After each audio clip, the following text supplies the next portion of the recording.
This flyer was washed ashore. Did you identify it? You could see the body? He wouldn't let me. They said it was too horrible. Really mystical. They all use this one. You all use it. The writer's Islam. Good. Very nice room. Use the ocean from here? Yeah. I think I'll throw open this window. Here's the clean linen, typewriter and paper, and here's a picture of me. Yeah, thanks. Yeah. Yep, this is a fine place to do a bit of writing. Mr. James, Yeah, Judy. I'm sorry you came here. Okay. I'm sorry if you don't like me. I do like you. That's why I'm sorry you came.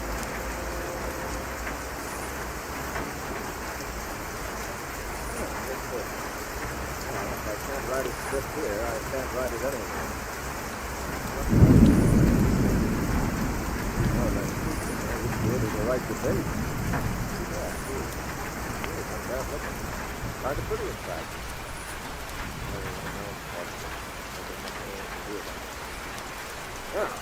Now for the perfect script. February 16th. Start. The Perfect Script by Peter James. Yes, you're on your way. A Marchant production is a very auspicious beginning.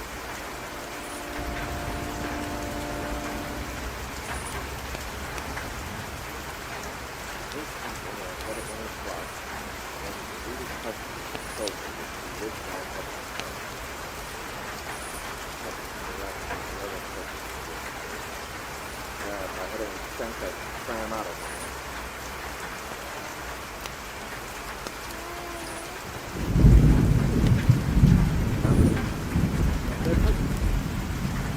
I think I'll just follow and see what happens.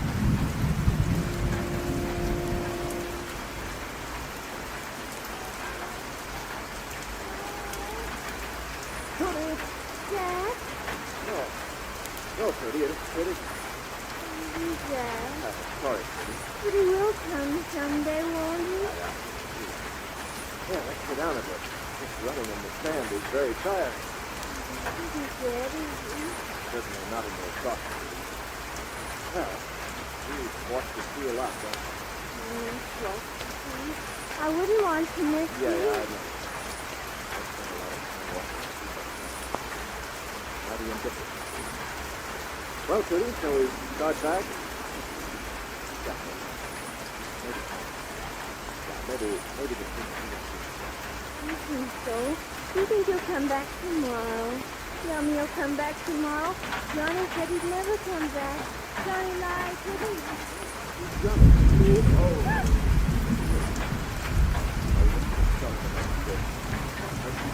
I think he's going to get started on that script. Oh, yeah. Matter of fact, I've already started. Okay, what was what? Holy hell of a man died behind that camera. Woody? Right. I think you're having the same trouble, Jake. Except for me. There's nobody around here closer than 5 miles.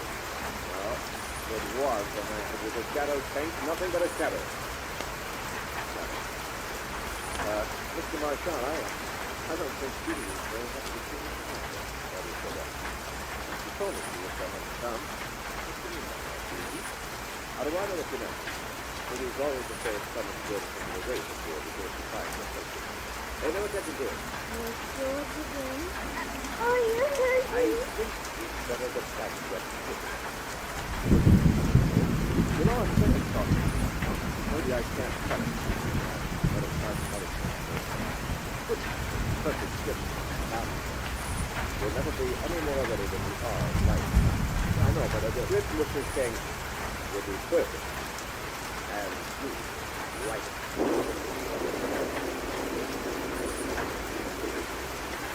You are listening to The Perfect Script by Bob Olson, tonight's journey down the corridors of the Hall of Fantasy. Presented by the Granite Furniture Company with stores in Sugar House, Murray, and Provo. Now back to tonight's story. titled The Perfect Script.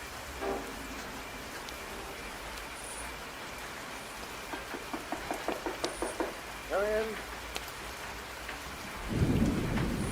Oh, that's it. Well, better get started, huh? I thought you told me you'd already started it. Not perfect enough. I tore it up. You shouldn't have done that. I wanted to see it. Maybe I could have offered you some suggestions. No, it wasn't anything. It's just a false start. I see. By the way, I noticed you were checking in the view from your window. Yeah, I was fascinated by the way the moonlight cast those white spots. It's very pretty. I should think you'd have gotten enough of watching the ocean in 29 months. Just a habit. Tell me, what else did you see? You're alive. I see. It's of no consequence now. Let's just give you what you did. Before we do this, I have a question to ask you. Oh, what is it? Whatever happened to your other writing? What did that say? Frankly, I think in my future I'm very attracted to this thing. What did happen? I found a place for it. A place? A very excellent place. And you intend to find such a place for me? Indeed, I do. Fear not, my young friend. You will have just.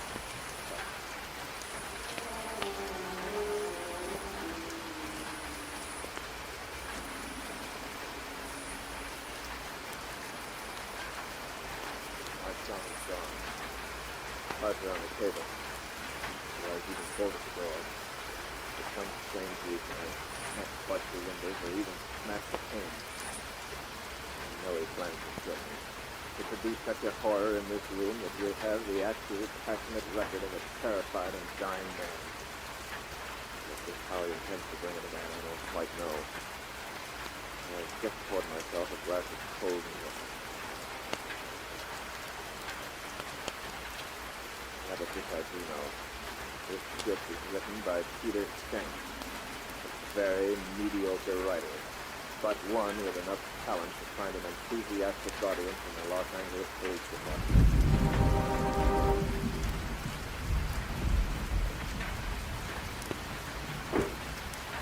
Now, Mr. Schenck, you will begin your script to listen. You seem to be collaborating on it. What's that in your hand, an armor 45? I am not a ballistics expert, Mr. Case. I must confess my ignorance. All I know about this weapon is that it's very deadly. Yeah, it's an armor 45. Very deadly piece of missile. You find something amusing? Yeah, I was just thinking, Mr. Marchand, what a dirty trick it would be if I could let you kill me and make you write your own perfect script. Oh, I don't intend to kill you, Mr. Case. You don't? Then why the gun? This gun will keep you here until I'm through. I've no fear of anything I can live through, Mr. Marchand. Death is sometimes stressful. I have enough skill with this Army 45, as you call it, to make any movement on your part an extremely painful one. From there on, I have someone who might inspire the field you spoke of. You mean our shifting shadow, George? Exactly. George has a closer to the apartment to the ground. I hope he doesn't disturb you. So George is the inspiration for the horror you spoke of. George is very helpful. You know, Marchand, you strike me as being rather sweet. I'm sorry you think so. Yeah. You want a script written, a perfect script. You engage me to write that script in the face of a torture and death, from which you give me no chance to escape. Well, you ought to put a bonus on this thing. Give me a little incentive. That will not be necessary. I'm quite certain that in approximately 5 minutes you'll need no incentive. 5 minutes? What's that got to do with it? You were observed pouring and drinking a glass of milk a few minutes ago. True? Yeah, I guess that's right. Wait, you mean that you... Poison? No, Mr. Schenck. Just a little poking to deaden the willpower. In exactly 5... No, 4.5 minutes. You will act only on the power of suggestion. Does that strike you as stupid, Mr. Schenck? I'll have to wait and see, or have you something better to do? You maniac.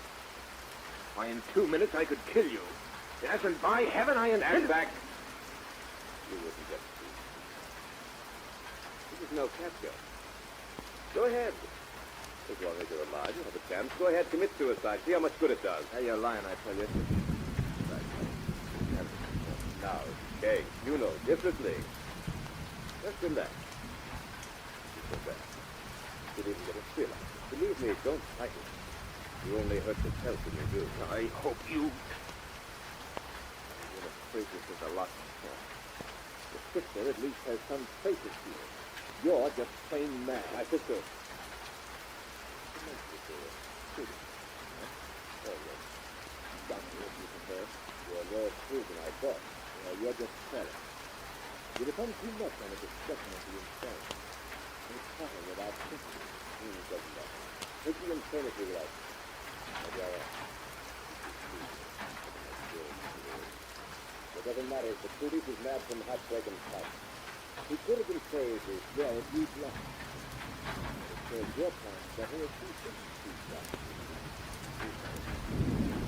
You like to say that you deliberately take both out. Oh, you can say it all right. Every once in a while I can't defend that. It's not a person's life. It's the only medicine that we get. You wouldn't do it of your own free will, so I just suffer to make them mad. But your time is up what you say. How do you feel? Your eyes are quite nasty. See, you have to be a success. Very excellent. Very excellent. And now, Mr. Baby. Very good. Good? Perfect. Now it's your turn. I thought it was perfect. We're just about to have some tips ready over here. Oh, thank you. And I read it. Like, just what you see. It's anything you say. Everything you see and everything you see. I don't see it. That's what you say. That's what I write. And George is the best. George is going to help me.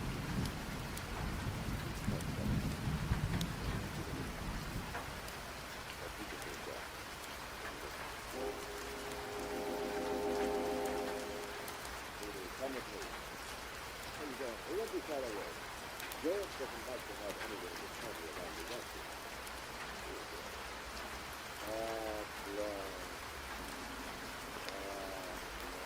Write it down, Mr. George. Hey, study it down. Be sure to get it all. Hey, you got like some fresh air. Of course, it's good.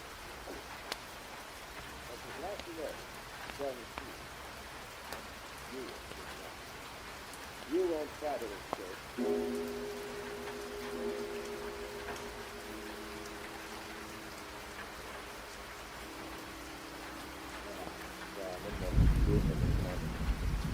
I've got it open the window. Easy escape, but I can't breathe. I can't leave this chair. I can't even cry out. Write it down. Write it all down. I'm not saying this like a cliffhanger. My body just is sitting on a mountain. It can't be happening. This is like a dream where you're so long and your legs won't move. That's just staring at me and muttering about bad blood. I'm staring at those wild eyes as if we were waiting for a signal. Now she's sitting at the window, holding a knife with a blade that looks razor sharp. Wants some meat. I have no will for anything but to stay here and write this shit. Perfect, right symmetry. Diary of a monstrous murder. I'd better get out of this chair.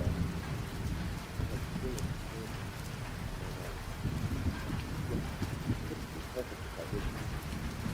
If I do, I want to share something that hasn't been weighed on me that I didn't swing myself. Didn't hand him the knife to George. Now she's pointing to me. George turns and faces me. What's important is, I said I do something to protect myself.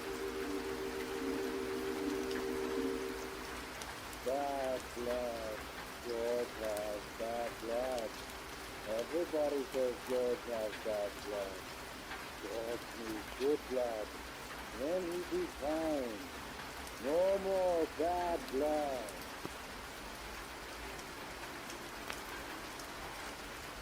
Kitty's climbing in the window. So here's now. Kitty feels just as I do. Mine's broken, but I don't know anything about it. I don't know what it is that my son's given her. It's really hypnotic. George got good blood now. George needs good blood. George needs lots of good blood. And be all right. And George likes everybody else. swim in the ocean.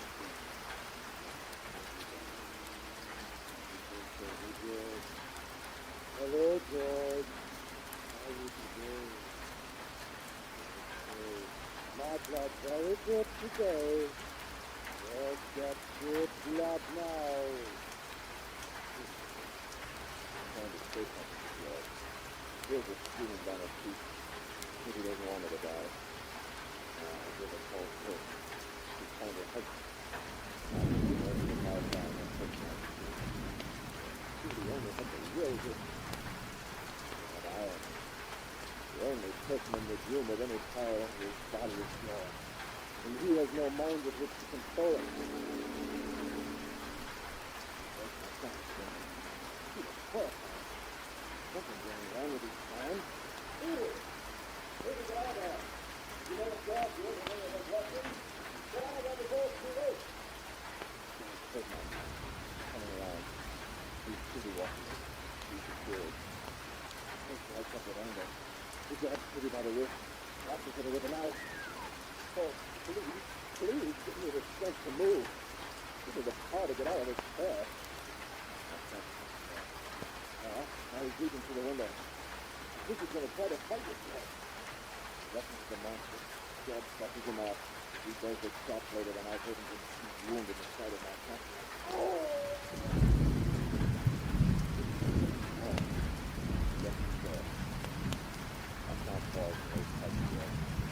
Serious blood ran quickly from the gusting wound, starting to flood his tight jaw. He rolls over my cat. Oh, Lord. All right. He's horrible. I've never seen him all get tough fight in my life. I'm going to be sick. My George is getting up. He's actually smelling. He's shooting on the floor and he to pick her up in his powerful arms. Just her hair, just as he did on the beach. Hands leaves red, face and hair. Now he's setting Kitty down tenderly. He turns towards me. Now George got good blood. George got Johnny blood. Johnny blood, good blood. George blood, very good today. I didn't say something, but I didn't want to quiet. The Outpost had pulled my license back. George had picked up about me. Still is getting my shot. Good blood. I just slapped it just above the ear with a corner of the mouth. I can't help but think it. Now she's fun, yes, blood. She isn't showing different effort. I just turning of it. Just soon as it's finished. I can't never produce it. Yes. I've written it well. Couldn't help myself. Had to do it. Do my chance. Finally, time. The worst of all is that kind of 60 degrees George again. Turning out to keep down. It's cold. As we come back to cold.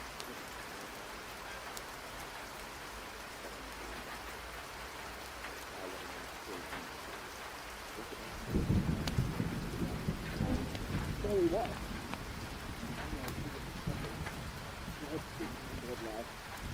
Kitty had told him to kill me. Now I was still powerless to hit my cat.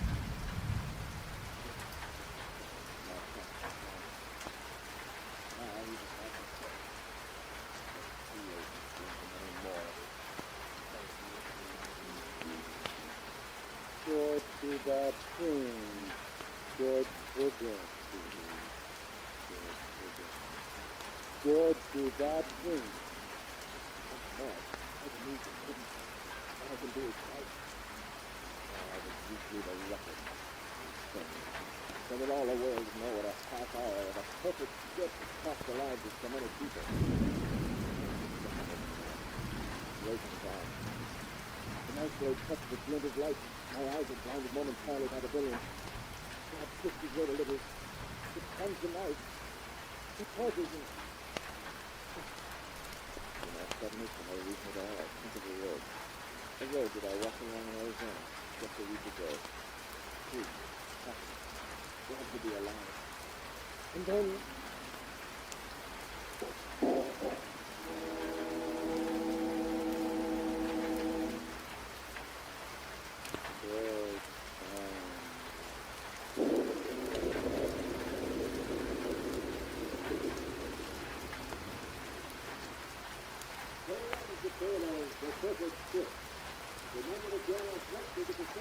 another journey down the corridors of the Hall of Fantasy with the tale of the past and the life of the other.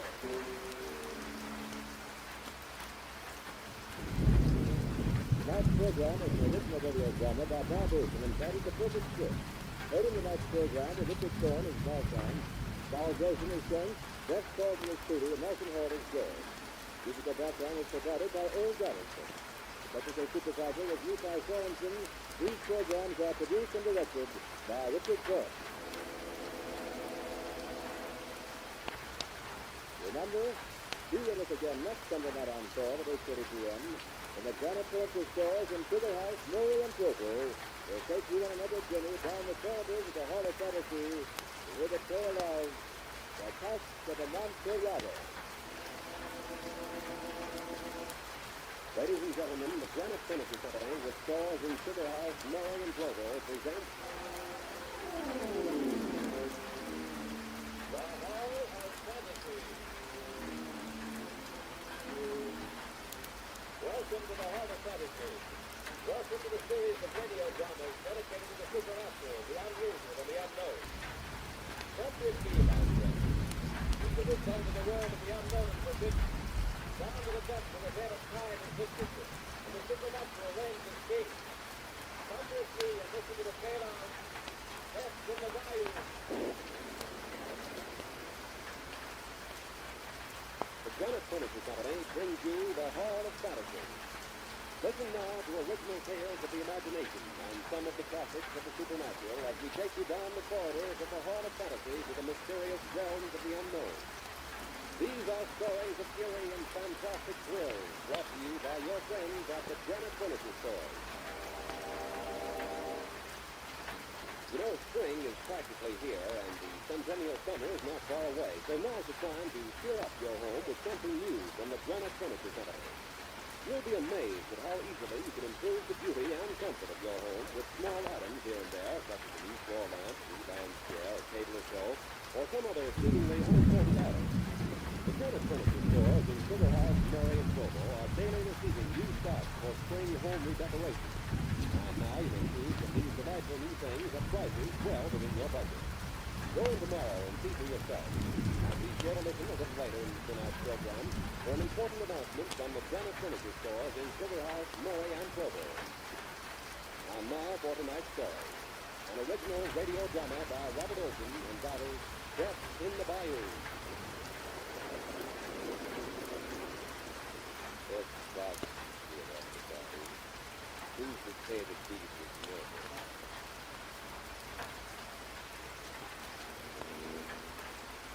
This map, we should be knowing that foundation. Well, I'll be glad to get there in a chance to freshen up a bit. The long drive from New York. Very soon, Mrs. Crane, a long ride on that bell run. That is as far as Phoenix, huh? I think it's been lovely. Well, if you say so, they're going to infect June. The Adirondacks probably see the same way. Look at this swamp line. I don't even think you want to spend a honeymoon down here anyway. One would have been heard if it was Ruby's invitation. You could be heard. Who's honeymoon is this anyway? It's really funny. You've been down with that a lot? I spent some summers with the band, and a really wonderful friend. And Tom is... Thomas Bond, is it? Yes, he's a dear. He's back in the morning. Oh, you spend our honeymoon with one of your old students. Thomas is going to have to have a well together. That's over now. He's nothing more than a friend. Very dear. Very rich. Very, very lonely. You must be a fool to be able to protect you now. Ah, but you think that you have time of life in this taking this. Well, You would like to have? Reggie, this is final.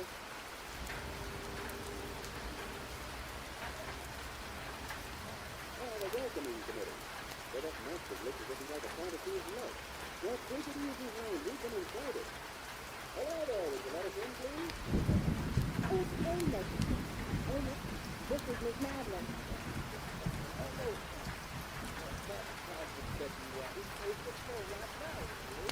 Amos, this is my husband. Master Reginald Crane. You just drop up to the last time.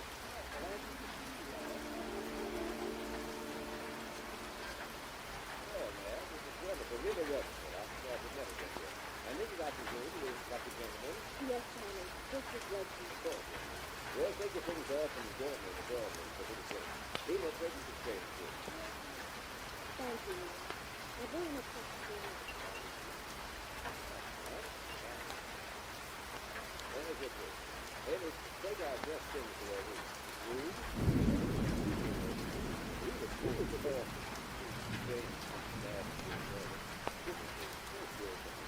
we were crazy about it myself. I was reflecting on it.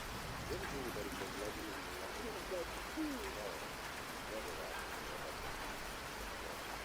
we never believed it, but I'm not sure that with the hundred dollars. Well, getting really self-conscious here. Tell him how I think that you're okay.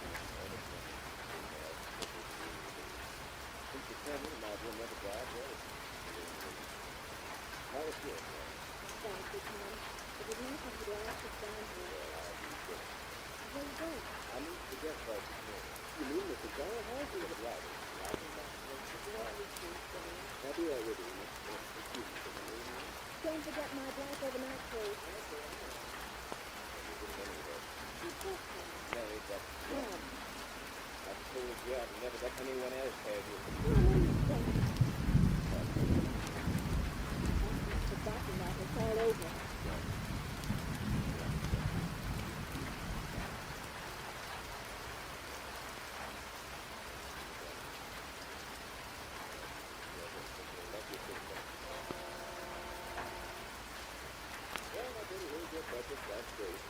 Thank you, Reggie. Oh, why so formal? Again, like folks, if you called me Reggie. Now I'm married to Reggie. You don't have the father. I see you, Reggie, don't joke. Maybe we could have gone to the Adirondack. So, all I had to offer you there was a rustic little 2-room cabin. But good conversation all to ourselves. It's like something out of Gone with the Wind. Heaven sounds heavenly to me, Reggie. No, it isn't. It's no time to start second guessing. This is it. This is what we dreamed about. Well, so I got one to make our honeymoon a time expectation that I was ever had. You expect more than? Well, I certainly do. Well, mighty sad with the family of it. Might Reggie yelling real quick. But it's not. What is it? Yes, Lena, come in. Oh, don't be shy, Lena. This is Master Reggie, my husband. How are you, Lena? Lena, what do you say that for? Sinus has always been my second class.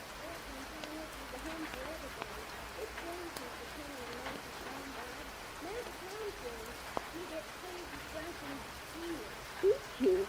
Oh.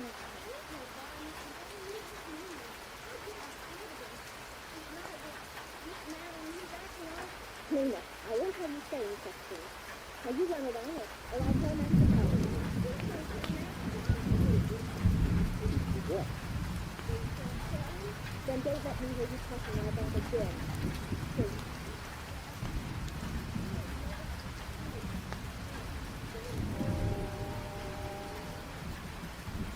What? It sounds to me like a problem child. It could be right. Everybody settled down now to put this quiet life with a plantation on them.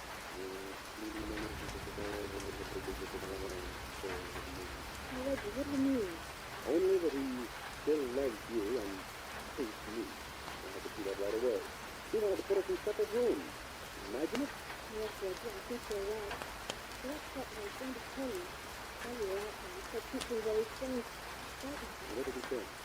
He talked as if you forbidden me to marry you. Oh, he did, huh? Did you ever said anything to you about our marriage? Nothing whatever. It's fantasy. It strikes me, Miss Betty, that we're...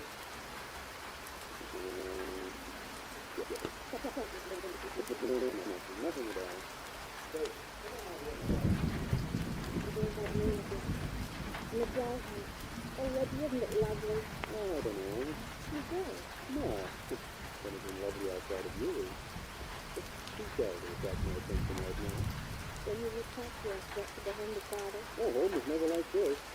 What do you say we stop reading weird meanings in the town's words and give him credit for this beautiful honeymoon mansion? This is really something, Mad. Got that cabin beat a month.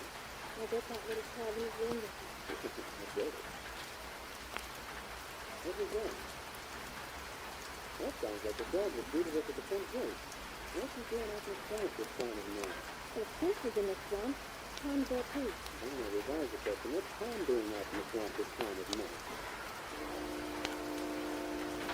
There's something wrong out there, Matt. I'm going to see what it is. No, Reggie, don't go out there. Reggie, come back. We don't even have a gun. Go on back. Go back to your bride, Rick. Go back. Uh-oh. It's something. Nice doggy. Nice. Tom, what was that scream? I thought maybe I might help. Dead? But only a few minutes ago we were... Now you help me get out of here. Well, sure, but I want you to tell me what happened to her. Negative. Run away. Now come on out here. Just like that? Oh, it looks pretty muddy to me. Is there somewhere around? Nowhere around. No, okay. We're good. Hey, I went down to my rig. I seem to be stuck. Yeah, let's give me a hand, Tom. I don't dare give you a hand, but you're going to put a fish there. Why didn't you warn me? Tom, I can't get loose. Help me. I feel sorry, sir. You haven't got rid of your German prisoner. When the Lord came through to get him killed, trying to escape, nothing was prison house. Tom, get me out of this. The guy is trying to escape that is. That was trying to stop us America. But the lady didn't get up the invitation. When you came back from your grave, that record was very inconsiderate of you. I'm thinking, Tom. Do something. Something. You were dead eye of Mr. Patrick. And you're rid of dead eye head again. Tom, get me out of here. I don't found an ocean. Hate you for the rest of your life. Perhaps you should be mine, that you should be mine. Reggie, you're into the deep, Reggie. It's almost the kid. Tom, you won't get away.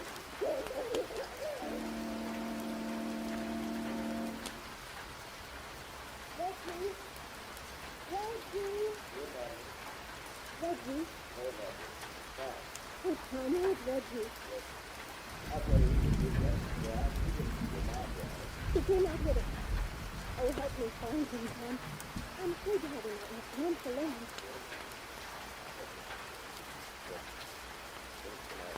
Why not? You almost got me. Sit down, please.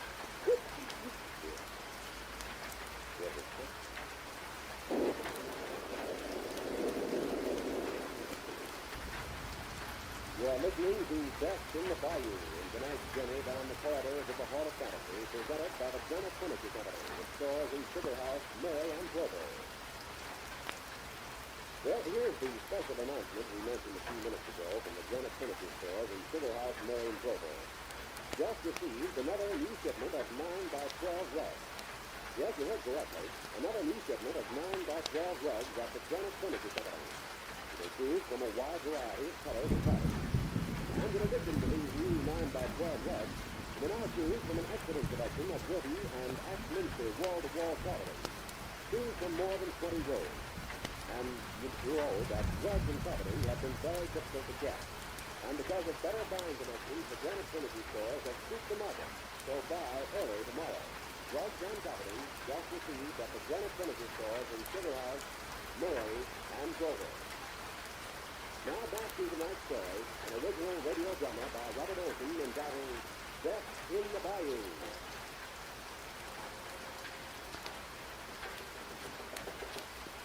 Who is it? It's Tom, Reggie. You like me?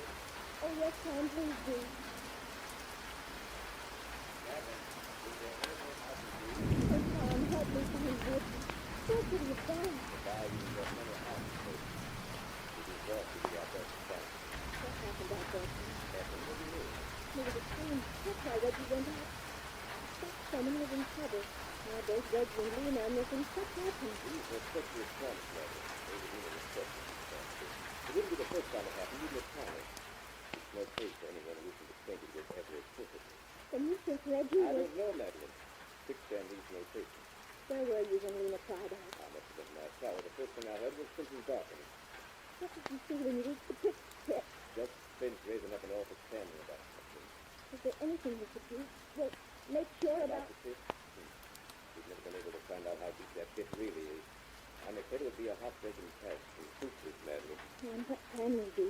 You have some hounds, don't you? Bloodhounds? When I was crazy. I have some hunting hounds, but, well, we get tired, I guess. Well, then let's do it, Tom. First thing in the morning. Get a good night's sleep, so I can order good stuff. So I want to start right now. I couldn't sleep knowing I was doing nothing. You really love this, didn't you? Love. Oh, I do love him, Tom. I don't want you to love him. You know, all I have asked is love is your love that much. Get your rest, Mad. I'll take the dogs and see what I can dig up. I'm sorry, Mad. I didn't think to do it with me. Here, I'll pour one. Drink this, Mad. It is better than keep it. Well, thank you, Tommy. Yes, please. It's beginning to get light in the east. I'll soon be able to see where I'm going. Let me go with you. No, Mad. There's nothing you can do, and I don't want something to happen to you, too. You stay here. I guess you're right. I'm getting a bit drowsy already. I know. I'll put a little sleeping pod in your drink. It'll calm your nerves. Right you are. Oh, my arms feel like window weights. I'm so sleepy. So very sleepy. That's right, Mad. Sleep. Sleep, Mad. Sleep. You Adirondacks, Reggie. Oh, it would have been a lovely honeymoon. Imagine what have I done to you? If you've only loved me. I couldn't expect you to know what a difference it always made to this old place to have you here. How desolate it became the moment you went. Even now, as you sleep, time has set an enchantment. The charm I've never had at any other time. Is it my fault if I love you too much? What are the rules, Madeline? Is it all right for me to go mad with longing in these stinking swamps while you and some other man live life like a musical comedy? I couldn't do it, Mad. Not because you loved me too little, but because I loved you far too much. Forgive me, Madeline, loneliness is too bitter. As long as Reggie lived, I could never hope to be anything better than half dead. Poor old Lena. That was never meant to be. But she tried to warn you and drive you away forever. That I could never allow to happen. Yes, Madeline, I'll kill for you. But I'll do it again and again until I know you're mine.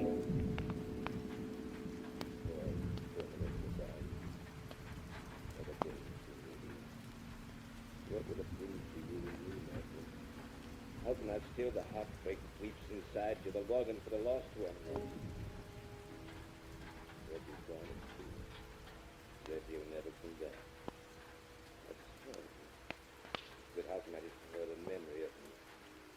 How, unless I destroy the mind in which that memory is embedded? Open your eyes, man. Oh, where am I? In your room. You thought you were asleep. You weren't. I put nothing in your drink. I only suggested that. But I have been asleep. Asleep, I suggested to you only that. You act on my suggestion now, don't you? Yes. You believe in me, don't you? Yes. Then listen carefully to what I have to say. This is what is known as post-hypnotic suggestion. You will obey me. You know that, don't you? Yes, I know that. Then listen and don't forget. But that light, it hurts my eyes. You see a light. I am that light, Madeline. I am the light. If that light ever bothers you, all you have to do is come closer to it. Does it bother you now? Yes. Then come closer. That's it. Closer yet. Now does it bother you? Yes, it hurts my eyes. It's too bright. Then come closer. Now what do you see? You. I see you. You're very close. Then the light is what? The light is you. If the light bothers you, what do you do? Come to the light. Come to you. That's it. You come closer to me. Now remember this. That light is all the pain you know. There is no other, no other. Now what is that light? Pain. It's all the pain. And what do you do if you feel pain? I come closer to you. Right. You won't forget that. No, I won't forget. All right, Madeline. Now listen carefully. Reggie is pain.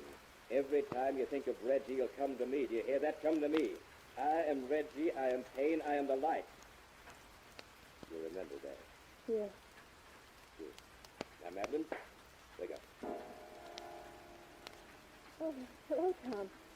How long have I been asleep? Not long. How do you feel? Oh, I feel a little strange, Tom. How do you mean, strange? I feel as if I'd forgotten something, but I don't know what it could be. But I'll be downstairs, Matt. Join me as soon as possible. Tom, wait. Well, what is it? Couldn't see you for a moment. What do you mean? Just then, when I looked at you, Yes? I saw nothing but a blinding glare of light. I must be going mad. I can't seem to think. I have this feeling that now more than any time in my life I must think. I must think. What is it I've forgotten? Think, Madeline, think. I've never felt like this before in my life, but then how have I felt in my life? I can't remember that. What's happened to me? I want to do something. There's something I must know. What is it? What is it? Who is it? Could I talk to you a minute? Amy. Amy. Maybe you can help me. Come in. Miss Madeline, I can't find Lena. Lena disappeared last night. You know what she is. Lena? Who's Lena? Who is she? Why, she's Lena, Miss Madeline.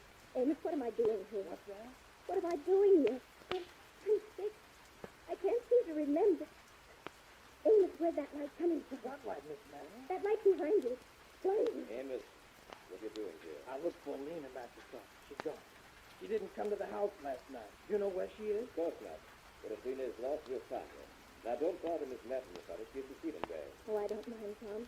Stay here, Amos, and talk to me. I told you not to bother Miss Madeline. Now, get out of here. Yes, Master Tom. Amos go, but Amos find Lena. Amos find Lena. Get out, you tramp. Get out of here before I hit Yes, you. sir. Amos go, but Amos find Lena.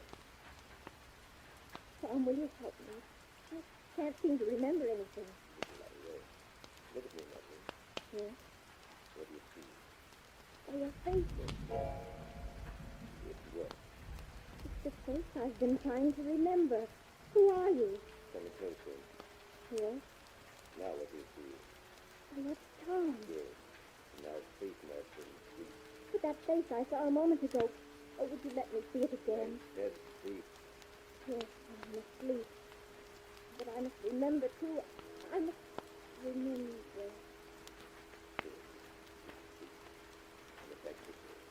Now we'll keep a word in here. We're going a long trip. You never had need to remember. I'll give her a completely new life. Tonight we'll drive out of here. We'll go to Cuba. And yet we'll go to Cuba and keep on going. Reggie. Reggie, where are you? She's suffering in her sleep. She remembers everything I told her again. But she doesn't know. Reggie, I can't hear you very well. What is it? What are you trying to tell me? Nothing to tell her. She doesn't know. Her eyes are wide open. Louder, Reggie. Where are you? I can't hear you. I didn't hear you, Reggie. The bed? Madeline, wake up, Madeline. Take that light off my eyes. Look, Madeline, look. Tom. Oh, Tom, I was dreaming. You were? That's strange. You haven't been asleep. I haven't. No, Madeline, you've been right here talking to me all the time. But Tom... Oh, what's the matter with me? I'd sooner be dead than this way. Why can't I remember anything? You have no memory, Madeline. It's been taken away from you. Who took it away? Why? Just when I need to remember. I took it away, Madeline, You? Why? because you're about to learn something that will kill this boat. What was it? You'll know soon enough. Until then, don't stop remembering.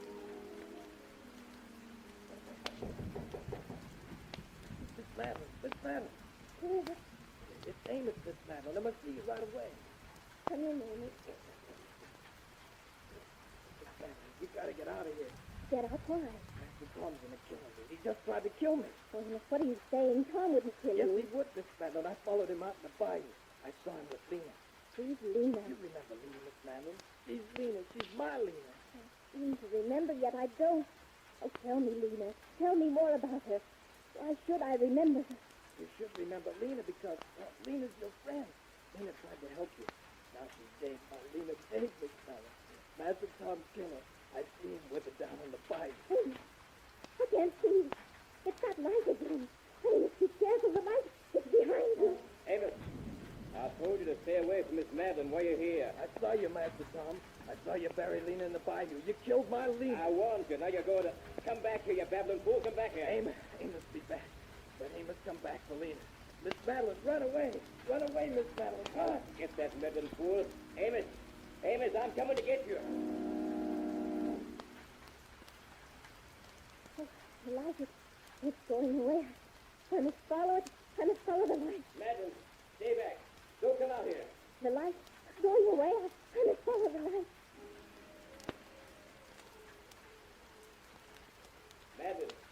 Madeline, turn back. Without the light, there's nothing. I can't lose the light. Madeline, I command you to go back to the house. It's gone. Where did the light go?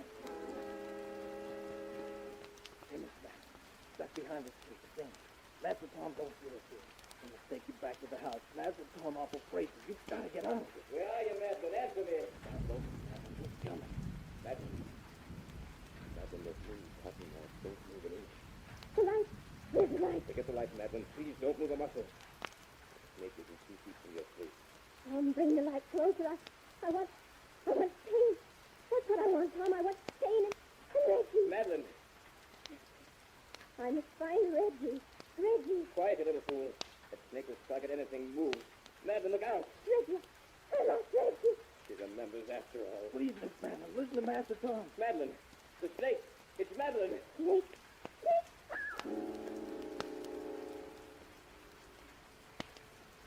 Right in the mouth. In the brother. This is Madeline. Give it to me. Madeline, please. Tom. You did this. Don't talk, Madeline. I'll get you back to the house. You killed Reggie. No. Reggie died in the quicksand pit. You killed him. Oh, Reggie, it would have been lovely and... Madeline. Madeline, speak to me. Good heavens, speak to me. Madeline's dead. Master Tom. Go away, Amos. Go away. Madeline, what have I done? Master Tom, you killed Master Reggie. I didn't mean to, Amos. I didn't mean to. And you killed my Lena, I too. must have been mad. Now Amos killed you, Master Tom. Go away, Amos. What? Now old Amos killed you, Master Tom. It's right.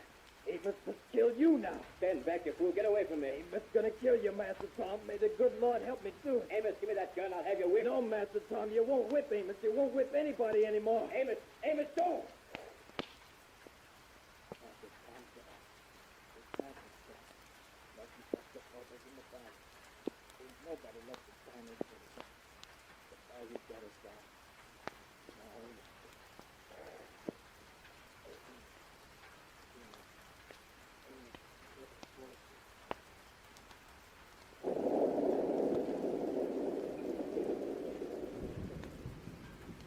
So runs the tale of Death in the Bayou.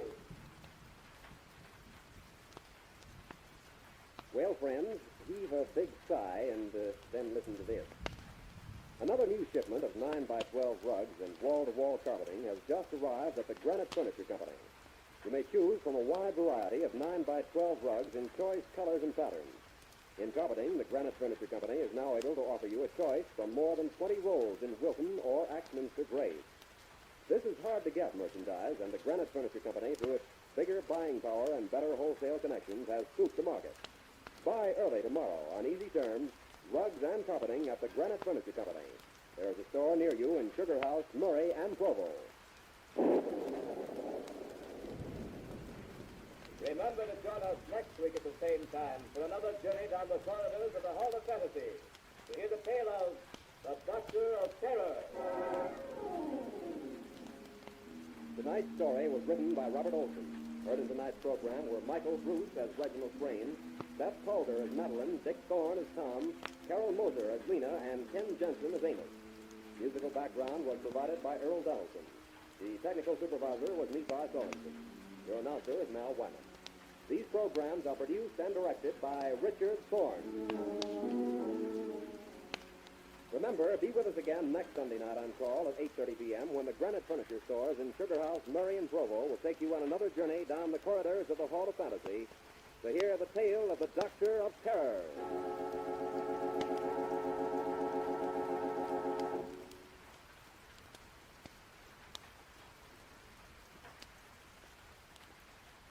Ladies and gentlemen, the Granite Furniture Company, with stores in Sugar House, Murray, and Provo, presents the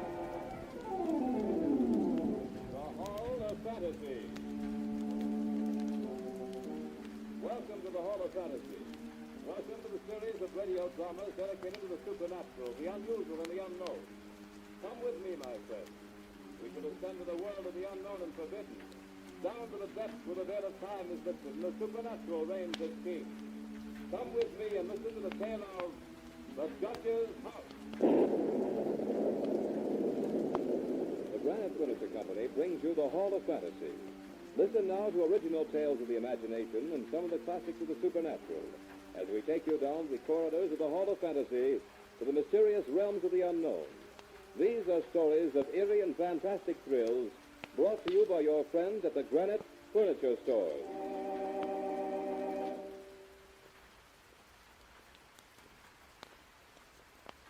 And now for tonight's story, a radio adaptation by Bob Olson of Bram Stoker's story entitled The Judge's House.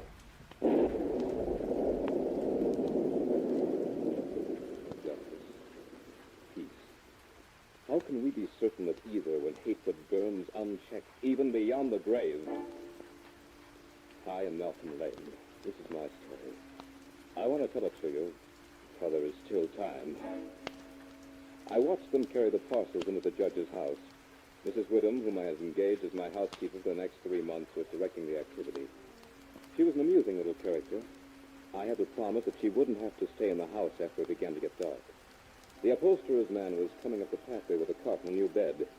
Mrs. Whittam had insisted on this one new piece of furniture because, as she put it, a bed that just hasn't been aired for 50 years is not fit for young bodies to lie on.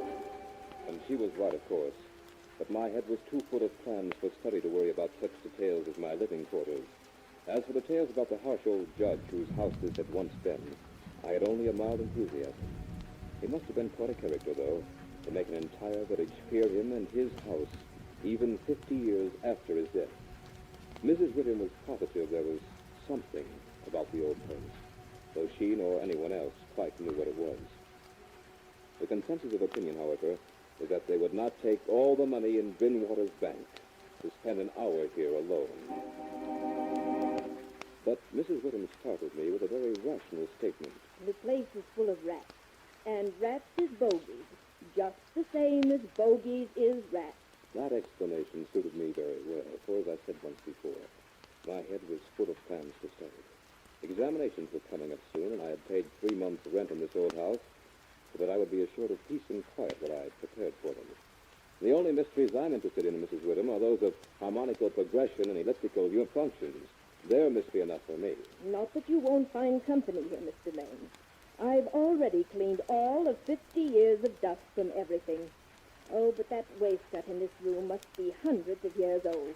And you'll find creaky doors aplenty, and loose slats all over, ready to flap in the wind, and bureau drawers that stick and then fall down in the middle of the night. And don't forget the rats. No, Mr. Lane, don't forget the rats. The workmen were all gone, and left the busy little figure of a housekeeper I was alone. It was for this that I'd taken the tiresome ride to Frontier, a remote little town that had all the attractions of the desert. It was drawing close to evening as Mrs. Whittam was unpacking the last hamper, and I could see that she was beginning to cast worried glances about as the shadows began to creep into the corners of this huge dining room I'd chosen for my living quarters. Oh, you may go now, Mrs. Whittam. It's getting dark in here, and I'm sure you're anxious to get home. You've done well with this old room. I shall reward you with complete possession of this house for the last 2 months of my tenancy. 3 or 4 weeks will be all I'll need, and I'd hate to see that rent money go to waste. Thank you kindly, sir, but I wouldn't stay here I know, for all the money in Drinkwater's bank.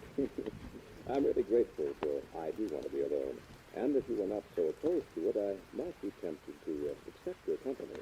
Ah, you young gentlemen, you'll fear nothing, and I'm certain you'll get all the solitude you need here. Good night, sir. You'll find your supper beneath the cloth. Good night, Mrs. Whittam. Oh, yes, this was comfort. After I'd finished my supper, I cleared the great oak table and got my books out. Then, when I'd put fresh wood in the fire and trimmed the lamp, I sat down to a spell of hard work. I hardly looked up from my books until nearly 11 o'clock, at which time I threw some more wood in the fire and indulged in one of my most deeply ingrained habits, that is tea drinking. I thoroughly enjoyed tea, and drank it this night with a sense of real enjoyment. Soon the new wood I had thrown on the fire began to crackle, and the new flame threw quaint shadows about the great old room. And as I sat there sipping my tea, I reveled in complete sense of isolation. Then, for the first time, I noticed the noise of the rats. strange. I hadn't heard them before. Well, maybe they're just getting used to me. But they're bold enough now. How busy they were. What strange noises they made. Up and down the old wainscot they went, and over the ceiling and over the floor, racing and gnawing and scratching. There were so many of them that I was sworn that if they set their strength to it, they could have carried the house away. I had a smile when I recalled the words of Mrs. Whittam. Rats is bogies and bogies is rats. The stimulation of the tea gave me a sense of security. I grabbed the lamp, take a good look around the room. Strange why such a beautiful old place would have been so neglected for all this time. The carving on the oak panels of the wainscot was fine indeed, and that around the doors and windows was of rare merit. I saw some old pictures on the wall next to the fireplace, but they were coated so thick with dust that I couldn't distinguish any of their details, even though I did hold the lamp high above my head. Now and then I would get a quick start, as the light fell upon the old walls and disclosed the quivering eyes of a rat as he would stick his face out of a hole or a trap. In an instant, it would disappear with a squeak and a scamper. Another object that struck me as odd was the rope of a great alarm bell that hung in the corner of the room on the right-hand side of the fireplace. After my inspection tour, I sat in the high-back chair that was near the fireplace and sipped from another cup of tea. For a while, I thought the noise of the rats was rather a distraction, but that eased off and I became accustomed to it. The same as a person gets used to the roar of water when he counts beside a stream. Soon I was so engrossed in a mathematical problem that I forgot everything else in the world. But since the solution to the problem came suddenly, I looked up and was surprised to see that the fire had fallen to a dull red glow. There was a sudden quiet, the strange hush that comes in the hour before dawn. I became aware for the first time the noise of the rats had ceased. When it had happened, I couldn't remember. Something instinctive told me that it had been in the last few moments, and that it had been sudden. I looked up, and what I saw was a most amazing thing. For there on the high-back chair sat an enormous rat, staring at me through deadly, malignant eyes. I tried to frighten it away, but it didn't stir. I made a motion as if to throw something at it. It only bared its teeth angrily, and its cool eyes shone all the more black. I'd grabbed the poker from the hearth and was going to kill the creature. But before I could reach it, that enormous rat jumped to the floor, and with a squeak that sounded like a consummate hit of the whole world, scampered up the rope of the alarm bell, and disappeared in the darkness. Then, as if by a signal, the noise of the other rats started all over again. By this time, I gave up working my problem and bartered it for some much-needed sleep. It was Mrs. Whittam who woke me as she came in to make up the room. You're much paler this morning, Mr. Lane. I am? You shouldn't stay up so late with your work. It isn't good for you. But tell me, how did you spend the night? I was certainly glad to see you. Alive? Oh, yes, that was quite all right, Mrs. Whittam. The something didn't worry me too much. But the rats certainly held themselves a camp meeting. There was one that sat up in that chair by the fireplace and wouldn't go away until I chased him with a poker. It was the biggest old devil I've ever seen. Old devil? Maybe it was the old devil. I only meant Never that... you mind, sir. Many a true word is spoken in jest. Well, pardon me, Mrs. Whittam. I didn't mean to be rude. But the thought of the old devil himself sitting in that chair last night struck me as being rather funny. And it's a good thing you can laugh. But all the same, if I were to spend the night here tonight, oh, heaven forbid, I'd make sure I was ready for it. That night, the rats put on an earlier show, for their scamperings began almost as soon as I'd finished with my supper.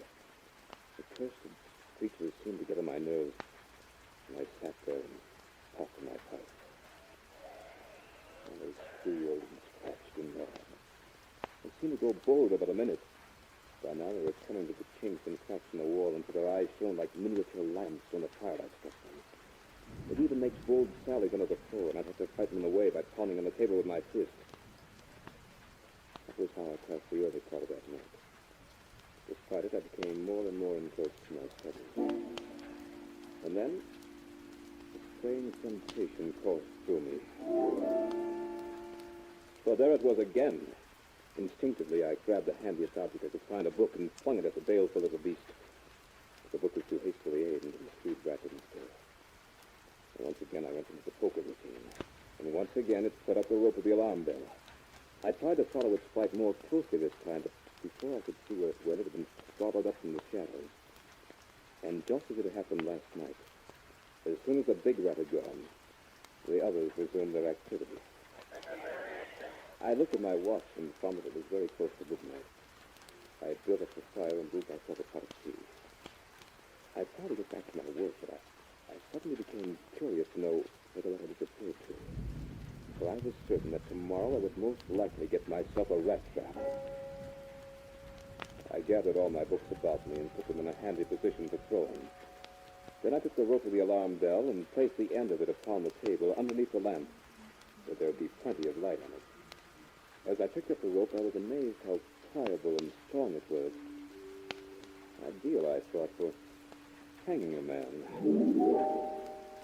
Soon my preparations were complete. Now this time, my friend, I intend to learn more about you. Once again, I was hard at my work, and the noise of the rats was forgotten. But just as suddenly as before, I was aroused by that same sense of startling silence. I was conscious of a slight movement in the rope at my elbow. Without stirring, I checked to see if my pile of books was in reach. It was. I cast my glance at the rope just in time to see the huge rat drop from it to the back of the high oak chair. I grabbed the book and hurled it. With amazing agility, the rat sprang aside and dodged it. I threw a second and a third, but each time it managed to dodge my battery. It was almost funny, almost.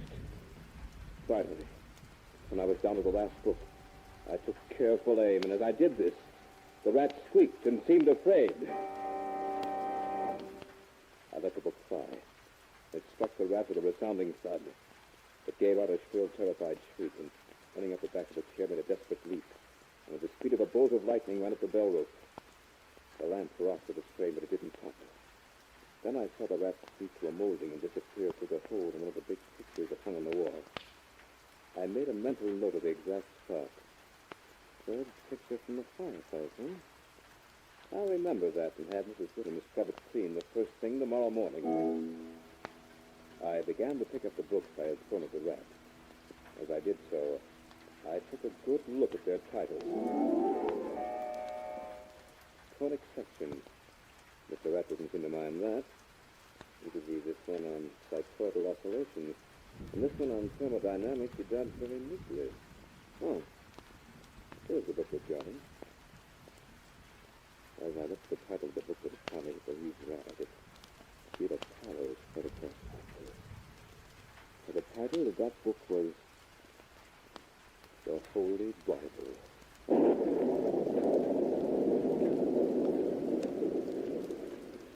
You are listening to The Judge's House by Bram Stoker in tonight's journey down the corridors of the Hall of Fantasy, brought to you by your friends at the Granite Furniture Company, with stores in Sugar House, Murray, and Provo.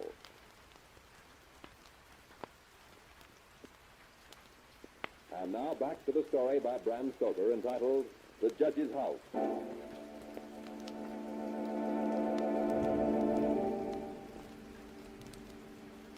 Mr. Lane, this is Dr. Thornhill. Dr. Thornhill, are you ill, Mrs. Whittam? Your pardon, Mr. Lane, but Mrs. Whittam wanted me to come up here and have a talk with you. A talk? Well, in that case, let me prepare some tea for you. Oh, please don't. That's one of the things I came to talk to you about. Mrs. Whittam thinks you drink more strong tea than is good for you. She tells me also that you put in quite long hours at your study. Mrs. Whittam, I engaged you as a housekeeper, not as a guardian. Oh, please, Mr. Lane, I didn't As a mean matter of to. fact, Lane, she didn't mean to have me talk to you at all. That was my idea. I see. Well, now that you're here, what do you want me to do? Leave this house. Well, even if I could see the reason for it, I doubt if I would. But as for the tea and late hours, I might be able to give them up. Would it make you feel any better, Mrs. Whittam, if I promised not to study after 1 o'clock tonight? Yes, if you promise. Then I promise. I advise you, not as a total stranger to your problem, Mr. Lane. I was a student once myself, you know. Of course. Shall we shake on it, Doctor? Fine. Now, if you will, I wish you'd tell me what you've noticed in this house. Well, it's just as I told Mrs. Whittam. I'd be working late tonight. And when I looked to see what it was that constructed that, the devil, as Mrs. Whittam calls it, I was amazed to find that it was the Holy Bible. But there now. Lane, you say the rat always went up the rope of that alarm bell? Always. I suppose you know what that rope is? No, what? It's the very rope the hangman used to execute the victims of the judge's hatred. Oh, no. Now, Mrs. Whittam, there's no reason to get upset about this, really. Doctor, you shouldn't put such horrible thoughts in poor Mr. Lane's mind. He has enough to unseat him already. I did it for a definite purpose. Mr. Lane, I want you to fix your attention on that rope. Now, I know you're sound of mind and body, but hard work and long hours, and this suggestion of the devil, especially in this lonely old house, can do things to the mind. Now, I don't mean this is any offense, but if you should find yourself having, well, hallucinations or some unexplainable fright, I want you to pull that rope. It'll give us some kind of a warning in the village. We might be able to be of some help. Well, thank you, Doctor. I'll do that. I may get stuck with a problem, fine. Goodbye, Miss Lane, and, well, I wouldn't be surprised if Benchich hears the alarm bell from the judge's house tonight. I didn't quite share the doctor's views, but just the same, I caught myself staring at the bell rope. The more I stared, the more restless I became, and every now and then my mind would conjure up the vision of some wretched victim dangling from the end of it. But that line of thinking, it was out of my mind in a hurry.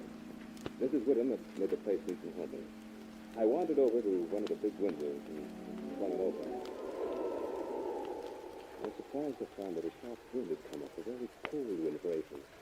It was more than a sharp wind, really, but it was carrying a storm.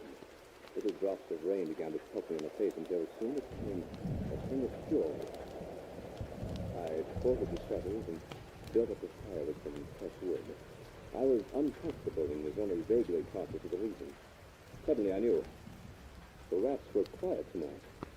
It gave me a slight case of the jitters, and I instinctively took a hasty glance at the bell rope. The rope was quite still. I wanted a hot cup of tea, but remembering my promise to Mrs. Whittam, I resisted. Instead, I headed the good oak table and opened my books. Soon I had started a problem, and the noise of the rats began. For the first time since I had taken up residence in the judge's house, I was glad to hear those rats. I had worked for an hour or so and suddenly became conscious of a furious storm outside. I was thankful that I didn't have to be out. The sudden movement of the bell rope compelled me to walk closer to it, and I saw nothing. It had only been the wind, and the rope was rising and falling gently with each new gust of air. It caused the bell to sway back and forth. That rope had a deadly fascination to it. I wondered what the judge wanted to do, grisly and mental of it. I thought it would send a chill for me. Or was it a thought?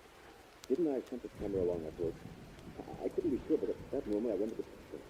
I walked over to the table, picked up the lamp, and approached the spot where I'd seen the picture the night before. I counted out the pictures until I came to the third one from the fireplace.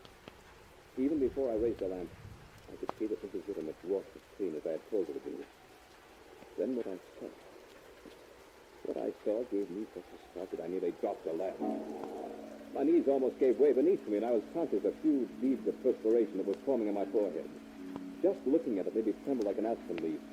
The picture seemed nearly to leap out at me.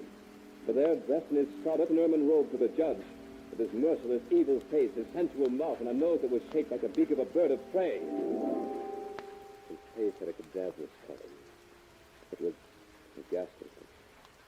It was the eyes that really made me go cold. Those eyes were, and heaven help me if I'm going mad, those eyes were the exact duplicate of the evil eyes of the great rat. The picture had been painted in this very room. I began to compare the two, and as my eyes swept the room, they were suddenly riveted to the judge's chair. For there, with the rope hanging behind it, sat the huge rat of the judge's eyes, and the hatefulness was now intensified with a fiendish leer. Never did the wind howl so. This had to stop. I wanted some tea, but I didn't take any. The doctor had been shut up, and there was much wind and storm to be caught. Strange, too, because I never was in better health. Well, no tea. We'll substitute some brandy next morning.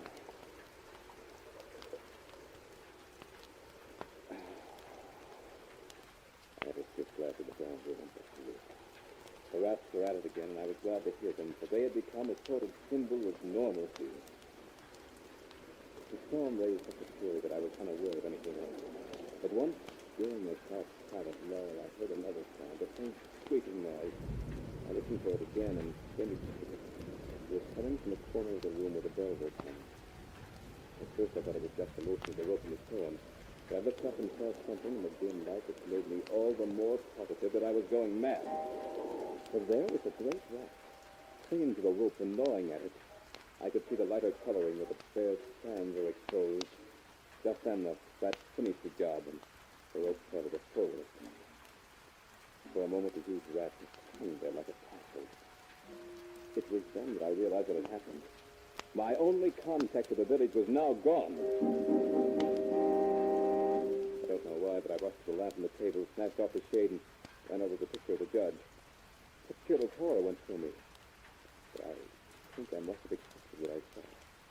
It seemed more like a confirmation than a shock. But there in the center of the picture was a great patch of brown canvas, as clean and as fresh as the day it had been drawn over the frame.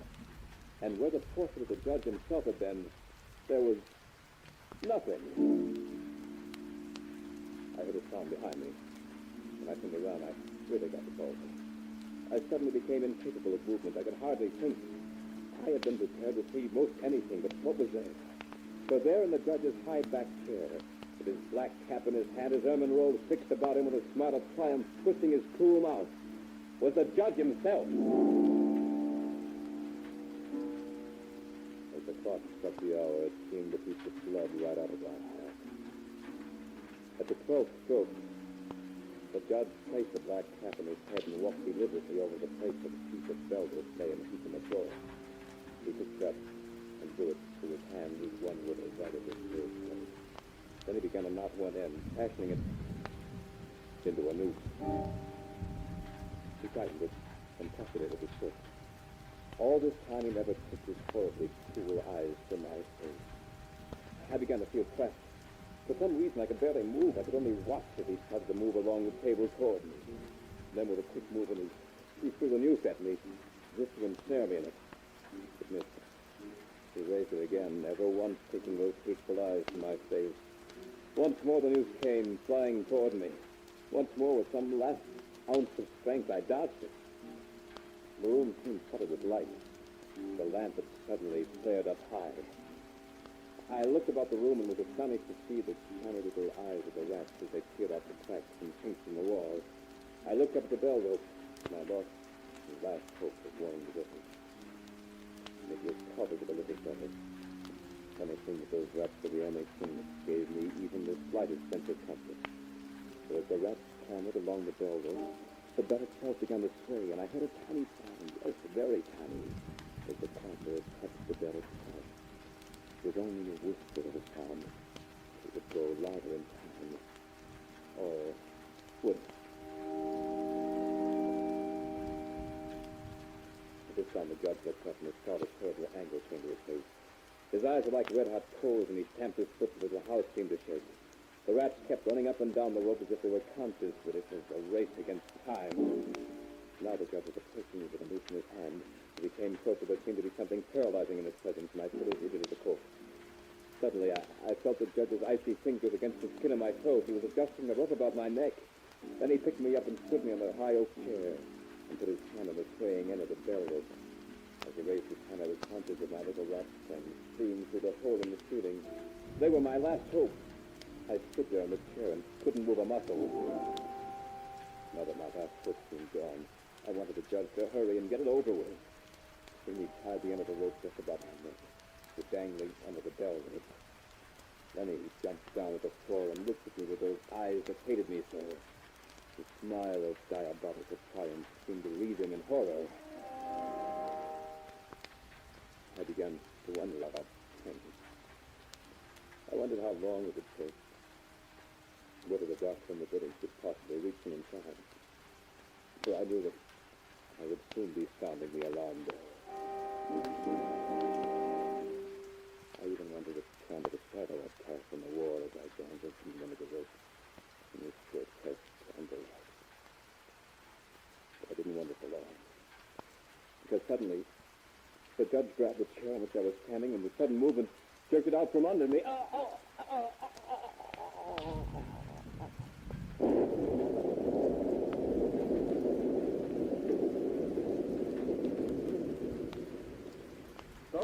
the tale of The Judge's House.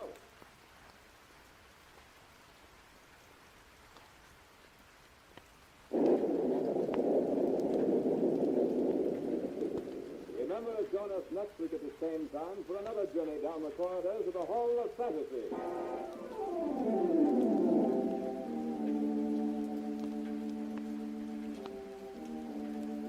Tonight's program was adapted from the story by Bram Stoker entitled The Judge's House. Heard in tonight's program were Dick Thorne as Malcolm Lane, Beth Calder as Mrs. Woodham, and Mal Wyman as the Doctor. Musical background was provided by Earl Donaldson. The technical supervisor was Nephi Sorensen. This program was written by Bob Olson and produced and directed by Richard Thorne.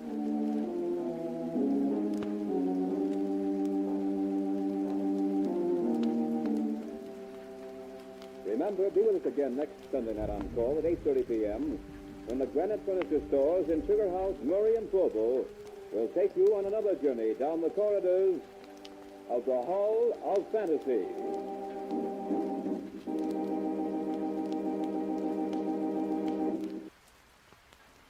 Ladies and gentlemen, the Granite Furniture Company with stores in Sugar House, Murray, and Provo presents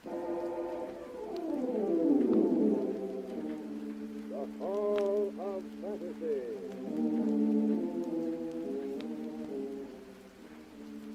Welcome to the Hall of Fantasy. Welcome to the series of radio dramas dedicated to the supernatural, the unusual, and the unknown.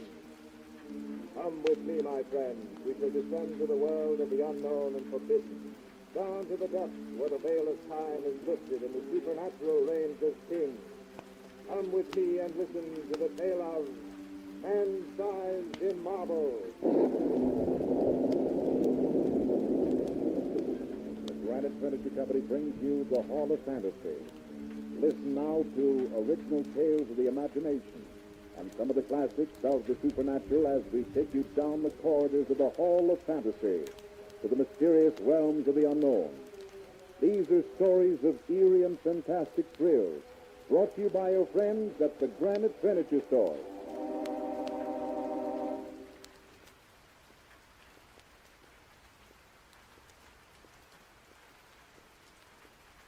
And now for tonight's story, a radio adaptation by Bob Olson of E. Nesbitt's story, Man-Sized in Marble.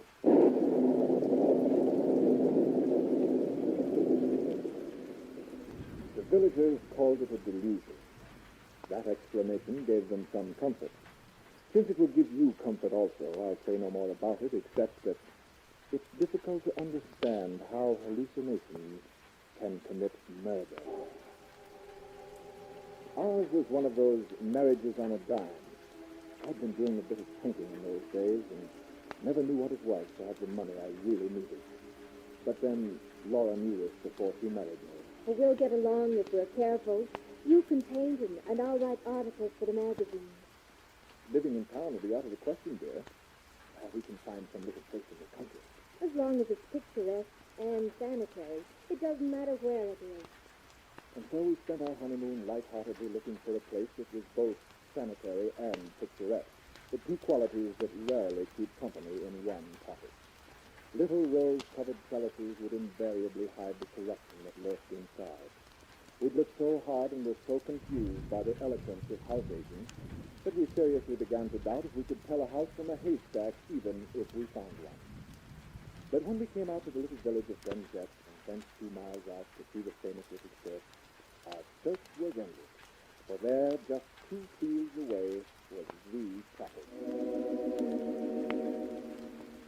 Picturesque it was, for it was long and low, with rooms taking off in unexpected directions. 2 of the rooms were of ancient stonework, now covered with moss and ivy. It was all that remained of a huge manor that had stood here years ago. Around these rooms had risen the cottages that stood this day quite by itself. Our nearest neighbor was a jolly Scotch doctor, McCarthy by name, whose cottage was a little distance down the lane. Our new home nestled cosily against a low hill and looked out across the marsh meadows to the sea. Yes, it was a pretty cottage. Though stripped of its roses and jasmine, it would no doubt have been hideous. The rent was absurdly cheap, and it seemed quite likely that between the 2 of us, we could keep the kettle simmering. the rest of our honeymoon in second-hand shops, picking up odds and ends of oak and Chippendale until the cottage soon became very homey. Fully settled, we were so happy. And that day we looked from the latticed window onto the old-fashioned garden with its colorful splash of hollyhocks and lilies. Laura sat outlined against the window, I before my easel. What are you painting, Ben? You, my dear? Me? Well, why not this lovely countryside? First my wife, then the countryside. And what are you writing? A verse? About what? You.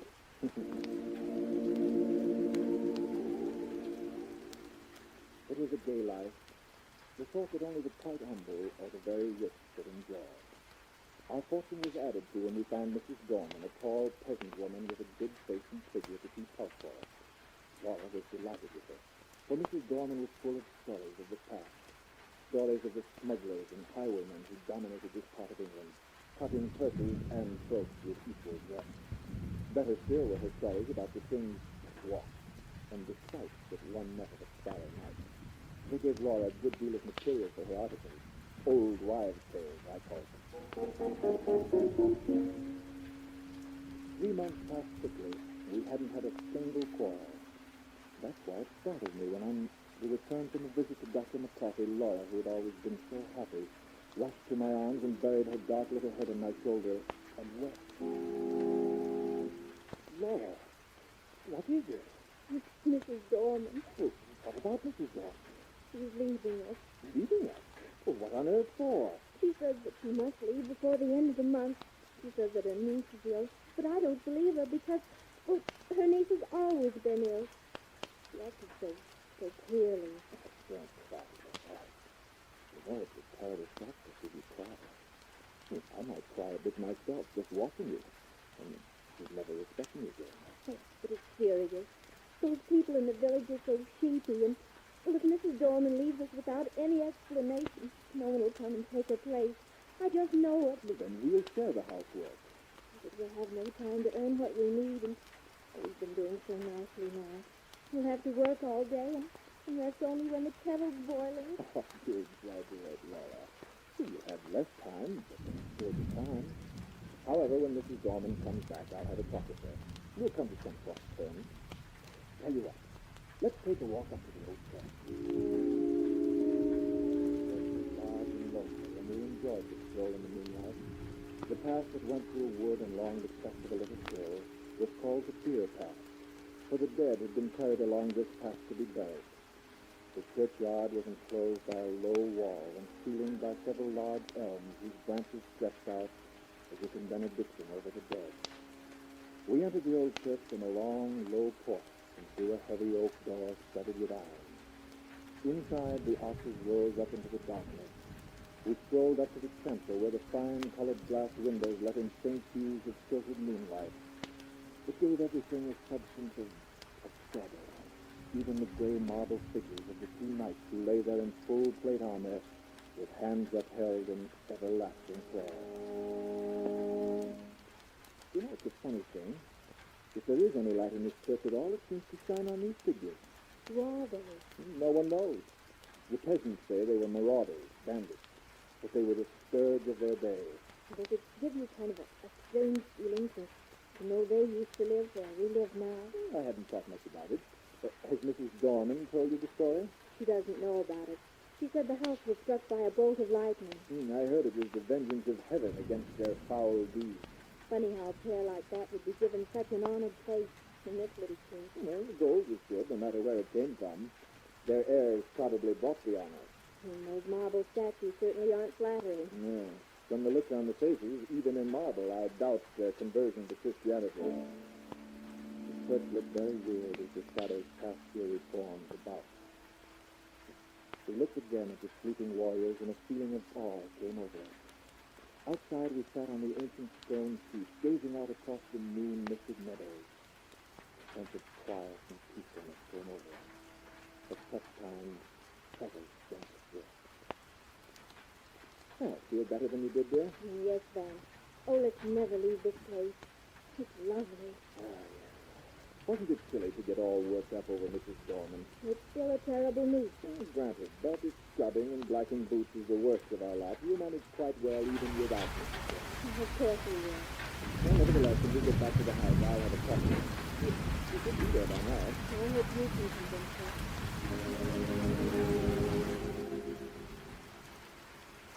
Mrs. Dorman, what's this I hear about your leaving? Well, I'd like to leave before the end of the month. Well, aren't you happy here? Maybe you'd like a raise in your wages. It's not that, sir. You and your library are seeing no time. Well, then, suppose we work it out so that you can stay. No, Mr. Logan. Rather leave my niece here. Yes, I know, but she's been ill all along. Would you consider staying on for another month? No, sir. I want to leave before Thursday. But this is Monday, woman. That's rather short notice. I'll tell you what, stay on until next week.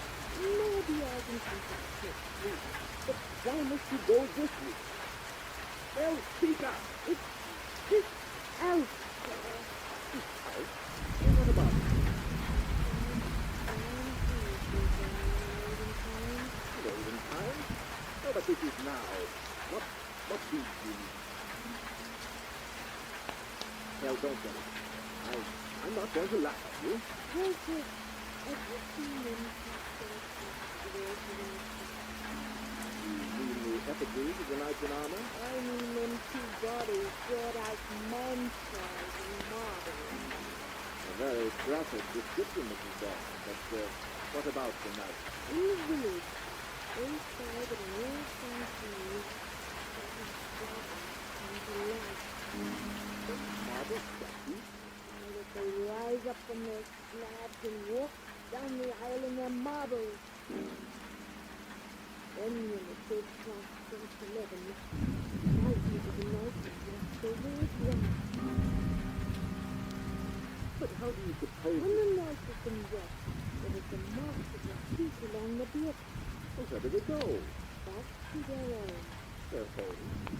But their home was... In this elbow. Did anyone ever see this happen? I'm sorry. All I know is what I know. Who was living here last year? No one, sir. The ladies of Elmy out spent the summer here, but she always went up to London a good month before the night. And so you think you must go? Yes, sir. My niece is here. Oh, your niece is... Oh, very well, Mrs. Dorman. Go if you think you must. But don't say anything about this to Mrs. Langham. Must you go, Mrs. Dorman? Yes, ma'am. This is Thursday. I can't stay no longer. Going to put quite a load on us. Just that it is too much, Mrs. Langham. If there's anything I can do next week, won't mind in the least. Thank you. Oh, but we'll talk it out. And whatever you do, lock the door early tomorrow night. I might kind of expect nothing. What do you mean? That's Mrs. Dorman's little Halloween joke, dear. It's no joke. And if you ask me... Goodbye, Mrs. Dorman.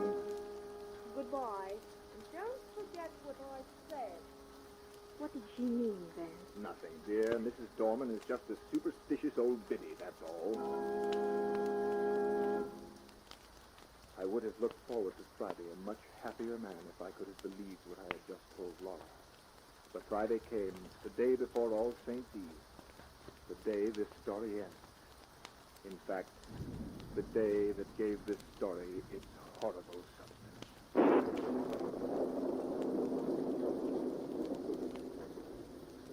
You are listening to Man Size and Marble in tonight's journey down the corridors of the Hall of Fantasy, brought to you by your friends at the Granite Furniture Company with stores in Sugar House, Murray, and Provo. And now back to tonight's story, Bob Olson's adaptation of Man Size in Marble. I arose early that morning and had already built a rather smoky success of a fire when Laura came down as bright as the bright morning itself. We had breakfast and went after the housework. When the brushes and pails were silent at last, we set up and pails were silent at last, we set up and pails were silent at last, and spent one of the merriest days since our wedding. That afternoon we took a long walk, completely happy, and Laura sweeter than ever. I decided that housework was good for her. We watched the deep flame of sunset as it slowly faded to a dull gray, and then walked back to the cottage hand in hand without a word. Once inside, we sat in the parlor and seemed to settle into a deep silence. I thought it was a happy silence, but what I asked Laura had no particular significance at the time. You seem sad, Laura. I was surprised at her answer. Yes, I don't think I feel quite well. I've had the shivers, and it isn't cold, is it? No, unless it's one of those nasty mists that creep up from the marsh. There is no mist, dear. Doesn't seem to be a fact. No mist. In that case, darling, you're not entitled to a chill. Sorry. Vance, do you ever have a presentiment of evil? Don't believe it. I do. When my father died, he was away in North Scotland. But the night he died, I knew it. Oh, forgive me, Vance. Come and light up the candles on the piano, and we'll play one of our duets.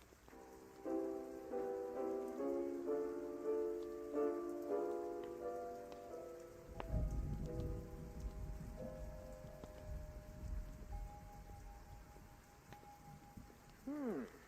10 o'clock already. Light up your pipe if you'd like, Vance. I don't mind. Yeah, I think I'll take it outside.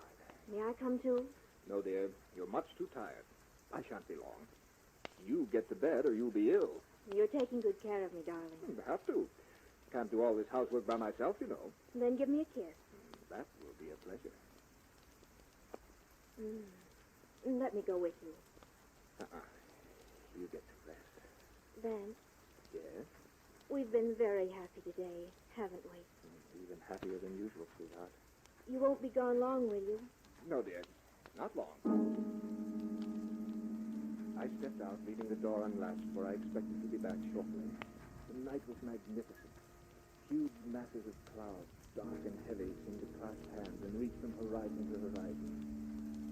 Through this flowing stream of clouds moved the moon, like a dolphin diving in and out of an endless succession of waves.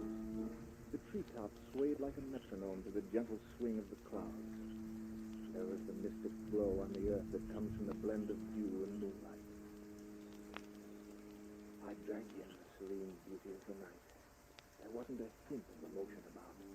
Not even a leaf stirred. The wind was high up, busy herding the clouds. Across the meadow, I saw the church tower standing out black against the sky. I suddenly thought of the 3 happy months I'd known here with Laura. Just then, the church sounded its bell.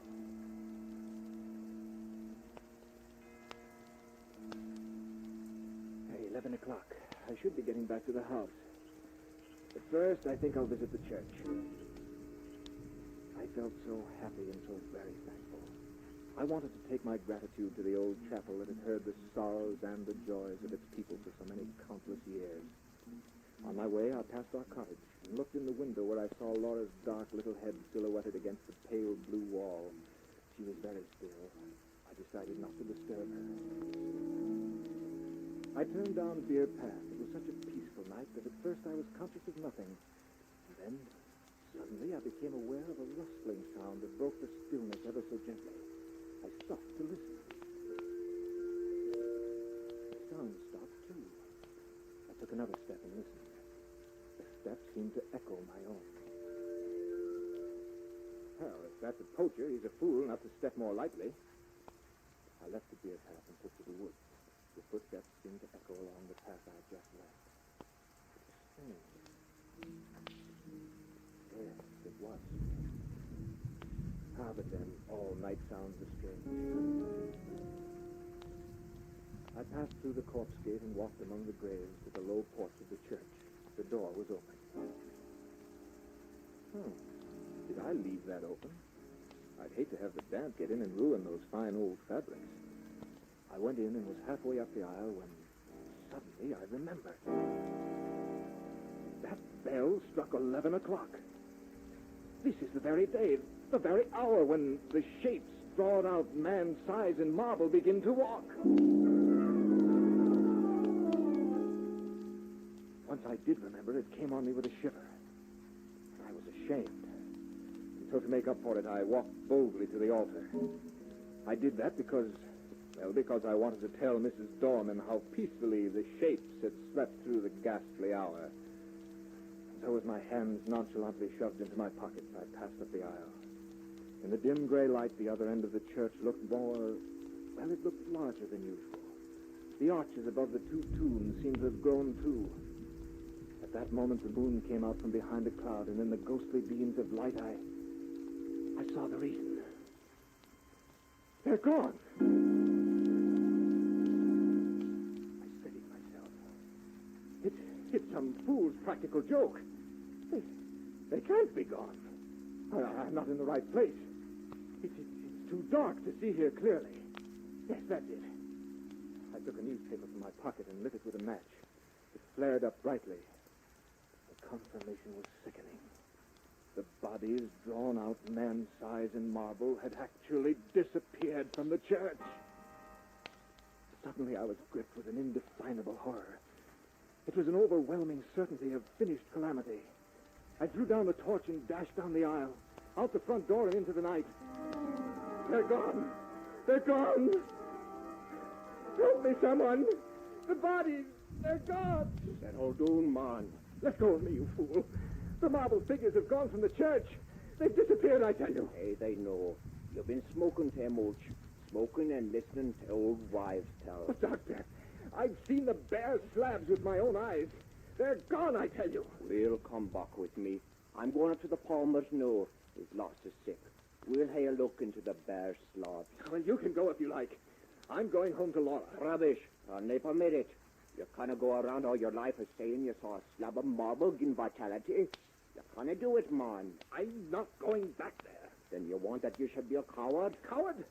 No, but... Aye, coward. I may can help you if you didn't go down with me. Oh, all right. Come on.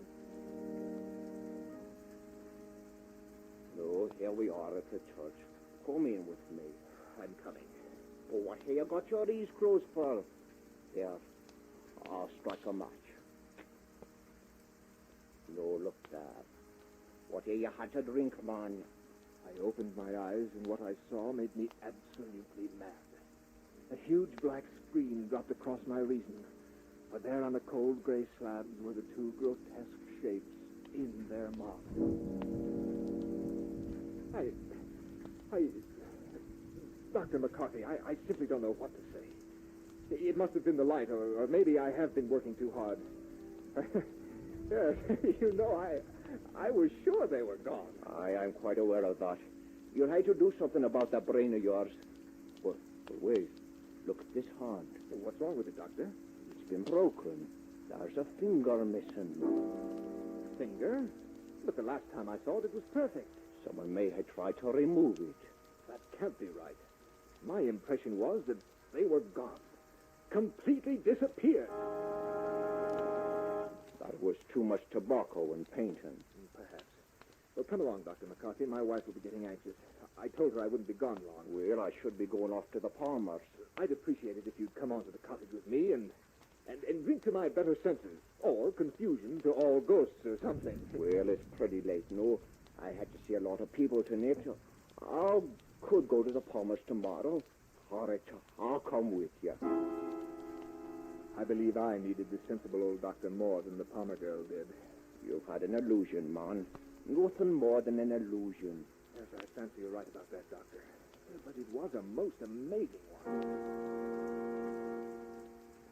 Dr. McCarthy then went into a dissertation on ghosts and apparitions as we walked on up to the cottage.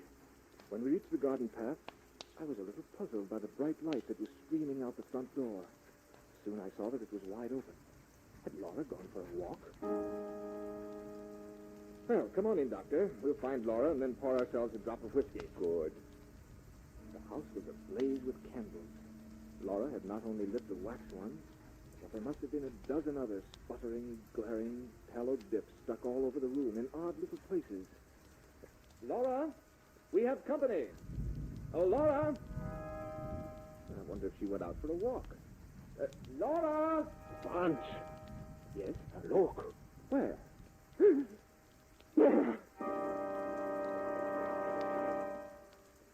in a little recess of the window, I saw her. What had she been doing there? Looking for me? The The doctor said it before I quite dared to. Someone's been in this room. It didn't belong here. Who? Who?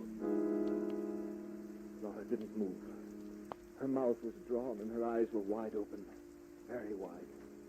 She looked as if she'd heard a footstep behind her and turned to meet... What? I passed my hands over her eyes. They saw nothing. What had they seen last? The doctor moved toward her, but I pushed him aside as if I were afraid of what he'd say. And then I took her in my arms. Laura, darling. I've got you now. You're safe. She's safe. She's dead. Oh, no. She fell into my arms like a limp, loose-jointed doll. I was slightly mad with this horrible sense of loss. But I knew she was dead. I knew it, and nothing mattered anymore. Laura was dead, and the world was dead. And I silently prayed that I might die.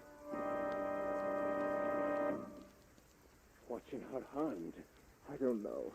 I don't care. Laura's dead. But the doctor pried open her fingers, and soon something fell out of that grim clutch and dropped to the floor. We looked at it, and then at each other. For what we saw was no hallucination. It seemed to fairly shriek its defiance to reason. For there on the floor was a gray marble finger.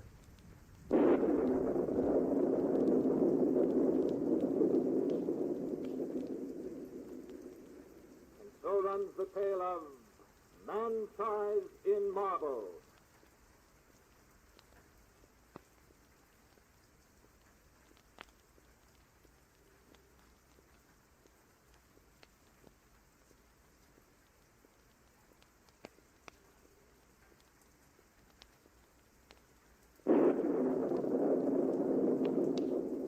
Remember to join us next week at the same time for another journey down the corridors of the Hall of Fantasy.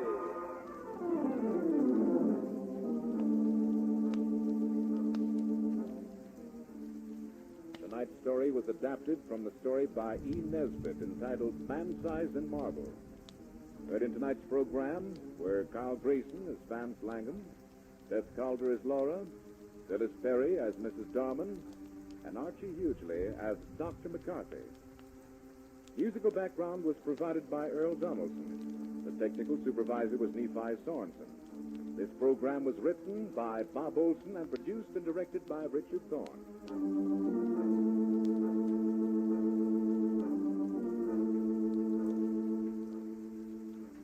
Remember, be with us again next Sunday night on call at 8:30 p.m. when the Granite Furniture Stores in Sugar House, Murray, and Provo will take you on another journey down the corridors of the Hall of Fantasy. We hope that you've enjoyed this recording, and for more happy listening, please visit otrcat.com. Ladies and gentlemen, the Granite Furniture Company, with stores in Sugar House, Murray, and Provo, presents The Hall of Fantasy. Welcome to the Hall of Fantasy. Welcome to the series of radio dramas dedicated to the supernatural, the unusual, and the unknown. Come with me, my friends. We shall ascend to the world of the unknown and forbidden, down to the depths where the veil of time is lifted, and the supernatural reigns as king. Come with me and listen to the tale of Markheim.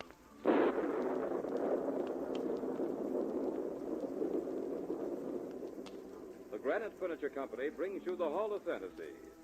Listen now to original tales of the imagination and some of the classics of the supernatural as we take you down the corridors of the Hall of Fantasy to the mysterious realms of the unknown. These are stories of eerie and fantastic thrills brought to you by your friends at the Granite Furniture Stores.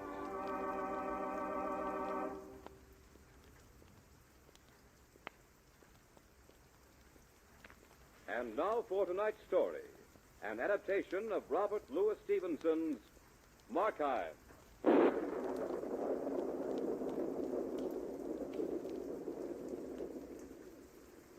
that Markheim's first great crime was that he had committed murder. That's hardly true, for no man can kill his fellow until he first twists the knife in his own heart. This is the story of Markheim.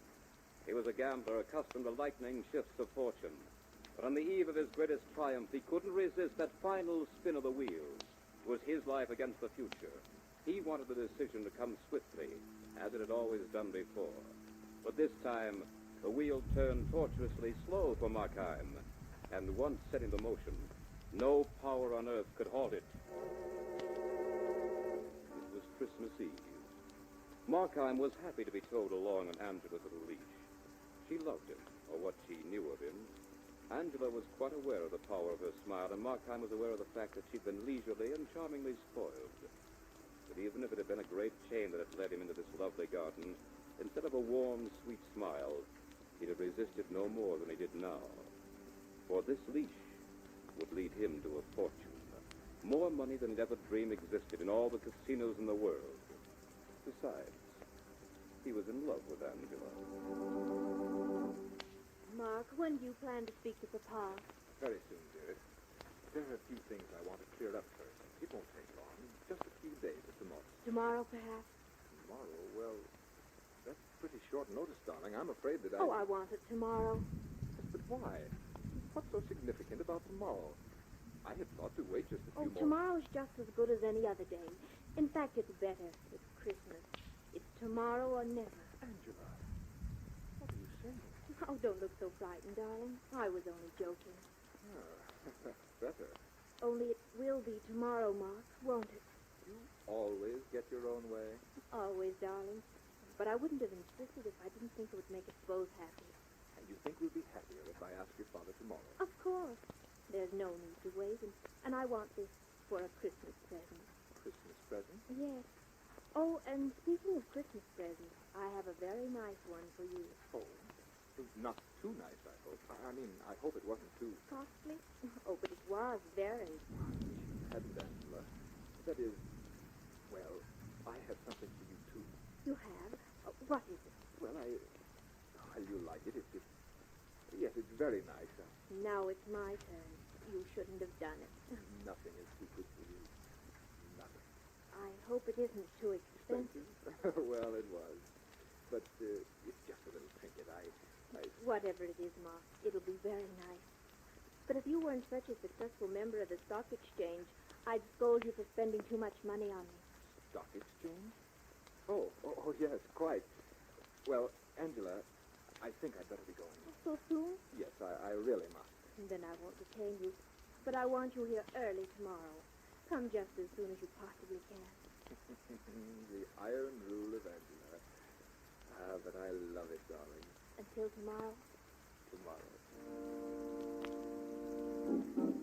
As Markheim made his way through the dark streets, the chill, damp fog soon dispersed the warmth he felt in the rich comfort of Angela.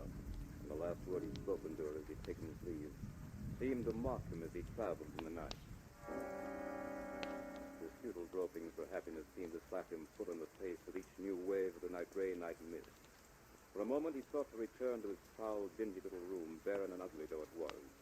The thought of it made him shudder. Any other time he might have found some comfort in his hateful little iron bed. Another night he could have slept and dreamed of fabulous fortune, of an endless flood of gambler's luck, making him richer with every spin of the wheel. But there was no time for that now. For tomorrow was... He cursed the inconvenience of this moment. Tomorrow was Christmas.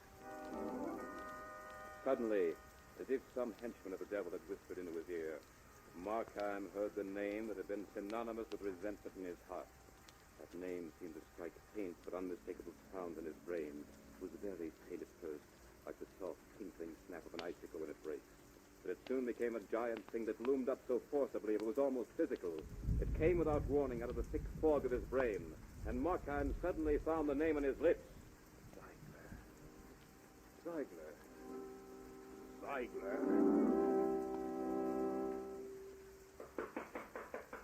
What do you want? It's you, Markheim. Let me in, Zeigler. On Christmas Eve? Can't you see I'm closed? Open up. I've got to see you right away. All right. What kind of trouble are you in this time? Well, come on in. I don't want all that cold and damp seeping in. I've enough aches already. Yes. Merry Christmas. What's your errand? You do a pretty good business here, don't you, You Cyclist? didn't come to talk about my books. What did you come for? I told you the last time that I wouldn't take any more of your stolen goods. I didn't come to sell anything, Zagler.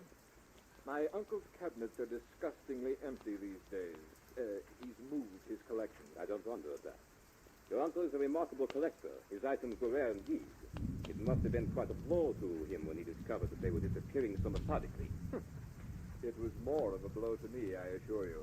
He booted me clean out of the place. I was taking an awful chance myself handling that stuff. An awful chance. But at an awful profit, Zagler. What good's the profit when you want to get the yard after you? Well, if you didn't come here to sell, what did you come for? To buy. I want to buy a Christmas present for a lady. You'll pay dearly coming in on me like this. You know I put up my shutters and I'm refusing business. You won't refuse my business, Zagler. You won't be getting any bargains either. You'll have to pay for both my time and your rather surly manner, young fellow. I suppose you can pay? Don't worry about that. Then you can pay it someone's way. I've done very well in the stock exchange. And likely as not, I'll do much better soon. My errand today is very simple. I'm really quite sorry, Zagler, that I have to disturb you this way, but it's a little matter I overlooked until this late hour. I must have this little compliment ready before morning. And, you know, a man would be a fool to deliberately harm his chances of a wealthy marriage. Well, let that be a thing. You're a good customer, and if you have a chance, you tell me for a fortunate marriage. I don't want to be an obstacle. Now, here's a nice object. Good lady is certain to favor it. It's a hand mirror. Guaranteed 15th century. It's from a fine collection. Whose collection, Zagler? In the interest of my customer, I'll report the name if you don't mind. He was, shall we say, somewhat like yourself. The nephew of a remarkable collector. The pointed remarks of his unscrupulous old dealers suddenly flushed Markheim's calm with waves of passionate resentment. They passed, leaving nothing but a slightly emotional residue. The slight nervous trembling in his hands. He took the mirror Ziegler held out to him. Surely you do not propose this for a Christmas present? Why not? Your lady should be very happy to have such a fine item. And every time she looks at herself in it, she'll think of her sterling husband. Your manner is likely to cost you something before long, Zagler. So you suggest a thing like this. Look at it. Look at yourself in it. Though I dare say you'd look little better any other way. But look at it. Your future lady must be difficult to please, sir. I am buying a lady's Christmas present, not some monstrous souvenir of the sins and follies of the past. Certainly not that grim thing. You weren't actually serious about pawning that off on me, were you? Quite serious, sir. What are you made of, Ziegler? What keeps your dry old heart at work these overtime years? You certainly must have a few thoughts now and then of something besides your miserable little existence. Are you joking with me, Markheim? You'll find it on the sale price if you are. Everything about you can be found on the sale price, Zagler. Come, what's the purpose of this talk? Christmas Eve, man. See how the world scurries by outside? They're all touched with a very warm, friendly spirit. What does your life consist of tonight but a hand for grabbing money and a safe for hoarding it? Is that all? You've drunk too much to the health of your lady, I think. Then you have been in love. Tell me of those golden moments of yours, Zagler. Tell me all about them. I have no time for such things. I have no time for this foolishness either. You take the glass or not? Yeah, but let's not be hasty. A pleasant talk, a pleasant walk, how does that go? Well, pleasant it is, Zagler, and I must not hurry away from any pleasure, even one as doubtful as this. Each instant is a precipice, Zagler, a very high precipice. If we hurry, we fall and dash ourselves to 1,000 meaningless pieces. Yes, if we hurry, we fall, Ziegler. Let's take our time this fine evening. Let us tear away the masks that hide us from each other. Who knows? We might even be friends. I have my books to balance tonight, Markheim. Either make your purchase, or I have to thank you to leave the shop. To be sure. There is no time for being friends, is there? Show me something else, then. Show me something else, Ziegler. There was something in Markheim's voice just then. It couldn't have been the words themselves. It was a tone, or a light that flashed in his eye, but it filled the little jailer with an unexplainable terror. He turned and was about to climb the small ladder that would take him to a little object arch in a higher shelf, when suddenly Markheim poised a little dagger high in the air. It flashed only a fraction of a lightning bolt. For you, Zeigler, and a very Merry Christmas. Ziegler thrashed at the shelves like a chicken. Then he fell to the floor, and flesh seemed to cut a split in the flesh as he set into a senseless pile. Markheim stared at his blue eyes, and it suddenly seemed too much. A single tick of the old clock seemed almost to drop him into unconsciousness. His lips parted to speak. Not very. Each instinct is precipice. Yes. Zeigler, stand up! Stand up and speak to me!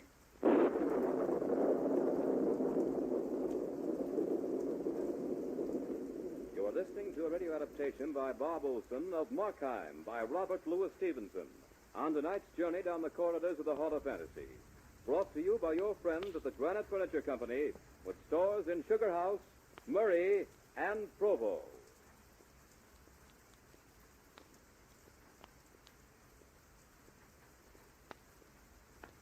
And now back to tonight's story of Markheim.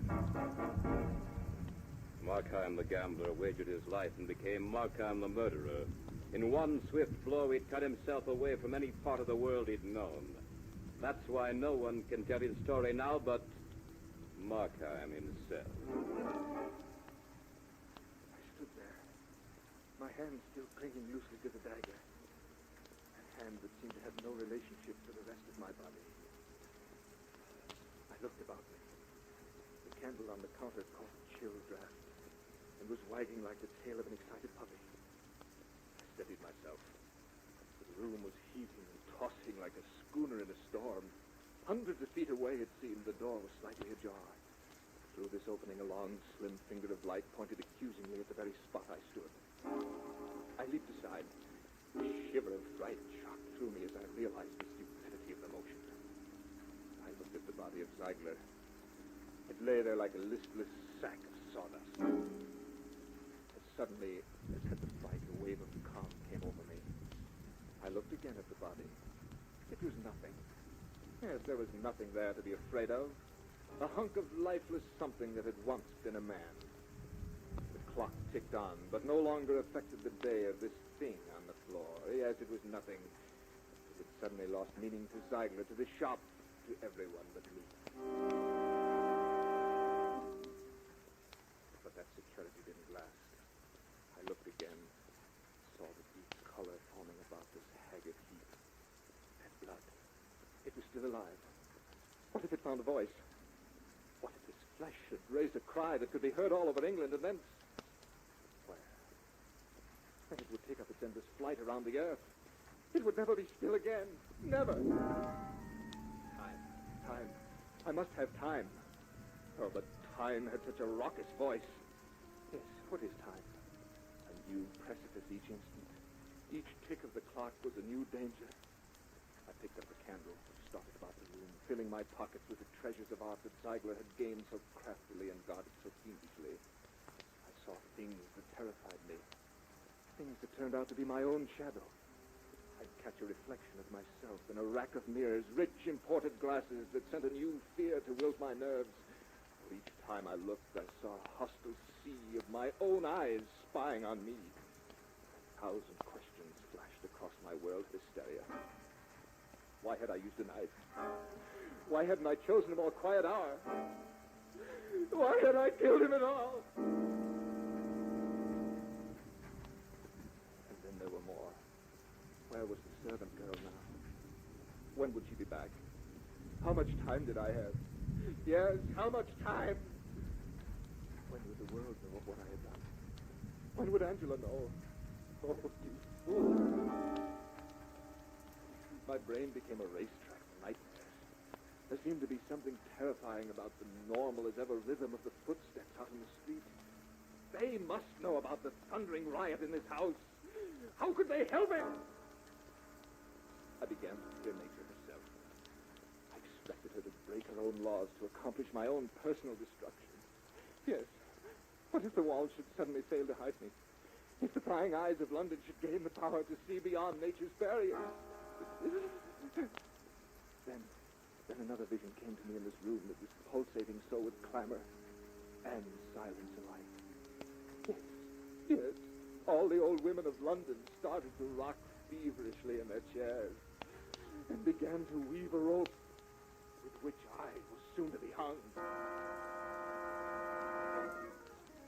knew I was tottering on the brink of the final shock that would send me screaming my guilt to the world if I didn't take hold of myself. But one thing I was rapturously grateful for. I was alone. I was alone.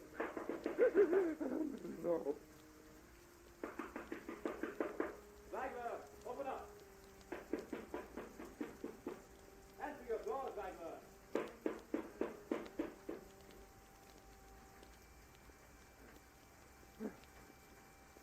Thank heavens. He's gone.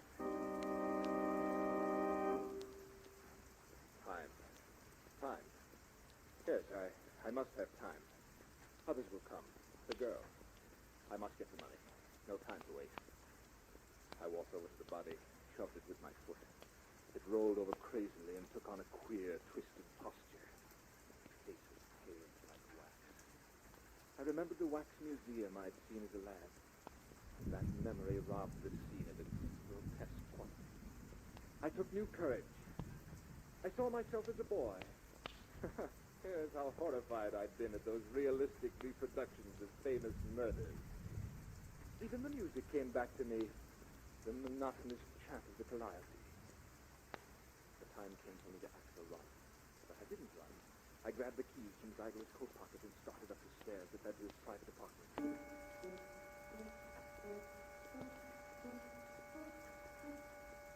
There were 24 steps. 24 separate torches that led to the drawing room where I knew I'd find the safe. As I walked, I seemed to hear the echo of another footstep coming from behind me. Now I was at the top. I pulled open the door, entered. He bolted it behind me. The sense that I was not alone in this house was about to drive me mad. I longed to be in my shoddy little room, away from the eyes that were constantly dancing about in this house. Every man who walked became an avenger and sought stealthily for some scrap of evidence that would curse me forever. I thought of Angela, not long, just the length of a breath or so, but I heard her voice in hollow mockery. Tomorrow or never, Ma. Tomorrow or never. Yes. She said she was only joking. She thought she was only joking. I was before the safe. The finale of this little drama. I fumbled with the keys. There must have been 50 in all. And again, the rush of time began to make me tremble with uncontrollable anxiety. Time. If I ran out of time, this nightmare could have no meaning at all. I shot a glance at the door. Nothing stirred. Yes, I was satisfied that I must be alone. It was quiet here. Even my heart began to slow down a little. Suddenly, another sound broke the stillness. It came from the nearby church. The organ was playing a familiar hymn.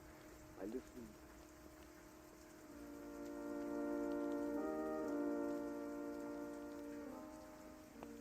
Then I heard it. A sound to freeze a scream in its making. The knob on the door was turning. Someone was going to enter this room. I was caught in a vice of terror. Slowly the door opened. And there was a face without a body staring at me. Who are you? You saw me. I stared. I could do nothing else. The face seemed to swim before me. It seemed a familiar face. No, it wasn't familiar either. Oh, what was that face? It belonged to neither heaven or earth. What do you want of me? I came to see you. See me? How did you know that I was here? You told me. I told you? Not directly, perhaps. Then you really do know me? Right down to the soul. Are you the devil? Does it matter? Oh, yes. But you knew me some time ago. Yes, thank heaven you don't know about the murder. Oh, but I did. I came to warn you that the servant girl has left her sweetheart early tonight and is on her way home now. Now? Yes. Shall I tell you what she brings with her for your Christmas? What? The gathering. Now you must hurry. Shall I tell you where to find the money? For what price? It's a Christmas gift. What are you going to do with me? You know that I'm really not evil. I had no heart for these things. Yours will probably be a deathbed repentance. I have no concern with that. I'm interested in you only as long as you are alive. But why do you do this at all? Can't you see that my hands are red? Don't you realize that I've murdered the little dealer? Yes, Then why do you stop with me? because your name is Markheim. Yes. My name is Markheim. You know that I'm made up of evil and of good. You'll see that they don't destroy the good to avenge the evil. You will help me, won't you? This money you're about to take, how will you use it? On the stock exchange. That's where you've already lost thousands. Yes, but this time I have a sure thing. You will lose again, Markheim. You know. I do. But I'll save out half. You will lose that, too. If that happens, if I do lose again, what next? Yes, I'll start over with Angela. You have lived for 36 years, Markheim. 15 years ago, you would have shuddered at the thought of stealing. 3 years ago, the name of murder would have made you ill. Who knows, Markheim, what you might embrace in the next 5 years? But I still have good in me. Tell me, have you grown any better at all in the past few years? I can remember when I was a boy. Yes. I still love the things that I loved then. But are you better than you were then? No, never. And you still want me to help you get some money? Remember 3 years ago, Markheim, weren't you seen in a little chapel? Yes, I was there. I meant to go back. And didn't you raise your voice louder than the others in the hymn? Yes, but... Where are you going? We part company here. Time has run out. That's the maid, you see. The maid. What shall I do? Why not do what you did the dealer? Here's your last great danger. One more swift blow, and you can finish at your leisure. Don't go. Don't leave me. He's gone. My last great danger. Yes. There is nothing left to do but I took the little dagger from my coat pocket and crept down the stairs. 24 steps to where? Tomorrow or never, Ma. Tomorrow or never. I can do it quickly. I'll tell her old Ziegler is ill. Yes, now don't crack a smile, Markheim. Whatever you do, don't overact. But curse the thing that made me lose all this precious time to talk. Yes, too late now, though. Much too late. Too late. There's no more time for you, Markheim. You again. Who are you, anyway? The door, Markheim. Here's your chance. Open the door. First, tell me who you are. Don't you know? Don't you know, really? No, I don't. My name is Markheim. No. Then you're... Door, Markheim. Answer the door. Hello. Is Mr. Ziegler in? Are you the maid? Yes. Then you'd better go for the police. I've just murdered your master.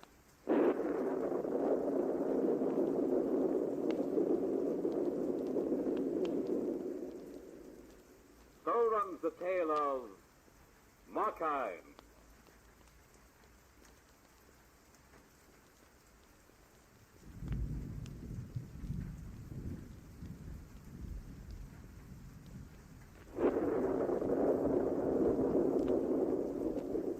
Remember to join us next week at a new time for another journey down the corridors of the Hall of Fantasy.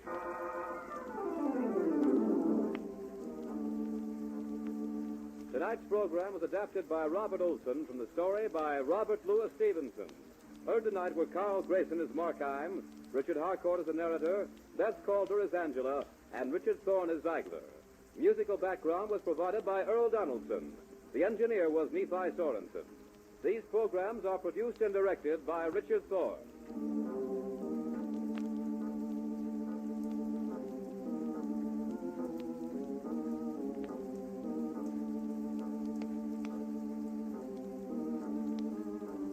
Remember, be with us again next Sunday night on Call at a new time.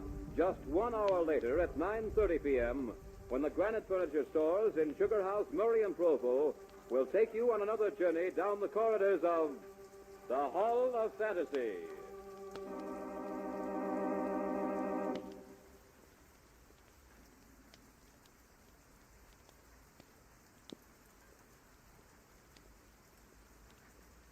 Ladies and gentlemen, the Granite Furniture Company, with stores in Sugar House, Murray, and Provo, presents...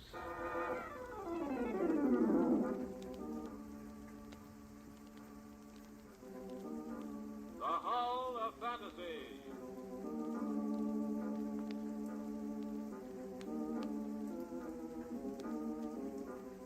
Welcome to the Hall of Fantasy. Welcome to the series of radio dramas dedicated to the supernatural, the unusual, and the unknown. Come with me, my friends. We shall descend to the world of the unknown and forbidden, down to the depths where the veil of time is lifted, and the supernatural reigns as king. Come with me and listen to the tale of the Mark of Shame.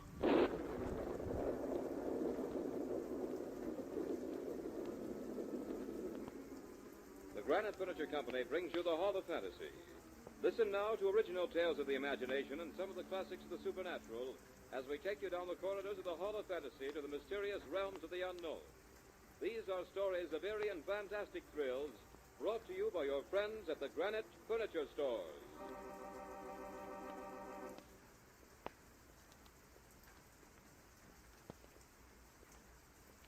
And now for tonight's story, an adaptation by Robert Olson entitled The Mark of Shame.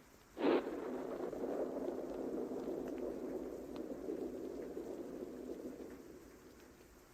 blood that coursed through the veins of Cousin Andre did more than run the natural ebbs of existence.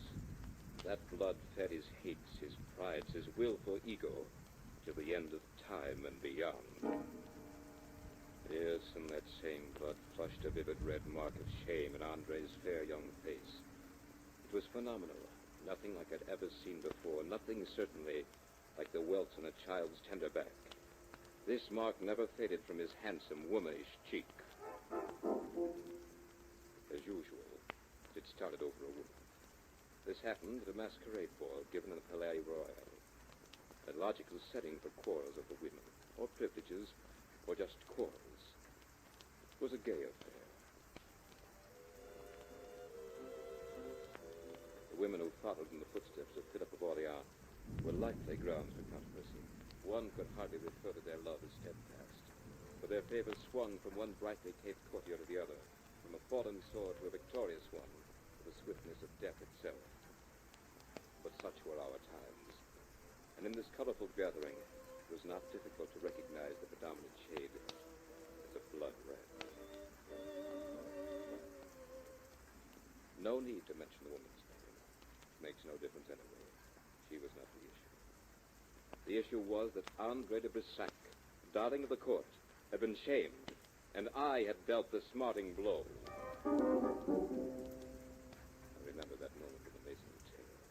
It was as if everything in that ballroom had suddenly been caught in startling paralysis of time, poised between one tick of the clock and another, one heartbeat and the next. Even the note of the music hung suspended, undecided whether to fly out the rich windows or fall in splendor like a Christmas ornament.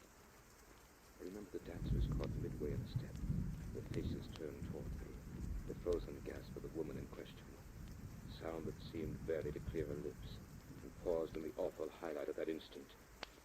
And in Andre's eyes poised the sharp, tempered steel of hatred and humiliation. Then, as if some unseen conductor waved the baton, the room was once more animated. The clock completed its tick, the heart its beat, and the note its soaring flight. The hatred of Andre de Brissac flushed from the eye to the heart to the brain, thence to the voice that made it live in my memory forever. The most amazing phenomena occurred a moment later, but he still stared at me.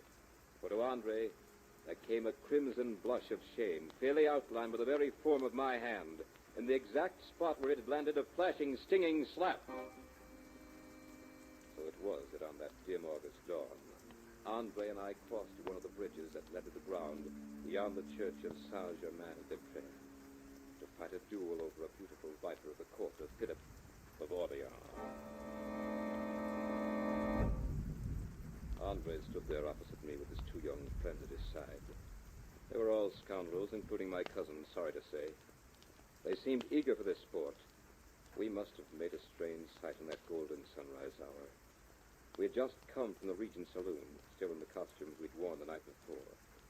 I was adorned, if adorn is the proper word for it, as a Mississippi Indian, while Andre wore a unique hunting habit, copied from a portrait that hung in the library of Puy Verdun, the family chateau.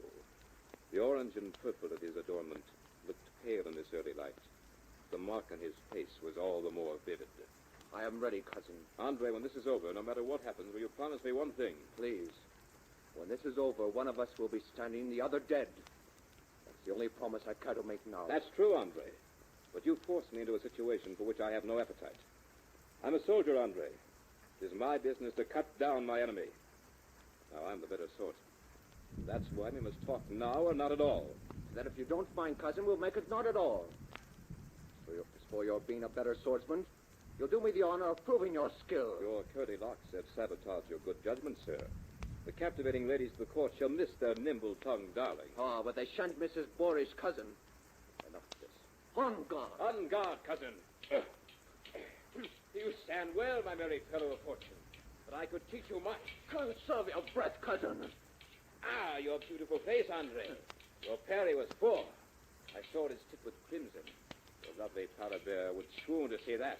It goes ill for you, I fear. You glowed over a scratch. Andre was really quite skillful, but not skillful enough. My contention that the court's fencing master could never compare to the art of learn or die brutality of battle proved correct. I mortally wounded Andre, and instantly I was mortally sorry. Life had been sweet for him as he lay there on the ground, the golden morning sun giving his beautiful features a pitiful glow. I thought I saw a look of despair come into his eyes. He realized that his lifeblood was ebbing away like a tide that would never return. He beckoned to me, and I walked over to him and knelt at his side. Andre, forgive me. Listen to me, Hector de Berzac. This is not the end of us. I am not done with the earth. Just because my jaw will soon stiffen and my eyes glaze over, they will bury me in the old vaulted Puy Verdun. But that is not the end either. You will be the master of the chateau. They may even laugh to think that Andre has been killed in a duel. They will sing masses to my soul, and I will be done with them all. You have accomplished that, Hector, but you and I have not finished our business. I will be with you when you least know me. Andre de Berzac, with an ugly scar on a face that women have praised and loved. Come back when your life is its merriest. At your happiest moment, I will come between you and all that you hold dear. And when this hand is a ghostly thing, dear cousin, I shall drop a poison into your cup of happiness. I shall stand between you and the sun for the rest of your life. Doubt not my will, Hector de Berzac. I can do as I please. And it pleases me to hunt you when I am dead. I did not doubt the iron will of Andre. As he lay his head back on the dewy earth, never to lift it again, the chill breath of early morning touched me with inexpressible loneliness. I looked at him as he lay in his fresh one world of sleep. How fragile he seemed, built only for lace cuffs and bright buckles. I could see why he had been such a favorite. I could almost, even now, catch the fiery twinkle of those clear eyes. And no one who knew the short manhood of my cousin could deny the great force of his tempestuous nature. No, I looked down upon that young face which I had marked so foully, was sorry for what I had done, truly sorry. As for the curse, I took no heed of the blasphemous threats. I was a soldier. I had seen many men die for my own sword. Andre had done me a cruel wrong. I couldn't have forgiven it. Men had died cursing me before. Men who had loved life as rapturously as Andre. One more curse was... well, one more curse. put it out of my mind. A very foolish thing to do. Andre's death had made me rich, but I found no pleasure in the wealth. This chateau, which had rung so with the raucous laughter of Andre's friends, became quiet and lonely.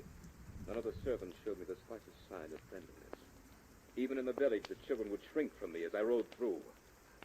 That's why I was so happy when the servant announced that Monsieur le Directeur was waiting to see me. Dr. Corday, I'm delighted, monsieur. Oh, thank you, my lord. I have some medical reports on the patients in the village. I thought you might want to look them over. I know nothing about such things, Corday.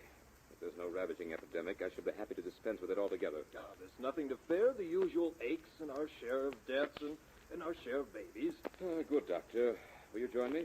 Well, Do, monsieur. Thank you. Dr. Corday, what do the people in the village say about me? Say? Why, the people love you, my lord. You can dispense with them, my lord, Corday. I'm a soldier, not a court dandy. What do the people really say? Shall I tell you? Of course you should tell me. Why do you suppose I asked you? Oh, monsieur, forgive me. This is the bitter life I have no taste for. I'd rather be a soldier. I really would. Well, in that case, you'd be quite interested in hearing what the people of the village say. What is that?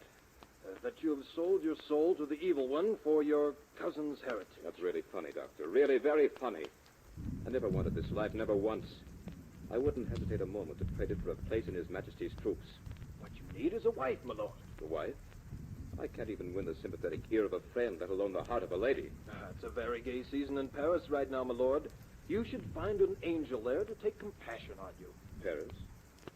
A marvelous idea. At least I can be my own man there. Doctor, I'm grateful for your visit. Come in again when I return. With a wife? Who knows?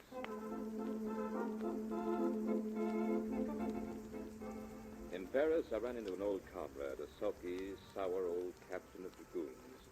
Many times he'd aired his displeasures to me. He told me a great many things about himself.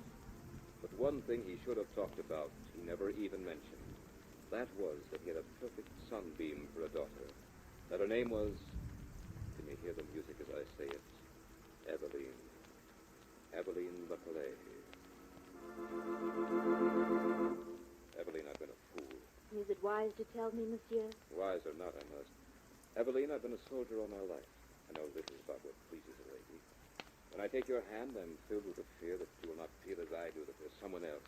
There is no one, monsieur. Thank you. Eveline, I've wasted the best years of my youth worshipping a wicked woman who cheated me and finally made a fool of me. She was the fool, monsieur. Bless you for saying that, Eveline. Well, you must know what I'm trying to say. I'm told women do know. I love you, Eveline. I want you to go back to Cleveland as my wife. Will you? You will have to speak to my father. Forgive me, but I really have. Oh, you are a soldier, monsieur. But what is your answer, Eveline? I will marry you. Oh, Eveline, my daughter. This is... Yes, go on. Is anything the matter? No. No, of course not. This is the happiest moment of my life.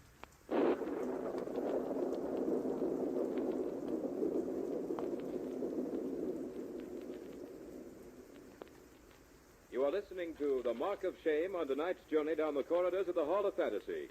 Brought to you by your friends at the Granite Furniture Company, with stores in Sugar House, Murray, and Provo.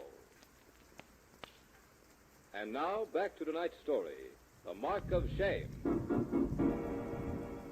Weaverdun was not the sordid, lonely place I had left. The difference was my charming bride. Now, when I rode through the village, her children actually crowded about our carriage. I no longer feared the Debersac who sat beside the lady. Her charities had won her their love and transformed the gloomy lord into a gentle master. They even forgot the untimely death of my cousin. And I no longer hesitated with that strange catch in my throat to tell her about it. Eveline, I never knew I could be so happy. I, too, Hector. I'm happier than I ever dreamed. Even the villagers feel it. They used to avoid me like a plague. You only imagine that. Why should they avoid such a gentle master? Maybe it's because you've made me so, Eveline. I feel like a traveler who's just been transplanted from the frozen Arctic wastes to the heart of some green and friendly valley. It's almost... Oh, I don't know, darling. Sometimes I doubt it. Why, dearest? It seems almost fantastic to be so happy. I could be aroused so rudely at any moment with the coarse shout of reality. You aren't dreaming, husband. I won't allow it. For you know, if you were, I would be too, and I wouldn't like that. See what I mean? Nothing like this ever happened to me before. It's like standing in the bright sun. Hector, Yes. who's the lord of the chateau nearest to this? What? Who is he, Hector? Darling, don't you realize that this is the only chateau within 40 miles? That's strange. Why? Because I saw him again yesterday. Him? Whom did you see? I don't know now. Suppose you tell me about it. Well, in my walks about the park and woods in the past month, I keep meeting a man who appears to be of a noble rank. Of noble rank? Are you sure you don't mean a peasant? No, his dress and his bearing was that of a nobleman. I couldn't have mistaken that. I imagined that he must occupy some chateau near Verdun. That's not possible, Eveline. We're in the heart of a desolate region. No, that couldn't be possible. Val, come here a moment. Yes, monsieur? See the picture there on the wall? This one, monsieur? No, the one next to it. That's right. I want you to... Yes, monsieur? I want a curtain hung over that picture as soon as possible. Understand? Oui, monsieur. Good. Now bring some tea to your lady's drawing room. In spite of myself, I was disturbed by Eveline's visitant. That night I asked her more about it. Eveline, this man you say you saw... Say I saw. I did, in fact, I do see him. How often? Every day. Every day where? Sometimes in the park and sometimes in the woods. You know that little cascade and the old rock work that makes a sort of a cavern? Yes, I know the place. I used to play there as a boy. Oh, I love it. I spend my mornings there reading. And that's where you see him? Yes, Has he ever had the courage to address you? never. I look up from my book and he'll be standing there very quietly, watching me. Then I'll continue with my reading, and when I look up again, he's gone. He must be some peasant out to frighten you. I'll go into the village tomorrow and see what I can find out. No, Hector, he's not a peasant. He has the manner of a nobleman. I suppose he's quite old. On the contrary, he's young and quite handsome. For the next week, I spent my mornings with Eveline. We took many casual rambles into the woods and park, but we saw no one but a few peasants or occasionally a member of our own chateau. These works were beginning to disturb the routine of my life. And since I was a man of rather deeply ingrained habits, my wife noticed the unrest. There's no need to take these walks with me, Hector. You know you have other things to do. I'll spend my mornings on the grounds, and the stranger can't intrude on you there.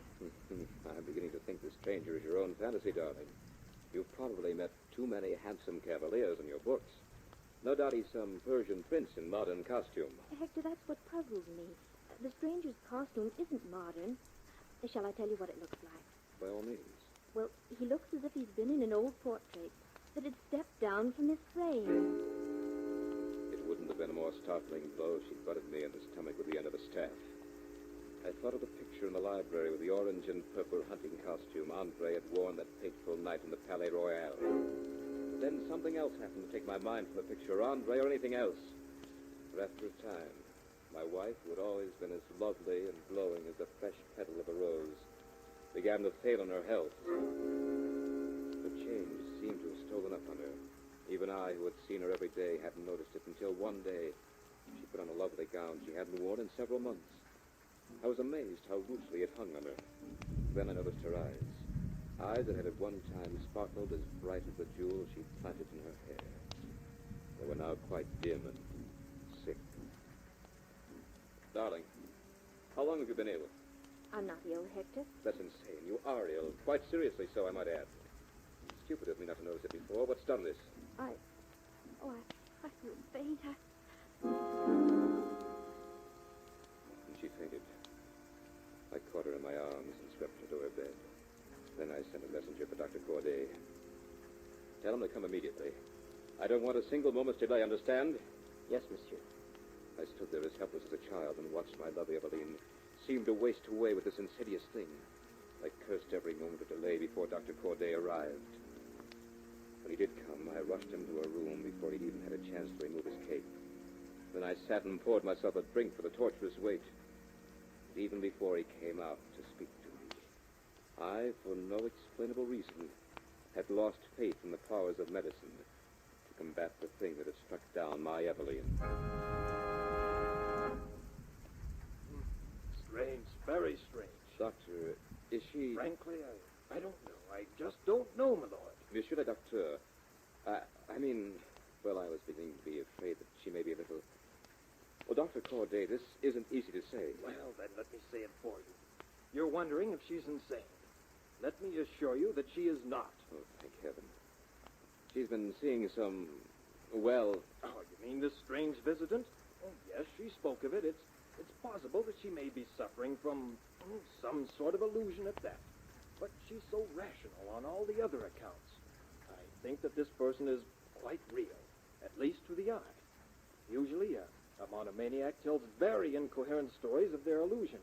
Hers is no such thing. She speaks as calmly and rationally as you and I. Are you positive that there is no one who can encounter her in her walks about the garden? I don't see how. The moat is 10 feet wide and continually flooded with water. Raoul keeps the lock secured day and night. No, I don't see how it's possible. Well, perhaps someone related to your household in some way.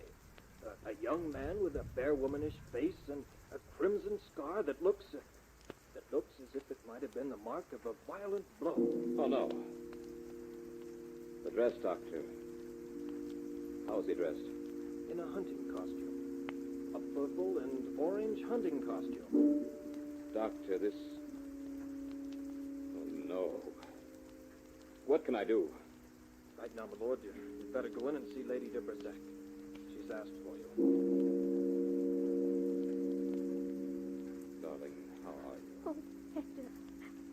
Eveline, why haven't you told me? The doctor says you've seen the stranger again. I see him every day. What's killing me? I rushed down the library, took down the portrait, and showed it to my wife.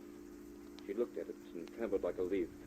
She clung to me as if she were about to fall into some nameless chasm. It's witchcraft. The costume is the very same. Then she described his face to me, line for line, even to the cruel mark my hand had left. I knew that Andre de Bersac had come back to keep his promise. I took Eveline away. We traveled through the southern provinces and on into the heart of Switzerland. I wanted to outdistance the phantom. It was no good. He followed us everywhere we went. Never did I see him. Always Eveline. That type of vengeance had Andre's touch. He used my wife's innocent heart as his cruel weapon. His constant, unholy intrusion was destroying her. Nor could I shield her or drive Andre from her. He's here even now, Hector. As you stand there and I here, he stands between us. He'll never let me rest, nor let me forget. Thus it was I fought like a madman to get something I couldn't see, fought through this terrible void to get back to the side of my beloved wife. And then, a short time later, we were in a Tyrolean village. It was a brilliant moonlit night.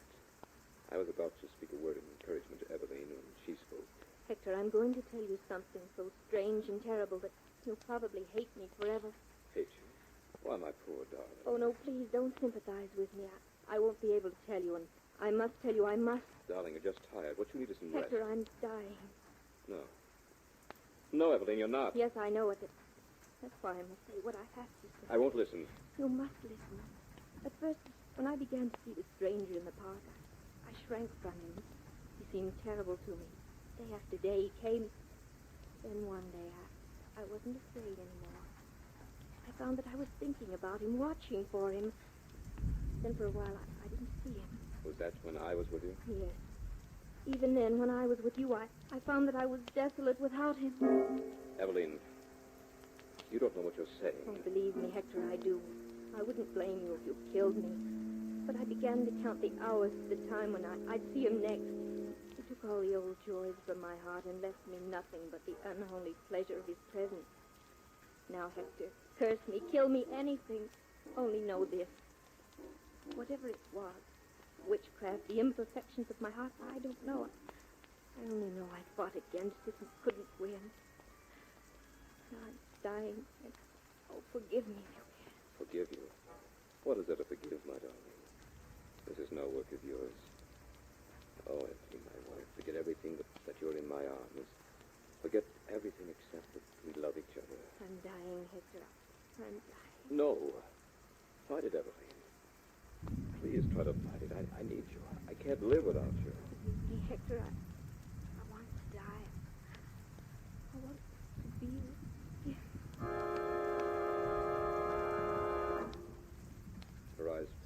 she was gone, something more than the cool lash of her words hit me. Even though I was barely conscious, I felt it. I got up and ran to the mirror. Sure enough, there it was. That vivid outline of the hand, full across my cheek.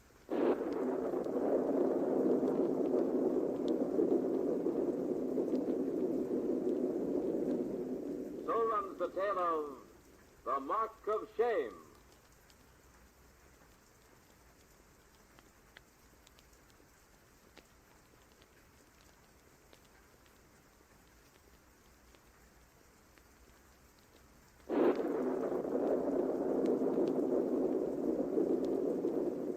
Remember to join us next week at the same time for another journey down the corridors of the Hall of Fantasy.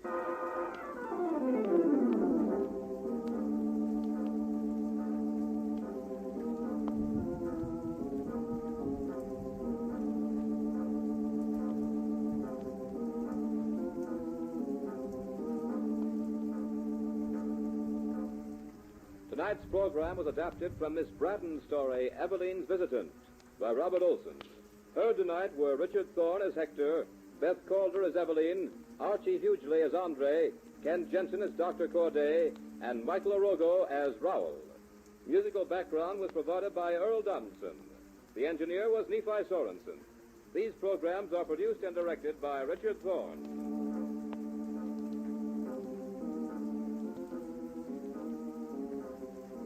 Remember, be with us again next Sunday night on call at 9:30 when the Granite Furniture Stores in Sugar House, Murray, and Provo will take you on another journey down the corridors of the Hall of Fantasy.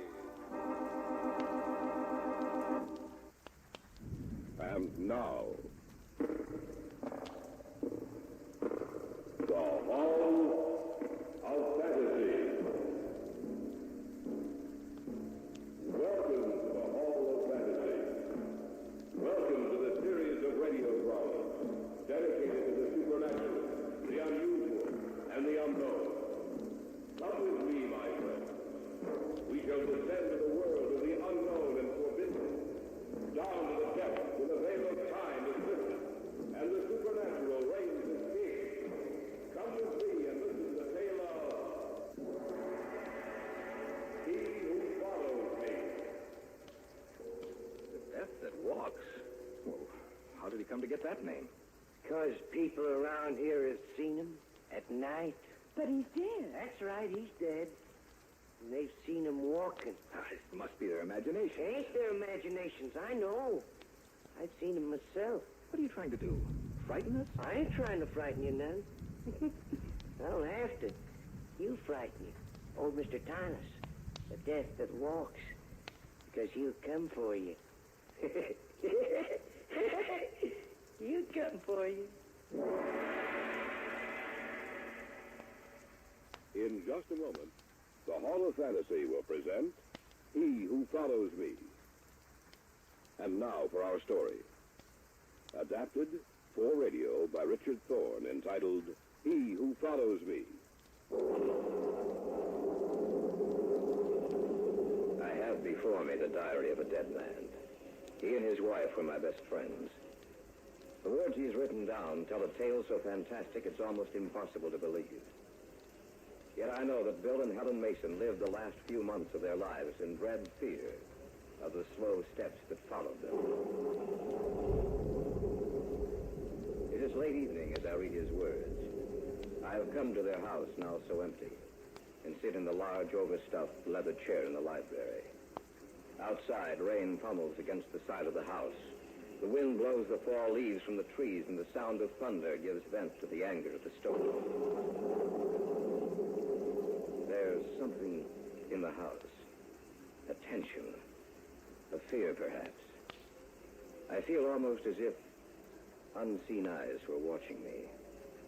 As if someone is here with me. Here in this room.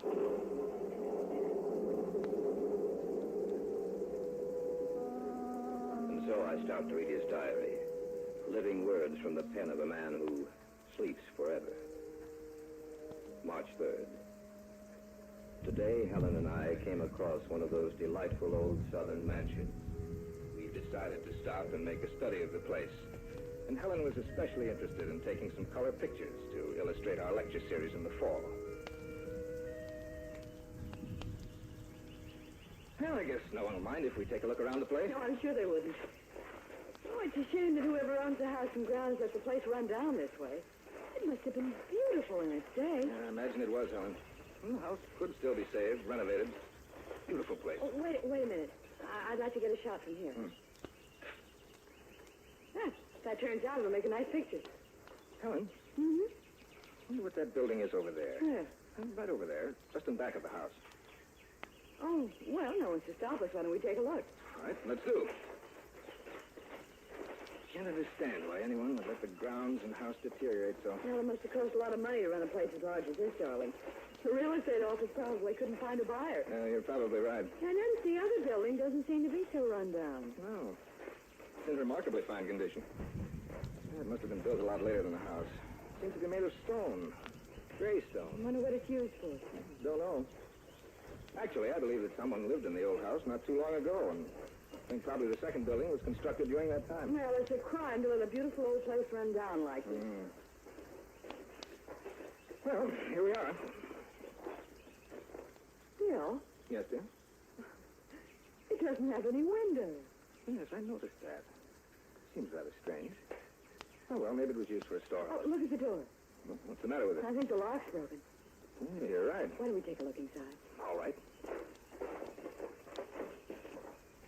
The lock's all rusted through. There. Yeah, that does it. And now to see what's inside. Well, there might not be any windows, but there's a skylight that lets in the sun. Come on, let's go in. All right. Ooh, so cold in here. So I noticed. Helen, What's that in the center of the floor? that's just what I was going to say. This isn't a storehouse by any stretch of the imagination. It's a mausoleum. That thing in the center of the floor is a sarcophagus.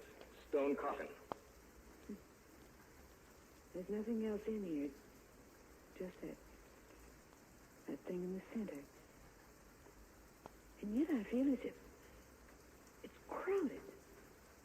As if there are things here that we can't see. That's nonsense, darling. Hey, look, notice how the sun falls across the head of the sarcophagus. Yes, I wonder if we're light enough to take a picture. I doubt it, but you could try. Well, I might as well if it turns out that... What are you two doing in here? We noticed the lock was broken, and so we came on in. You shouldn't have done that. Why not? We didn't do any harm. I'm sure of that, but he won't like it. Who won't like it? The thing that sleeps in that stone coffin. What are you talking about? Just what it said. You didn't notice the writing over the door when you came in, did you? What writing? You didn't notice it then. That's a shame. Because you didn't know what you was getting into. Getting into? Look, I'm sorry, but I just don't understand. We didn't hurt anything. We're not intending to steal anything. But that don't make no difference. He doesn't care what your reasons were. Who is he? They called him Mr. Thomas when he was living. They call him the Death that Walks, now that he's dead. The Death that Walks? How did he come to get that name? Because people around here have seen him at night. But he's dead. That's right, he's dead. And they've seen him walking. That must be their imagination. It ain't their imaginations, I know. I've seen him myself. What are you trying to do? Frighten us? I ain't trying to frighten you none. I don't have to. You frighten you. Oh, Mr. Thomas. The Death that Walks. I think we better go then. You don't believe what I'm telling you. That's all right with me. I don't care what you believe. But you listen to what I'm saying now. If I was you, I'd get away from here as fast as I could. Not just from this place, but from the town, from this part of the country. Why? You want me to tell you a little of the story? Yes. All right. Maybe you'll believe me then. Old Thomas came here from someplace in Europe. I say old, but he really wasn't old. Just seemed that way. He brought the house and grounds here and had them cleaned up till the place looked like it was brand new. Then he started building this here building. There's something funny about Thomas, something in his eyes that made you frightened of him. His eyes, they looked like the eyes of a dead man. He didn't act like anyone I ever knew. He was always talking about death. Always telling me he could come back after death. I was the caretaker then, just like I am now. After this building was completed, I used to watch him at night when he'd come out here. It seemed like he was in some sort of a trance. He'd stay out here for hours. When he'd come back to the house, his eyes would glisten and shine, so you couldn't hardly look at him. A week before he died, he told me that as long as I lived, I was to take care of this place. Because if I didn't, he'd come back and kill me. And then he died. Just like that. And he was put in here, in his coffin. And one night, about 2 months later, when the moon was full, I heard a noise. And when I come out to look, I saw the door to this place open. And him come out in the moonlight. I could hear his footsteps. It sounded queer and hollow-like. I turned around and I could see his face in the moonlight. Pale and pasty, sick-looking. And those eyes of his seemed like two burning coals of fire. He seemed to be looking at me. And I heard him say, "They have disturbed me, and the moon has awakened me. I shall follow them." That's what he said. And I heard it just as plain as you're hearing me. And then he vanished in the night. Towards morning, I heard his footsteps again. And I heard that big iron door closing. And I knew he was back. The next day in town, I heard that Alf Cummins had died the night before, screaming something about not meaning to go into the mausoleum. I knew who killed him. And that's all there is to the story? Oh, that's just part of it. It's happened again and again in the last 10 years since he's been dead. Folks around here say he'll follow you wherever you go if you come inside here. Well, in that case, why haven't you been killed? Because he needs me. He ain't gonna kill me. But if I was you, I'd get out of this part of the country just as soon as I could. Let's go back to the hotel, Bill. Yes, all right, dear. You gonna get away from here? Yes, we'd better get going. I wish I'd have been here when you come, but I was in town getting this lock. You can't go around leaving this door unlocked.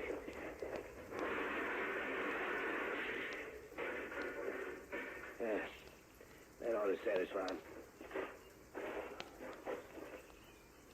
There's an inscription, Bill. Yes, that's the writing, I mean. Got a nice sentiment, ain't it? If you enter here, into the realm of death, I shall follow you and bring him with me.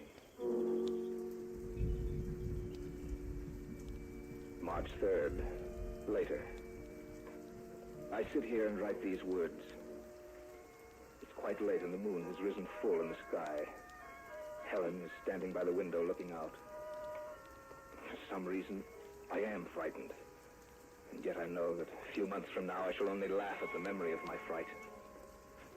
However, in the morning, I do believe that we will leave this place. All through? Yes, for tonight at least. I think we'll be leaving tomorrow, Helen. Well, I'm glad. I don't believe the caretaker story, and yet I'm afraid. Yeah. It's a beautiful night. Yes, isn't it? That moon's so big and full that it could... Bill, Yes, dear? look down there at the street. There's a man down there. There's nothing to be... Bill! He's looking straight up at us. And pointing to us and... Look at his face, Bill. Look at his face. Pale, pasty looking. And his eyes like two burning coals of fire. Back now to our story, adapted especially for radio by Richard Thorne, entitled He Who Follows Me.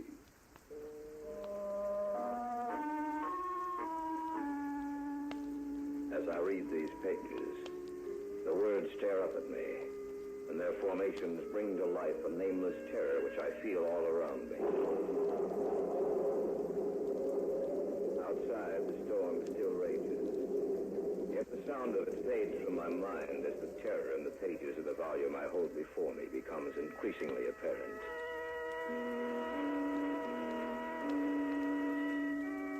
March 3rd. Still later. The man down in the street, whomever he was, left after about 10 minutes. He has given us quite a fright. Where I felt any doubts as to whether or not we should leave this place, they've all been dispelled now. Helen has just gone to bed. I think I shall do the same. If we're going to leave in the morning, you better get to sleep, Bill. I want to get out of here as soon as I can. Yes, I was just coming to bed, Helen. That man we saw, Yes? it might be only coincidence. Do you really believe that, Helen? Or are you trying to talk yourself into it? I guess I'm trying to rationalize it, and I'm afraid I'm not doing a very good job of it. I don't know what to believe. It could be coincidence, but somehow I'm afraid it isn't. Then you think that... Maybe. No, don't worry about it, Helen.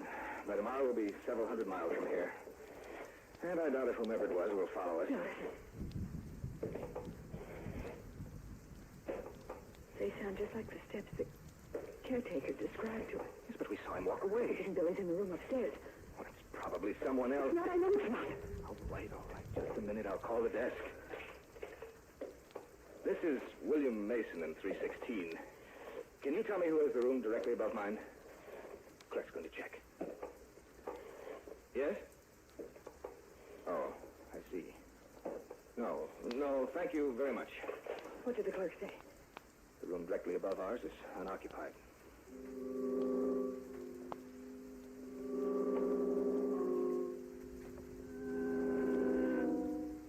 March 4th.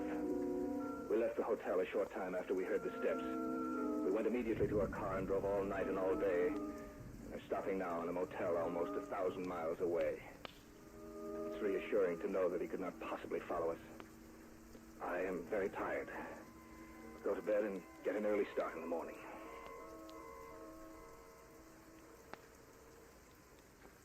Helen, you asleep? No. What are you thinking about? The words that were written above the mausoleum door. If you enter here into the realm of death, I shall follow you and bring him with me.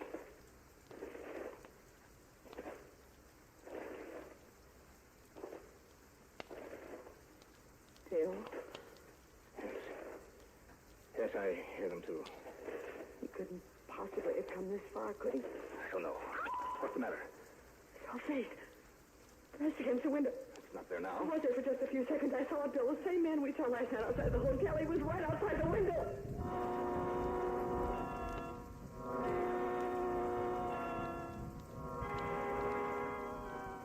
March 5th. This morning when I went in to pay the bill, the man who owns the motel said a strange, pasty-faced man had been in earlier and told him to tell me that he would follow me.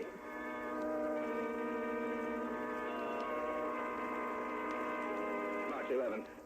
It's impossible to get any material together that'll help me in my work. Everywhere we go, he's there also.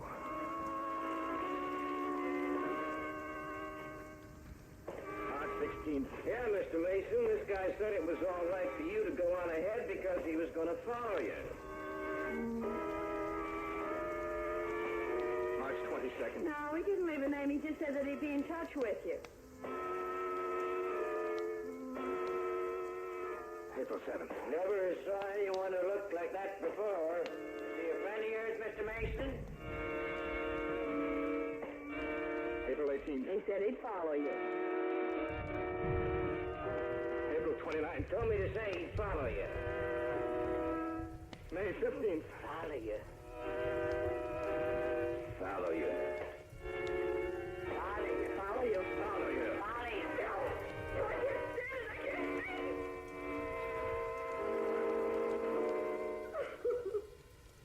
I wish there was something I could do, Helen, but there's nothing. I've done my best, Wilson, but I can't. When we go home, Bill. Oh, if we go home, it'll be the same thing. Maybe it won't. I can't stand this anymore. All right, darling. We'll leave for home right away.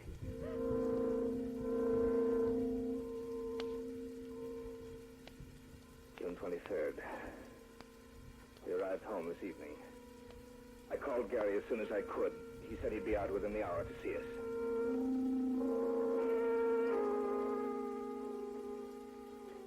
He wasn't able to help us in any way. I really didn't expect any help. I was hoping that he might be able to offer some concrete suggestion as to what to do. However, last night was the first night in months that we haven't been aware of his presence.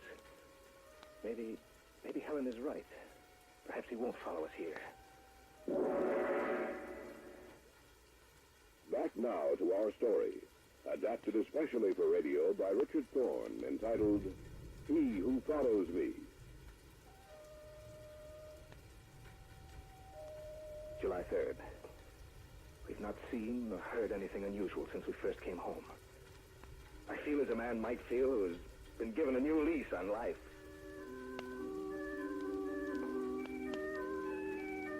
July 10th. Still nothing.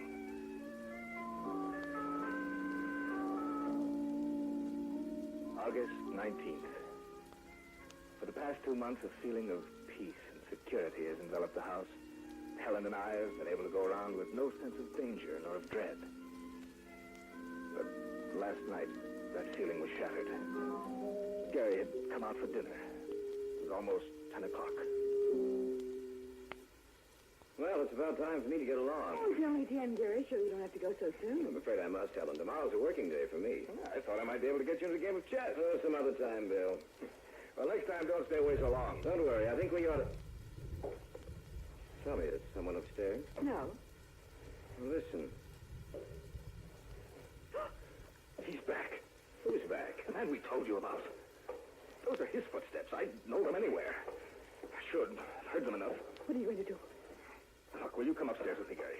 Yes, of course. You stay here, Helen. Oh, don't go up there, Bill. Don't let him, Gary. No, Helen. This time I'm going to meet him face to face. And I'm going with you. No, you're not. You're going to stay right here. Ready, Gary? Yes. Okay, let's go. Be careful. As careful as we can. See, here's up there. What are you going to do? I don't know. We'll find that out when the time comes. Those steps came from the guest room.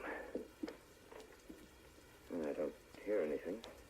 Well, let's see if he's in there. Stand back, Gary. I'm going to open the door. Right. It's empty. There's no one in here. But I heard someone up here. Yes, he was here, but he's gone. I can feel it when he's near me. I know it. Come on. Helen! Helen, where are you? Helen! There she is. In the front room. Helen. What's the matter, Helen? Helen, answer me. She can't, Bill. She's sitting there with her eyes wide open. She's dead.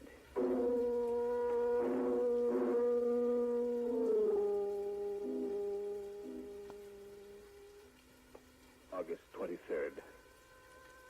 We buried her today. As I sit here in the empty house writing this, I know that Thomas will come for me, too. I am writing this in the hope that someone will find it, read it, and maybe understand my death. It's lonely here, yet suddenly I have the feeling that I'm not alone. Someone is here with me.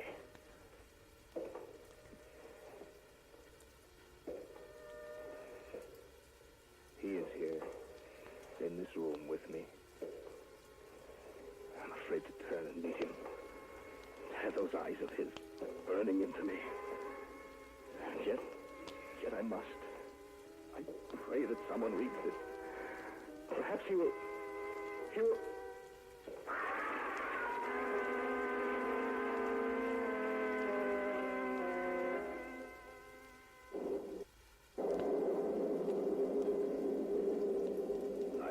Read the manuscript in full.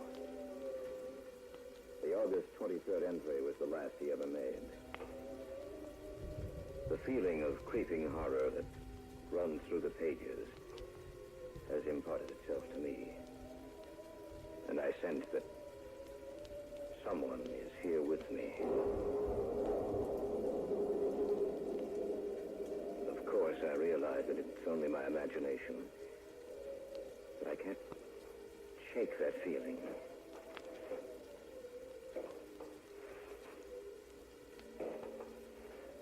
There is someone here.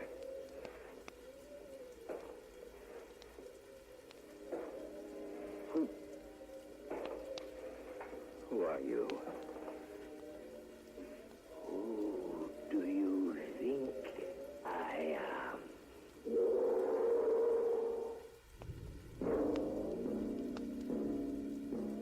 So runs tonight's tale of the unusual, the terrifying, the unknown. Join us again when next we journey down the corridors of the Hall of Fantasy to hear another strange tale of the supernatural. All characters and events portrayed in these programs are fictional, and any similarity to actual events or persons, living or dead, is purely coincidental.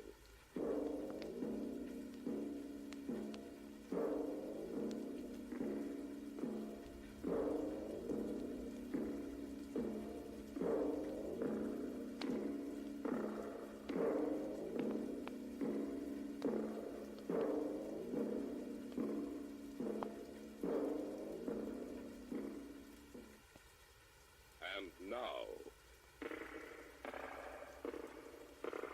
the Hall of Fantasy. Welcome to the Hall of Fantasy.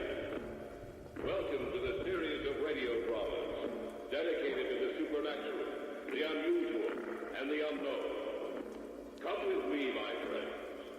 We shall descend to the world of the unknown and forbidden, down to the depths where the veil of time is lifted, and the supernatural reigns as king. Come with me and listen to the tale of the Castle of Lavoca.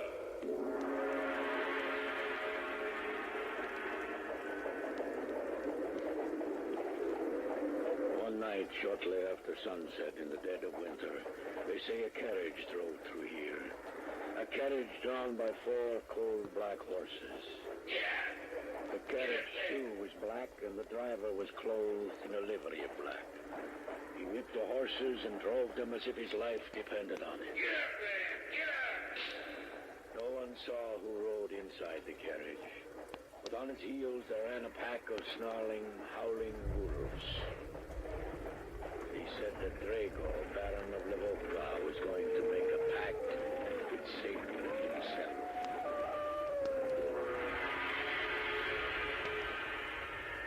In just a moment, the Hall of Fantasy will present the Castle of Lavoca.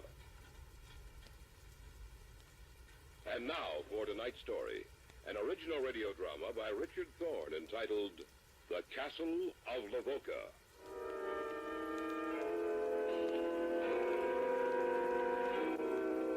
We were on vacation in Europe. It was a warm summer's day. Doris and I had cycled out from town, intending to find some inn along the way at which we'd spend the night. What time is it, Grant? Let me see. It's about 4:15, Doris. I think we better find some place to stay before it gets too late. Well, according to the map, there should be a little town about a mile away from here. Grant? Yes, dear? Look, over there. Where? Right over there. Hey! Why, it's an old feudal castle. It's just what it is. Hey, let's stop a minute. Right. Well, will you look at that? Oh, I've never seen anything like it. It looks like like history come to life. A walled fortress. Look at those 3 towers rising up from the walls. The whole thing seems to have been built in the form of a triangle. There only seems to be 3 sides to it. From what I can see from here, it looks to be in pretty good condition. I wonder how old it is. Hey, Dor, I've got an idea. It's too late tonight, but why don't we find the inn and then tomorrow morning see if we can't go through that place? That sounds pretty good. As a matter of fact, I wouldn't mind spending a day or 2 around here. It's beautiful country. Well, I say we do it. What about you? Oh, you twisted my arm. Grant? Yes, dear? Maybe we shouldn't. Shouldn't what? Shouldn't go through that place. Well, why not? I don't know. It's just that suddenly I felt cold inside.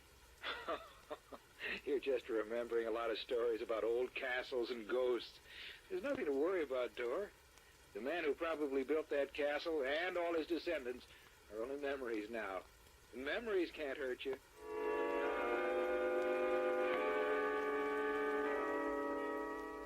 When we had first sighted the castle, I was quite surprised, because there was no indication of its existence on the map I carried. And what Doris had felt, I had felt also. When I first looked upon it, I felt, as she had said, cold inside. What it was, I didn't know. But that feeling had passed, and the only feeling I had was one of enthusiasm for the adventure that was to come the following day. About a mile from the castle, we found the town indicated on the map, a little place called Lavoka. It was no more than a village with a population of a few hundred. The inn was on the other side of the town, and as we pedaled through, the townspeople looked at us curiously. It took us only a few minutes to reach the inn and to enter it. A tall, dark man sat at a table, and he looked up as we passed him. Then he turned away again, obviously lost in thought. We were in a large room full of tables. There was no such thing as a reception desk, save for the bar at one side of the room, which served a double purpose, a bar and a registration desk. A large man with pounds of extra flesh stood behind it. Are you the proprietor? Do you understand English? I do. I was afraid... But I wouldn't. It happens that I do. Well, we'd like a room for 2 or 3 days. I hope you have something. All of my rooms are empty save one. It is occupied by the man you passed on your way in. I would be able to accommodate you. You are American? Yes, that's right. I'm surprised to see you with the world so close to war. Well, we won't be in this one. Perhaps. I do not have many visitors these days. The hospitality of my inn is offered to you. If I may be of service to you while you are here, please let me know. As a matter of fact, you can. In what way? Well, we passed an old castle on our way here. Do you think it'd be possible for us to... You must mean Lavoka Castle. Why, don't know its name. It's laid out in the form of a triangle. Yes. Yes, I know the castle. It has a particular significance to the people of this area. Well, can you tell us anything about it? Later. After you've had the evening meal, you shall hear of it. Come. I shall show you to your room.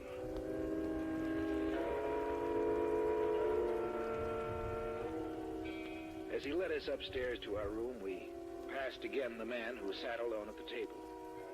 He was staring at us and made no attempt to hide the fact.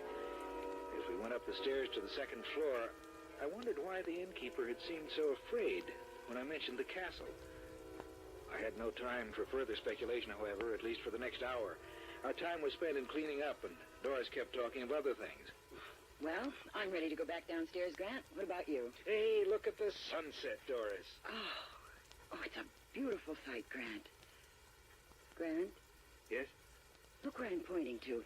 Isn't that Lavoka Castle? Yes, it is. It stands out so in the sunset that it seems to be on fire. Grant, did you watch the innkeeper's face when you asked him about the castle? He seemed surprised. I wouldn't call it that. I'd call it frightened. Perhaps you're right. And perhaps we should forget about seeing that castle tomorrow. Perhaps we should start back. We'll see. You know, Dora, you make it seem so serious.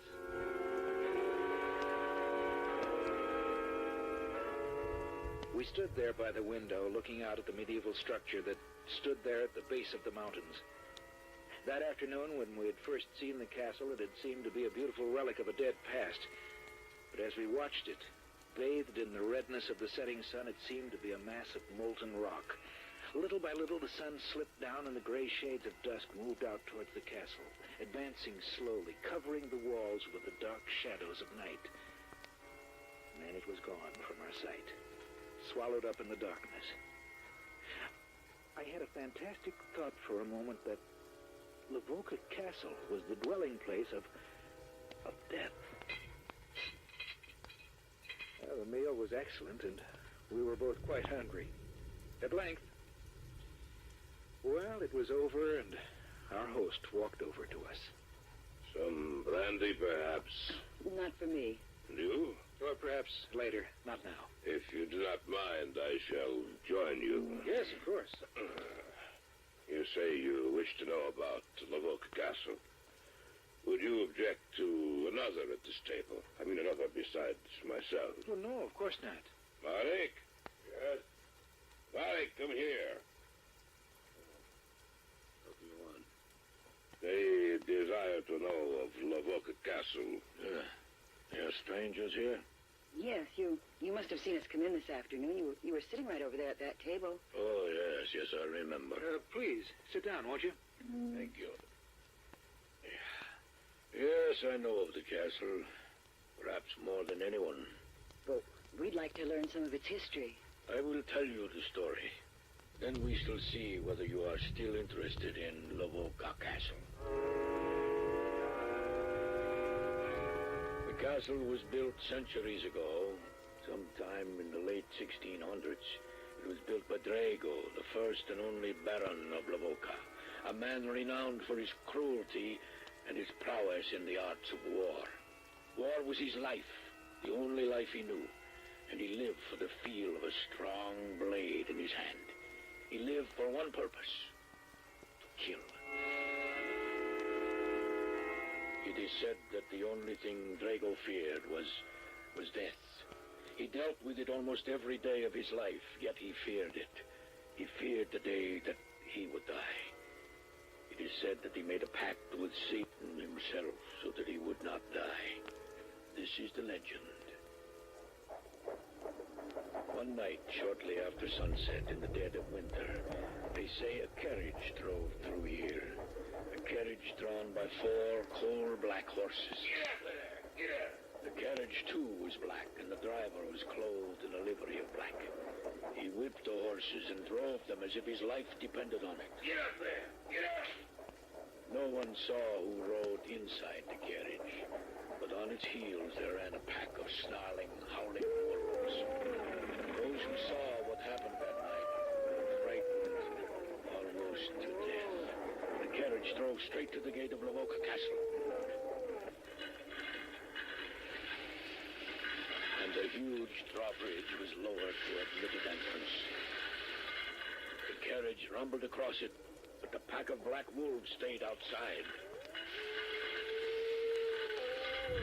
They stayed outside, and the sound of their howling voices drifted back to this town, and the people were afraid. People looked up towards the castle, and they said it was bathed in an eerie luminescence. The visitor to the castle was there for the better part of 3 hours. And then the drawbridge was lowered again, and the carriage rumbled out. It seemed to be going even faster. And the driver whipped and drove the horses. Till their mouths were white with foam and their eyes wide with fear. The carriage rushed through the center of the town, and the people were so afraid they turned their eyes away, lest by looking upon it they should die.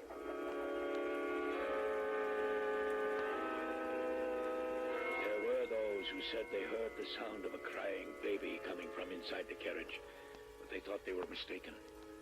The following evening, the news was brought to them that the Baron's son had disappeared and was nowhere to be found. And as the man stood before them, telling the townspeople of what had happened, the shadows grew together in the night, and from the distance they heard.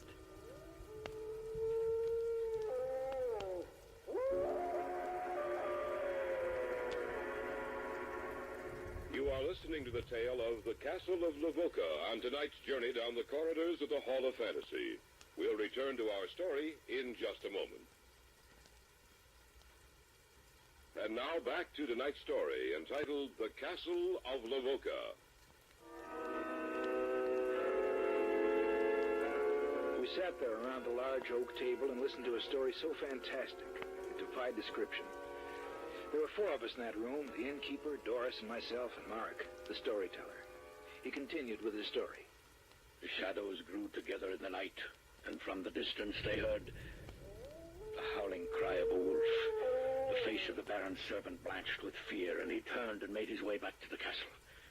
He never reached it alive. Well, of course, this is nothing but legend. Isn't that right? It is legend, yes, but it is also truth. But it can... What Marek says is true. I would stake my life on it. Let him go on with the story. I'd like a little brandy first. I thought perhaps you might. For you? Thank you, no.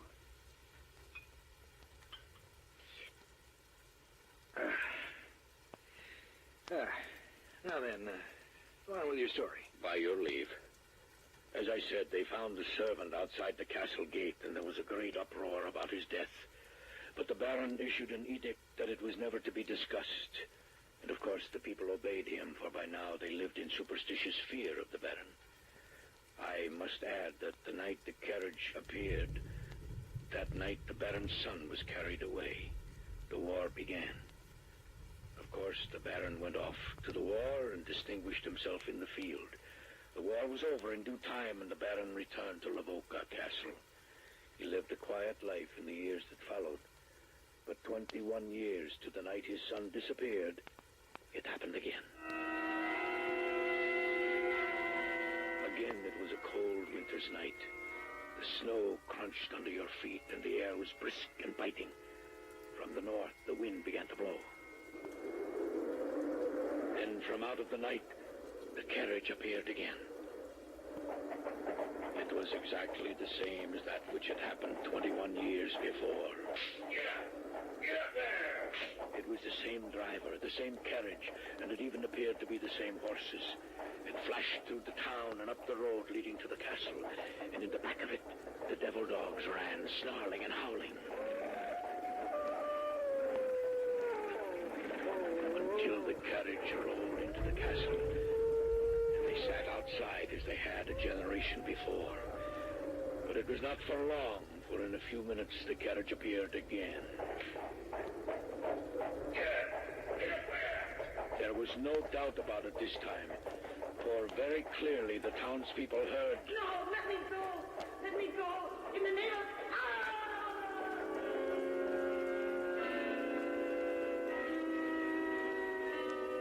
And in another moment, the carriage was gone. The following day, the townspeople learned that the Baron's wife had disappeared. They knew who had come to claim her. That night, war broke out in Romania, and the Baron hastened to join the conflict. If I understand you correctly, both times the carriage appeared, war broke out? That is correct. What happened then? Just as he had done before, the Baron distinguished himself in the war and returned to Lavoka Castle. By this time, the Baron was almost 60. Peace reigned for a period of 40 years, and sometime during that time, the Baron disappeared. He died? I say he disappeared. When did he die? There are no records of his ever dying. They say he lies at rest in one of the catacombs beneath the castle, waiting. Waiting? Waiting for what?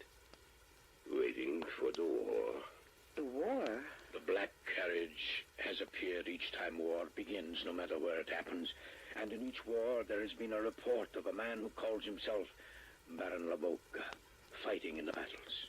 That's fantastic. Call it what you will, but when the last war began, the carriage appeared and drove straight up to the castle.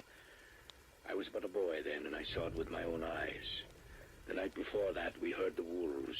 Each time the carriage appears, the wolves appear the night before, to warn us of its coming, to let us know we should guard ourselves. Now that you have heard the story, do you still wish to visit Lavoka Castle? No. Yes. I don't care what you say. I can't bring myself to believe your story. I think it's nothing but superstitious nonsense. But, Grant... I'm sorry, darling. But I want to visit that castle. If you want, you can remain here. No, I'll go with you. What about you, Mark? Will you show us the way? Enter the castle with us? You say that in such a way that if I were to refuse, I would appear to be a coward. I shall go with you, American. Tomorrow afternoon will be all right with you? Yes. Let us have a drink to your trip. That's a good idea. Will you join us, madame? Yes, I will. All right, then.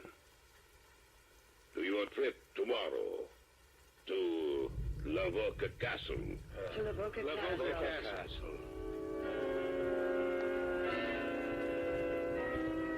We went upstairs to our room shortly after that. The story Mark had told had been quite long, and the hour was late. We went to bed, yet neither of us could sleep. Grant, Yes, dear. don't you think we should go home soon? Why? Well, how long have we been over here? Since the middle of May. Well, this is August 30th. I've seen enough of Europe. I want to go home. I think 3.5 months is enough time to spend. Well, all right, Dora. When we get back to Murat's, we'll make arrangements to go home. Good. About tomorrow. What's that? What? I heard an animal outside. Oh, that was just a dog, Dora. Go to sleep. All right. Good night. Good night.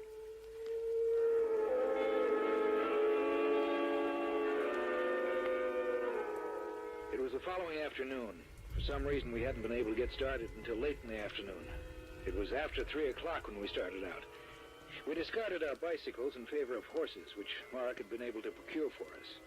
The trip up to Lavoca Castle was uneventful, and within an hour we stood at the edge of the drawbridge, looking into the courtyard. Shall we go across? Of course. It doesn't show any signs of age. It has been perfectly preserved. I'll take you on a tour of the inside. We can leave the horses here.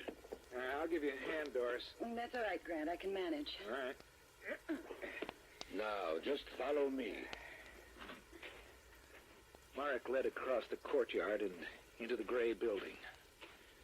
The huge wooden doors were slightly ajar at the entrance, and with an effort, Mark pushed them open and led us inside.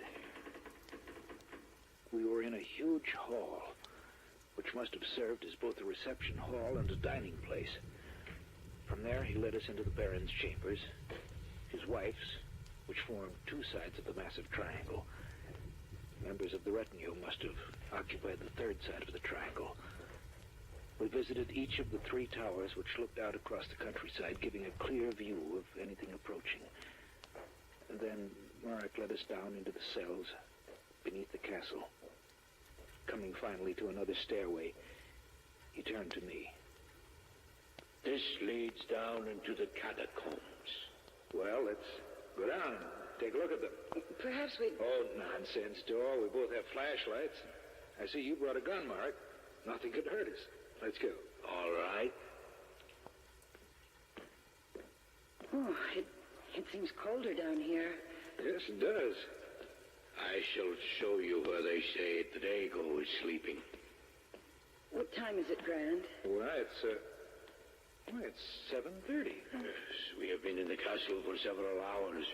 We have been down here in the lower sections where there is no light for over an hour.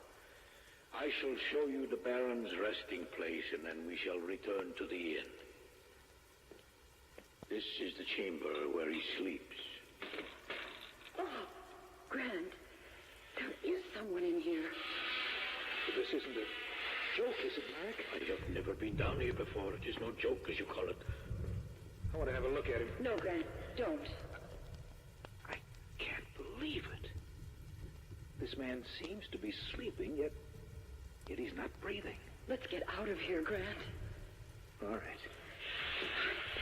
I've been nervous ever since I heard that dog last night. You say you heard the dog? Yes. There are no dogs in this area. No animal will come within miles of the town and castle. The animals fear it. That was no dog you heard last night. You mean? We have no time to lose. We must get out of here. Follow me. Yes. It was the warning you heard. I knew we shouldn't have come. Don't worry, Dor. We'll get out of this. I wish I felt that sure.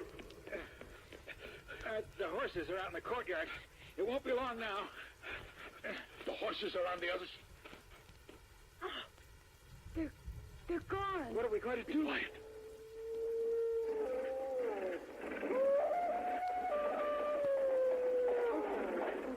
Get back over here in the shadow. Yes. Perhaps you will not see us. Grant, the drive. Be quiet.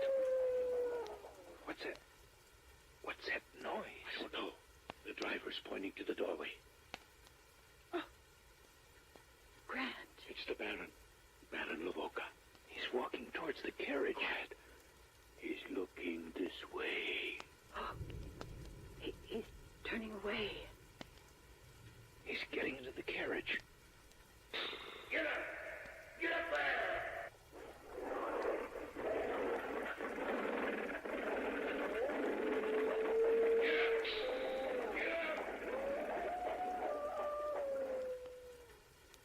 before our eyes, the carriage wheeled around the courtyard, and then thundered across the drawbridge and out into the night, followed by the snarling wolves. We found our horses later and went back to town. When we returned to the inn, the innkeeper was relieved to see us. The carriage drove through here a while ago. I thought you'd all be dead. Providence must have had an eye on us. Well, it will happen tomorrow. What will happen tomorrow? The war. The war will begin. The innkeeper was right. The night we saw the carriage in the courtyard of the Castle Lavoca was August 31st. On September 1, 1939, the Germans marched into Poland and the Second World War began.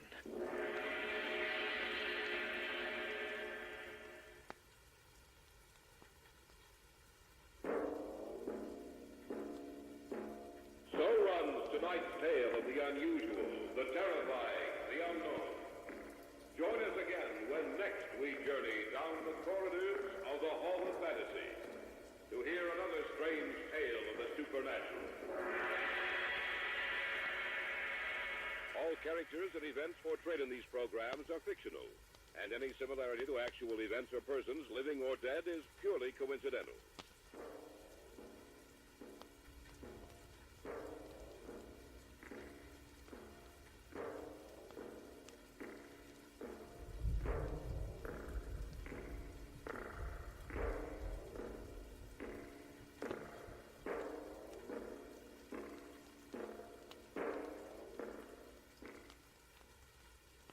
And now,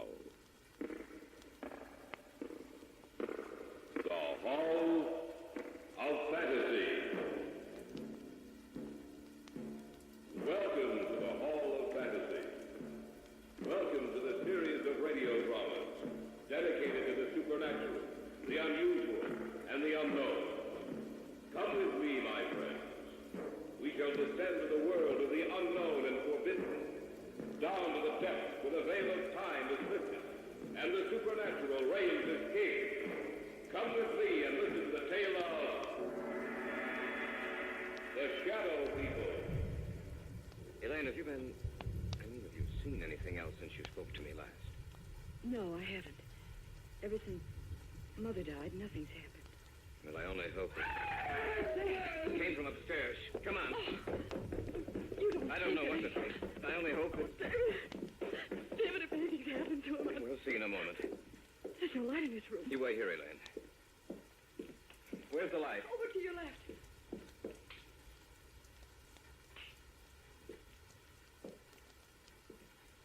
David. What's wrong? Why didn't you leave the light on? Your father's dead, Elaine.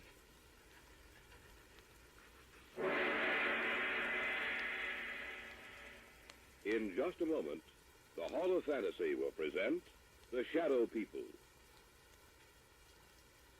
And now for our story. An original tale of fantasy by Richard Thorne entitled The Shadow People.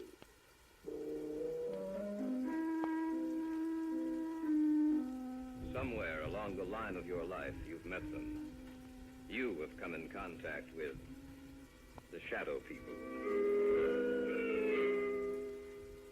When did we first discuss it? Oh, yes, Brian and Elaine and I. It was in my apartment. There was only one light on in the entire place. What's wrong? Elaine, what's the matter? Oh, it's silly, I know, but I thought I saw something in that doorway over there. Where? Over there, right over there. Where are you going, David? Over to that archway, just to let you know that nothing's here. Huh. You see, Elaine, nothing's wrong, nothing at all. Are you satisfied that there's no one else here but us? Yes, I'm sorry. I just thought that Leave the overhead lights on. I'm sorry, I thought that... Put them back on, David, please. All right, Elaine. Look, what's bothering you, sis? I don't know. It's just that... I don't know. Tell us about it, Elaine. Tell us what's bothering you. You promise that you won't laugh at me? Of course not. Brian? Oh, Elaine, I'm your brother. If something's troubling you, I'd like to know about it. All right, then. The reason I was so upset was the fact that I saw someone or something standing in that archway. But Elaine, David showed you that there was no one else in here. And the lights were put on. You saw for yourself that we were alone. I'm not talking about something you can see in the light, Brian. I'm not talking about a human being. And what's it all about, Elaine? In the darkness, I saw something that can't be seen in a lighted area. And I've seen it several times before. You're sure you're not imagining this, Elaine? Oh, I don't have that good an imagination, Brian. How long have you seen this thing, Elaine? Well, it started about 6 weeks ago. You were in Detroit on business, Brian. Mom and Dad were on vacation. I was in the house by myself, in the library. There was only one light on. I sat in the chair beneath it, reading. Several times I thought that something was watching me. I felt there was someone in the room with me, standing right in back of me. Every so often I'd glance back over my shoulder, but there seemed to be nothing there. And then I thought I heard someone whispering. I wasn't sure, but when I heard it again, I got up and I looked all over the house. Oh, I'm not easily frightened, you know that, but out in the hallway, it was almost entirely black. Luckily, I was near a light switch. I looked back over my shoulder, and I saw this huge, hulking shape for the first time. And I heard a voice, or rather the whisper of a voice. I couldn't distinguish the words, but that dark shape seemed to be moving towards me. My hand was on the light switch, and I turned it on. In a minute, the light flooded the hallway. The shape was gone. There was nothing there. I was alone again. As long as there's light, I know it can't hurt me. I know it can't reach me. You might have imagined it, you know. Of course, that's possible, but I'm sure I didn't. It was so real. So real, that shape in the darkness. It was the very essence of evil itself.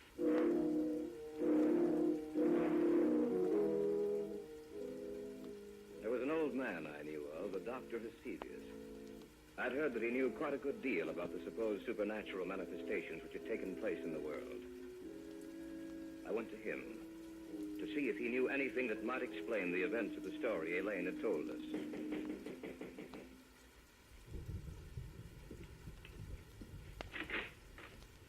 Yes, my good sir. What do you wish? I have an appointment with Dr. Hesidius. Oh, yes. He mentioned something about it. You are Mr. Drake. Yes. If you'll come inside. Thank you. Dr. Hesidius is in the study. Please come with me. Doctor, a visitor for you. Oh, yes. Bring him in. You may go now. Yes, Doctor. Mr. Drake? Yes. Sit down, please, in that chair over there. Thank you, sir. Now, what is the nature of your visit to me?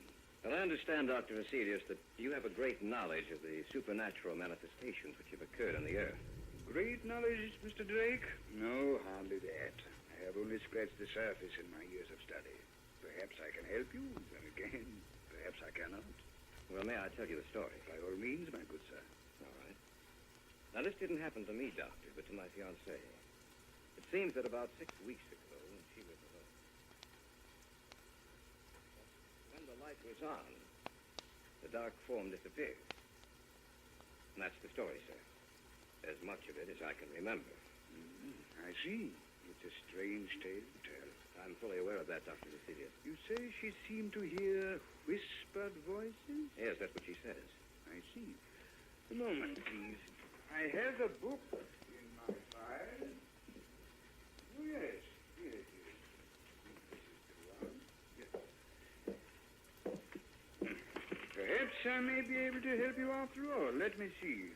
This is a very ancient book, Mr. Drake. I seem to remember... Yes. Here is an account of a happening such as you relate. And we shall live on the earth, and they shall not See us. Yes, it has been foretold by the ruler of the darkness. They who live by day, retire to sleep by night, shall never know that we walk with them. that we watch them, that we wait for our chance.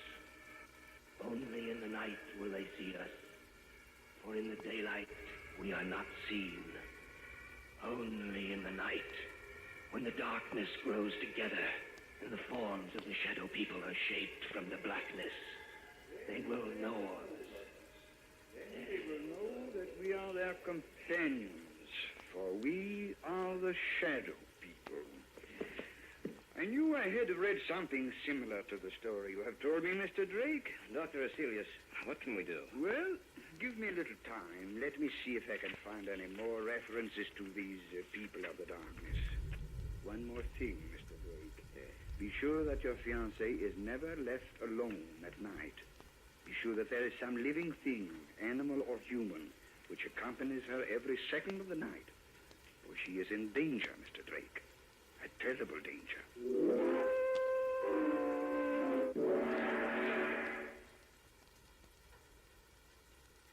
Back now to our story. An original tale of fantasy by Richard Thorne entitled The Shadow People.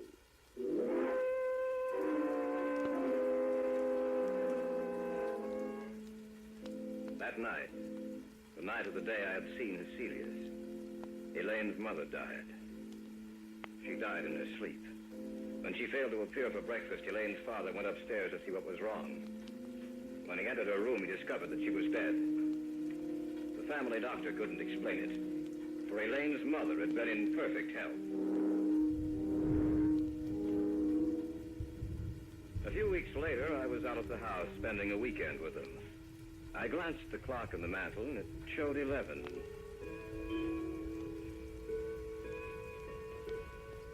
I can't understand why Brian hasn't returned from town. Well, he said he had some extra work to catch up on. He told me this morning that he might be late. Well, 11 o'clock, I'm going upstairs. Glad you came out, David. Good seeing you again. It's a pleasure to be here, sir. Well, don't stay up too late. See you both in the morning. Night, Dad. Good night, Mr. Davis. He isn't the same, David. Ever since Mother died, he hasn't been the same. I didn't realize that until tonight. He's changed. I only hope that he'll start living again. Ever since she died, it seems that a part of him died with her. Elaine, have you seen anything else since you spoke to me last? No, I haven't. Ever since Mother died, nothing's happened. Well, I only hope. Came from upstairs. Come on. You don't think... I don't know what to think. I only hope... David, if anything's happened to it... We'll see in a moment. There's no light in this room. You wait here, Elaine. Where's the light? Over to your left.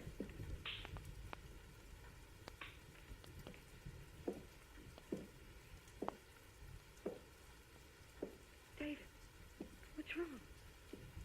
Why didn't you leave the light on? Your father's dead, Elaine.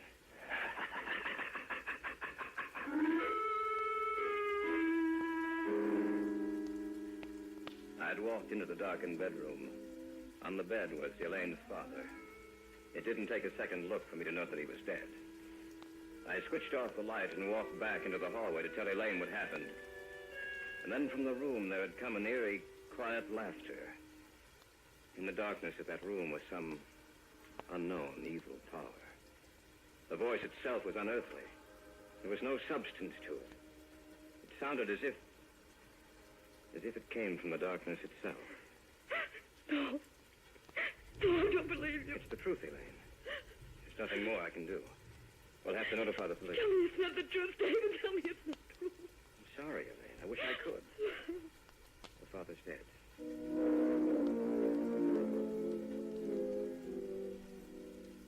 After the burial, Dr. Hecelius got in touch with me. He said that he wanted to meet both Elaine and Brian, that he wanted to talk to the three of us. Accordingly, a few nights later, he came out to their house. Miss Davis, will you tell me just when you saw the first manifestation? The night Brian was in Detroit. Now, Miss Davis, you have even seen this apparition in the company of other people, is that correct? Yes. The night at David's apartment. All right. Now I'll tell you what I think. You are in deadly danger, Miss Davis. These beings want to claim you. So far, they have had no success. Only in the darkness do they have power. Little by little, step by step, they have been removing the obstacles in their way to reaching you. First your mother, and then your father, Miss Davis. Both died in the same fashion. In the darkness, death struck at them.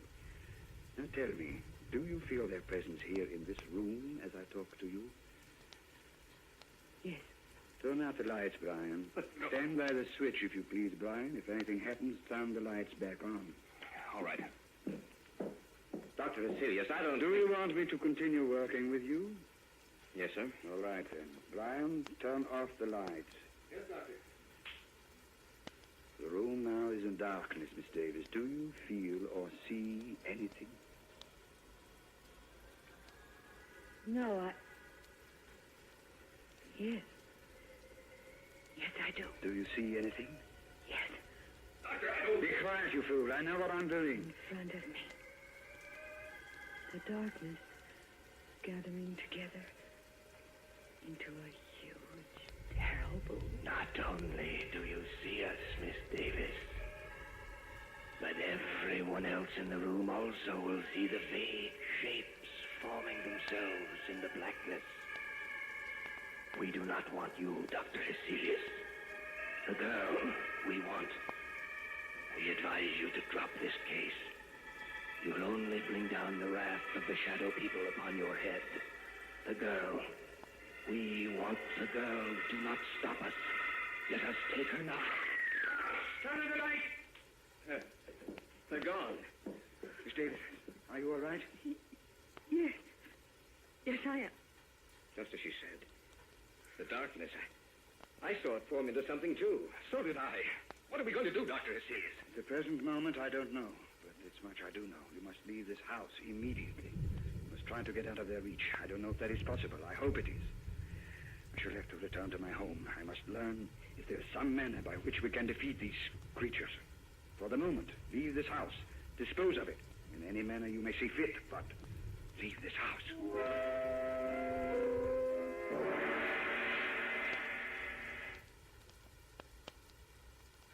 Back now to our story.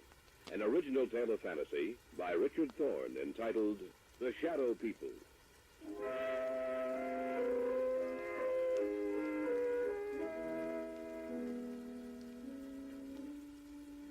We had spent the night in my apartment, the three of us. The following day, Brian and Elaine made arrangements to dispose of the house. In the afternoon, Dr. Vasilius called me and asked that I come to see him. David, I'm glad you're here. Anything new, Doctor? Yes and no. You realize, of course, that this spiritual manifestation is not new, that it has gone on for centuries. No, I wasn't aware of that. It's true, David. De Maupassant wrote what was supposedly a fiction story about the manifestation, David. He called it Orla. However, according to the information here on my desk, it was taken from an actual case history. Of course, he embroidered the story, added a few touches to something he didn't realize actually existed. But have you found anything with which we can fight them? Everything depends upon an answer I received from a colleague of mine in Paris, Dr. Henri Renaud. I dispatched a telegram to him last night. Why hasn't he answered by now? There are certain things that must be done. It will take a few days, I'm afraid. We have to wait, David. There's nothing else we can do.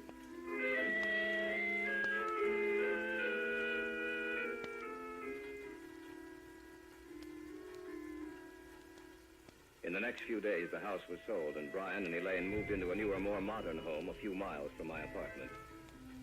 Vasilius said it might take a few days for them to build up their power. I spent the night at the new house.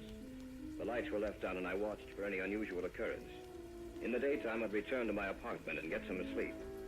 About 4 days after Elaine and Brian moved into the new house, I was at home when Vasilius phoned me.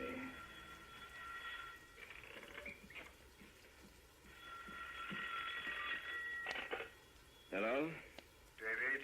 Yes, Dr. Vasilius? I hate to tell you this, David. What's the matter? What's wrong? They were a step ahead of me, David. I just received word that Renaud died or was killed. At the very moment I sent the telegram to him.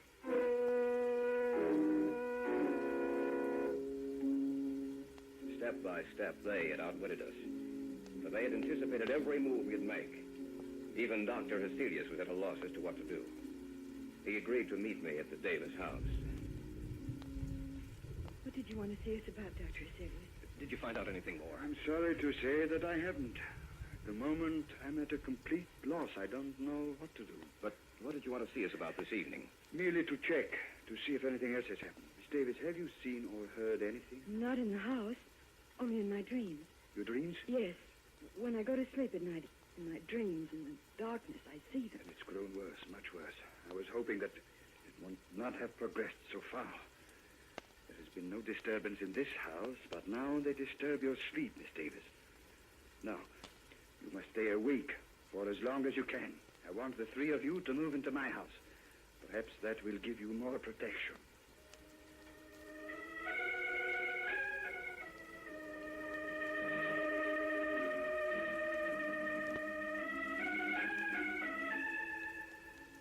That night, we moved over to Asilius' house. Perhaps Elaine would have more protection there. From there, we might be able to devise some plan of action, some way to beat those beings. For a few days, things were quiet. The shadow people seemed to have withdrawn. For a while, I thought that we might have succeeded in thwarting their purpose. Elaine no longer complained of troubled sleep. But that condition lasted for a few days only. About 10 days later, they made themselves known and felt again. That night, we were in the study, when suddenly Asilius whirled around and... Elaine, what are you looking at? Outside the house. Right where the light leaves off, I see them. She's right, Dr. Asilius. I can see them, too. What should we do, Doctor? Nothing. What do you mean, nothing? There's nothing we can do. We can't just... We can't do anything, Brian. Don't you understand that they have us at their mercy? The greatest man in my field was Henri Renaud. If he could do nothing against them, what do you think we can do? He's right, Brian. There's nothing we can do. As long as the house remains lighted, just so long will they remain outside. If the lights were... That sounds... When my father was killed, the same sound. We heard the same sound. The lights. What's happened to the lights, all right? No. Be quiet, please. I thought of this emergency. A candle. That's right, Miss Davis. As long as this burns, this one candle will be safe. For they cannot advance into the light. They are limited by the darkness. As long as the candle burns, they will have to remain outside of this room. Around you, in every room of the house, in the darkness outside, we are around you. This time you shall not escape. This time we will blame you. Take it easy, Brian. I can't stand it. I'm getting out of here. Brian, come back. Don't be a fool. I'm going after him. Stay here. We just can't let him He go. won't have a chance. I doubt it. Miss Davis, I'm afraid that your brother is dead.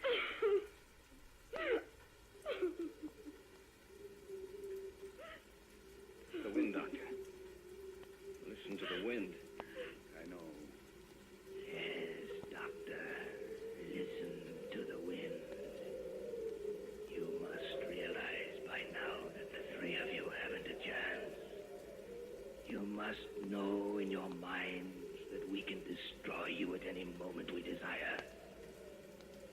But Dr. Asilius, you may still save your own life. Let the others go. Give them to us. No. No, you will have to take all of us. Shall we destroy your light? Shall we move in on you now? As you will. Do as you will.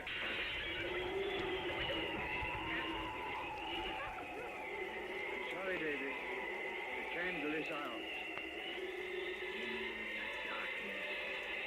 The figures in the darkness.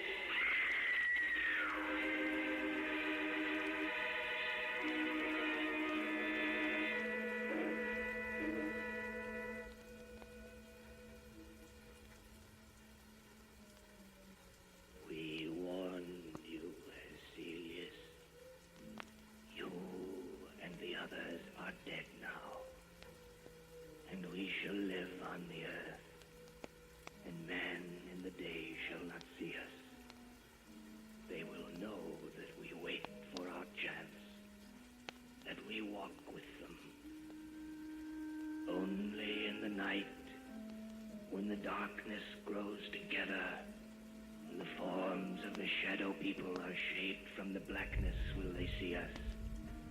Then they will know that we are their companions. Look next to you, there, in the shadows.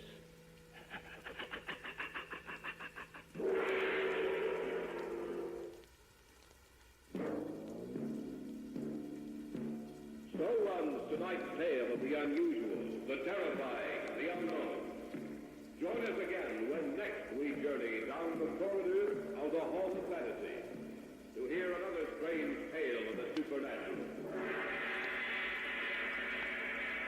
All characters and events portrayed in these programs are fictional, and any similarity to actual events or persons, living or dead, is purely coincidental.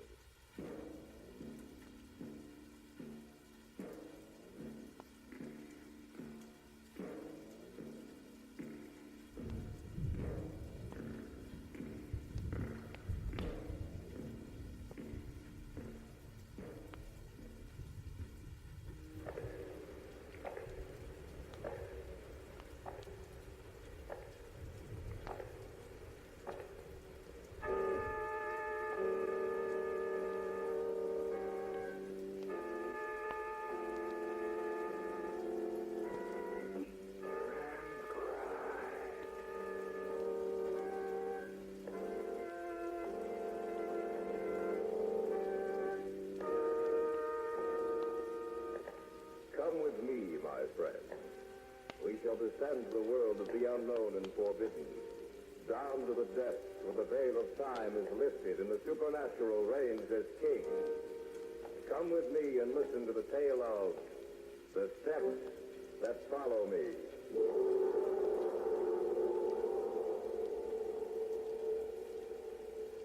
The steps that walk? Well, how did he come to get that name? 'Cause people around here have seen him at night. But he's dead. That's right, he's dead. And they've seen him walking. It must be their imagination. Ain't their imaginations, I know.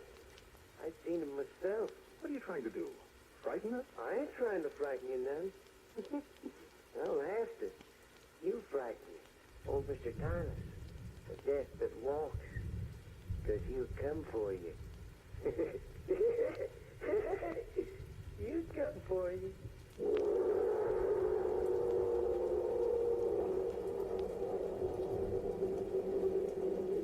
I have before me the diary of a dead man. He and his wife were my best friends. The words he's written down tell a tale so fantastic it's almost impossible to believe. Yet I know that Bill and Helen Mason lived the last few months of their lives in dread fear of the slow steps that followed them. It is late evening as I read his words. I have come to their house, now so empty, and sit in the large, overstuffed leather chair in the library. Outside, rain pummels against the side of the house. The wind blows the fall leaves from the trees, and the sound of thunder gives vent to the anger of the storm. There's something in the house. A tension. A fear, perhaps. I feel almost as if unseen eyes were watching me. As if someone is here with me. Here in this room.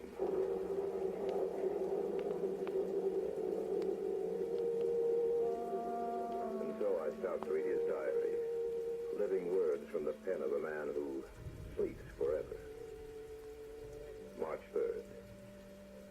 Today, Helen and I came across one of those delightful old southern mansions. We decided to stop and make a study of the place. And Helen was especially interested in taking some color pictures to illustrate our lecture series in the fall. Well, I guess no one will mind if we take a look around the place. No, I'm sure they wouldn't. Oh, it's a shame that whoever owns the house and grounds let the place run down this way. It must have been beautiful in its day. I imagine it was, Helen. Well, the house could still be saved, renovated. Beautiful place. Oh, wait a minute. I'd like to get a shot from here. Ah, if that turns out, it'll make a nice picture. Helen? Mm-hmm. I wonder what that building is over there. Where? It's right over there, just in back of the house. Oh, well, no one's to stop us. Why don't we take a look? All right, let's do. Can't understand why anyone would let the grounds and house deteriorate so. Well, it must have cost a lot of money to run a place as large as this, darling. The real estate office probably couldn't find a buyer. Yeah, you're probably right. I noticed the other building doesn't seem to be too run down. No. It's in remarkably fine condition. It must have been built a lot later than the house. Seems to be made of stone. Gray stone. I wonder what it's used for. Don't know. Actually, I believe that someone lived in the old house not too long ago, and I think probably the second building was constructed during that time. Well, it's a crime to let a beautiful old place run down like this. Well, here we are.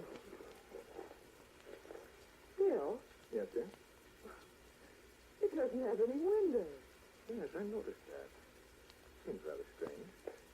Oh, well, maybe it was used for a store. Oh, look at the door. Well, what's the matter with it? I think the lock's broken.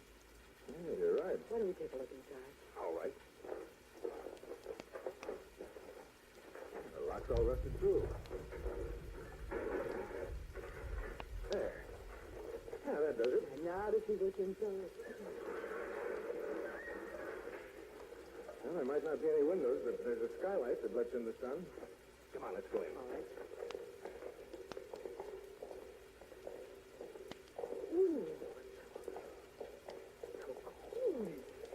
So I noticed. Helen, In the center of the floor. that's just what I was going to say. This isn't a storehouse by any stretch of the imagination. It's a mausoleum. That thing in the center of the floor is a sarcophagus. Stone coffin. There's nothing else in here. Just that thing in the center. And yet I feel it's crowded. If there are things here that we can't see. That's nonsense, darling.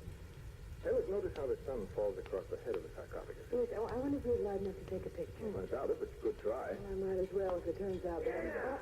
What are you two doing in here? We noticed the lock was broken, and so we came on in. You shouldn't have done that. Why not? We didn't do any harm. I'm sure of that, but he won't like it. Who won't like it? The thing that sleeps in that stone coffin. What are you talking about? That's what it said. You didn't notice the writing over the door when you came in, did you? What writing? You didn't notice it then. That's a shame. Because you didn't know what you was getting into. Getting into? Look, I'm sorry, but I just don't understand. We didn't hurt anything. We're not intending to steal anything. Well, that don't make no difference. He doesn't care what your reasons were. Who is? They called him Mr. Thomas when he was living. They call him the Death that Walked, now that he's dead. The Death that Walks? Well, how did he come to get that name? Because people around here have seen him at night. But he's dead. That's right, he's dead. And they've seen him walking. That must be their imagination. It ain't their imagination. I know. I've seen him myself. What are you trying to do? Frighten us? I ain't trying to frighten you none. I don't have to. You frighten me. Oh, Mr. Thomas. The Death that Walked. I think we'd better go, Bill. You don't believe what I'm telling you. That's all right with me. I don't care what you believe, but you listen to what I'm saying now. If I was you, I'd get away from here as fast as I could. Not just from this place, but from the town, this part of the country. Why? Want me to tell you a little of the story? Yes. All right. Maybe you'll believe me then. Old Thomas came here from someplace in Europe. I say old, but he really wasn't old. Just seemed that way. He brought the house and grounds here and had them cleaned up. So the place looked like it was brand new. And he started building what they're building. There's something funny about Thomas, something in his eyes that make you frightened of him. His eyes, they look like the eyes of a dead man. He didn't act like anyone I ever knew. He was always talking about death. Always telling me he could come back after death. I was a caretaker then, just like I am now. After this building was completed, I used to watch him at night when he'd come out here. Seemed like he was in some sort of a trance. He'd stay out here for hours. When he'd come back to the house, his eyes would glisten and shine, so you couldn't hardly look at him. A week before he died, he told me that as long as I lived, I was to take care of this place. Because if I didn't, he'd come back and kill me. And then he died. Just like that. And he was put in here, in his coffin. And one night, about 2 months later, when the moon was full, I heard a noise. When I come out to look, I saw the door to this place open, and him come out in the moonlight. I could hear his footsteps. It sounded queer and hollow-like. I turned around and I could see his face in the moonlight, pale and pasty, sick-looking. And those eyes of his seemed like two burning coals of fire. He seemed to be looking at me. I heard him say, "They have disturbed me, and the moon has awakened me. I shall follow them." That's what he said. And I heard it just as plain as you're hearing me. And then he vanished in the night. Towards morning, I heard his footsteps again. And I heard that big iron door closing. And I knew he was back. The next day in town, I heard that Alf Cummins had died the night before, screaming something about not meaning to go into the mausoleum. I knew who killed him. And that's all there is to the story? Well, that's just part of it. It's happened again and again in the last 10 years since he's been dead. Folks around here say he'll follow you wherever you go if you come inside here. Well, in that case, why haven't you been killed? Because he needs me. He ain't going to kill me. But if I was you, I'd get out of this part of the country just as soon as I could. Let's go back to the hotel, Bill. Yes, all right, dear. You going to get away from here? Yes, we'd better get going. I wish I'd have been here when you come, but I was in town getting this lock. You can't go around leaving this door unlocked.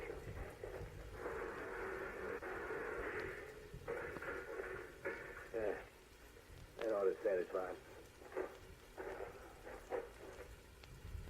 There's the inscription, Bill. Yeah, that's the writing I mean. It's got a nice sentiment, ain't it? If you enter here, into the realm of death, I shall follow you and bring him with me. March 3rd, later. I sit here and write these words. It's quite late and the moon has risen full in the sky. Helen is standing by the window looking out. For some reason, I am frightened. And yet I know that a few months from now I shall only laugh at the memory of my fright. However, in the morning, I do believe that we will leave this place. All through? Yes, for tonight at least. I think we'll be leaving tomorrow, Helen. Oh, I'm glad. I don't believe the caretaker's still in. Yet I'm afraid. Yeah. It's a beautiful night. Yes, isn't it? That moon so big and full that it could... Bill, Yes, dear?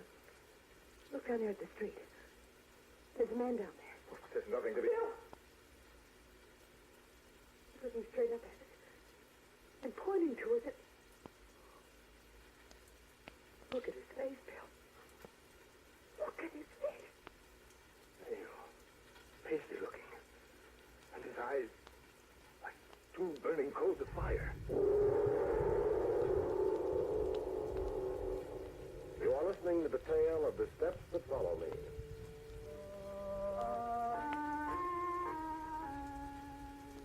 As I read these pages, the words stare up at me, and their formations bring to life a nameless terror which I feel all around me.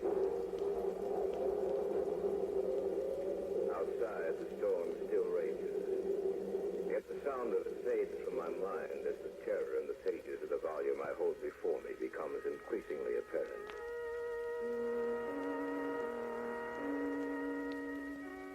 March 3rd.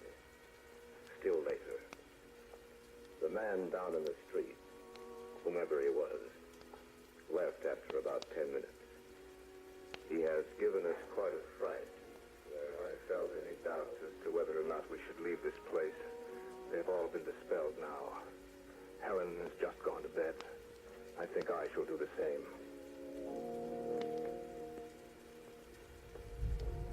If we're going to leave in the morning, we better get to sleep, Bill. I want to get out of here as soon as I can. Yes, I was just coming to bed, Helen. That man we saw, Yes? it might be only coincidence. Do you really believe that, Helen, or are you trying to talk yourself into it? I guess I'm trying to rationalize it. And I'm afraid I'm not doing a very good job of it. Well, I don't know what to believe. It could be coincidence, but somehow I'm afraid it isn't. Then you think that... Maybe. Now, don't worry about it, Helen. By tomorrow, we'll be several hundred miles from here. And I doubt if whomever it was will follow us.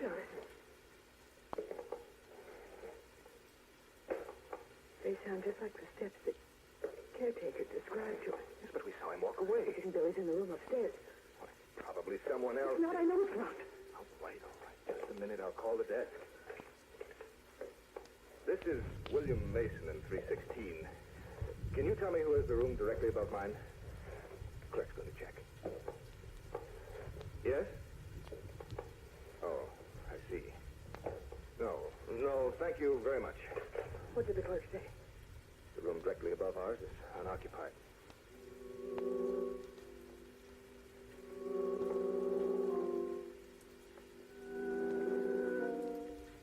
March 4th. We left the hotel a short time after we heard the steps. We went immediately to our car and drove all night and all day. And are stopping now in a motel almost 1,000 miles away. It's reassuring to know that he could not possibly follow us. I am very tired. I'll go to bed and get an early start in the morning.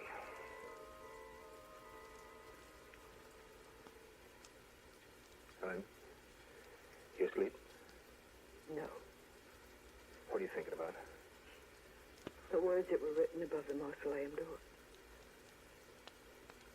If you enter here into the realm of death, I shall follow you and bring him with me.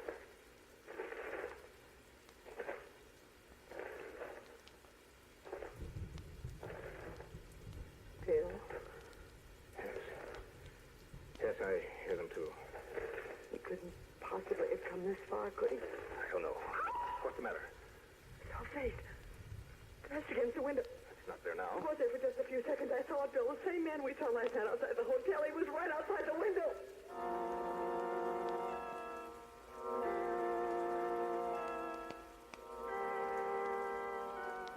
March 5th. This morning when I went in to pay the bill, the man who owns the motel said a strange, pasty-faced man had been in earlier and told him to tell me that he would follow me.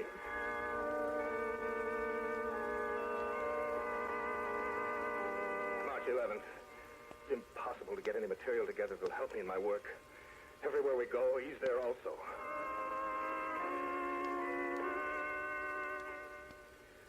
March 16th. Yeah, Mr. Mason, this guy said it was all right for you to go on ahead because he was going to follow you. March 22nd. No, he didn't leave a name. He just said that he'd be in touch with you. April 7th. Never saw anyone who looked like that before. Be a friend of yours, Mr. Mason? April 18th. He said he'd follow you. April 29th. Told me to say he'd follow you. May 15th. Follow you. Follow you. Follow you. Follow you. Follow you. Follow you. No. No, I can't stand it. I can't stand it.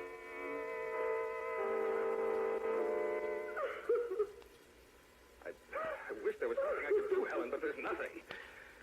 I've done my best, Wilson, but I can't. I want to go home, Bill. Oh, if we go home, it'll be the same thing. Maybe it won't.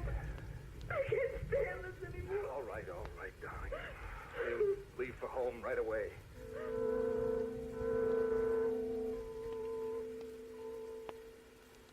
June 23rd. We arrived home this evening. I called Gary as soon as I could. He said he'd be out within the hour to see us.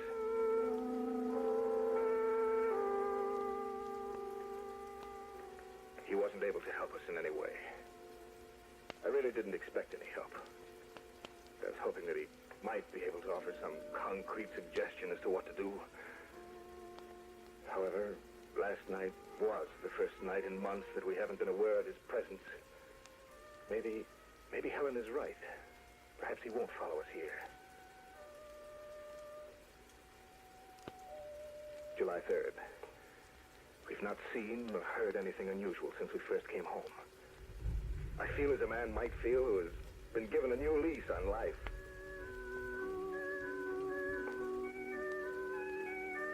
July 10th. Still nothing.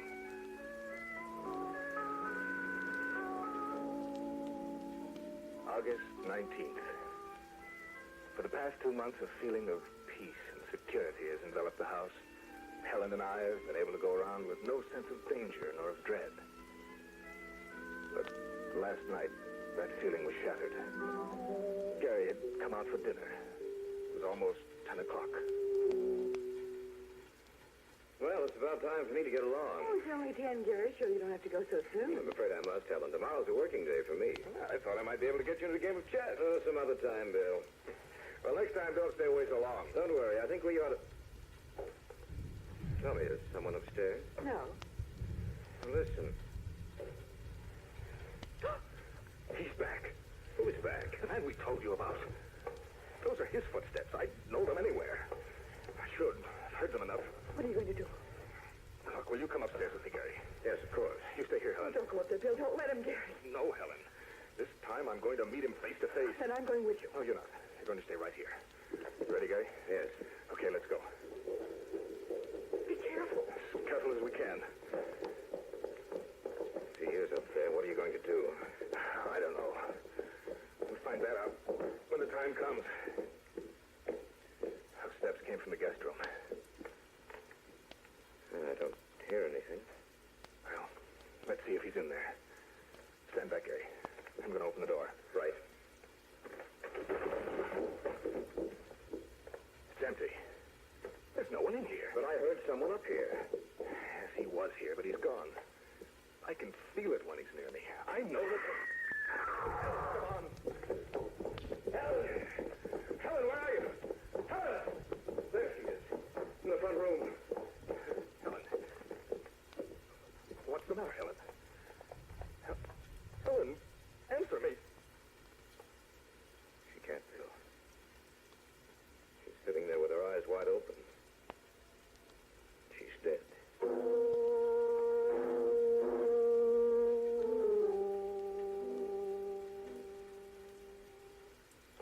August 23rd. We buried her today. As I sit here in the empty house writing this, I know that Thomas will come for me, too. I am writing this in the hope that someone will find it, read it, and maybe understand my death. It's lonely here, yet suddenly I have the feeling that I'm not alone. Someone is here with me.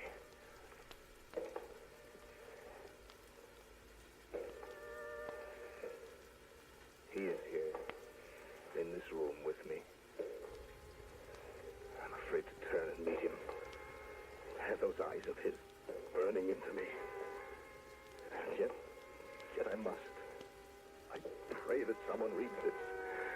Perhaps he will...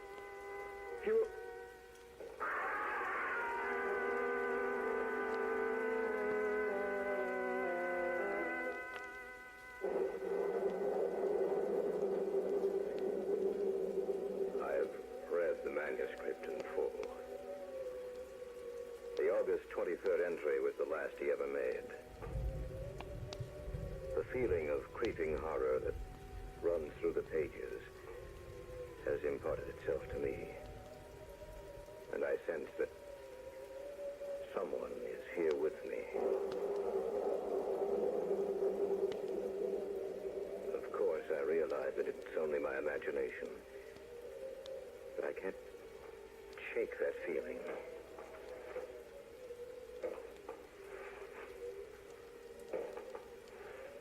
There is someone here.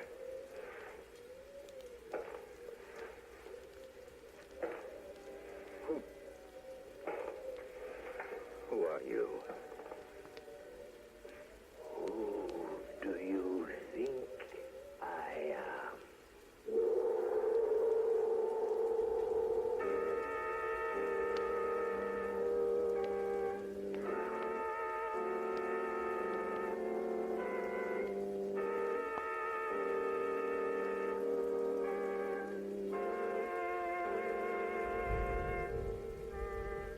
Characters and events portrayed on this program are fictional, and any resemblance to actual persons living or dead or to actual events is purely coincidental.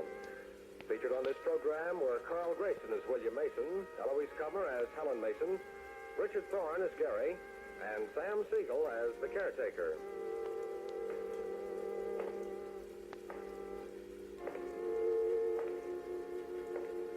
Original music moods were created and performed by Harold Turner. These programs are directed by Leroy Allinger, written and produced by Richard Thorne. Your announcer is George Bauer. This program came from Chicago.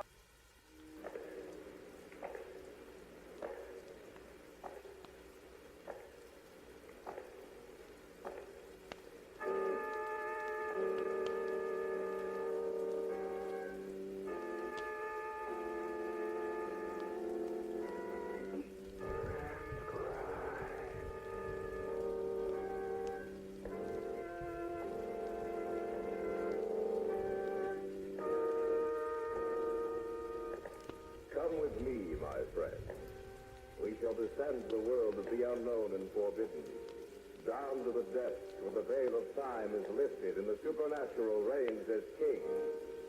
Come with me and listen to the tale of the steps that follow me.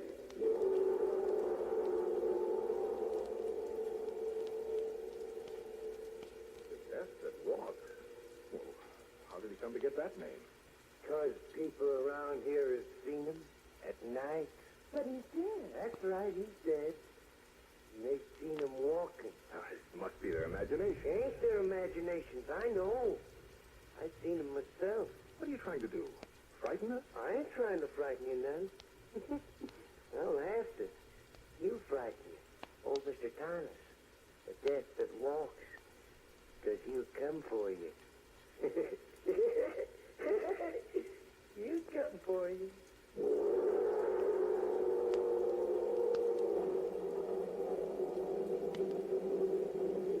I have before me the diary of a dead man. He and his wife were my best friends. The words he's written down tell a tale so fantastic it's almost impossible to believe. Yet I know that Bill and Helen Mason lived the last few months of their lives in dread fear of the slow steps that followed them. It is late evening as I read his words. I have come to their house, now so empty, and sit in the large, overstuffed leather chair in the library. Outside, rain pummels against the side of the house. The wind blows the fall leaves from the trees, and the sound of thunder gives vent to the anger of the storm. There's something in the house. A tension. A fear, perhaps. I feel almost as if unseen eyes were watching me. As if someone is here with me. Here in this room.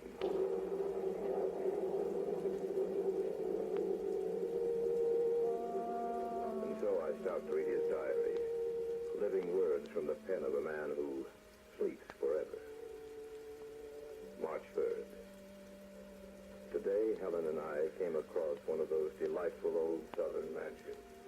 We decided to stop and make a study of the place. And Helen was especially interested in taking some color pictures to illustrate our lecture series in the fall. Well, I guess no one will mind if we take a look around the place. No, I'm sure they wouldn't. Oh, it's a shame that whoever owns the house and grounds let the place run down this way. It must have been beautiful in its day. Yeah, I imagine it was, Helen. And the house could still be saved, renovated. Beautiful place. Oh, wait a minute. I'd like to get a shot from here. Ah, if that turns out, it'll make a nice picture. Helen? Mm-hmm. I wonder what that building is over there. Where? Right over there, just in back of the house. Oh, well, no one's to stop us. Why don't we take a look? All right, let's do. Can't understand why anyone would let the grounds and house deteriorate so. Well, it must have cost a lot of money to run a place as large as this, darling. The real estate office probably couldn't find a buyer. You're probably right. I noticed the other building doesn't seem to be so run down. No. It's in remarkably fine condition. It must have been built a lot later than the house. Seems to be made of stone. Gray stone. I wonder what it's used for. Don't know. Actually, I believe that someone lived in the old house not too long ago, and I think probably the second building was constructed during that time. Well, it's a crime to let a beautiful old place run down like this. Well, here we are. Bill, Yes, dear? it doesn't have any windows. Yes, I noticed that. Seems rather strange. Oh, well, maybe it was used for a store. Oh, look at the door. Oh, what's the matter with it? I think the lock's broken. Yeah, you're right. Why don't we take a look inside? All right. The lock's all rusted through.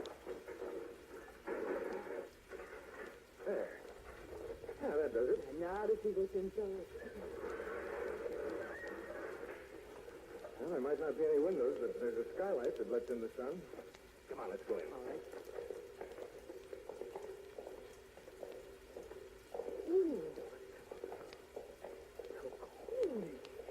So I noticed. Helen, In the center of the floor. that's just what I was going to say. This isn't a storehouse by any stretch of the imagination. It's a mausoleum. That thing in the center of the floor is a sarcophagus. Stone coffin. There's nothing else in here. Just that thing in the center. And yet I feel it's crowded. As if there are things here that we can't see. That's nonsense, darling. Hey, look, notice how the sun falls across the head of the sarcophagus. Yes, I wonder if we're light enough to take a picture. I doubt it, but you could try. I might as well if it turns out that. What are you two doing in here? We noticed the lock was broken, and so we came on in. You shouldn't have done that. Why not? We didn't do any harm. I'm sure of that, but he won't like it. Who won't like it? The thing that sleeps in that stone coffin. What are you talking about? That's what I said. You didn't notice the writing over the door when you came in, did you? What writing? You didn't notice it then. That's a shame. Because you didn't know what you was getting into. Getting into? Look, I'm sorry, but I just don't understand. We didn't hurt anything. We're not intending to steal anything. Well, that don't make no difference. He doesn't care what your reasons were. Who? They called him Mr. Thomas when he was living. They called him the Death that walks. Now that he's dead. The Death that walks? Well, how did he come to get that name? Because people around here have seen him at night. But he's dead. That's right, he's dead. And they've seen him walking. That must be their imagination. It ain't their imagination. I know. I've seen him myself. What are you trying to do? Frighten us? I ain't trying to frighten you now. I don't have to. You frighten you. Oh, Mr. Thomas. The Death that walks. I think we'd better go there. You don't believe what I'm telling you. That's all right with me. I don't care what you believe. But you listen to what I'm saying now. If I was you, I'd get away from here as fast as I could. Not just from this place, but from the town, this part of the country. Why? You want me to tell you a little of the story? Yes. All right. Maybe you believe me then.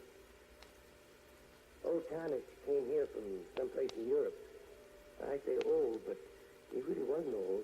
Just seemed that way. He brought the house and grounds here and had them cleaned up. So the place looked like it was brand new. And he started building this here building. There's something funny about Thomas, something in his eyes that make you frightened of him. His eyes, they look like the eyes of a dead man. He didn't act like anyone I ever knew. He was always talking about death.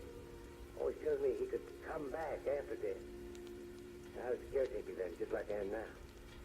After this building was completed, I used to watch him at night when he'd come out here. It seemed like he was in some sort of a trance. He'd stay out here for hours. And when he'd come back to the house, his eyes would glisten and shine, so you couldn't hardly look at him. A week before he died, he told me that as long as I lived, I was to take care of this place. Because if I didn't, he'd come back and kill me. And then he died. Just like that. he was putting here in his coffin. And one night, about 2 months later, when the moon was full, I heard a noise. And when I come out to look, I saw the door to this place opening, and him come out in the moonlight. I could hear his footsteps. It sounded queer and hollow-like. I turned around and I could see his face in the moonlight. Pale and pasty, sick-looking. And those eyes of his seemed like two burning coals of fire. He seemed to be looking at me. And I heard him say, "They have disturbed me, and the moon has awakened me. I shall follow them." That's what he said. And I heard it just as plain as you're hearing me. And then he vanished in the night. Towards morning, I heard his footsteps again. And I heard that big iron door closing. And I knew he was back. The next day in town, I heard that Alf Cummins had died the night before, screaming something about not meaning to go into the mausoleum. I knew who killed him. And that's all there is to the story? Oh, that's just part of it. It's happened again and again in the last 10 years since he's been dead. Folks around here say he'll follow you wherever you go if you come inside here. Well, in that case, why haven't you been killed? Because he needs me. He ain't going to kill me. But if I was you, I'd get out of this part of the country just as soon as I could. Let's go back to the hotel, Bill. Yes, all right, dear. You going to get away from here? Yes, we'd better get going. I wish I'd have been here when you come, but I was in town getting this lock. You think around leaving this door unlocked?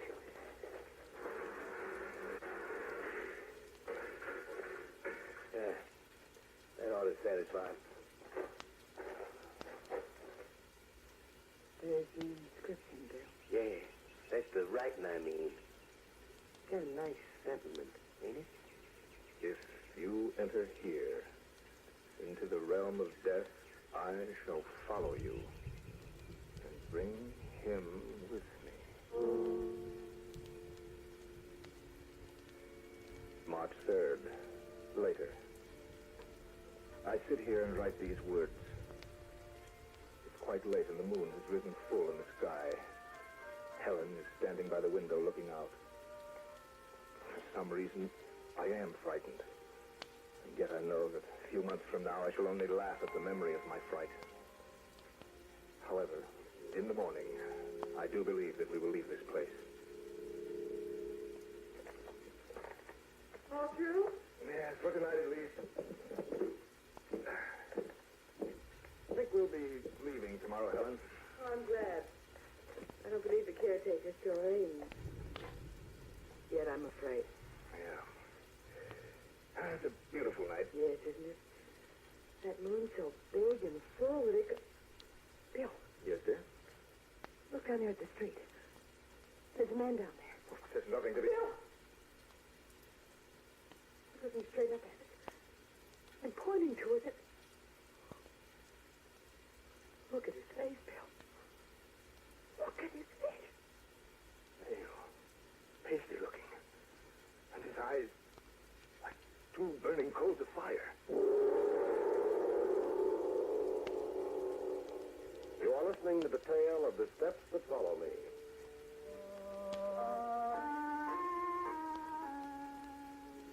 As I read these pages, the words stare up at me, and their formation bring to life a nameless terror which I feel all around me. Outside, the storm still rages, yet the sound of it fades from my mind as the terror in the pages of the volume I hold before me becomes increasingly apparent.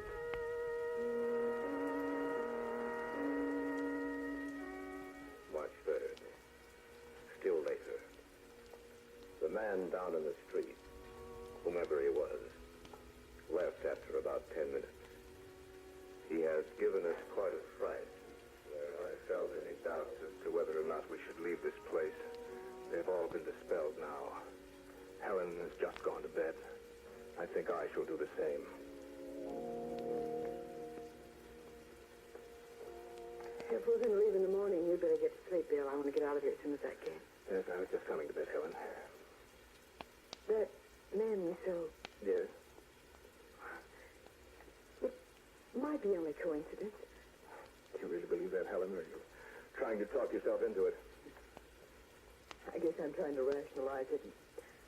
I'm afraid I'm not doing a very good job of it. I don't know what to believe.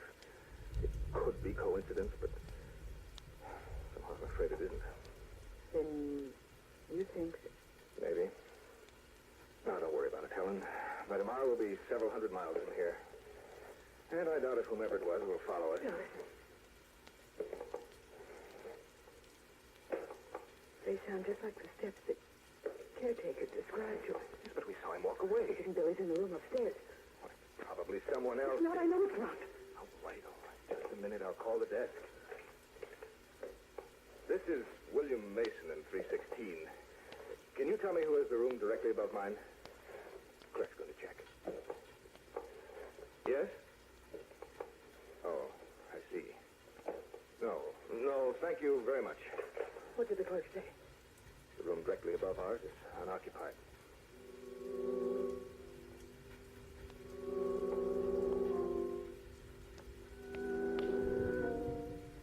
March 4th. We left the hotel a short time after we heard the steps. We went immediately to our car and drove all night and all day, and are stopping now in a motel almost 1,000 miles away. It's reassuring to know that he could not possibly follow us. I am very tired. Go to bed and get an early start in the morning.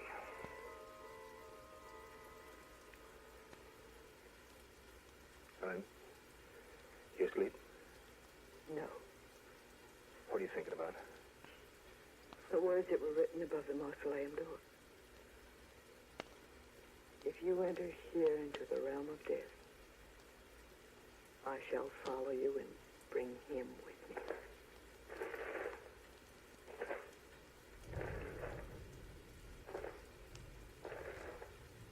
Bill? Yes, I hear them too. He couldn't possibly have come this far, could he? I don't know. What's the matter? Your face. Pressed against the window. It's not there now. It was there for just a few seconds. I saw it, Bill. The same man we saw last night outside the hotel. He was right outside the window.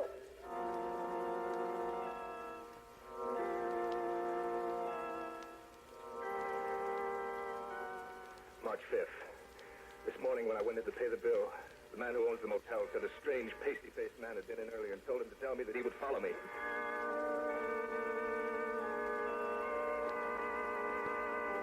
March 11th.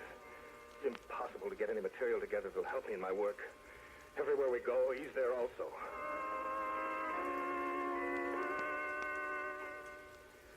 March 16th. Yeah, Mr. Mason, this guy said it was all right for you to go on ahead because he was going to follow you.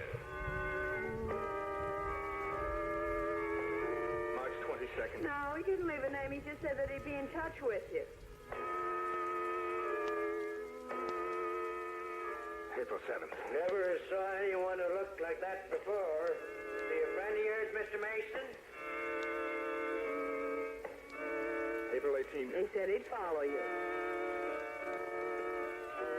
April 29th. Told me to say he'd follow you. May 15th. Follow you. Follow you. Follow you. Follow you. Follow you. Follow you. No. No, I can't stand it. I can't stand it.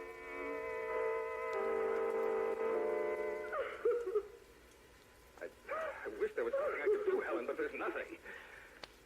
I've done my best to lose him, but I can't. I want to go home, Bill. Oh, if we go home, it'll be the same thing. Maybe it won't. I can't stand this anymore. All right, darling. We'll leave for home right away.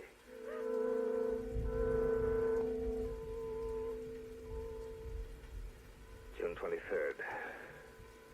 We arrived home this evening. I called Gary as soon as I could. He said he'd be out within the hour to see us.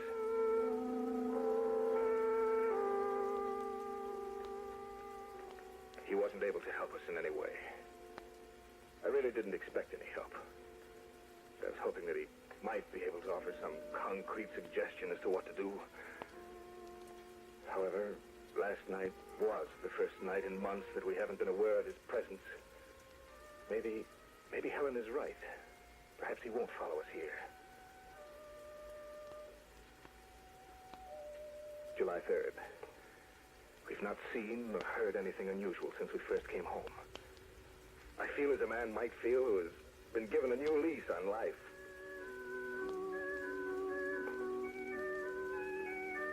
July 10th. Still nothing.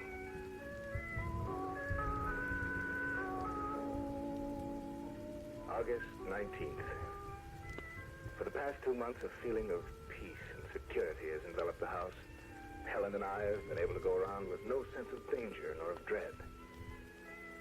But last night, that feeling was shattered. Gary had come out for dinner. It was almost 10 o'clock.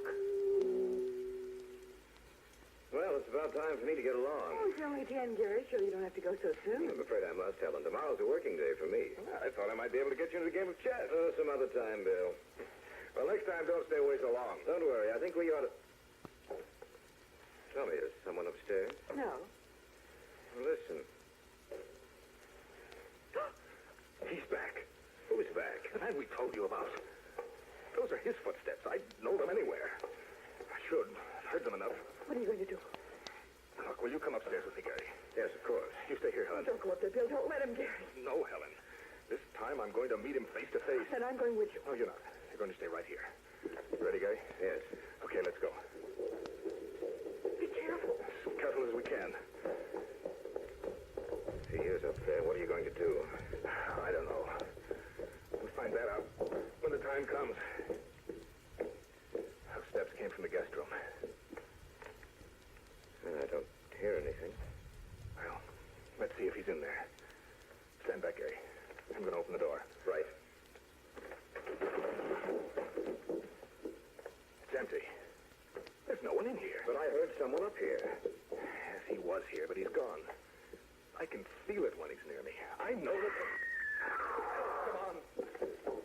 Helen! Helen, where are you? Helen! There she is. In the front room. Helen. What's the matter, Helen? Helen, answer me. She can't, Bill. She's sitting there with her eyes wide open. She's dead.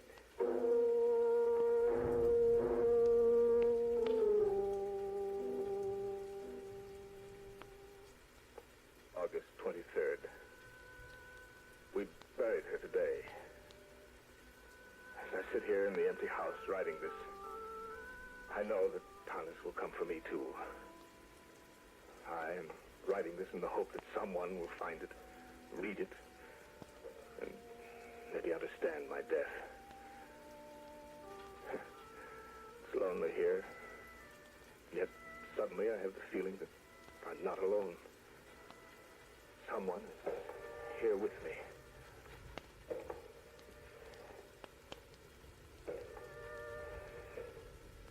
He is here, in this room with me. I'm afraid to turn and meet him. Have those eyes of his burning into me. And yet I must. I pray that someone reads this. Perhaps he will...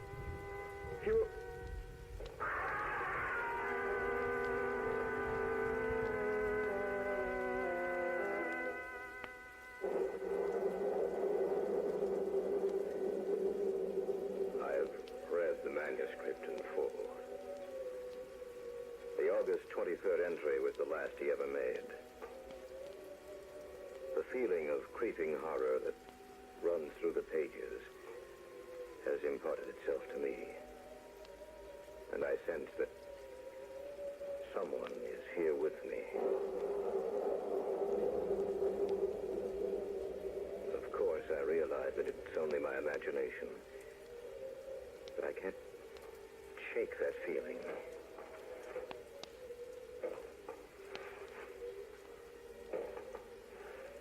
There is someone here.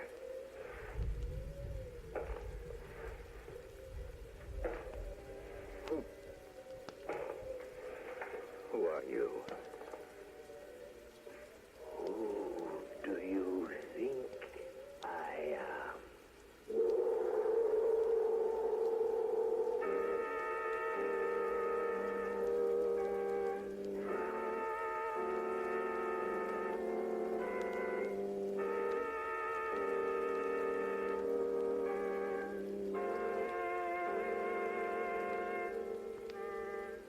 characters and events portrayed on this program are fictional, and any resemblance to actual persons living or dead or to actual events is purely coincidental. Featured on this program were Carl Grayson as William Mason, Eloise Comer as Helen Mason, Richard Thorne as Gary, and Sam Siegel as the caretaker.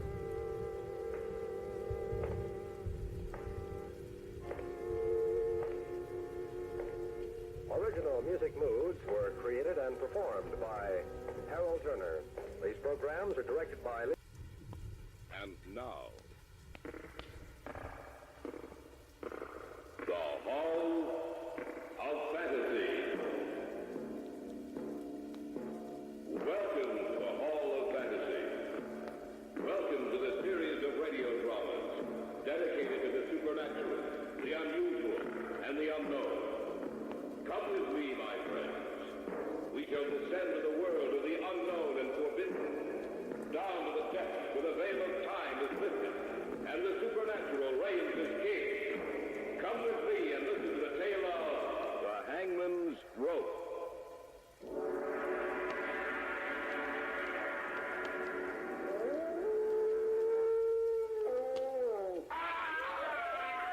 Jim, it came from our right.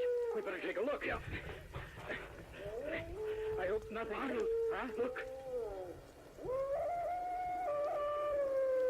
Hanging from that tree, swinging back and forth. It's a man. The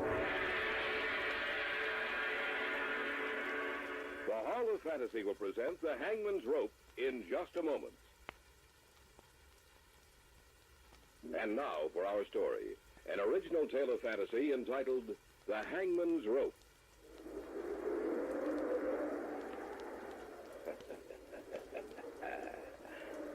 There is a legend, you know. A tale about the hangman. For 23 years, the executioner for the crown. Jack Ketch was his name, Governor. Jack Ketch.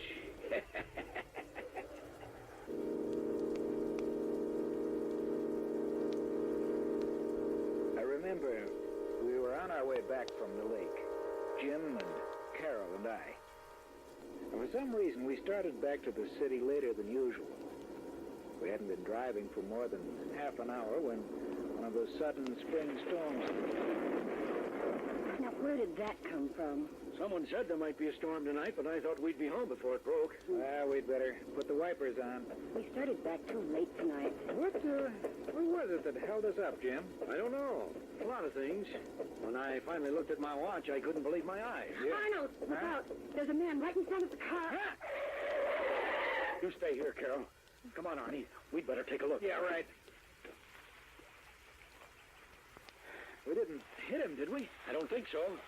Now, why would someone be out in the middle of the road on a night like this? There's a lot of crazy people in this world, Arnie. You must have been one of them. Yeah, I'm getting soaked. Now, he was just about here. I can't understand. Jim, look. Where? There. There beside the tree. I don't see anything. I guess I was wrong. You know, for a minute I thought I saw someone hanging from that tree. Oh, you must have been mistaken. You know, I can't figure this out, Arnie. That guy was out here on the road, right in front of us. I saw him just as plain as day. But now there's no one around. Yeah. We'd better get back to the car. Yeah, that's for sure. There's no sense looking back at that tree, Arnie. There's nothing back there. I don't know. I thought I saw someone swinging there back and forth with a rope around his neck. No, you couldn't have. Maybe it was some kind of optical illusion. It could have been a shadow or a branch or anything. Yeah, that's right. Anything. Well, there's the car. Oh, you two must like it out there in the rain. Are you kidding? No, I'm not. All the time that you were out there in the rain, the man you almost hit was talking to me. What did you say? You heard me. Oh, now, sis, wait a minute. I looked back at the car a couple of times. I didn't see anyone talking to you. Well, I don't know what's wrong with your eyes, then. I asked him if we couldn't give him a lift. And he said, no, he only had a little distance to go. Carol, honey, this is the truth. We didn't see anyone near this car. No, Look, I can prove it. He insisted I take this... Oh, that's strange. What? He was such an unusual man. Not American. He insisted that I accept a ring from him. Practically forced it on me. I put it in my pocket, and now it's gone. And in its place, there's a funny little piece of rope. Shaped like a hangman's noose.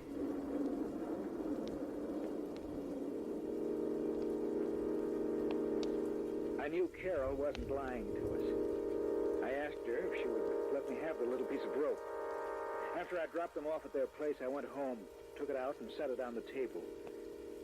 I can't explain it, but there was something about that rope which seemed old.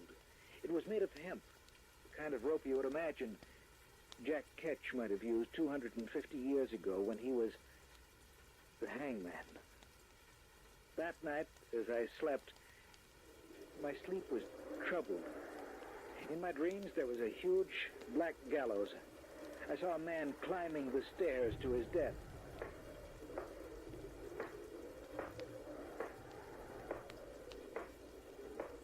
He reached the top and stood there. Standing beside him was a black hooded man.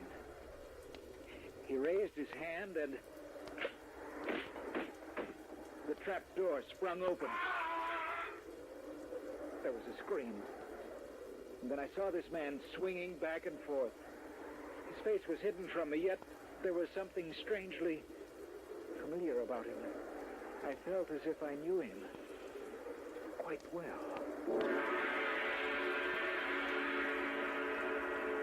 We'll return to the tale of the Hangman's Rope in just a moment. Back now to our tale of fantasy entitled The Hangman's Rope. When I awoke from my dream, I couldn't get back to sleep. From the black blankness of sleep, I had come into contact with death.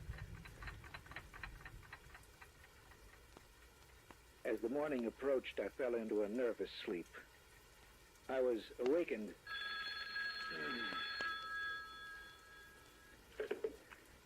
Hello? Arnie, this is Carol. Could you meet Jim and me for lunch today? What time? Oh, about 1? I hope you'll forgive me if I don't sound awake, Carol. I just couldn't sleep last night. I didn't sleep either, Arnie. I'll see you at 1.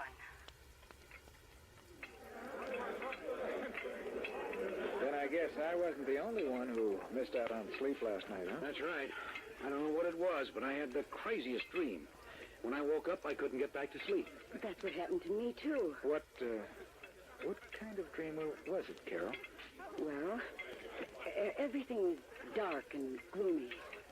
I seemed to be watching an execution, an old-time execution, maybe 200 or 300 years old.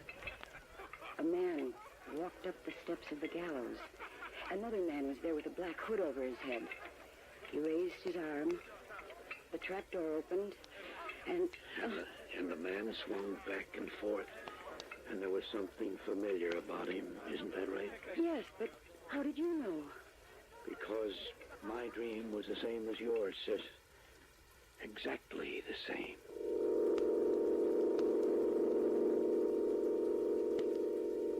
Jim's and my vacations were due the following week. We decided to spend it up at the lake, where his family had a cottage. Carol said she might be able to join us on the last weekend, but not before that. Jim and I left the following Friday night. Well, I can certainly use this vacation. Maybe we can catch a few northerns this time, huh? Maybe. Is your family going to come up here while we're there? No, Carol will be up the last weekend, that's all. Mm-hmm. Well, then I guess we'll have the place to ourselves, huh? Yeah, I guess so. Hey, why are you stopping here? Last Sunday night. This is where we stopped. I'm going to get out and take a look at the side of the road for a minute. Oh, Arnie, why don't you forget about it? I just want to check it, that's all.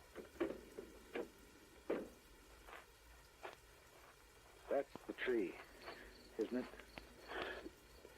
I think so. On that limb. That's where I saw him hanging.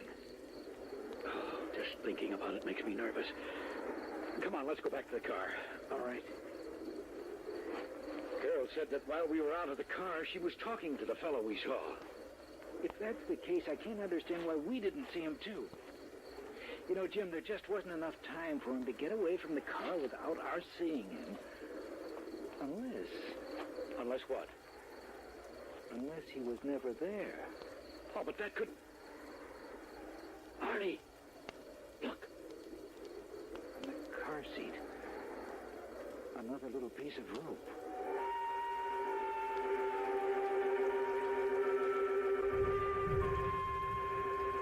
Before I could stop him, Jim threw the little noose out into the darkness. But a little piece of rope, an inanimate thing, coiled and twisted, which somehow seemed to be alive. We reached the cottage perhaps half an hour later, and though we were both disturbed by what had happened, still it didn't interfere with our sleep. The next day, we went out fishing early. Had little luck, and were on our way back to the cottage when the woman who owned the property next door stopped us. Good morning, Mr. Stanley. Oh, good morning, Mrs. Bennett. Out for the weekend? Well, for the next 2 weeks. Oh, excuse me, Mrs. Bennett, this is Arnold Slade. Pleased to meet you, Mr. Slade. Well, thank you. Same here. You must be that young man that Carol's going to marry. Yes, that's right. She'll make you a fine wife, Mr. Slade. Yes. The reason I stopped you, Mr. Stanley, is this. Mm-hmm. There's something strange going on out here. Oh, what do you mean? Well, the constable came by the other day and asked me if I'd seen any strangers here. A couple of people have died over on the other side of the lake. And the constable ain't been able to find out what happened. How did these people die? Well, that's what's so strange about it.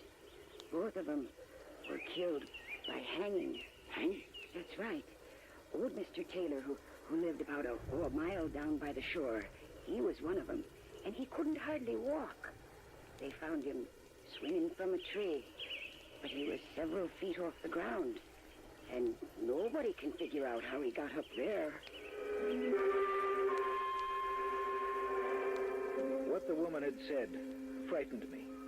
It seemed as if we were getting deeper and ever more deeply into something from which we would never be able to get away. That night, it was Saturday, Jim and I went out for a walk. It was a particularly dark night. The moon was obscured by clouds, and as we walked along, I could hear the chirping of many crickets, and occasionally a bullfrog's hoarse voice raised in protest. Arnold, this thing has me worried. In what way, Jim? This whole thing, last Sunday night and today when we stopped by the tree, and then what Mrs. Bennett told us. I've been thinking about it, too. Oh, that's strange. What? The crickets have suddenly stopped. It's too quiet. Jim, it came from over there. We better take a look. Yeah. It's too quiet, just as you said. There must be something terribly wrong up here. I hope nothing... Arnold, huh? Look. Hanging from that tree, swinging back and forth. It's a man. What are we going to do? We better cut him down. No. We better call the authorities first. I guess you're right. Come on, Mrs. Bennett's got a phone. If we hurry, we may be able to get out a great deal of help to the authorities. Jim, did you notice how high that branch was? I saw it. Yes? Why, Mr. Stanley, it's you. Mrs. Bennett, may we use your phone? Well, I suppose so. Come in. Thanks. Thank you. But it's in the other room. Thanks. What's the matter, Mr. Slade? It looks like something's happened to upset you two. Well, it has. It certainly has. Constable, why, what's happened? We were out for a walk. Yes? We heard a scream. I think you'd better We get ran out to where right the away. scream had come from, and hanging from a we tree. found a man hanging from a tree. That's right, hanging. Yes, we'll stay here at Mrs. Bennett's. Yeah, thanks. Oh, what you're telling me the truth, young man? That's the truth, ma'am.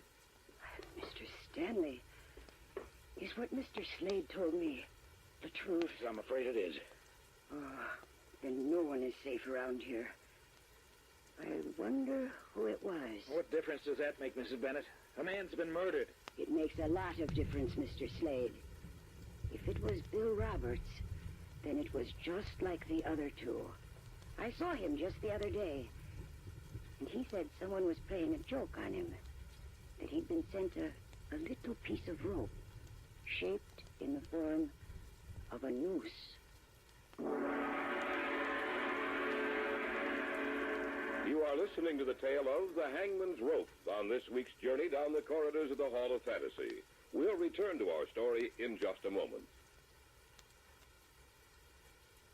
And now, back to our story, entitled The Hangman's Rope.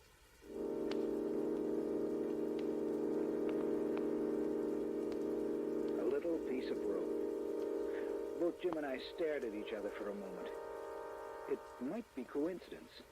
We knew that, but it was difficult trying to make ourselves believe that. About half an hour later, the constable arrived. You two found him, that right, Mr. Stanley? That's right. We were out taking a walk. We heard a scream, and then we found him. Can't make heads nor tails out of this. 3 of them. 3 deaths in 2 weeks, all the same way. They all received a little piece of rope just before they died. A little piece of rope? Yeah, that's right. I say all 3. I ain't seen the body yet, but I have a pretty good idea who it is, Bill Roberts. It's enough to make a person afraid of the dark, Constable. Yeah, ain't it? Well, I want you two to take me to him. I'll go, too. No, you stay here, but... Mrs. You stay off the phone. Oh. I don't want the rest of the people to hear anything about this, at least for the time being. Things are bad enough as it is. All right, come on, let's go. Now, remember what I said, Mrs. Bennett. Don't you worry, none, Constable. I hope that woman stays off the phone. The whole county will be in an uproar if she doesn't. Do you, have any idea who's behind these deaths? No, I haven't. Funny thing, he was up so high. I don't see how he could have gotten up there by himself. I only wish I had something to work on. Well, we'll see if he's just like the others in a little while. How far away was he? There he is, Constable. I want to get a look at his face. Yeah, I was afraid of that. Who is it? Bill Roberts. But how did he get up there? The branch is 20 feet off the ground. It would take an acrobat to climb that tree. Bill wasn't any acrobat. Well, how did he get up there? I don't know. 3 people received pieces of rope, and then a couple of weeks later, we find him hanging from a tree. You tell me the answer.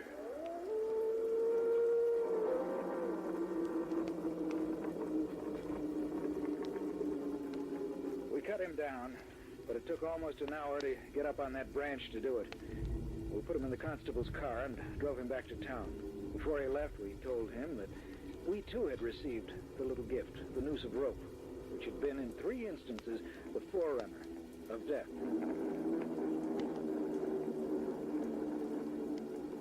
When we got back to the cottage, we had a bite to eat, and seeing as we weren't in the mood to sleep, we sat down to read. I picked up a little book I hadn't seen before and read it from cover to cover. It held an eerie fascination, and I wasn't able to put it down till the last page had been turned, the last word read. Jim? Where did you get this book? I don't know. I don't think I've ever seen it before. Why? It looks like a first edition of 200 years ago. Well, let me see it. Here. A short history concerning the mysterious reappearance of Jack Ketch, a hangman who served as executioner for 23 years. I've never seen this book before. Well, then how did it get here? I don't know. Jack Ketch. Say, he was the hangman in England who took too much pleasure in his work, isn't that right? I think so. How much of this did you read? All of it. It's not very long. And this is what I got out of it. Before he died, the book says he had made some kind of a pact with an evil power.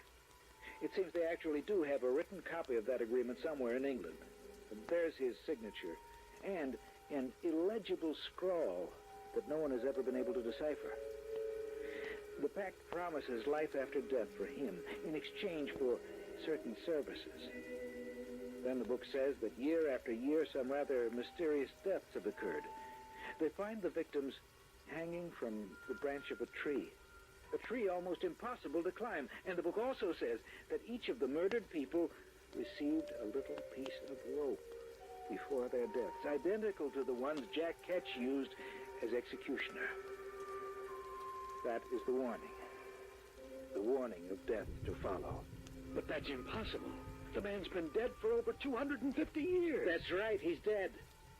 But the rest of the story, it's exactly the same thing that's happening to us.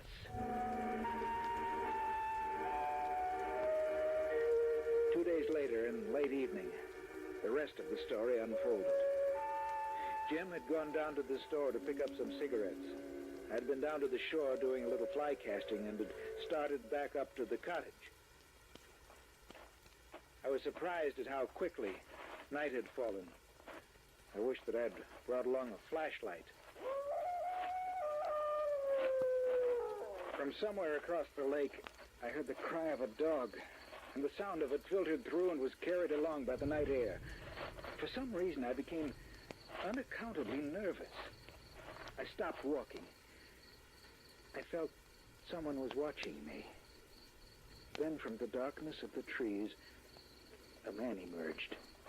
Here now. Where be you going? Well, back up to my cottage. I was doing some fly casting till night came. Any luck? No. I'd better be going. No need to hurry. Why?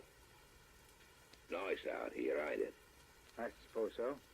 Strange thing, you know. The little creatures, they stopped. Little creatures? That's right, Governor. Crickets and the frogs. They stopped talking. Yes, they have. You frightened of me, Governor? Of course not. What are you laughing at? You wouldn't understand it, Governor. Is that you down there, Mr. Slade? Oh, yes, Mrs. Bennett. Do you mind if I join you? No, of course not. Ah, good. I'd better be going, eh, Governor? I'll see you another time. Who are you talking to? I don't know. He just stepped out of the darkness, and there he was. Well, I guess he's going now. Yes, I guess he is. Where's Mr. Stanley? He went down to pick up some cigarettes. He should be back soon.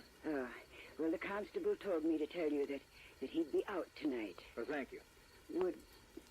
Would you mind walking me back to my place, Mr. Slade? It's rather frightening out here when it's this dark. I'll be glad to. That man you were talking to, what did he look like? Well, I don't know. I couldn't see his face. He had an accent. It sounded like he might have come from London. Wait a minute. Huh? I can't understand it. The crickets and frogs, they've been starting and stopping all night. They must be afraid of something. Every time they stop? What'd you say? Every time they stop, something happens. Arnold, where are you? I'm walking Mrs. Bennett back to her cottage. Anything wrong? No. I got back from the store and I was wondering where you were. It's just that I have a strange feeling that something is going to happen. Let's go up to our place, Mrs. Bennett.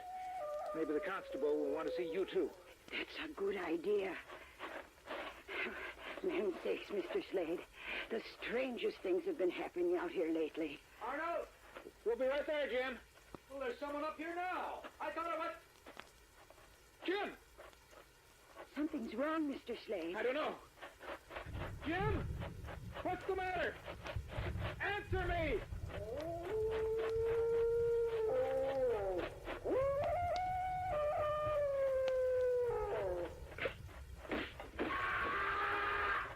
Mr. Slade, look! Oh, hanging from that tree. It's Mr. Stanley.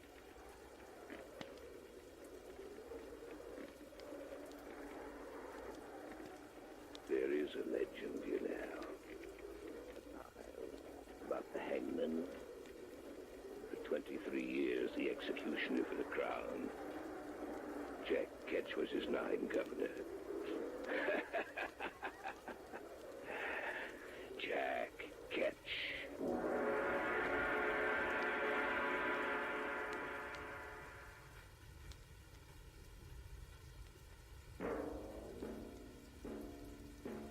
So runs tonight's tale of the unusual, the terrifying, the unknown. Join us again when next we journey down the corridors of the Hall of Fantasy to hear another strange tale of the supernatural. All characters and events portrayed in these programs are fictional, and any similarity to actual events or persons, living or dead, is purely coincidental.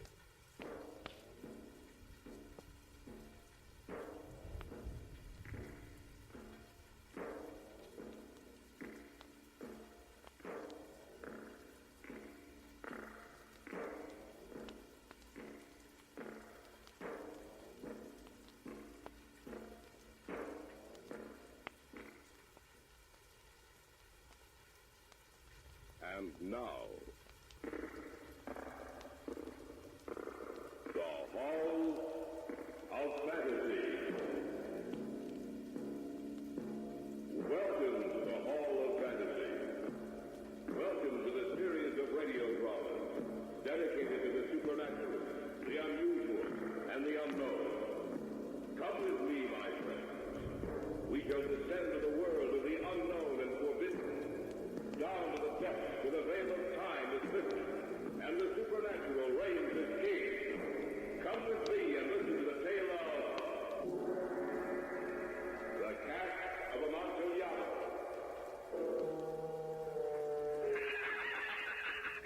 Fools and cowards, Montracer. Fools and cowards. What I say about your ancestors is true, Montracer. Every last word of it. Dull-witted fool, Fortunato. That he should dare to insult the names of my ancestors. For that I swear, Fortunato shall die. In just a moment, the Hall of Fantasy will present the Cask of Amontillado. And now for our story. Adapted for radio by Richard Thorne, entitled The Cask of Amontillado. As my story begins, it was carnival time in Venice, a time of feasting and merrymaking. Fortunato and I had been celebrating with all the rest. Perhaps we'd indulged our taste for wine too greatly that day, but that was when it began. The day was almost spent, and we were standing in front of my house watching the crowd. Yes, my friend. The carnival has been a great success. True, Fortunato. Did you know that it was one of my ancestors who made the plans for the carnival over 4 generations ago? What? Oh, come now, Montracer. You're not serious. It's no joke, Fortunato. It's in the records of the family for any who wish to see. I cannot believe you. He was one of the foremost swordsmen of his age. In fact, all the male members of the family were renowned for their ability with the foil. Even you, Montracer? Yes, my friend, even Montracer. With those spindly legs, you, a swordsman? Take care, Fortunato. What? You dare threaten me? How do you like it, Montracer? How do you like the point of my rapier at your throat? Fortunato, please. And you fancy yourself a great swordsman. It's so funny, Montracer, to look at you all white in the face, so frightened, so brave. I do not know about your ancestors, Montracer, but you certainly have made this carnival the funniest in a long time. A great swordsman. I bid you a brave farewell, Montracer. It was then that I began to hate Fortunato. He turned and disappeared through the crowd. Though he was gone, the echoes of his spat, laughing face remained in my brain. A great swordsman. I went into the house and thought to see no more of him that night. Little by little, the remaining hours of the carnival wasted away until finally I heard the great bell striking midnight, marking the end of the celebration. I sat in the library reading, but the printed words refused to be silent and rearranged themselves into a likeness of Fortunato's face. So brave, Montracer. So brave. My mind was playing tricks on me. That I knew. But of a sudden, the shadow fell across the pages. Montresa. Fortunato, how did you get in? Don't be alarmed, my good Montresa. One of your servants was so kind as to allow me entrance. What do you want? Oh, calm down, Montresa. You wouldn't refuse a good friend the hospitality of your house, would you? I forgot. It's past midnight. The wine shops are closed. Yes, quite true, Montresa. So I came to you. May I offer you some wine? Well, I hoped you would. Yes, I imagine you did. Here, Fortunato. Many thanks, Montresa. There's nothing like fine wine. That's why I like you so much, Montresa. Why? Well, no matter what you are, your wine cellar is filled with the finest of wine. Thank you for your compliment, Fortunato. But there's one wine you do not have. That is? Amontillado. Someday I hope that you will procure some Amontillado. Amontillado is the rarest wine in all of Italy, Fortunato. But for your friend Fortunato, you might perhaps get some? We shall see, my friend. Now you were about to leave? Yes, Montresa, I shall leave. But before I do, pour me another glass of wine. I drink to the great swordsman in your family. You needn't lie to me about your family, Montresa. I know them for what they are. And that was? Fools and cowards, Montresa, all of them. What you say of my ancestors should be well tempered with thought, Fortunato. No, it was, Montresa, it was. Fortunato, if you... No matter. You're drunk. You're not responsible for what you say. Drunk? I never drink enough to muddle my brain, Montresa. I mean what I say. Just the same. I'll excuse you this time. Why, excuse me. What I have said is the truth. I think perhaps you better leave. Yes, my friend, I shall leave. But before I do, however, may I ask if you're going to the party tomorrow night? Yes, I am. Why? Merely asking. Of course, Rosita will be there. Yes, I know. Lovely girl, Rosita. Yes, I know. I shall be going. Oh, I shall accompany you to the door. No need, my friend. I'm steady enough to make it myself. I'll see you tomorrow night, Montresa. Yes, tomorrow night. Oh, and what I said about your ancestors still holds true, Montresa. Oh, and Montresa, don't forget the Amontillado.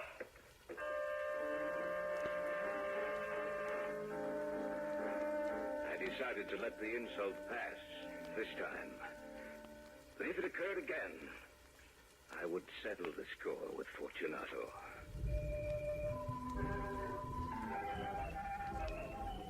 The next night, I was with Rosita at the ball. It's a lovely party, Montresa. Yes, Rosita, and with you here, it's all the lovelier. You flatter me. It is deserved. Rosita. Yes? I've been observing you closely of late, Rosita. Indeed. Yes. And do you find me pleasing? Well, you know I do. I was wondering... Oh, well, here you are, Montresa. Out in the balcony. You thought you'd lost me, huh? Well, listen, it'll take much more than you to outwit me, Montresa. I wondered where you were, Fortunato. Oh, indeed, Rosita? Well, of course I do not doubt it. Montresa is such a terrible boor. I do not make excuses, my friend. The whole family were boors, and therefore you cannot help it. Can you, Rosita? True that I... Forgive me for bothering you, Rosita. I have come looking for you in the hope that I may have the next dance, Rosita. But I promise you... Don't let me worry you, Rosita. Dance with Fortunato. Are you sure you don't mind? Only too sure. Montresa doesn't mind. How could such a dolt as he mind anything? Shall we go, my dear? Goodbye, Montresa. Enjoy yourself. Never did I think he would go so far as to insult me before Rosita. To deliberately interfere between Rosita and myself. I knew then that Fortunato would pay for his insults, for I hated him more than anyone else on earth. It was then I swore that Fortunato would die.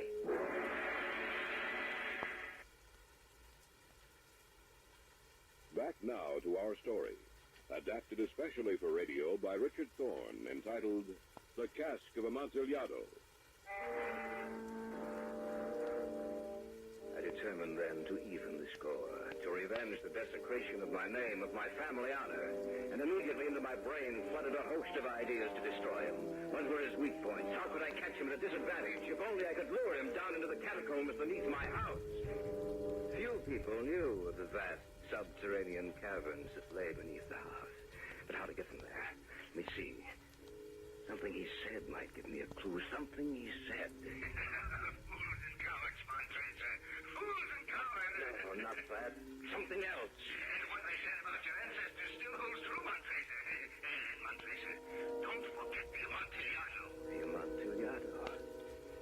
Amontillado. Don't forget the Amontillado.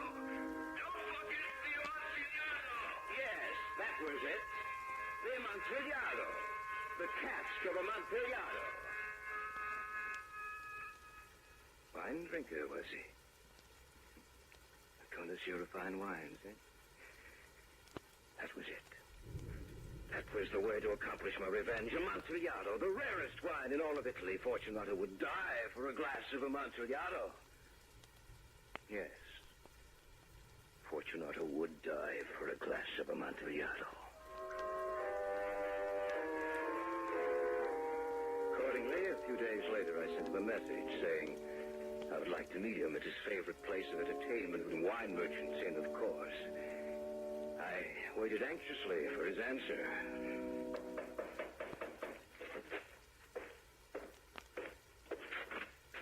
Yes? A message for you, Signor Montreso. From whom? Signor Fortunato bade me give it to you. Thank you. Good. Thank you for your tidings, lad.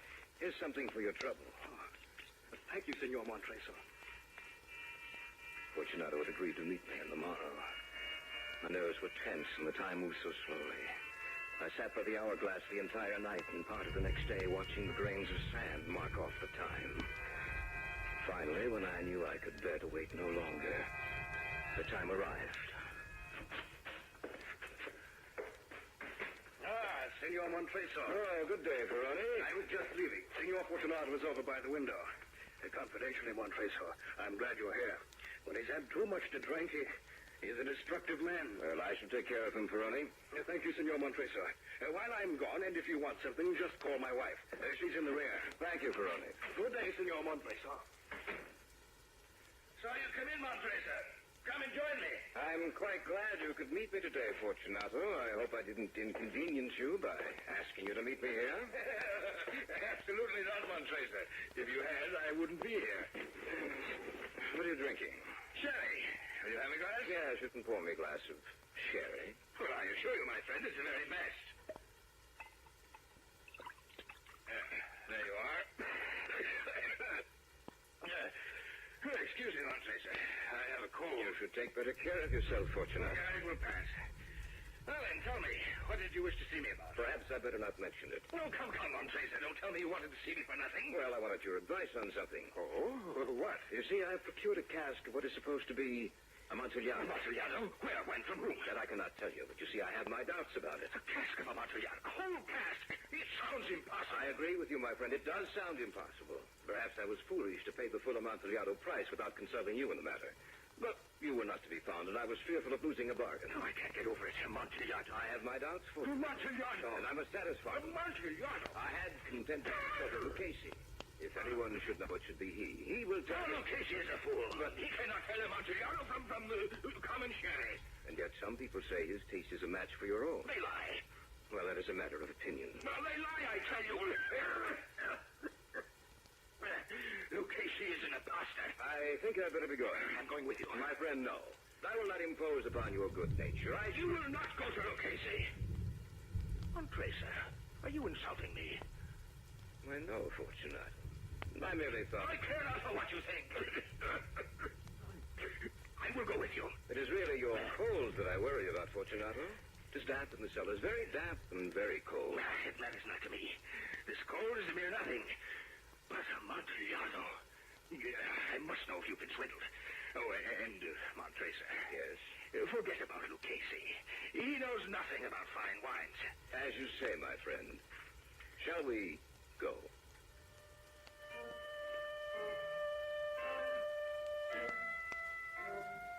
When we reached the house, there were no attendants present.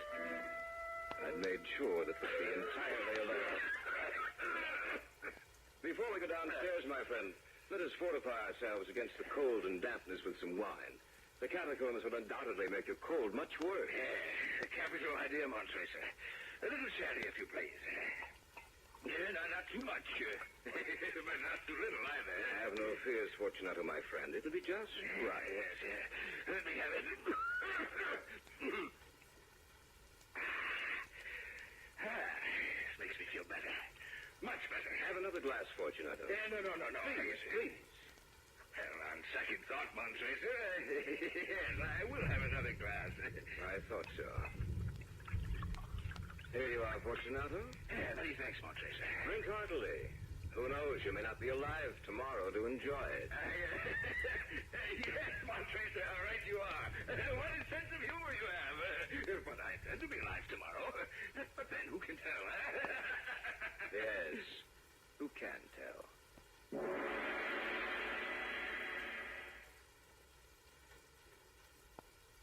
Back now to our story, adapted especially for radio by Richard Thorne, entitled The Cask of Amontillado. We finished the wine and sat talking for a few minutes. Then, seeing his eagerness was at its height, I led him to the archway that led down into the vaults. We passed down a long and winding stairway.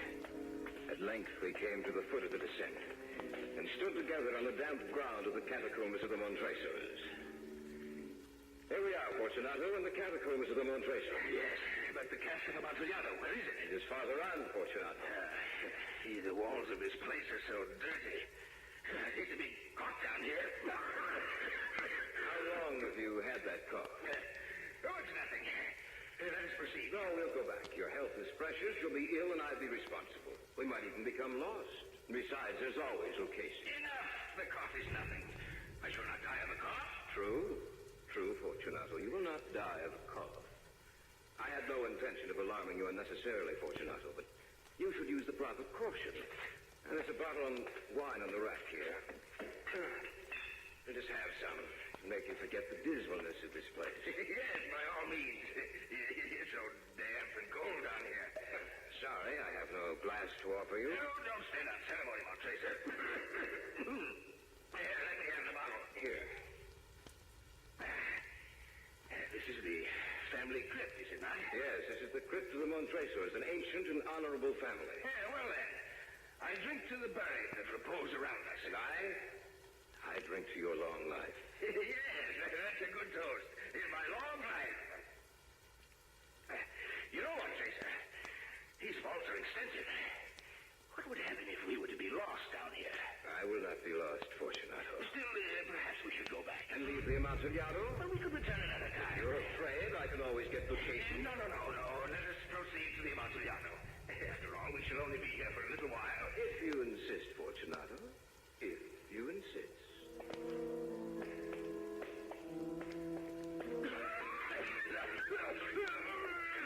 Coughing grew worse, but I said nothing. I could see that he was not quite so enthusiastic about finding the Amontillado. We passed through a range of low arches, descended, passed on, and descending again, arrived at a deep crypt.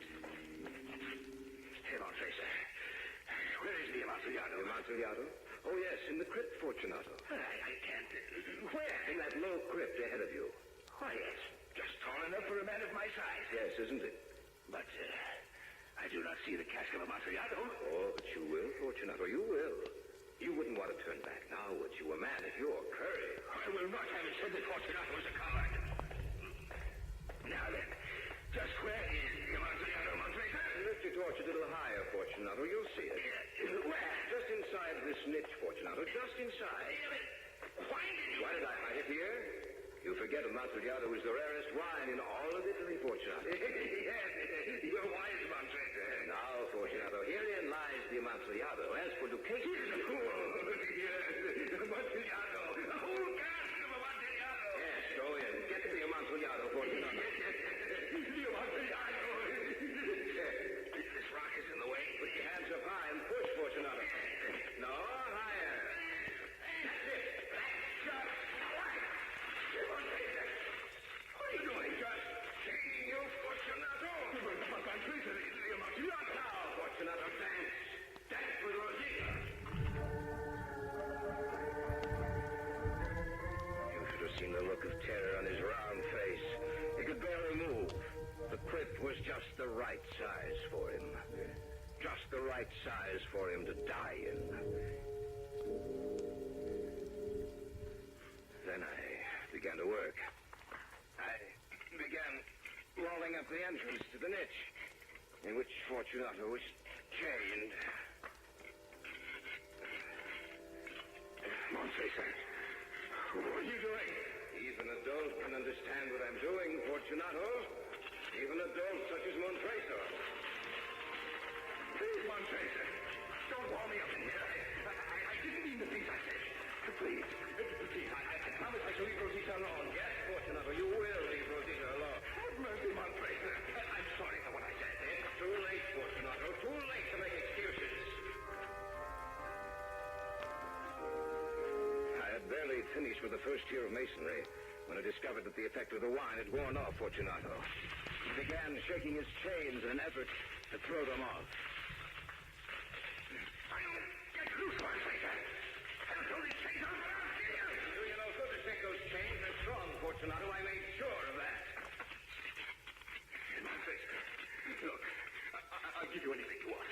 Rosita, money 1,000 lira. Anything at all. Anything. No, Fortunato, I find this payment enough. Montreso, please. Please have pity on me. Pity, Fortunato? You ask for pity? I have no pity for you. For the love of heaven, Montreso. His head was twisted over his shoulder, watching me as I piled brick upon brick. With each stone I put into position, his eyes took on a look of increasing terror and torture. He made little sounds in his throat. I continued my work. I had finished laying the 7th tier of rocks before I paused to rest. The wall was almost upon a level with my chest. Help me, someone! Help me! Montreso's mad. Montreso's trying to kill me. Help me! Anybody know? You make shout all you wish. No one can hear you. Someone will know that you took me. But they'll find me even if I'm dead. And you will be punished. Few people know of these catacomb Fortunato, and those who do are my friends. Yes. This is a very good joke indeed, Montreso. Who would have thought that you had such a sense of humor? But don't you think your little joke has gone far enough? We will have many a laugh over it as we drink our wine, eh? I will have many a laugh over it, Fortunato. I don't think you'll be able to laugh. Montreso, you can't be in earnest. So much in earnest that you'll die for it, Fortunato. Montreso, please, Montreso! He began to scream. But then, after a while, he was silent. His eyes watched every move I made. With a great deal of effort, I raised the last stone and shoved it into position.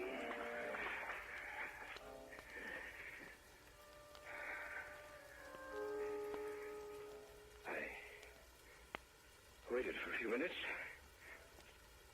and then called to him. Fortunato? Fortunato!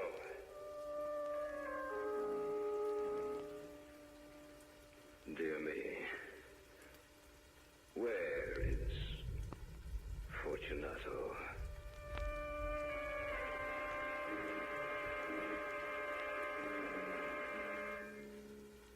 I look about me. So dark down here. So depressive. So cold and damp. I must remember to stay away from here. I might catch Fortunato's cold.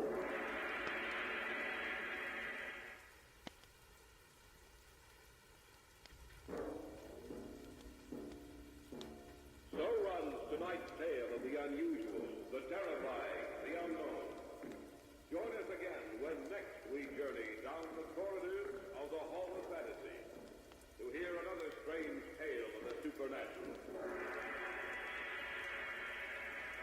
All characters and events portrayed in these programs are fictional, and any similarity to actual events or persons, living or dead, is purely coincidental.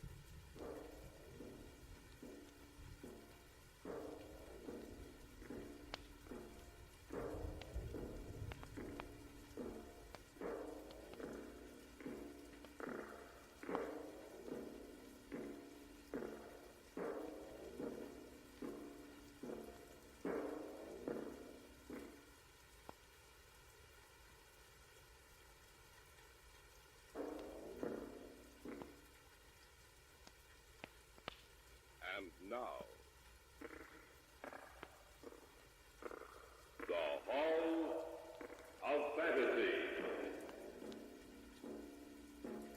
Welcome to the Hall of Fantasy. Welcome to the series of radio dramas dedicated to the supernatural, the unusual, and the unknown. Come with me, my friends. We shall descend to the world of the unknown and forbidden, down to the depths where the veil of time is lifted, and the supernatural reigns as king. Come with me and listen to the tale of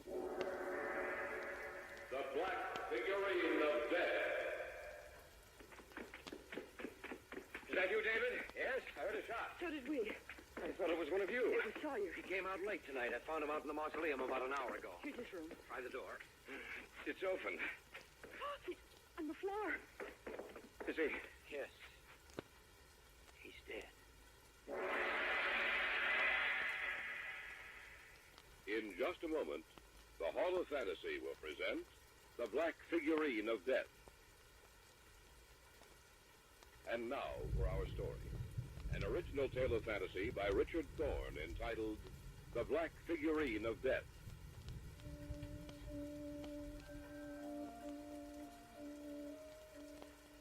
Through all the years of man's existence, no matter what he has learned or been taught from generation to generation, still he carries in the innermost depths of his mind a certain fear of the darkness, a fear of the night, which is somehow associated with death, and which in actuality is the fear of death itself.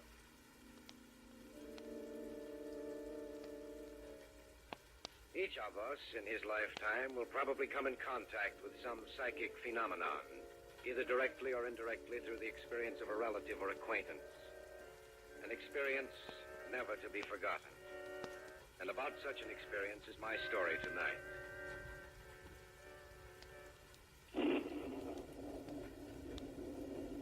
I was there with the others the night he died. We stood at the foot of the bed, Joyce and Harold and I. Amos Jansen's head was cushioned on a pillow, and in his hand he held a little figurine. You sent for us, Uncle Amos? Of course I did. Otherwise you wouldn't be here in my room, Harold. No, Uncle Amos is no... Be quiet. Be quiet, all of you. You're here too, David. Yes, sir, I didn't ask for a speech, young man. I'll do the talking if you don't mind. I must speak to all of you while I still have time. Why don't you rest, Uncle Amos? Rest? You'd like to see that, wouldn't you, Joyce? David and Harold. What? No answer from any of you? I know why you can't say anything, because it's the truth. Now, see here, Uncle Amos. Don't listen to me, young man. Last years of my life, you've all left me alone. You've had more important things to do. That is, until tonight. Tonight you're all here because you know I'm dying. You've come here like a pack of wolves, waiting for me to die, waiting for your chance to inherit my estate. Oh, that's not true, Uncle Amos. No, isn't it? I think it is. Don't worry. You'll inherit the estate, the three of you. But in the end, you'll wish you never had. What do you mean, Uncle Amos? That though I die, you'll see me again. All of you who've hated me. And you'll know of my presence when you see this. Oh, that's just a little figurine, Uncle Amos. You'll wish you'd never seen it before I'm through. You'll wish that you'd never known me, that you'd never been born. Before you die, you'll all learn what fear is. You'll learn how it feels to be alone. Uncle Amos.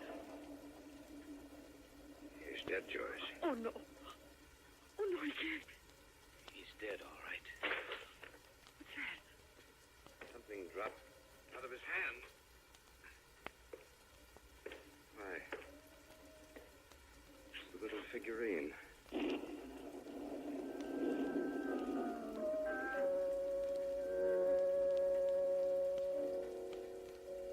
The little figurine lay there on the floor. It had fallen from Uncle Amos's hand just as he died. And when it struck the floor, it had broken into 3 pieces. I picked them up and held them in my hand. The pieces fitted together perfectly, much like the pieces of a jigsaw puzzle. It was a queer little figure, its arms raised in supplication, a look of fear upon its face. was something frightening about it. 3 days later, Uncle Amos was buried in the family mausoleum at the north end of the estate.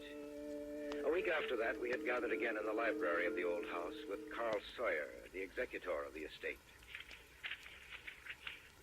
As you know, your uncle appointed me as executor of the estate and left instructions that the 3 main heirs, 10 days following his demise, be gathered together in this house for a reading of the will. You told us that earlier, Mr. Sawyer.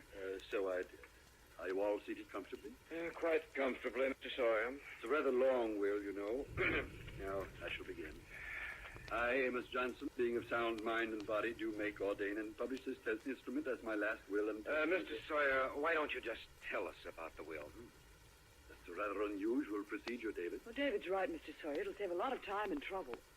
Well, perhaps you're right. You see, now referring to the disposition of the monies and property, it's to be divided equally amongst the 3 of you. Of course, there are certain gifts to the servants. Naturally. Yes, naturally. There is a considerable amount of money to be divided, even after taxes. Each of you will be independent for life. I can't understand Uncle Amos willing us the entire estate. The night he died... Contrary to what you may think, your Uncle Amos was really quite fond of you. Is that all to the will, Mr. Sawyer? No. Of course you realize that if one of you were to die, his or her share of the estate would be divided between the 2 remaining heirs. And there is one other proviso which I cannot quite understand. Yes? Your uncle made one condition referring to the disposition of the money. Let me see if I can find that. Oh, yes. Here it is. May I read it, please? The heirs are to reside in the family house on the estate for a period of 1 year.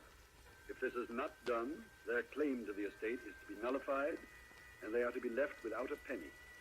Unfortunately, they were present very infrequently during the last years of my life. That's a rather strange provision. Yes, isn't it? However, as executor of your uncle's will, it is up to me to make sure the provisions are carried out. And believe me, I feel a deep sense of duty to your late uncle.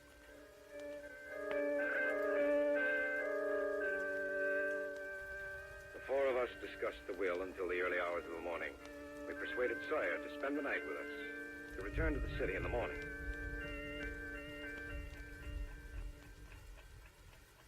The house became quite silent, and the only sound I heard was the ticking of the clock on my dresser. I wondered about the provision of the will in which Uncle Amos ordered that we make our residence in his house. I was lying awake in bed thinking of that when...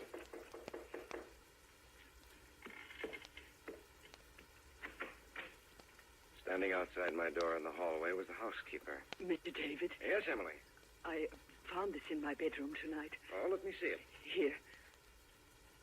Mm-hmm. It's a little black figurine, just like the one my uncle had. You can have it back now, Emily. It frightened me, so I came to you, Mr. David. How do you think it got there, Emily? Well, there's something strange going on in this house, Mr. David. And I have an idea. I know who's in bed. Who's talking out there? Oh, it's you, David. And Emily. You're up rather late, aren't you? Yes, Mr. Sawyer. I was just going to bed. If you'll excuse me. Good night, Emily. Good night, sir. I'll see you in the morning. Well, I suppose I'd better get back to bed, too. Good night, David. Good night, Mr. Sawyer. I watched him go back into his room. Then I turned and went back into mine. Emily had been on the point of saying something to me. Something that was important enough to her to make a special trip to my room. I got back into bed. Wondered what she'd wanted to tell me. Little by little, sleep clouded my brain. And I was half asleep.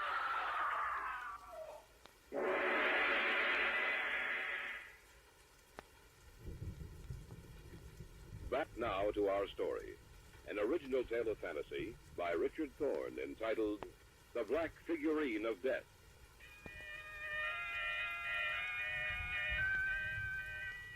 I had been just on the point of falling asleep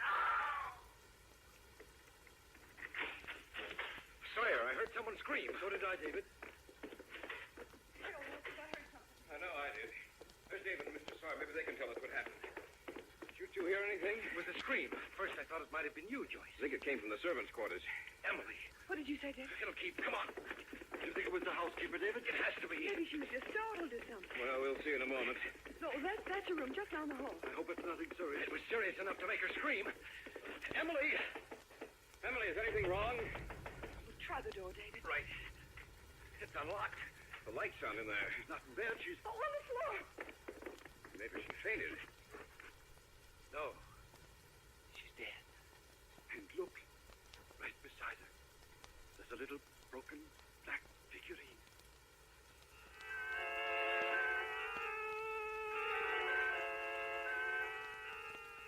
So the police came out and went over everything. There were no clues to follow.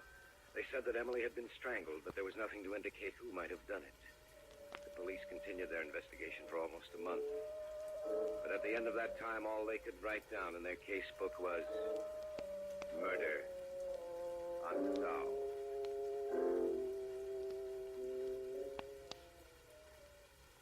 One evening, about 6 weeks after Emily's death, Harold, Joyce, and I were in the living room.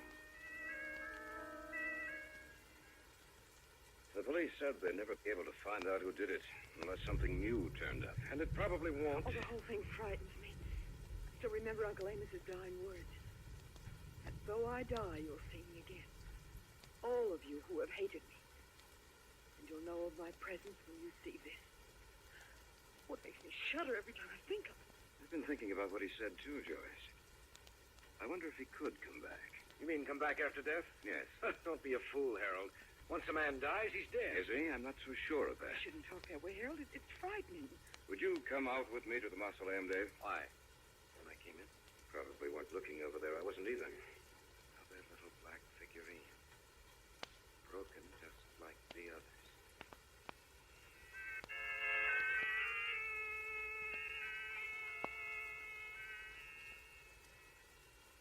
It gave me an eerie sensation. The little figure was broken into 3 pieces. I looked at Harold. He seemed to be as afraid as I was. We locked up the mausoleum again and went back to the house. By that time, I began to wonder if perhaps Uncle Amos was striking back at us from beyond the grave.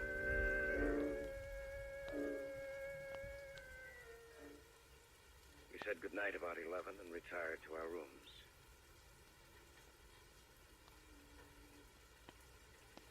I couldn't get to sleep. I'd fall into a half doze and then snap out of it again. I felt as if someone were watching me. There were unseen eyes in the dark waiting for me to fall asleep. I knew it was only my imagination, yet that feeling would not go away.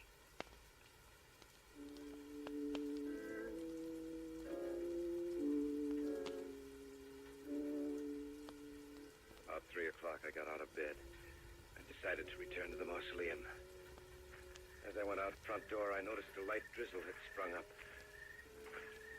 Something drew me toward the mausoleum, a compulsion, an inner force over which I had absolutely no control. I walked slowly up the gravel walk leading to the mausoleum, not even noticing the light rain which fell on me.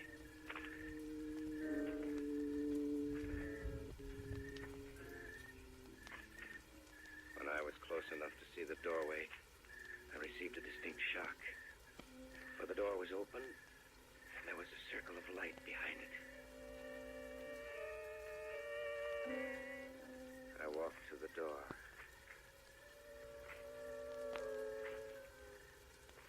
I tried to get through the door quietly. I jarred it a little, and the noise made the man inside whirl around. In his hand, he held a gun. David! What are you doing here? I might ask you the same question, Mr. Sawyer.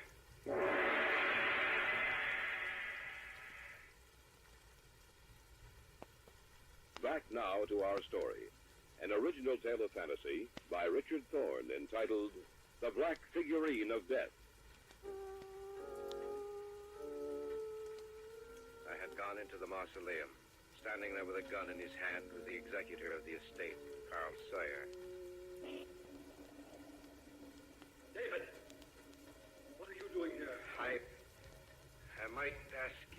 same question, Mr. Sawyer.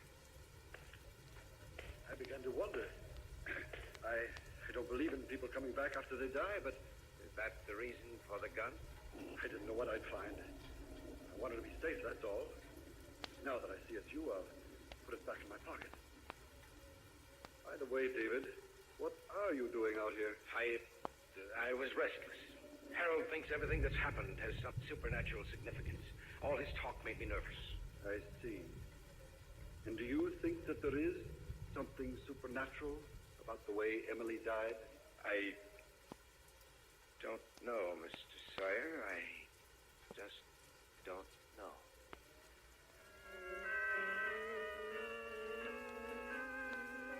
Sawyer and I returned to the house. I asked him to spend the remainder of the night with us. Besides, I wanted to keep an eye on him. I didn't feel much like sleeping, so I went down to the library, picked out a book, sat down to read. David? Yes? Mr. Sawyer told me you were down here. What's the matter? I can't sleep. David, I talked to Mr. Sawyer for almost 10 minutes. He said he thinks that you're in back of everything. What did you say to that? I told him I thought he was wrong. Thanks for your confidence, Joyce. The more I think about it, the more I think that Harold's right in what he says. You mean that Uncle Amos has come back to life? Yes. I'd keep an eye on Sawyer if I were you. Do you think he's in back of it? I'm not sure. You must have some reason for it. I went out to the mausoleum tonight about an hour ago. Sawyer was out there. He had a gun in his hand. He told me he was just curious. Why should he suddenly get curious at 3 o'clock in the morning? It does seem rather odd that he would be out. That was Sawyer. Come on. It couldn't happen again. It just couldn't. We'll see. Is that you, David? Yes. I heard a shot. Well, so did we. I thought it was one of you. It was Sawyer. He came out late tonight. I found him out in the mausoleum about an hour ago. Here's his room. Try the door. It's open. On the floor. Is he? Yes. He's dead.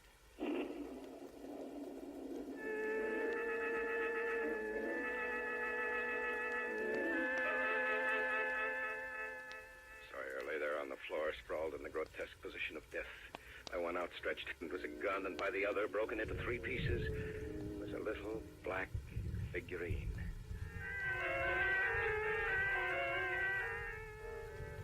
Harold called the police. They said they'd be out as soon as they could. The 3 of us went downstairs to the living room. I was right. It is Uncle Amos who's behind it. It must be. There's no other explanation. I told you before that there are certain things which can never be explained. The deaths of Emily and Sawyer prove that. You don't still think that Sawyer was in back of it, do you, David? Hardly. Will or no will, I'm leaving here now. I'm not going to stay around here and be killed like the others. I'm going upstairs and back. I'll be down in a while. I'm going to leave too, David. What about you? I don't know. I still can't make myself believe it. David! Stay here. Oh, no, I'll go with you. Harold's dead. He has to be all right. Harold! Harold! Doesn't answer. Harold! Where are you? Harold! Harold, answer us! His door is open. He'll be dead. He'll be dead just like the others. No, Joyce, he's not here. The mausoleum. Uncle Amos came and took him back to the mausoleum.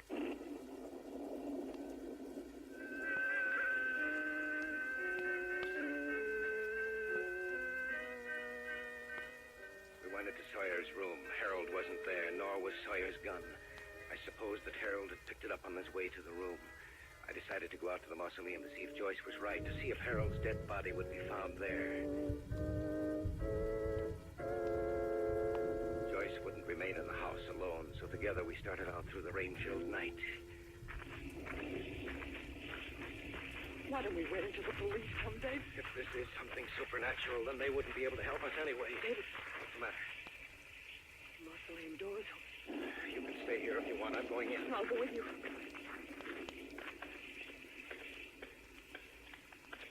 Stay close to me, Joyce. I will. I don't like it in here, David. Neither do I. But you're going to remain here for some time. That was Harold's voice. That's right. Turn the flashlight on. You can see me then. We thought you... Dead? Hardly. But you two will be very soon. Here's a gun, David. That's right, Sawyer's gun. Planned this very carefully, David. When the police arrive, they'll find the three of you dead, and I'll be wounded. Tell them that Sawyer was behind it all, that he killed both of you out here, and that he came into the house searching for me. There was a fight. Gun went off. And he died. Then you killed Emily and Sawyer? Yes. Going to kill both of you, too. You don't think I believed all that hokum I fed you about Uncle Amos coming back, do you? Of course not. It served its purpose. And now you'll serve yours. Phil, look out in back of you. How stupid do you think I am? Uncle Amos is coughing. It's slipping. Get out of the way, Phil. Get out of the way!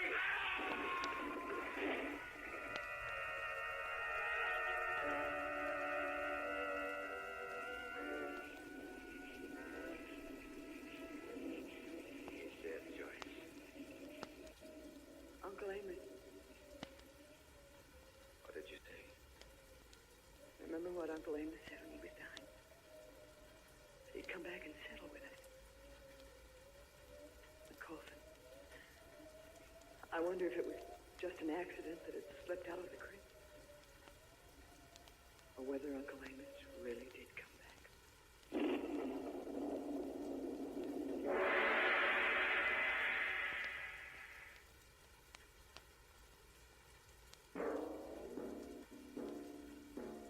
So runs tonight's tale of the unusual, the terrifying, the unknown. Join us again when next we journey down the corridors of the Hall of Fantasy to hear another strange tale of the supernatural. All characters and events portrayed in these programs are fictional, and any similarity to actual events or persons, living or dead, is purely coincidental.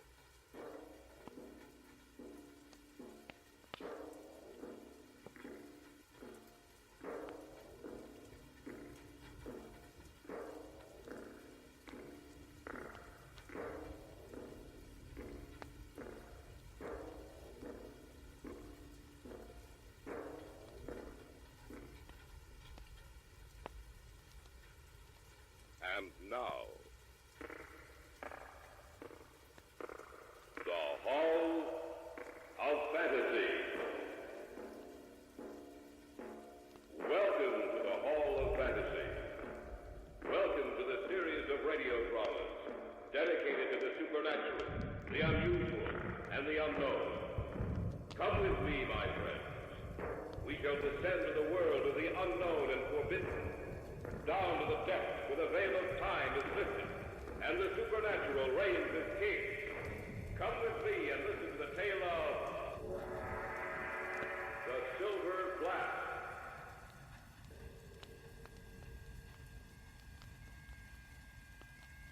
And so it is that the prophecy of Charming shall be fulfilled. For the evil committed, your reward is death. And from the mouth of the flask poured a crawling white fog, which became quite dense, and then assumed the size and shape of the demon of the night, and it reached its hands towards his throat. Stay away from me. Stay away from me.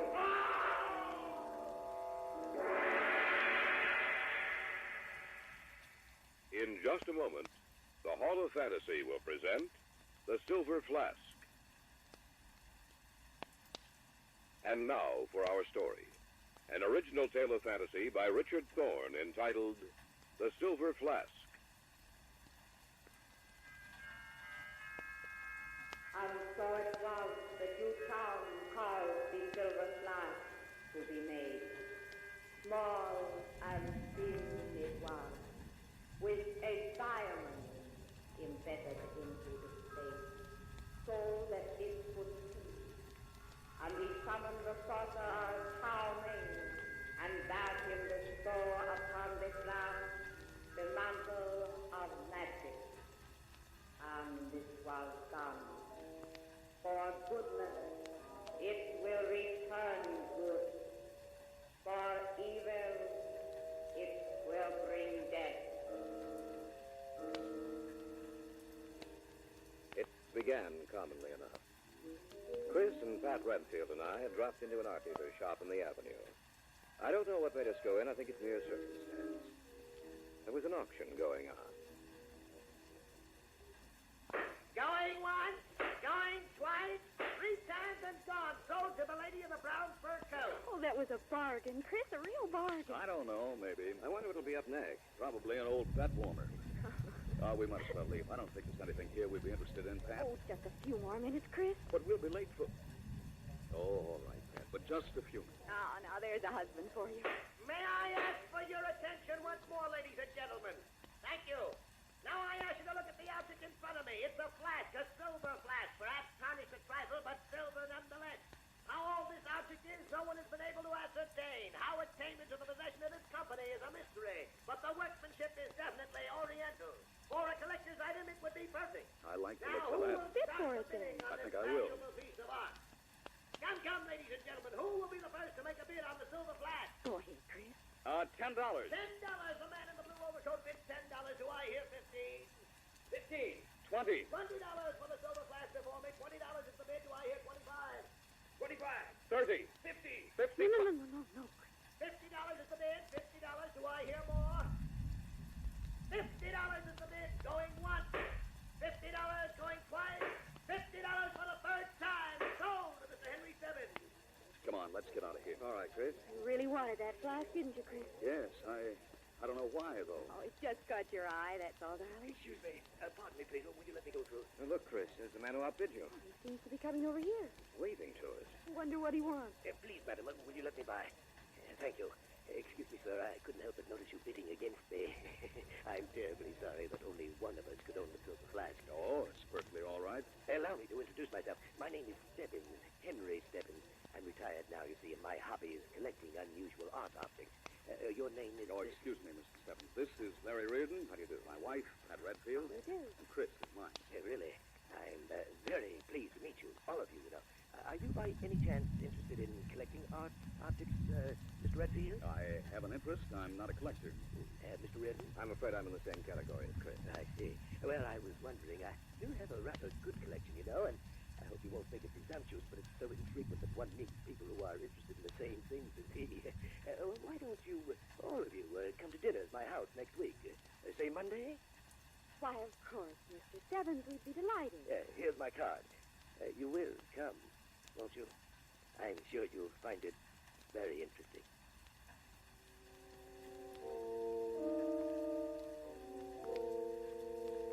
The following Monday, we went to Henry Stebbins' house. He seemed quite wealthy, for the house was large and lavishly furnished. After the meal, he showed us his collection, pausing finally when he came to the silver flask. As you can see, the flask is a bit different, shall we say, from when you saw it last. Why, it's as bright as a new coin. That stone in the center, it wasn't there when I saw it at the auction. Oh, yes, it was. It had been covered over by a thin layer of silver. I noticed the imperfection and took it off. Underneath was the diamond. Are you serious? Are you sure it's a diamond? Oh, quite sure, Mr. Redfield. You see, the silver flask has quite a history. It's really very ancient. How old is it? Oh, at least 3,000 years, possibly more.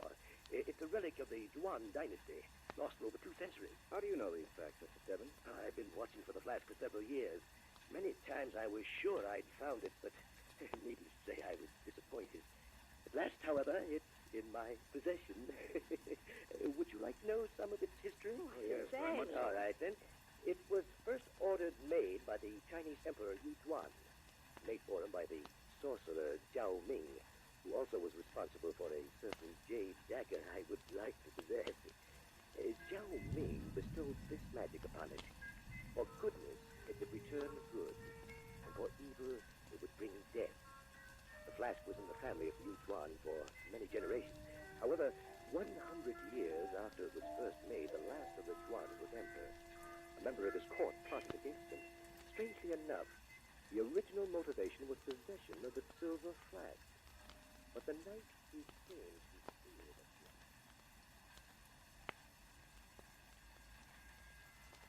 Who dares enter Emperor's bedchamber?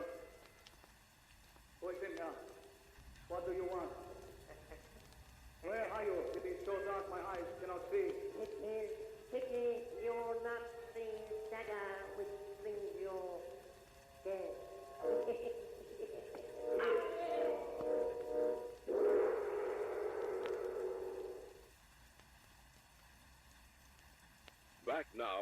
Story, an original tale of fantasy by Richard Thorne entitled The Silver Flask.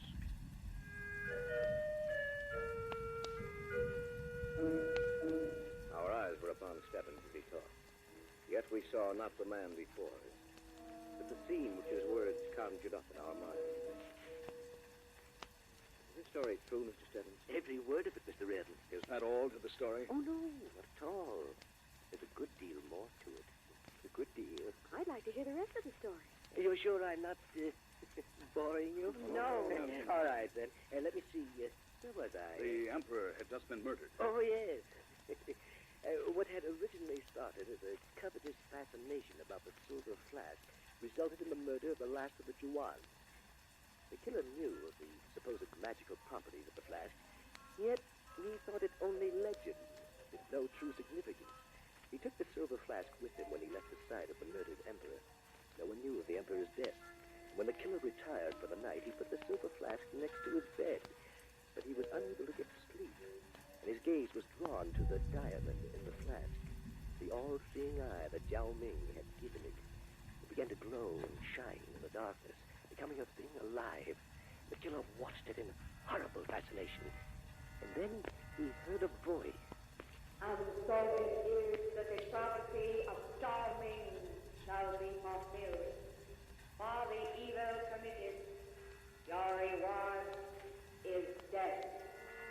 And from the mouth of the flask poured a crawling white fog which became dense, and then assumed the size and shape of a demon of the night, and it reached its hands toward his throat. Stay away from me! Stay away from me! So perished the killer of the last of the Juwans. It's a rather fantastic story. Fantastic? Perhaps. The pattern has been repeated many times, and perhaps it will be again. There is something quite fascinating about it. Yes, Mr. Redfield. Quite fascinating. Of course, all that happened many years ago. I don't believe it's actually true. It's probably like so many other legends that changed during the passage of the centuries. Endows a person or object with supernatural power, even though what actually occurred originally was nothing out of the ordinary. Well, that's quite possible, Mr. Reardon. But as a collector of these objects and their histories, I much rather prefer to believe the legend, as you call it. Chris? Chris? What? You're so quiet. What were you thinking about? It's really quite fascinating. The flask. I can hardly take my eyes off it.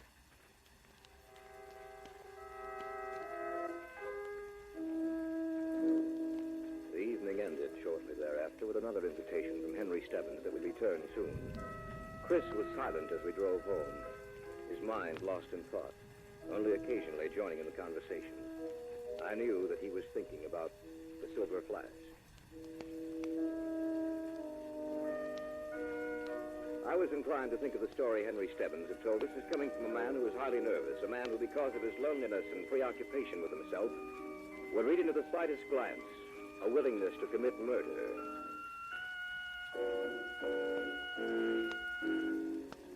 3 days later, Pat Redfield dropped into my office. I hope you don't mind my coming in to see you like this, Larry. Oh, of course not, Pat. It's a pleasure. Cigarette? No, nothing. No. What seems to be the trouble? Oh, how did you... What a look on your face. What's bothering you? It's Chris. Chris? That's right, Larry. I know it's a strange term to use. For the last 3 days, he seems like a man possessed. Even at night when he's asleep, he has a nightmare. He talks and screams out. When did this start? That night we'd seen Henry Stebbins. I can't understand most of his words, but every once in a while I hear him say something about the silver flask. He seems to be struggling with someone or something. I just don't know. I'm so worried. I can't even think. Oh, it's a story that Stebbins told us. I know, but there must be some truth to it, Larry. Look at the tremendous fascination the silver flask holds for Chris.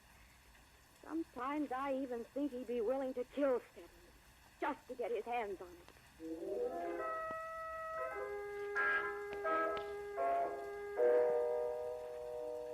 In the evenings, I took to parking my car across the street from Stebbins' house to see who his callers might be.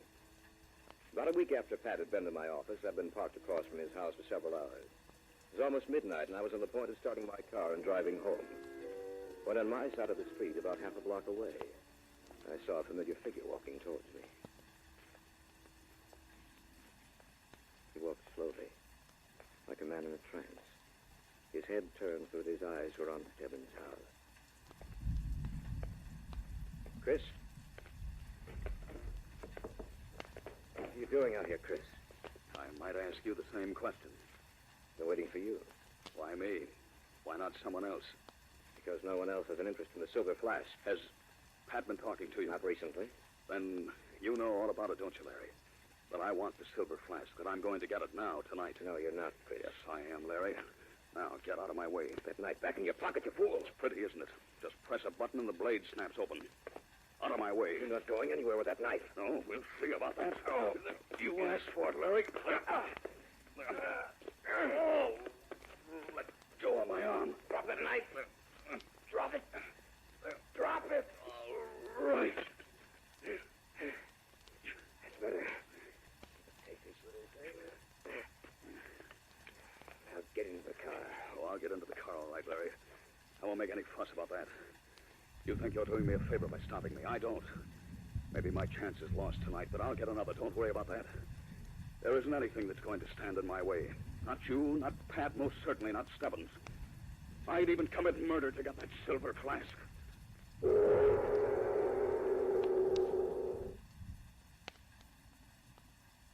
Back now to our story. An original tale of fantasy by Richard Thorne entitled The Silver Flask.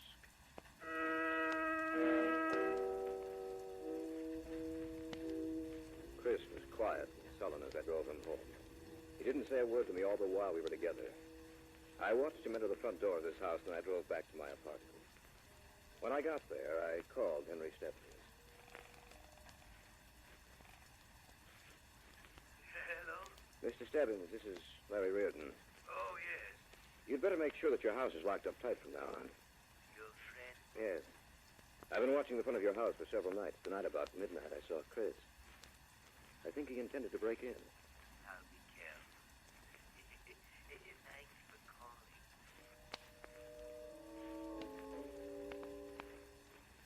In the morning, for some reason, Henry Stebbins phoned first the Redfields and then me, and asked us to come to dinner that night. I couldn't understand his line of reasoning unless he enjoyed playing a cat and mouse game with Chris. Pat didn't want to go, but Chris insisted, and promptly at 7 we were at Stebbins' house. We finished the meal and adjourned to the library. I'd like to see your collection again, Mr. Stebbins. Oh, I'll be glad to show it to you. Would you two like to come with us? No, I'll stay here if you don't mind. So will I. All right. Then just you and I'll go to see it, Chris. Suits me. We'll be back in a little while. Wonder if we should have let him go alone. Chris won't try anything while we're here, Pat. Hope you're right. Besides, I'm sure that Stebbins can protect himself. Oh, I'm worried about him, Larry. Chris has changed. When we're alone, he never says anything anymore. He just doodles on a scratch pad with a pencil. Always draws the same picture. The silver flask? Yes. I think something's wrong with his mind. Oh, I don't think it's any... Where is it? Where's the silver flask? Come on, Pat. We shouldn't have let him go alone. I figured it would be best to put the flask away. I know it disturbs you quite strongly. I could kill you, We Stebbins. gotta stop them, Larry. Don't worry. Now, stay away from me, Redfield. You'd be better off dead. All right, now, stop it. Stop it, both of you. He knew I wanted to see the flask. He hid it on purpose. Thought it would be the wisest thing to do. Oh, Chris, how could you do such a thing? Let's just forget this ever happened. I'm perfectly willing to do that, you know. I really don't mean to gloat, Mr. Redfield, but I have the silver flask and you haven't, and I know you wanted it. Why, you... You see, that's why I hid it from you. After all, as long as you don't know where it is, my life is safe. Isn't that right?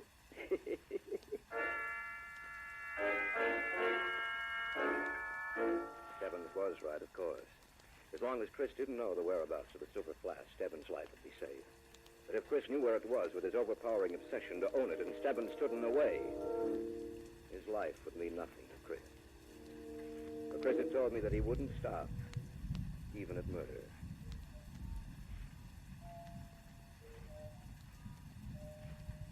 And so it was that Yuzwan caused the silver flask to be made. And he summoned the sorcerer Tao Ming and bade him bestow upon the flask the mantle of magic. And this was done. 2 days later, I was home in the apartment. I'd sat down with a good book, and it was about 11 o'clock when the phone rang.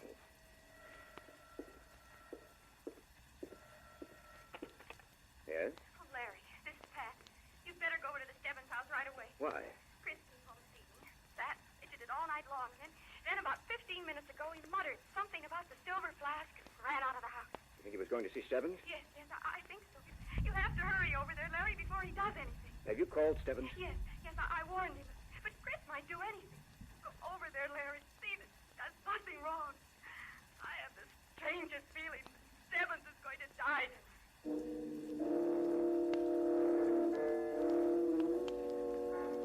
At last the time had come. I knew it would, sooner or later. Chris had to be stopped from entering that house at all costs.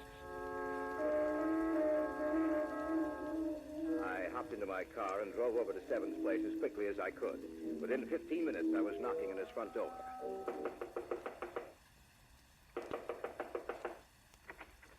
Oh, I'm glad you came, Larry. Pat phoned you, didn't she? Yes, I'm sorry it took so long coming to the door, but I was looking out the front window to see who it was. Come in. It's strange what power the silver flask has, Larry. You should never have invited him back here after I told you what had happened. Oh, we might as well go into the library. You know, I think you better call the police. You think it's that serious? Yes. I'll call from the library. Is your house secure? Oh, yes. Everything's locked and bolted. Sit down, won't you? I'll phone the police.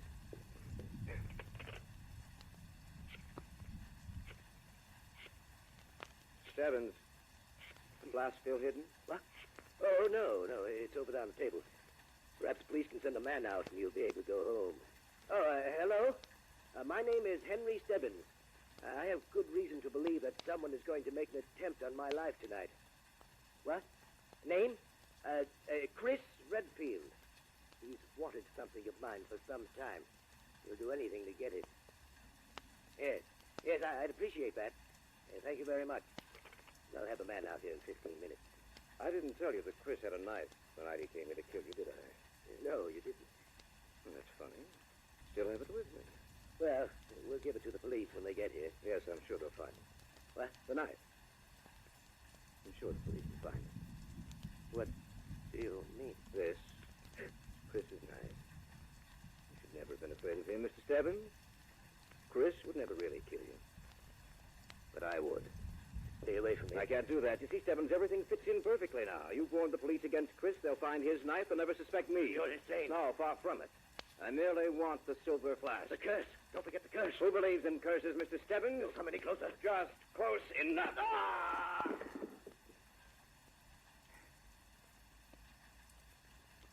Good night, Mr. Stebbins.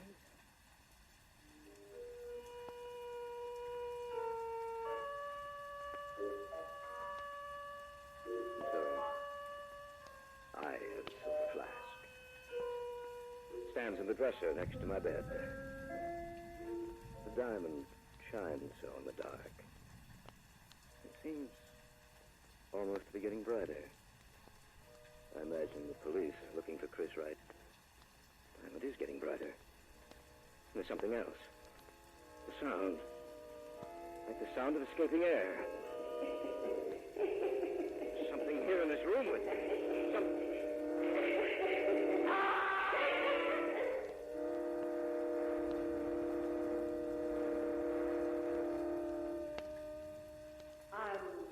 So it was that your son caused the silver flask to be made. Small and thin it was, with a diamond embedded into its base, so that it could see. And we summoned the sorcerer charming and bade him bestow upon the flask the mantle of magic. And this was done. For goodness it will return good, for evil it will bring death.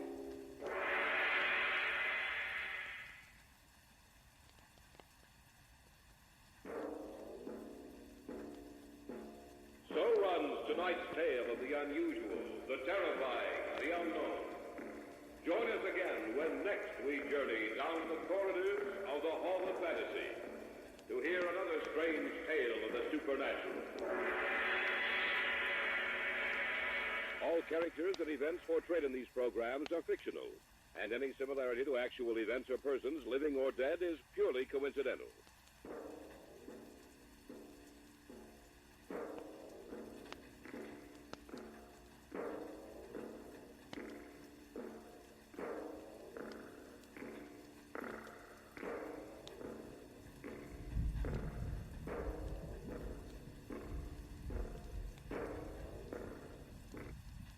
And now, the Hall of Fantasy. Welcome to the Hall of Fantasy.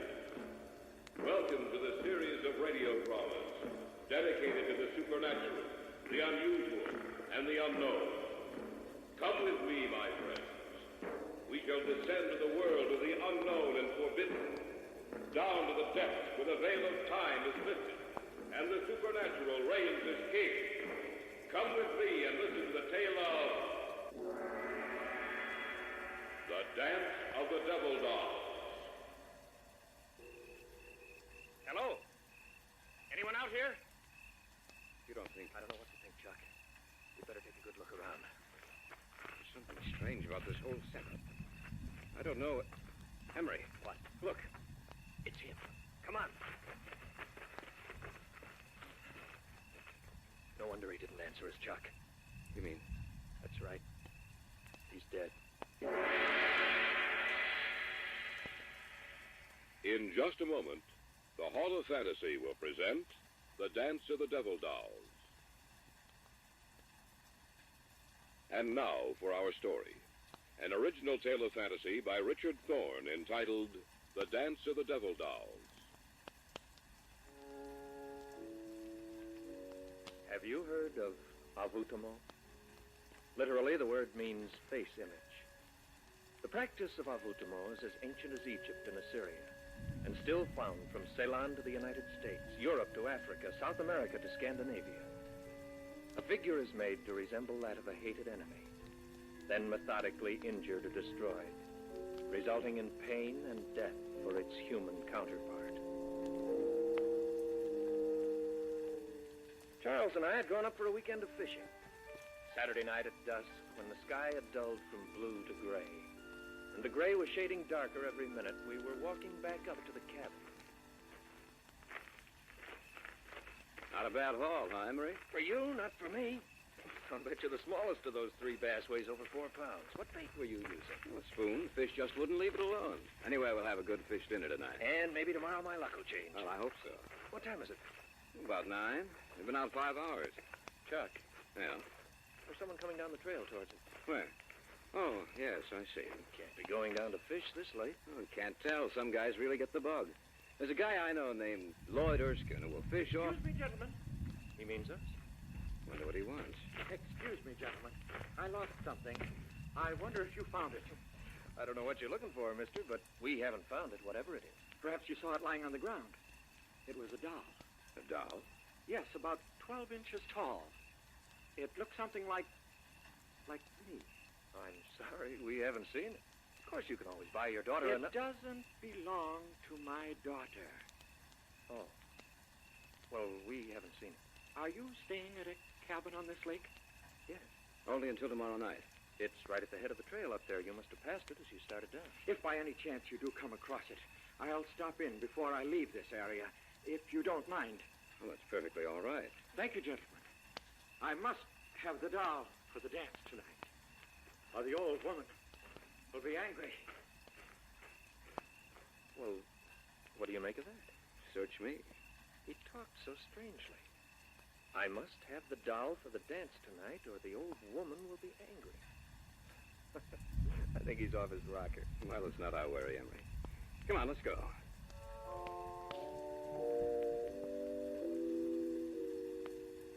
We went back up to our cabin, cleaned the fish, and had one of those fish dinners you talk about for years. It was about 11 o'clock, and we'd started to go to bed, intending to get up as early as possible the next morning when there was a knock on the door. I wonder who that is. I don't know, but we'll soon find out.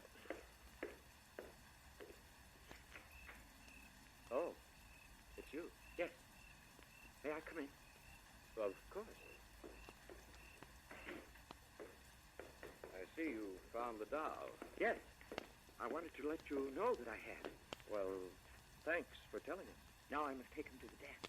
Well, the dance ought to be just about over. Oh, no, it hasn't begun yet. You'd better get there or your wife will be angry. You misunderstood me. I said the old woman, not my wife. You see, I'm not married. Oh.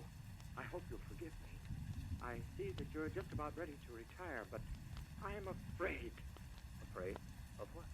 The old woman is already angry with me. I told her I'd lost the doll, and she swore that if I didn't find it, she'd kill me. That's why I've come to you. If you hear that I'm dead tomorrow, that I committed suicide, you'll know it's not the truth. If I could only get in touch with Dr. George Kaufman, he could help, but I'm caught up in something I can't stop, and it's too late to get out now. I've tried, but... Oh, my head! You dropped your doll. I didn't drop it. She caused it to move. She doesn't want me to talk. I've said too much already. I must go now. Here's your doll. Thank you. Remember what I told you. If I'm dead tomorrow, it's murder. Good night, gentlemen.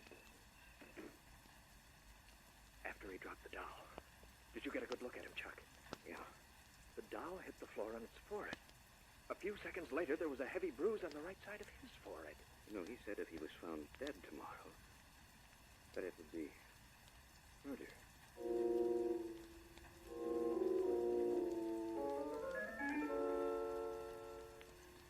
It was about 11:30 when we finally got to bed. We'd opened the windows of the cabin. The sound of the alarm clock we brought with us mingled with that of the crickets outside. The old woman said you must die. I heard something. I didn't know what it was. It sounded strangely like words, but they were uttered in a voice so tiny and shrill that I thought I was imagining things. But then, I heard his voice. No! No, I won't die! They will help me! Emery, I didn't know you were awake. I couldn't sleep. I thought I heard a tiny little voice. I Be quiet. They go! The old woman will take care of them too. But I'm not going to die! I'm not going to...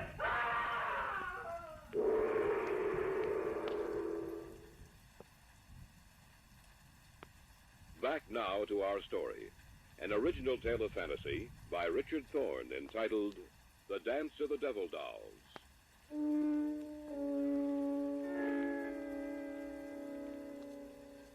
Charles and I had retired for the night, but neither of us could sleep. Suddenly, from outside, we heard the voice of the man we'd met earlier, and another voice, high and shrill, and somehow deadly. The old woman will take care of them too. But I'm not going to die! I'm not going to... What's going on out there? We'd better take a look. With a pair of Hansons and shoes on. Remember what he said about dying? Yeah.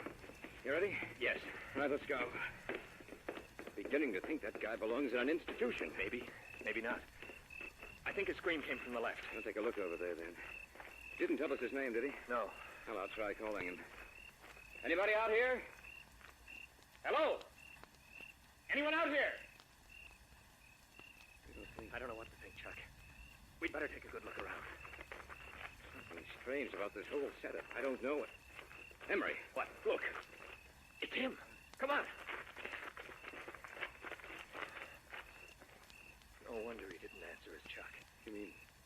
That's right. He's dead. That little doll that looks so much like him. I don't see it anywhere around. Neither do I. You know, Chuck, it sounds crazy to say it, but that shrill, high little voice we heard... Well, letting this thing run wild with your imagination, Emery. Even though it looked like him, it's just a doll, nothing else.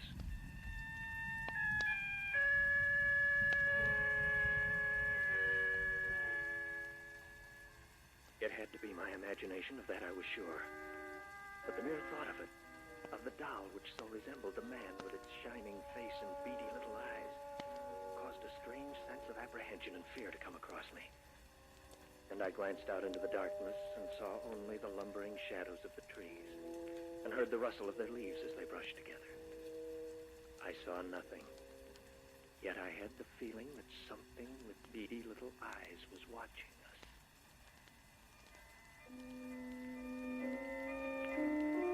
We notified the authorities. They came out, found no evidence of foul play, and diagnosed his death as being caused by heart failure. Our luck was exceptionally bad out on the lake Sunday, and we drove home that night, speaking but little, thinking only of what had happened the night before.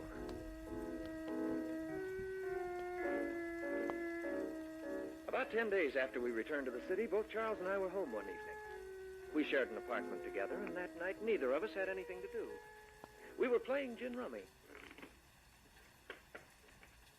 One more hand like that and you'll be out, you lucky dog. It was pure skill, my friend, no luck involved. Cut? No, I trust you. It's a good thing Pamela stood you up tonight. She knew that you wanted a gin partner. Don't be humorous.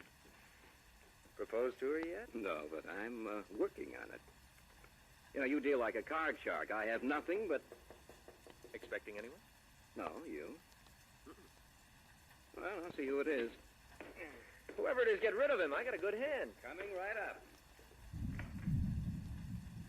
Is this the residence of Mr. Emily Wright and Mr. Charles Hunter? Yes, it is, but... I have a package for you. Are you expecting a package, Emery? Just bills, no packages. It's for both of you. All right, I'll take it. Thank you. And good evening, sir.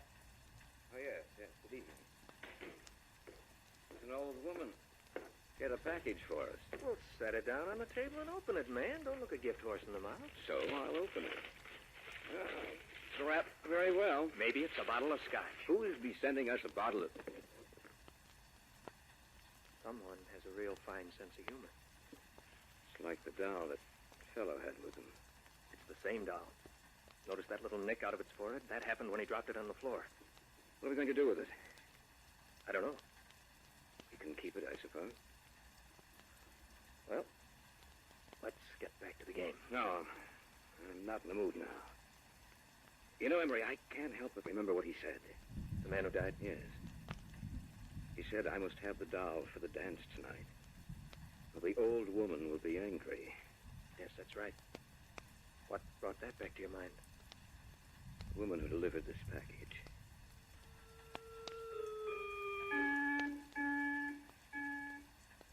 We put the lid back on the box and left it on the kitchen table with the cards we'd been using.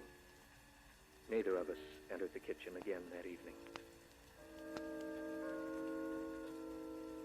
We went to bed a short time after 12. Again, I was restless and couldn't sleep. I had the same feeling I'd had that night in the cabin. And I remembered the words I'd heard spoken in that unearthly little voice. We'll take care of them, too.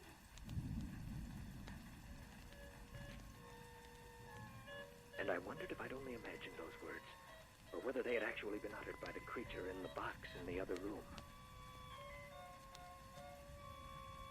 It was then I heard it, like a thin, reedy piping. It sounded like music, a rhythmic, discordant melody I'd never heard before. And then, I heard another sound. Emery? Yes? Am I going crazy? I hear it, too. I think we'd better see what it is. All right. I don't like this, Emery. It sounds I like... know what it sounds like. Emery. I can't believe my eyes. The box is open. And the little doll, Emery, is moving. It's dancing on the table.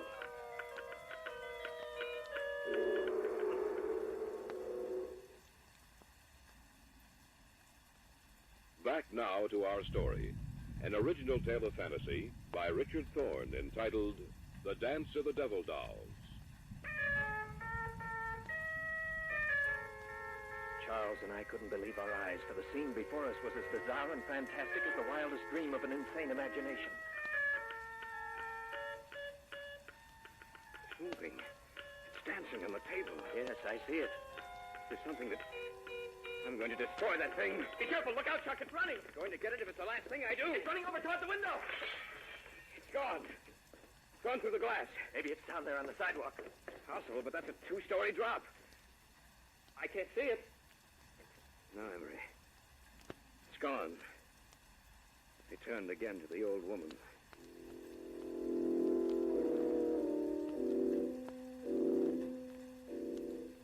The man who had died had mentioned the name that night in the cabin.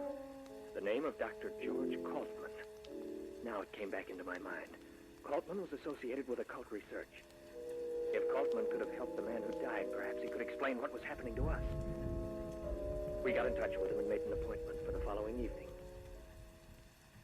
You have told me everything that has happened. Is that correct, gentlemen? Yes, everything. We'd like to know what it all means. Well, I shall explain it to you as best I can. Have either of you ever heard of envoûtement? No. Not that I recall. Well, envoûtement is the practice of making little dolls to resemble a hated enemy and then methodically injuring or destroying it, thus bringing about either pain or death, or both, in the doll's human counterpart. Dr. Colton, this doll we saw last night, it moved, it danced. I know. What you witnessed last night was the dance of the devil doll. You say these dolls bring about pain or death, Dr. Kaltman. Why should we be singled out? The man who died told you about the old woman. Is that not correct? Yes. Therefore, you must be destroyed. She feels that you are dangerous to her, that you know too much. Undoubtedly, the woman you saw last night, Mr. Hunter, was the manipulator, controller of the little figure. Since you saw her, she has probably made little figures of both of you. But before it will live and be subject to her will, she must have a part of you, a lock of your hair, a fingernail clipping, anything that will make yours and the doll's identity one and the same. What should we do? Go back to your apartment. I shall return with you. She will send the little doll back to your apartment tonight. I'm sure of that. We must capture the doll, for it is the only thing that will lead us to her.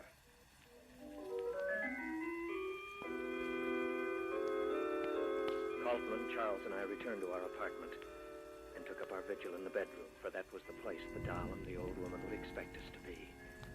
We made dummies of the extra blankets and arranged the beds so it looked as if we were sleeping. You left the apartment door unlocked? Yes. But why? It only makes it easier for it to enter. That is what we must do. One way or the other, the doll would find means of entrance. If not tonight, then another. You have no idea what those little creatures are capable. Listen. It is coming. Be quiet. Wait until it is in here. Then close the bedroom door and put on the lights. We understand. Now, quiet. Now! Catch it quickly! There it is, over there. This time it won't get away. Don't let it get near the window! I've got it. Quickly, put it in here! Ah, there. We have it. Ah, what do we do? This doll will lead us to the doll woman. You mean now? Tonight? Yes, Mr. Ryerson.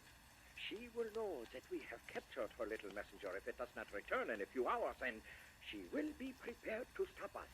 We must find her, destroy her if need be, before she has a chance to destroy you.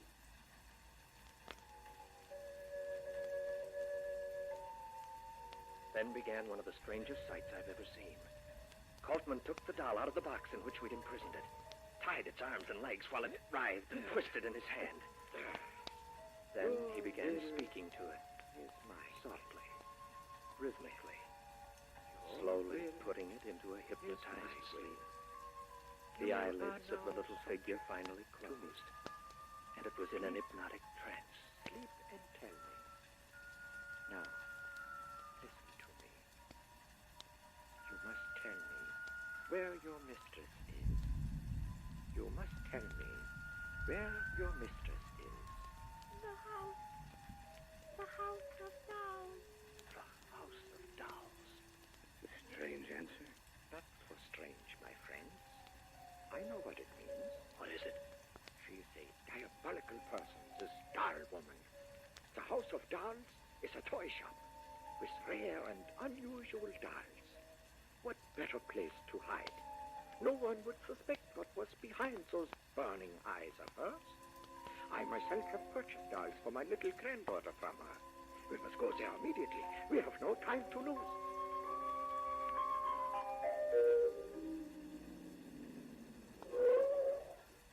This is the place.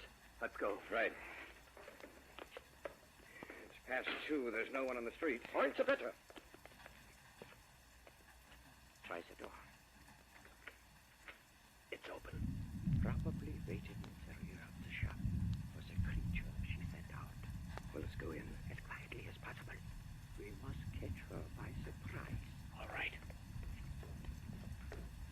There's a light coming from beneath that door back there. That is where we must go. Listen. It is the dance of the devil dolls. The door is ajar. They're in there. I can see them. Yes, so do I. Be quiet. And soon, my children, you will be joined by 2 others. And then, no one can harm you. For when the new doll returns, he will bring with him what I need for the spell of the dancers. We must take her now. And they will join you in the dolls dance of the Satan. devil doll. Now! What are you doing here? We've come to stop you. Look out, Bolton. He has a gun. So have I.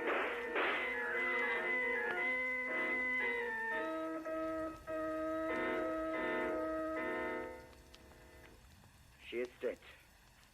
She will cause no more harm.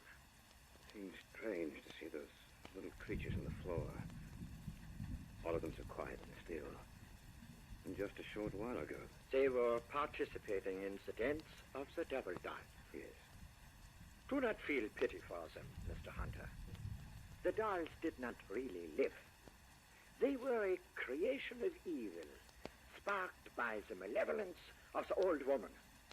When she died, they died with her.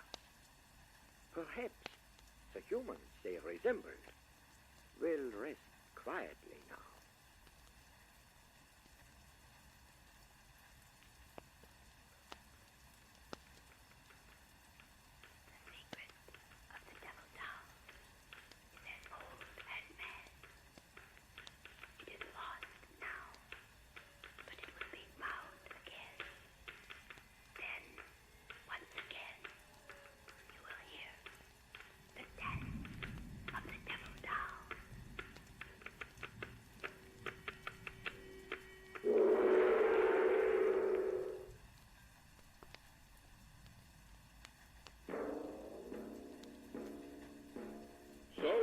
Tonight's tale of the unusual, the terrifying, the unknown.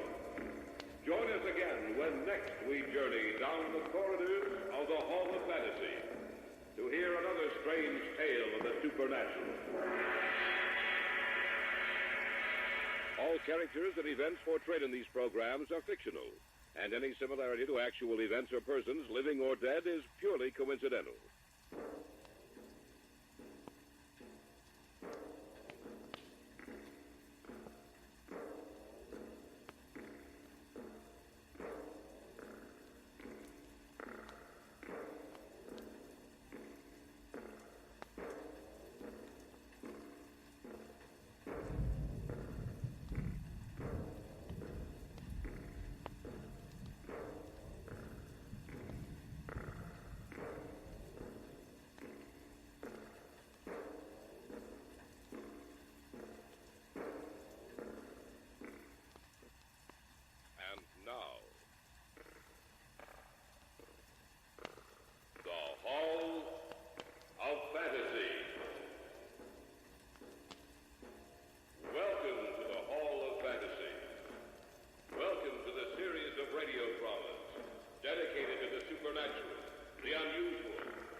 What's wrong? Oh, I must be going insane. Why? Oh, I was asleep. Suddenly, I woke up. voice seemed to be calling to me. I started downstairs, always listening to that strange, unearthly voice. When I got down here, I walked into the living room and stood by the fireplace looking at the masks of Azure.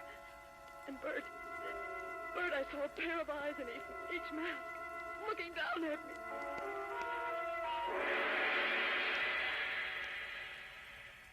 In just a moment, the Hall of Fantasy will present The Masks of Azure. And now for our story. An original tale of fantasy by Richard Thorne entitled The Masks of Azure.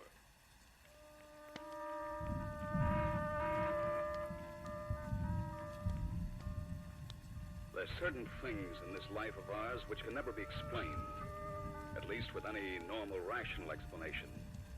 Often we try to shrug them off, to forget about them, so that the question will not rise in our minds to trouble our waking hours and to create nightmares in our sleep. But there are some things which can never be forgotten, and among them are the masks of Azure.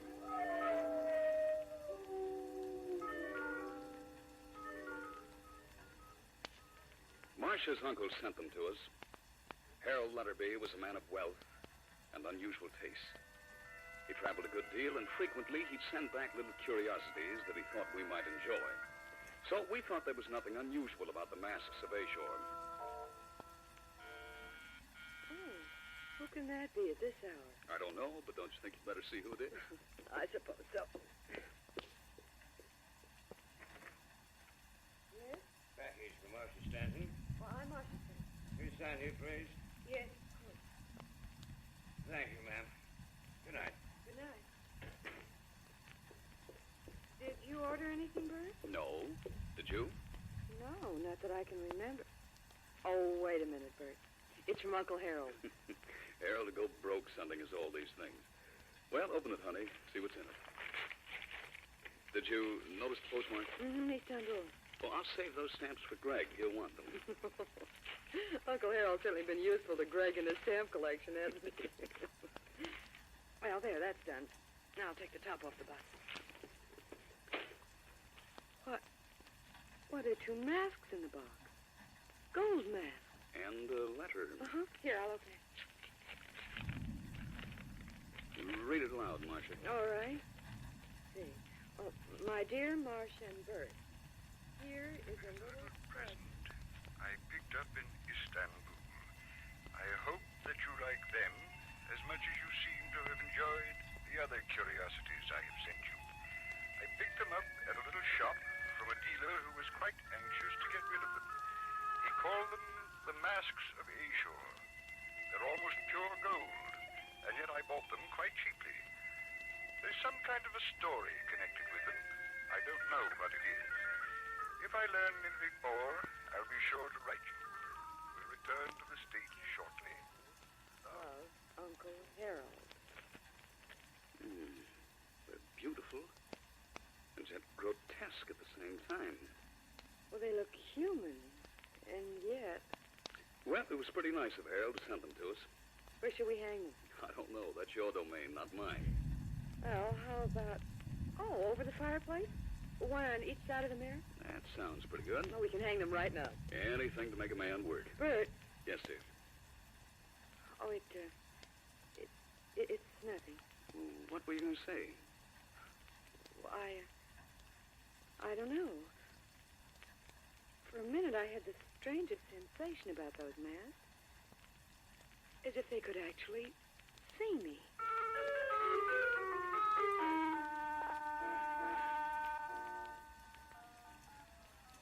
It didn't take more than a few minutes to hang the masks. They hung one on each side of the mirror over the fireplace.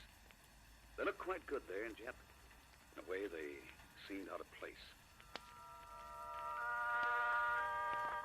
The following night, Greg dropped in for a while. Thanks for the stamp, Bert. That was the first thing he said when the package came. Greg will want the stamp. All the way from Turkey. From your Uncle Harold, Marcia? Mm-hmm. He sent us those. I wondered where you'd got them. They're really quite nice. They're beautiful and yet grotesque in a way. That's just what I said. Practically the same words. You'd think you both had one mind. They certainly catch your eye. Is that real gold? According to Harold, it is. It must be quite valuable. Uncle Harold said he bought them for a song. It couldn't have been very cheap. The gold alone is worth a good deal. As a matter of fact, Harold said the dealer seemed quite anxious to get rid of them. I wonder why. Why worry about it? Do they have a name? Mm-hmm. They're called the Masks of Azure. Azure. You know, I've seen that name somewhere before. A-S-H-O-R, I think it's spelled. I can't remember where. Well, don't worry about it. What? Anything wrong, Greg? The holes the masks have for eyes. I thought I saw something, that's all. Saw what? I don't know. For a minute, I thought there were really eyes in the masks, and that they were watching me. Watching every move I made.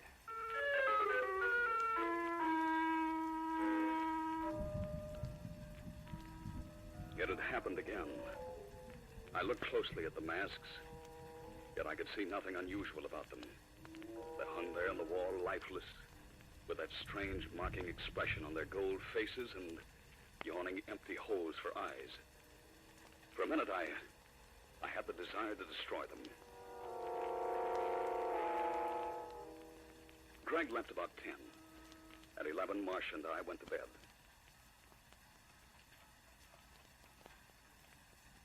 I fell asleep almost at once. I don't know what woke me, but of a sudden I was awake. I looked over at Marcia's bed, only to find it unoccupied. There was no sound in the room. Nothing save for the tiny heartbeat of the clock. For some reason, I had a desire to go downstairs. Something seemed to be directing my actions. I was fully awake, yet I seemed to be in some kind of trance. I'd started down the stairs. Marcia, is anything wrong? Bert! Bert! What's the matter, honey? What's wrong? I must be going insane. Why? Well, I was asleep. Suddenly I woke up. A voice seemed to be calling me. I started downstairs, always listening to that strange, unearthly voice. When I got down here, I walked into the living room and stood by the fireplace, looking at the masks of Azure. And Bert, I saw a pair of eyes in each mask, looking down at me. You must have imagined it. No, Bert, I didn't. Those masks had eyes, and they were watching me. Watching every move I made.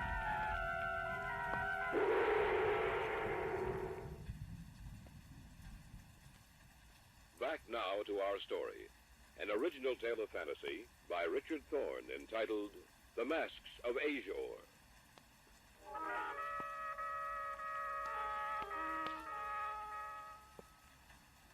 I had awakened in the middle of the night. Something had compelled me to go downstairs. And I found Marcia down there.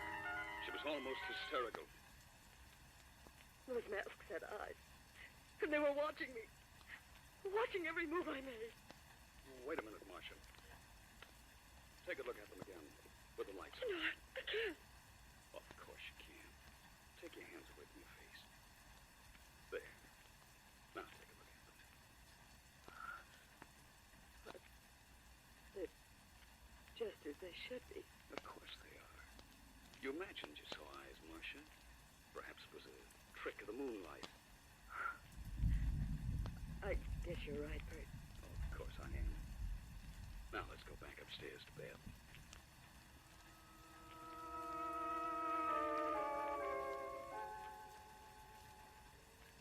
The following day was Saturday, and I didn't have to go down to the office. We both slept rather late that morning. A short time after we'd eaten breakfast... I'll get it, Marcia. All right, dear. Telegram, sir. No? If you'll just sign right here. Of course. Yeah, thank you, sir.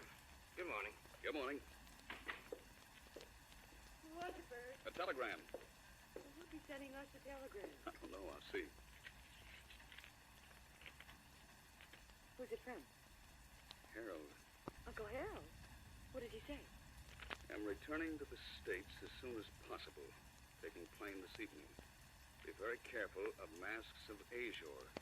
Do not let anyone have them. Am in danger of my life. Harold. In danger of his life? What did he mean? I don't know. But it has something to do with the masks of Azure.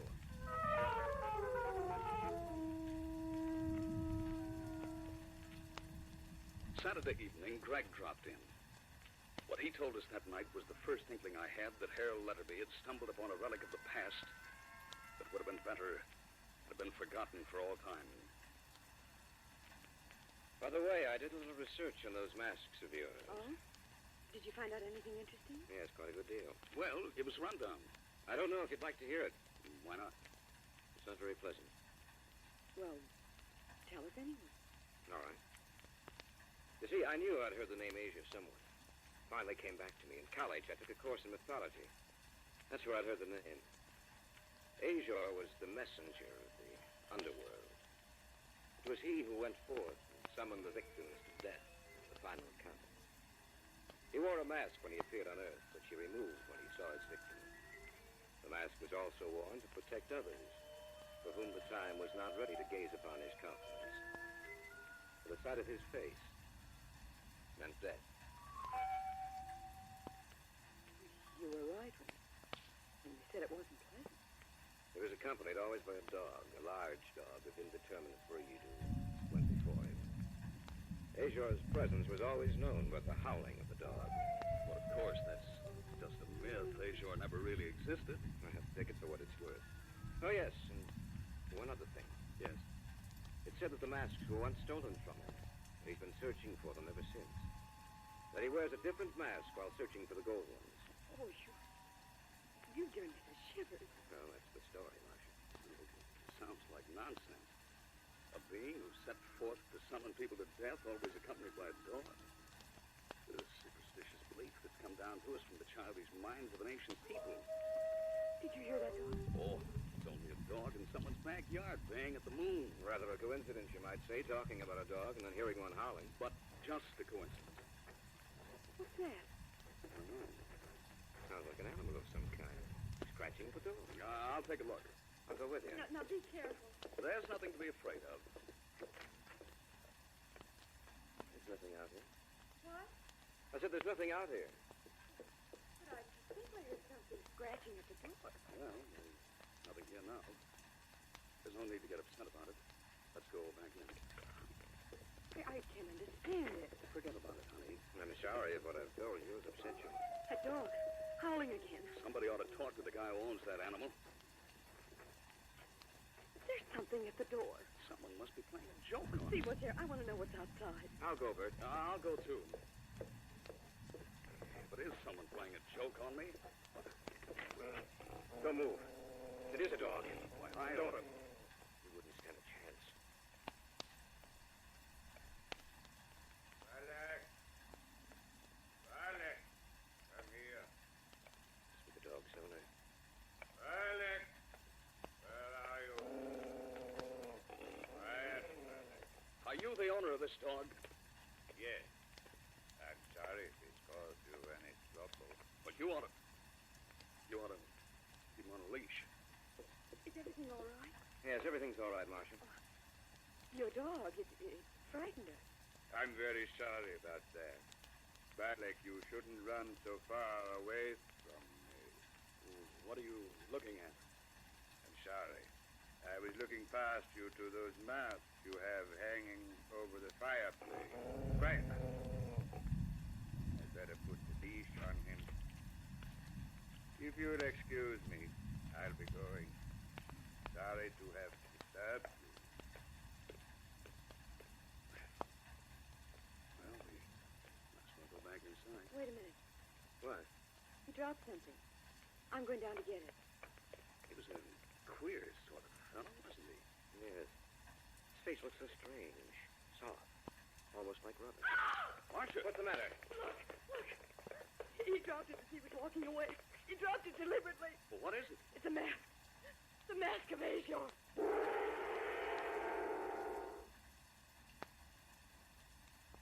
Back now to our story. An original tale of fantasy by Richard Thorne entitled The Masks of Azure. We stood just outside the house. A minute before, the man and his dog had disappeared from our sight. Marcia went down the stairs to the walk where he dropped something. And then she screamed. It's a mask. The mask of Azure. Here, let me see that. It is a mask. A sponge rubber mask. Remember what I said about his face? Yes, I do. What are we going to do? We can't do anything until Harold gets here. Maybe then we'll learn some more about these masks of Azure.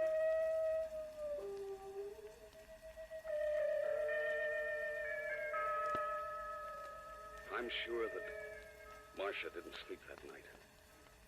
As for myself, I dropped off occasionally, only to awaken with a start. But each time I looked across the room, Marcia was still in her bed, staring at the ceiling. Occasionally during the night, I heard the sound of the dog howling out there in the darkness. And each time I heard it, the sound of its voice made me shudder. The following afternoon, about 4 o'clock, a cab pulled up in front. Harold Letterby got out and came up the walk leading to our house. I see that you received the masks. Yes. And did you receive the cable? Yes, the following morning. When you bought these masks, you said that the dealer was anxious to get rid of them. Why? Had I known then what I do now, I would never have bought them. I think we know some of the story about Azure coming to Earth to conduct his victims back to death. And the dog, Bert. Don't forget the dog. Did you know about the dog? Yes. We found out about it last night. Oh? How? It was here. Here? That's right. Then Azure has found the masks. He knows they're here. He saw them last night when the door was open. Are you sure it was Azure? After he left, Marcia found the mask. A sponge rubber mask. He will be back, you know. Oh, I wish you'd never found the mask. No more so than I, my dear. A short time after I'd mailed them to you, Azure paid me a visit. He and the dog. I, too, found a sponge rubber mask after he left. The night before last, I saw something behind the mask. Like eyes. We must hide the masks from him. Otherwise, he will claim us all. What are you talking about? I have a plan. May work, I don't know. Perhaps we can strike a bargain with him. Bargain? Yes, our lives for the masks. We must find someone else who will keep them for us. Greg will do that. Greg? A friend of ours, Greg Hunter. You must tell him it will be dangerous. I will. Good. Get in touch with him immediately, for I am positive that Azure will return tonight.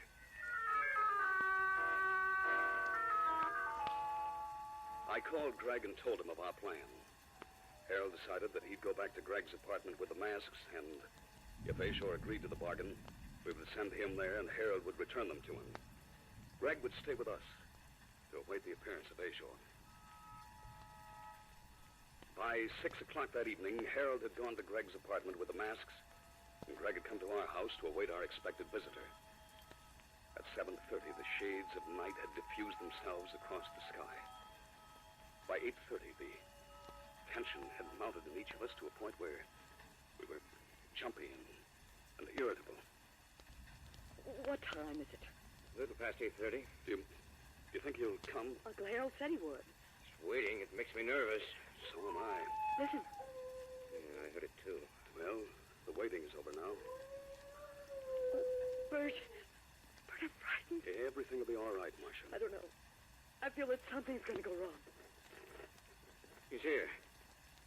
Well, let's go let him in. All right. Are you ready? Yes, I guess so. Here goes. Azure's not here. No, but he will be. Here he comes. I'm sorry, gentlemen. It seems that my dog has been scratching at your door again. We've been expecting you. Oh? Really? Yes, won't you come in? If you don't mind, come, Balak. You have a very pleasant little home. Oh, thank you. Do you mind if I set my package down here? Go right ahead. I see the masks are gone. Yes, we put them away. They were very interesting, you know. Weren't they, Balak? Balak is a good dog, yet he frightens people sometimes. You came here for the masks, didn't you? The masks? The masks of Azure. Oh. You don't have them, though, do you? Not right here. You have them somewhere else? Yes. We'll make a bargain with you. We'll return the masks if you leave us alone. Then you know the legend of Azure. Yes. I brought you something. It's in this package. In time, Barley. In time.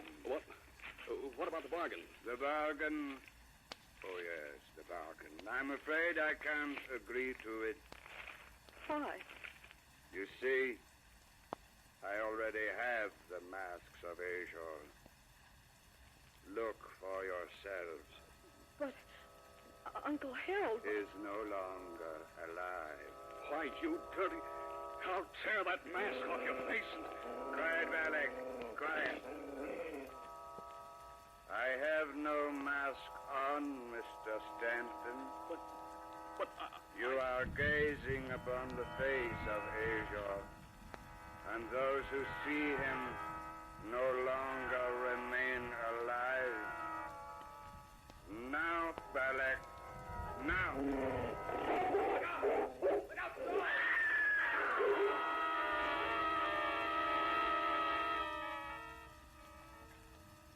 It is time for us to go back, Balak. We have recovered the masks of Azure, and we have many calls to make.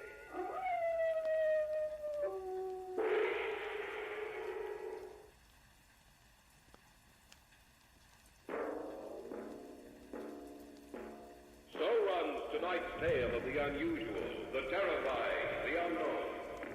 Join us again when next we journey down the corridors of the Hall of Fantasy to hear another strange tale of the supernatural. All characters and events portrayed in these programs are fictional, and any similarity to actual events or persons, living or dead, is purely coincidental.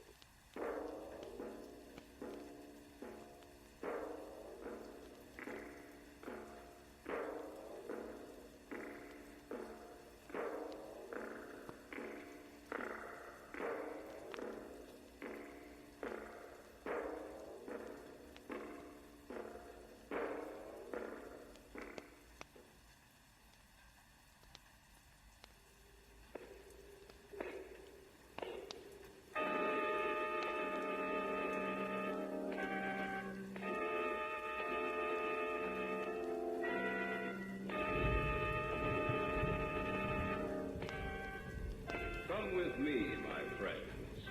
We shall descend to the world of the unknown and forbidden, down to the depths where the veil of time is lifted and the supernatural reigns as king. Come with me and listen to the tale of The Night the Fog Came.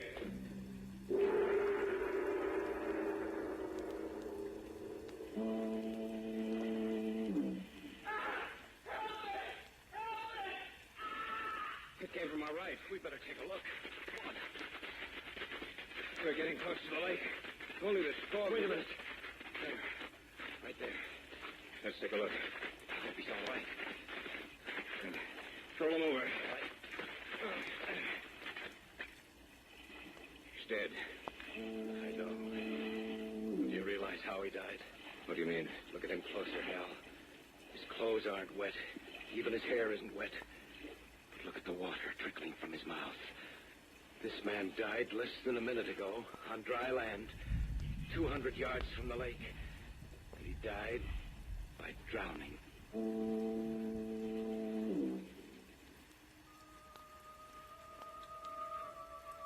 If the theory of evolution is correct, then there is a connection between the minute organisms which are found to be living in water and life as we know it today.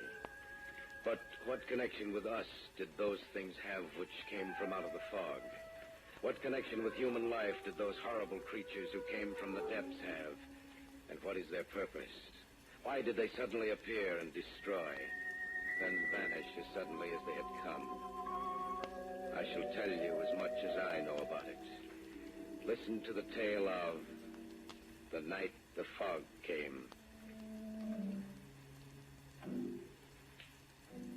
The first inkling of their existence came to us as we were going through some routine research. I dropped over to the lab to see Hal. Harold Enroth was perhaps one of the foremost men in his field. Our friendship stretched back for many years. I'd been away for a while, and so I dropped in at the lab to see him one morning.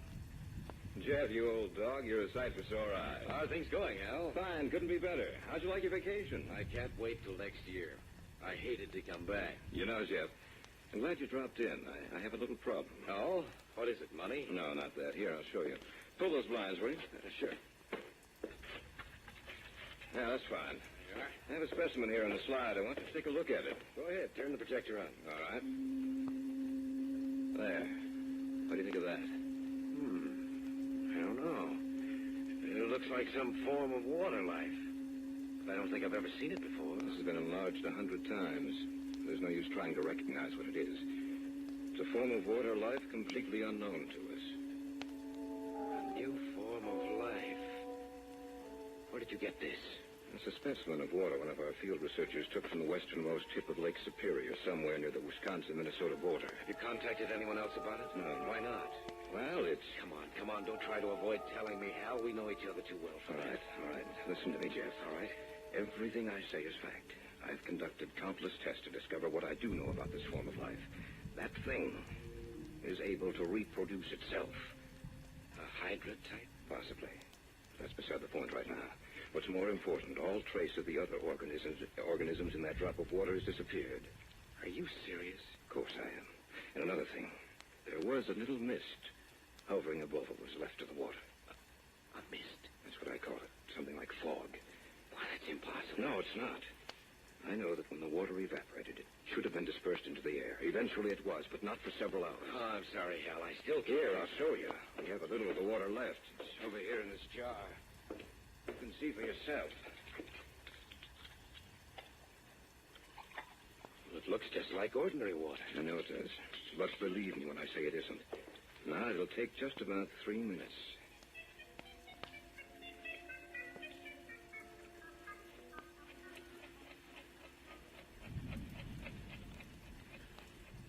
You see what's happening? I can't believe my eyes. See that little cloud of misty vapor beginning to form like fog? Yes. But what causes it? I wish I knew. Our field men say the conditions up there are getting to be unbearable. The whole area for 100 square miles is almost covered completely by this fog. What are you going to do? Well, I'm going up there myself. Jeff, if I send for you, will you join me? Of course. I may need you. I may need everyone I can get. It's begun to prey on my mind, Jeff. Somehow I think there's something back of this. Something the likes of which the world has never seen. Something evil.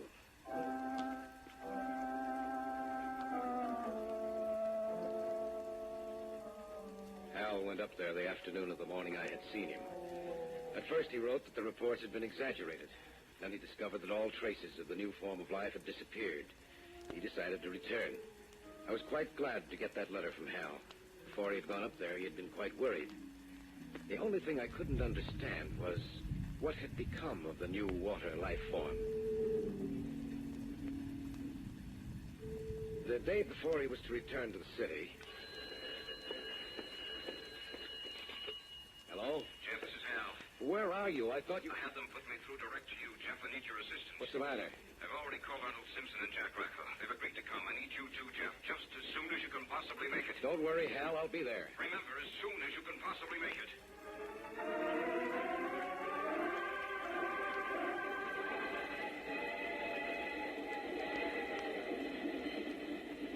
I knew Arnold Simpson, and he and I went up together. The train left Chicago and headed north, and then slightly west over Illinois and Wisconsin. Simpson and I talked it over on our way up there.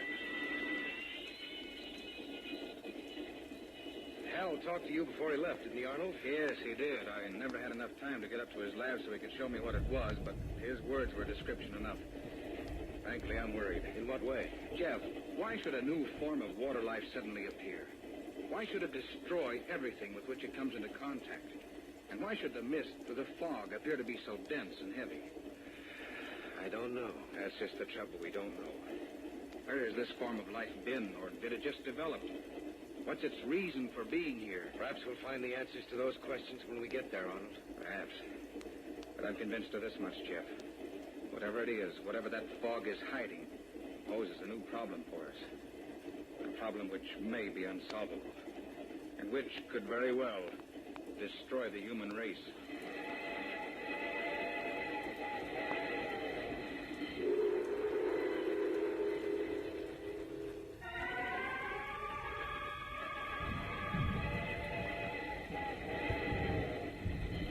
Simpson seemed disinclined to talk, and so we spent the remainder of the trip in silence, both of us lost in our thoughts. We arrived at the town and then hired a car to take us to the little village, where we would find Hal Enron. The closer we came to our final destination, the darker the sky became, and the air was heavy with a mist which was both damp and clammy. It was an old rickety car, and the roads were little better than the ground on either side of it. The car stopped a few hundred feet from our destination. You gotta walk the rest of the way. You said you'd drive us all the Look, way. mister, I come farther than I was going to in the first place. I ain't in no mood to go into the woods up there. If you're gonna go, then you walk in. Jeff, can't you do something? I don't think so.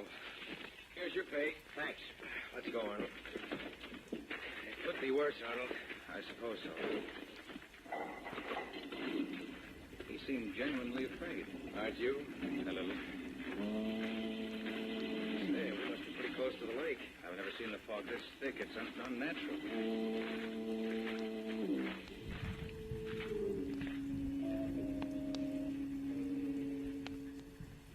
Eventually, we made it up to the house. Hal was there waiting for us and showed us where we would sleep. Through the window, I could see that the fog seemed to be getting thicker.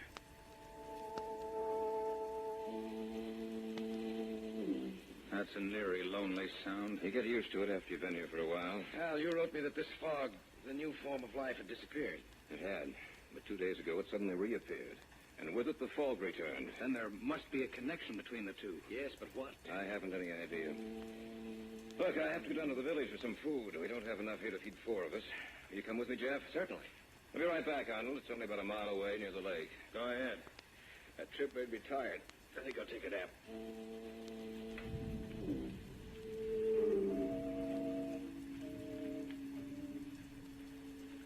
The house in which we were staying was on a high level of ground which tapered off on the side facing the lake. It was only 3 in the afternoon, but it looked almost as dark as late evening. And there was something about that cloudy mist. It was cold and clammy and smelled strongly of the lake. I don't see how you were able to stand it up here by yourself. Well, I had a lot of things to interest me. I was all ready to meet you at the station, but then when I got your call, I didn't know what to think. I wish I could understand this, Jeff.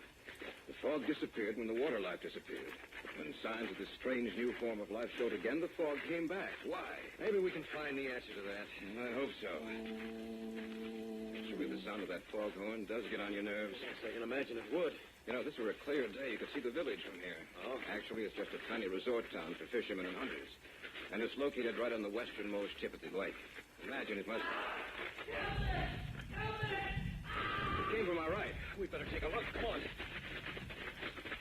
We're getting close to the lake. If only this fog... Wait a minute. There, right there.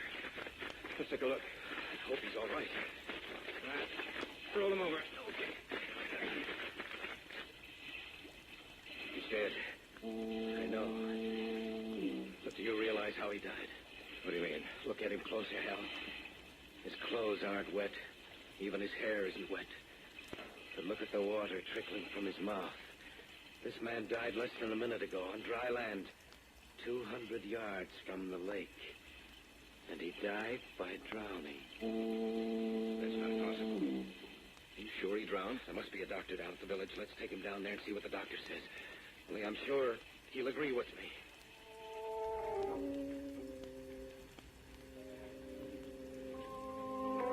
Together, we carried the man down to the village. Luckily for us, he was of slight build and not too heavy.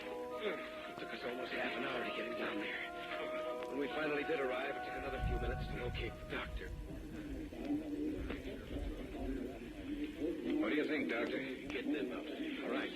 Will you please wait outside? The doctor can't work with you in here. He's just like all the others, ain't he, Doc? Please wait outside. Thank you. What did he mean by he's just like all the others, Doctor? Just what he said. Ever since this fog has settled down again, 5 people have died. All in the same way? Yes. You mean by drowning? That's right. I can't understand how this man we found could die by drowning when he wasn't in the water. No, he reached him about a minute after he screamed. How could he drown? Professor Enroth, I've been asking myself that same question about all the others. I've been almost half insane these past 2 days trying to find the solution. Dr. Craig, this fog, has it always been like this in the area? No, not until about 2 months ago. Which coincides with the time we first discovered that new form of water life. What did you say? Nothing, Doctor. We're doing a little research work up here, that's all. This keeps up. I'm afraid of what might happen. I've never seen anything like it before. The fog, those deaths, how can they be explained? We don't know, Doctor. We just don't know.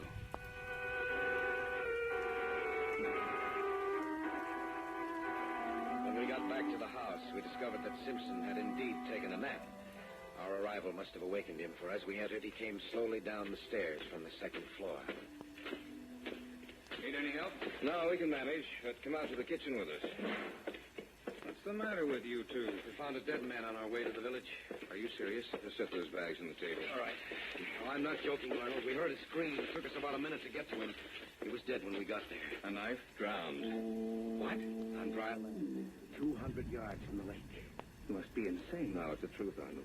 And there have been 4 other deaths just like it. When did they happen? In the last 2 days. Since the fog reappeared. That's right. Then there is a definite connection between this fog and the new life form you've discovered, Hal. That's right. But what's the connection?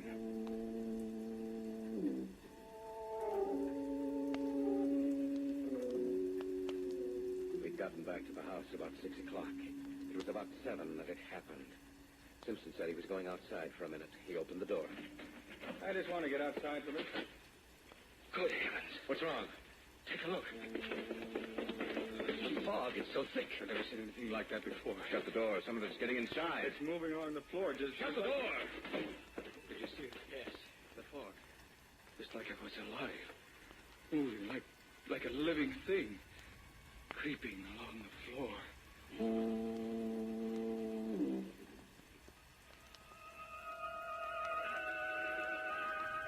Simpson had opened the door. The fog crept into the house in little wisps that curled and snaked this way and that. It looked like a thing alive. You saw it, didn't you, Hal? Yes, I saw it. What does it mean? I'm afraid of what it means. You mean you know? I hope I'm wrong, but I'm afraid I'm not. It's just possible that this form of life has developed from something that was present in the water all the time. The great brute animals ruled the world before man appeared, and then were destroyed. Eventually, mankind wrested the supremacy of the earth from the other animal and plant life. Perhaps the cycle is to continue. Perhaps, after man, this new form of life.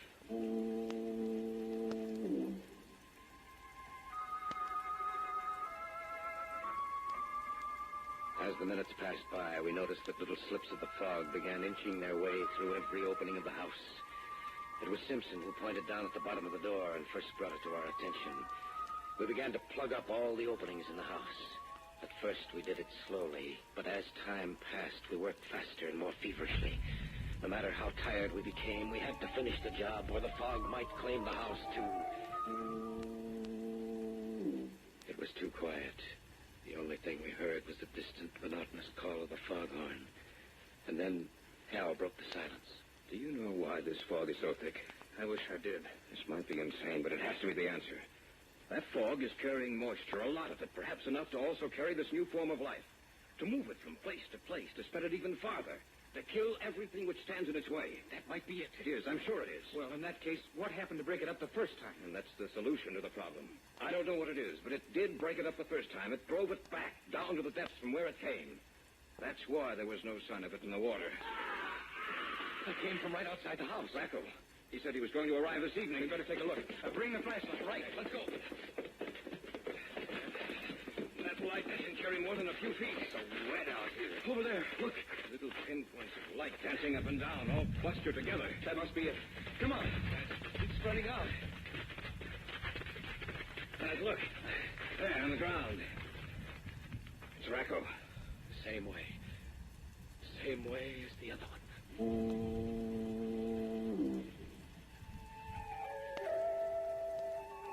The little specks of dancing luminescence had withdrawn from Racco's body, but now we noticed that there seemed to be more of them. We carried the body back to the house. We'd forgotten to close the door behind us, and some of the fog had gotten inside. It wasn't too bad, however, and little by little it began to disperse. Look out that window. Yes, I see them. Gathering together with a whole mass, getting larger and larger all the time. Separating like a hydra. It must be destroyed. Yes, but how? They created the fog. That must be the only way they can travel on land. They must have a basic water carrier. Have you realized what this means? What are you getting at? The area this fog now covers is 100 square miles. Every animal in this area may lose its life. And then what happens? They divide again and again and again. And the area of the fog keeps getting larger all the time. If it isn't stopped now, while we still have a chance, it may never be stopped. And I ask you the same question, Simpson. How? I don't know. Someone's outside. Let him in quickly. They're moving towards the house. Thank goodness. It's a miracle that you did. Sit down, Doctor. Thank you. I was out on a call on my way back to town. I noticed how thick the fog was. And then I noticed the animals lying dead in the forest. The smell of their death was in the air. I continued on towards the town. And then I saw the bodies lying just where they had fallen. The whole town seemed to be covered by a strange luminescent mass which in some manner moved. I was afraid. Then I thought of you people in this house, and I got here as soon as I could. I don't know how long we'll be able to withstand them, Doctor. I'm sure the townspeople are dead now. In fact, almost every living creature in the area must be dead. What is it? What caused it? If we get out of this alive, Doctor, we'll tell you. Look outside. It must have split again. It's twice the size it was. What are we going to do? Look into the doorway. They're getting through. Plug it up. Use some newspaper, clothes, anything we've got to stop it. Constant opening and closing of the door. Listen to the other things we had down there. I think that was it. Look, the things that did get in. First you see their light, and then they're gone. What happens to them? Perhaps we can't see them. Or perhaps they die. Hal, wait a minute. Your first letters to me mentioned the fact that the mist had been dispersed. What caused it? I don't know. Doctor, you're a native of these parts. Yes. I want you to tell me about anything unusual which happened that day. Well, I don't remember anything about that day particularly. I remember I was quite pleased to see that the fog had lifted. It was a beautiful day. Unseasonably warm. In fact, the sun was quite hot. Heat. I wonder if what, Jeff? These things, these hydra-type creatures must die in the heat. This house is quite warm. The day the fog was dispersed was warm with a bright sun. Perhaps that's the answer. Doctor, is there any fire break around this area? Well, there was one cut through the trees several years ago. Yes. In case of a fire, a bad one, in the heavy timberlands. Everyone was instructed to get into this area. In other words, there's a complete fire break around this entire area. Yes. It comprises about 150 square miles. And that's it. It's the only chance we have. We'll burn out this area and hope it drives them back. There's some oil downstairs. Get it. We'll start the fire here and hope it sets fire to the trees surrounding this house. Be right back. We'll have to make a run for it once this place is on fire. We may not come out of this alive, but we can try.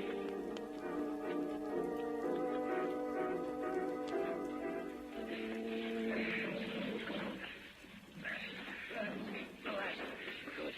Now, everybody knows what you'd better light it. Those things outside, they're going to get in. Each man will carry a torch. Yes. All right, light your torches. All right. And then set fire to this house. Lighting mine. All right. And yours, huh? All right. One more. Under the door. They're pouring in under the door. Set the house on fire. Let's get out of here. No matter what happens, you hold those torches. They're afraid of fire. All right, make a run for it.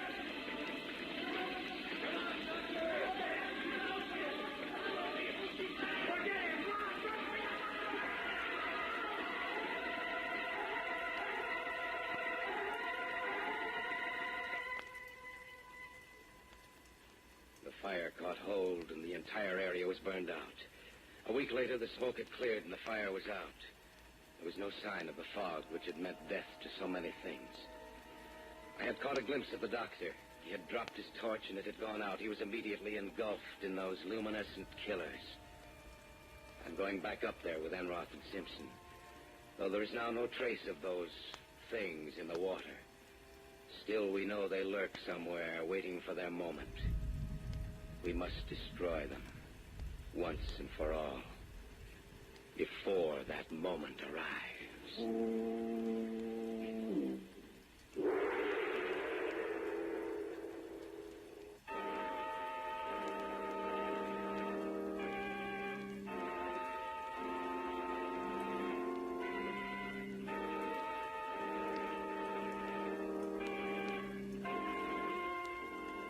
So runs the tale of The Night the Fog Came. All characters and events portrayed on these programs are fictional, and any resemblance to places or actual persons living or dead is purely coincidental. Featured in this program were Harry Elders as Jeff Kellick, Richard Thorne as Hal Enroth, Jim Andelin as Arnold Simpson, and Sam Siegel as the Doctor. Original music moods were created and performed by Harold Turner. Sound effects by Lloyd Knight and Wayne Dickinson. Your announcer is George Bauer. These programs are directed by Leroy Alliger, written and produced by Richard Thorne.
Met Robert Jennings at a small party given by a mutual friend of ours. Dr. Heselius, here's a gentleman who'd like to meet you. I'm honored. The honor is mine, Dr. Heselius. Thank you, Mary. Well, you two chat together for a while. I'll get back to my other guests.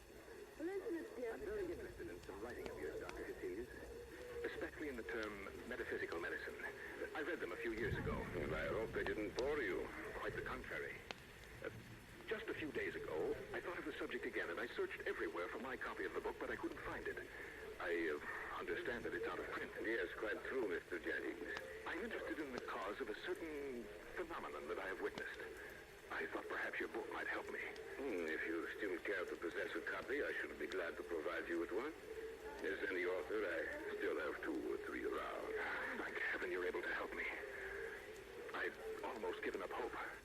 Hope of what, Mr. Jennings? Perhaps in a while I may be able to tell you, but not until then. Dr. Heselius, it's a tale so strange and unusual that you'll say it's fantastic, but believe me, it's the truth.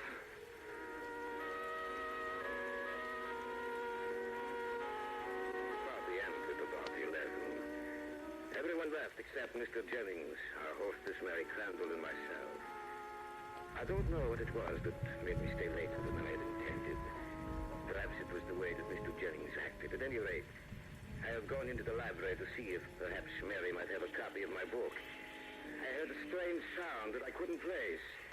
I turned around and caught a glimpse of 2 burning red lights that stood about 2 feet off the ground. They moved with a strange hopping movement and then suddenly disappeared out in the hallway. Mary, is that you? Stay away from me. Don't run from me, Mary. Don't come any closer to me. Your throat is so lovely. Take your hands away from my throat. No, Mary. I'm going to kill you, Mr. Jennings. Take your hands away from her throat, Mr. Jennings. I don't know what came over me. You're right, Mary. Yes, Dr. Heselius. You trying to do, Mr. Jennings? Why were you trying to kill her? Kill her, Doctor. I was trying to destroy him. What, Mr. Jennings? You wouldn't believe me, Doctor. No, you would never believe me.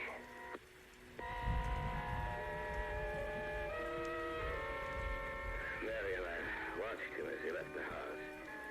He slipped his card into my hand just before leaving me, and mechanically I put it into my pocket. I was convinced that Robert Jennings was suffering from some strange malady. Your Mr. Jennings is a dangerous man, Mary. Well, actually, he's a very good man. He tried to kill you this evening. You call that being good? No. The look on his face, it wasn't him. It seemed to be someone else. Mr. Jennings is not married, is he? No. He's been writing that as he was. Not for 2 or 3 years. Perhaps he has not gone on with his work. The book was upon some rather unusual subject, perhaps. Supernatural phenomena. Is that correct? Yes, he was writing a book. I don't know what the subject matter was, but suddenly he stopped writing. One more fact now. His mother and his father, did you know them? Yes, both. His father died about 10 years ago. Our family knew them quite well. And either his mother or his father. I should think his father saw, how shall I say it, a poltergeist, an apparition, a ghost. Isn't that correct? Yes. How did you know? Something he said concerning metaphysical medicine. It was his father. He was a strange man who used to bore my father about his dreams. One day he told my father a story about a ghost he'd seen and talked with. I remember it particularly because I was so afraid of him. He told the story a short time before he died. I was still quite young then. The words he used have always remained with me. Words he used to describe the apparition? Yes. He called it the beast with red eyes.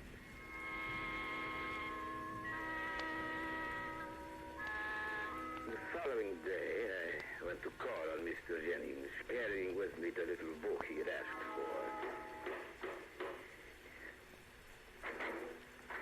Yes? What can I do for you? I should like to see Mr. Jennings. I'm sorry, sir. He's engaged with another gentleman just now. I see. Will you tell him that Dr. Hesselius called? Oh, just a moment, sir. Mr. Jennings left word that if you called, you should be shown in. He wants very much to see you. If you just come with me. Thank you. If you just wait here in his study, sir, I let him know you're here.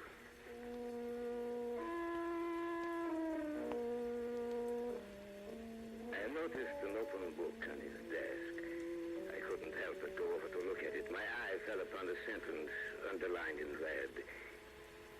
There are with every man at least 2 evil spirits. And then I heard that same sound again. I looked up, and over in the corner of the shadows, I saw those 2 dancing dots of luminescence. Then suddenly something ran close to the floor out of the room, and in the hallway... We'll return to the tale of the beast with red eyes in just a moment.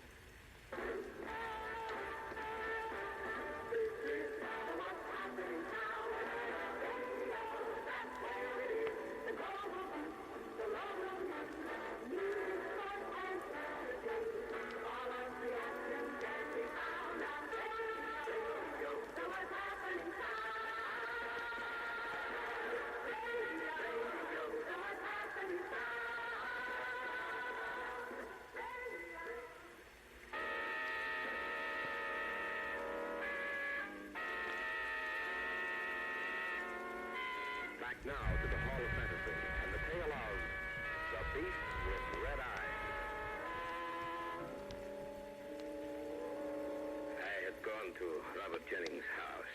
The servant had shown me into the study. For a moment, I'd imagined I'd seen something over in the corner of the room. And then it had run along the floor and out into the hallway. It was then that Jennings screamed. Mr. Jennings, what is the matter? What happened, sir? I saw it. I saw it again. What did you see, Mr. Jennings? You may go now, Stanley. Yes, sir. Come, Dr. Hesselius. We'll go back to the study. I asked you what it was you saw, Mr. Jennings. Don't worry, Dr. Hesselius. I'll tell you before very long. I brought my book. It's there on your desk. Thank you, Doctor. By any chance, did you read part of the book I left open on the desk? I happened to glance at it, yes. I see. And what did you think? I had no time to think, my dear sir. I thought I saw something in here. Saw something? What? I'm not really not too sure. I looked over at the corner of the room over there, and I saw 2 luminescent red spots. So the dark in here, you know, and I saw, or imagined I saw some little animal scurrying along the floor out to the hallway. And then you scream. And you have had your first glimpse of it? Of what?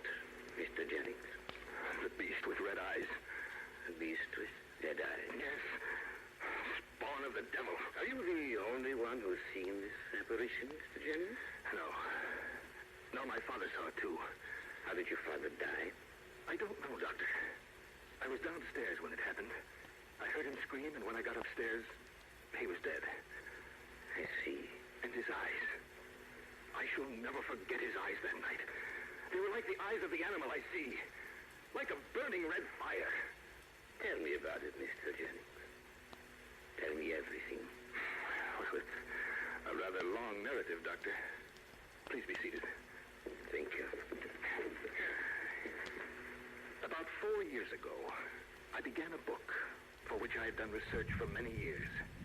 It was upon the supernatural phenomena inculcated into the beliefs of the ancients. Yes, a wide and very interesting field. Yes, but not good for the mind. I wrote a great deal, seeming always to write better late at night.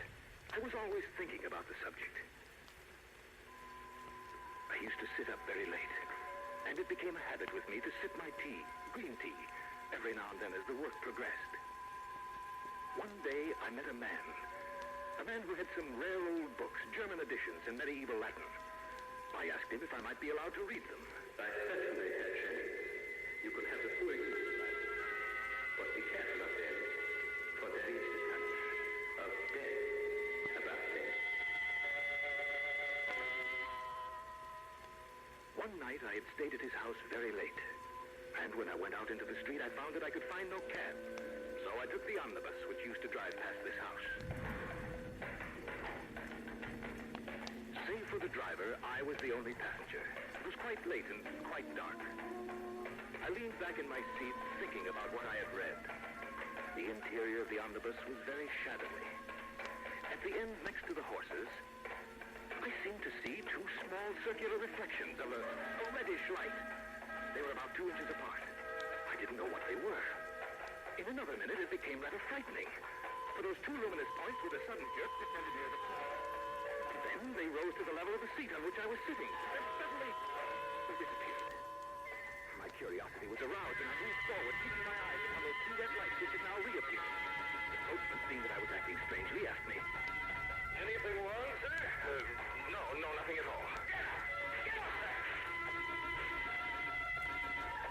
I began now to perceive something black, and I soon saw the outline of a small monkey, pushing its face forward in mimicry to meet mine. The red lights were its eyes, and I saw its teeth grinning at me. I poked my cane at it. I swear that I'm telling you the truth. My cane went up to it and threw it. As I looked, it made a little skip back into a corner. I was afraid, terribly afraid. Are you sure there ain't nothing wrong, sir? Driver, I want to get off here. But this ain't where you... I don't care. I want to get off now. All right, sir. There! What be the matter, sir? Nothing. Just leave me alone. I got out and the driver stared at me for a moment and then... You look like you've seen a ghost, sir. Come on, get up there!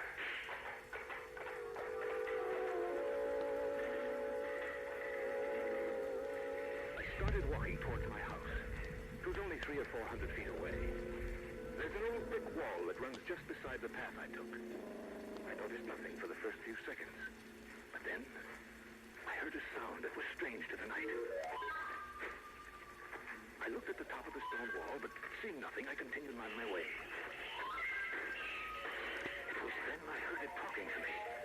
Turning around, I saw the creature on top of the wall. I started to walk faster. The beast scampered along on top of the wall just above. I stopped, and the monkey stopped also.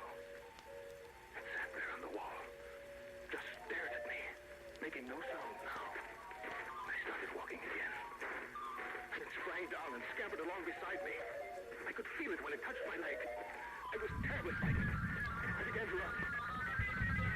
I was afraid to look down. I slipped the door while I came to my house. I ran up the stairs, opened the door, went inside, and slammed it shut back at me. Anything wrong, sir? You don't see a small black animal around, do you, Stanley? Certainly not, sir. Good. I must have lost him. There's been nothing around here, sir. went into the study. This study. Sat in my favorite chair. For a few minutes, I was alone. But when I finally lifted my glance, there in the corner of the room, I saw the beast with the red eyes. It was entirely visible. Not only its eyes, but all of it. As if it was surrounded by red embers. It advanced towards me. Grinning and shaking, its paws clenched. And at the same time, there came the appearance of fire in the grate, and we never burn a fire in here. It forced me, and its shattering built up into a scream, and I was sure that I was going mad. You are listening to the tale of The Beast with Red Eyes on this week's journey down the corridors of the Hall of Fantasy. We'll return to our story in just a moment.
Back to our story featuring Carl Grayson and Richard Thorne entitled The Beast with Red Eyes. The tale that Robert Jennings told me sounded fantastic. But as he spoke, the dreadful sincerity of his words made me believe that he was telling the truth, telling me a tale so macabre and horrible that even I was frightened. Mr. Jennings, what happened then? I'm afraid I lost consciousness, Doctor. Stanley, my servant, found me lying on the floor in here. And the beast was gone? Yes, it was gone. But it returns. And each time its presence grows more fearsome in aspect. And each time it comes closer to me. The story you tell is fantastic. Fantastic it may be, but it's true just the same. That little beast has driven me almost insane. When does the creature appear? At any time it so desires, Dr. Celius. Generally when I'm alone. And there are also times when it disappears for a while. How long is it gone? Anywhere from 2 days to 2 weeks. Tell me, Mr. Jennings, is it here, this room with us now? No, not in here. I saw it in the hallway before we came in here, however. Is it returned accompanied by any strange manifestation? No, nothing. It's simply with me again. I'm lifting my eyes from a book or turning my head, I see it. Watching me. Have you told anyone else about this? No one. That is just as well. Its power of action is increasing, especially when I try to rest. It torments me while I lay in my bed at night. It drives me to do things. Last night, when I tried to hurt Mary, it was the beast who drove me to that. I heard it screaming, and its scream said, "Kill her! Kill her!" And had you not been there, I'm afraid I would. My niece, I almost killed her, too. How? Well, we'd gone out for a walk. Our path happened to lie near a coal mine. At the verge of the wood, there's a perpendicular shaft. They say 150 feet deep. My niece and I came to the edge of the shaft.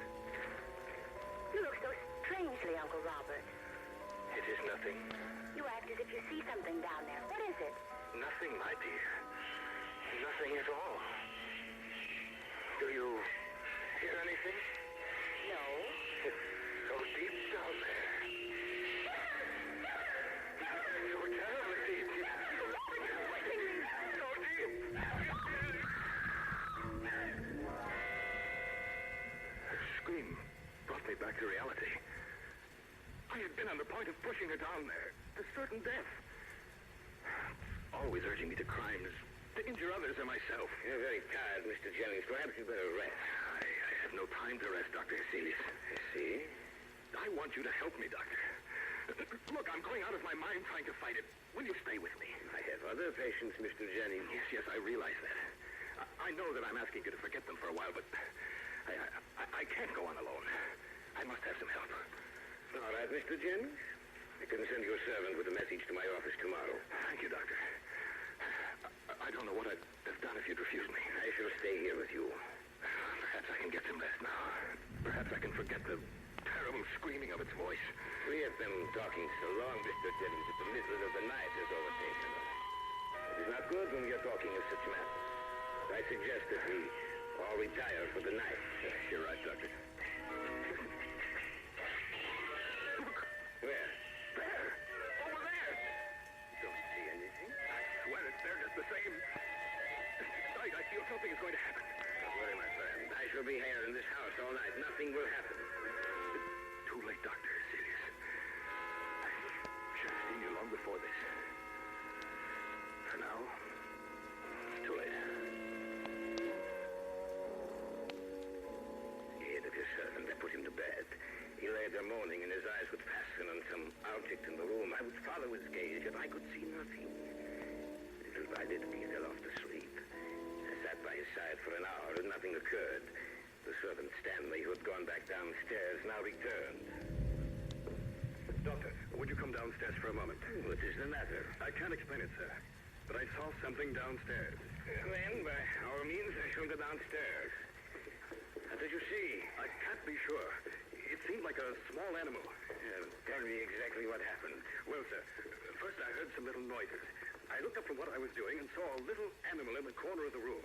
A little black thing with two burning eyes of fire. Where did you see it? It was in this room, sir. That's the sound, sir. That's the noise I heard. It seems to come from the study. We better take a look. Yes, Doctor. Have you ever heard these noises before? No, sir. This is the first time. Doesn't seem to be anything in this room. I can't understand it, sir. The sound came from here. Yes, I know. I heard it too. But that doesn't seem to be it. What's that? The fool I've been. This was just a trick to get us down here. It sounded like Mr. Jennings. It was. I could never have escaped. I could never have come down here. What made him scream? Beast with red eyes, of course. I'll never forgive myself for this. Mr. Jennings, you may not be able to answer you, Stanley. Why not? Here's the room. You'll know if we're too late in just a moment. He's still in bed, sir. Yes. But he's dead. What? That's right. His eyes, sir. Look at his eyes. Why, what do you see? His eyes. They're so red, sir. Like blazing coals of fire. They look just like the eyes of that animal I saw.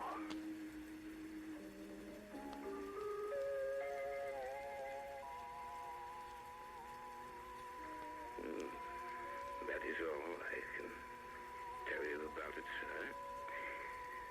This is what happened. Jennings could have been insane. But I know that is not the case. This is why I told you about... You see, since Jennings died, I too have seen the apparition become my constant companion.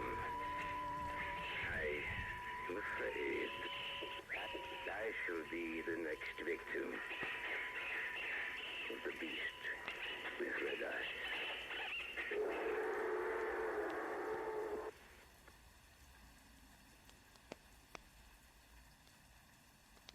The Hall of Fantasy.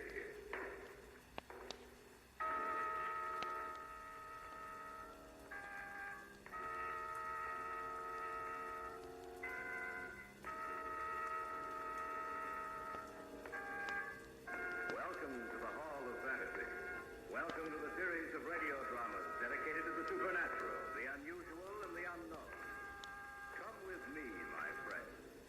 We shall descend to the world of the unknown and forbidden, down to the depths where the veil of time is lifted and the supernatural reigns as king. I first met Robert Jennings at a small party given by a mutual friend of ours. Dr. Hecelius, here's a gentleman who'd like to meet you.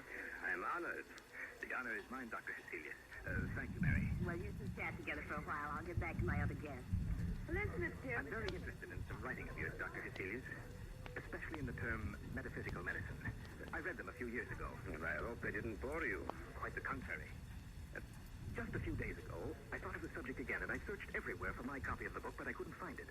I understand that it's out of print. Yes, quite true, Mr. Jennings. I'm interested in the cause of a certain phenomenon that I have witnessed. I thought perhaps your book might help me. If you still care to possess a copy, I should be glad to provide you with one. As any author, I still have 2 or 3 around. Thank heaven you're able to help me. I'd almost given up hope. Hope of what, Mr. Jennings? Perhaps in a while I may be able to tell you, but not until then. Dr. Hecelius, it's a tale so strange and unusual that you'll say it's fantastic, but believe me, it's the truth.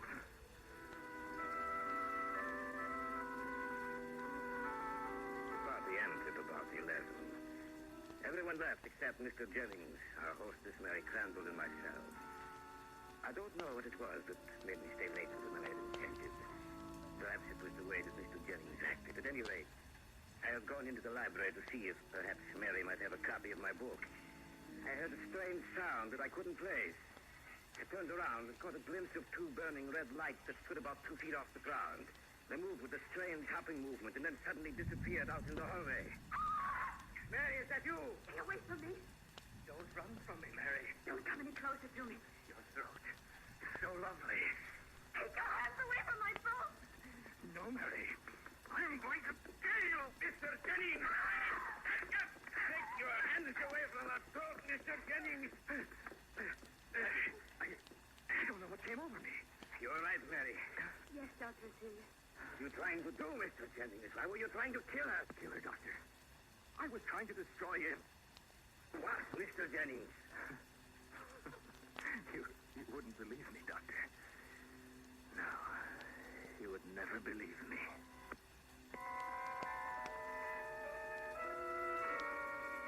Mary and I watched him as he left the house. He slipped his card into my hand just before leaving me, and mechanically I put it into my pocket. I was convinced that Robert Jennings was suffering from some strange malady. Your Mr. Jennings is a dangerous man, Mary. Well, actually, he's a very good man. He tried to kill you this evening. You call that being good? No. The look on his face, it wasn't him. It seemed to be someone else. Mr. Jennings is not married, is he? No. He's been writing that as he was. But for 2 or 3 years, perhaps he has not gone on with his work. The book was upon some rather unusual subject, perhaps. Supernatural phenomena. Is that correct? Well, yes, he was writing a book. I don't know what the subject matter was, but suddenly he stopped writing. So one more fact now.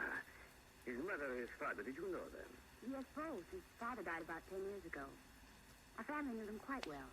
And either his mother or his father. I should think his father saw, how should I say it, a poltergeist, an apparition, a ghost. Isn't that correct? Yes. How did you know? Something he said concerning metaphysical medicine. It was his father. He was a strange man and used to bore my father about his dreams. One day he told my father a story about a ghost he'd seen and talked with. I remember it particularly because I was so afraid of him. He told the story a short time before he died. I was still quite young then. The words he used have always remained with me. Words he used to describe the apparition? Yes. He called it the beast with red eyes.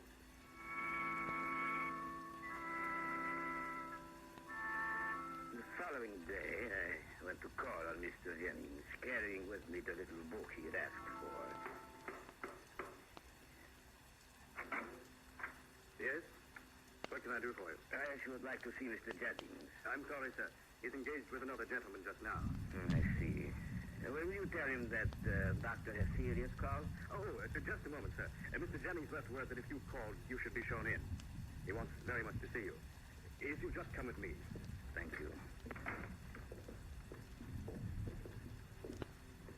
If you just wait here in his study, sir, I'll let him know you're here.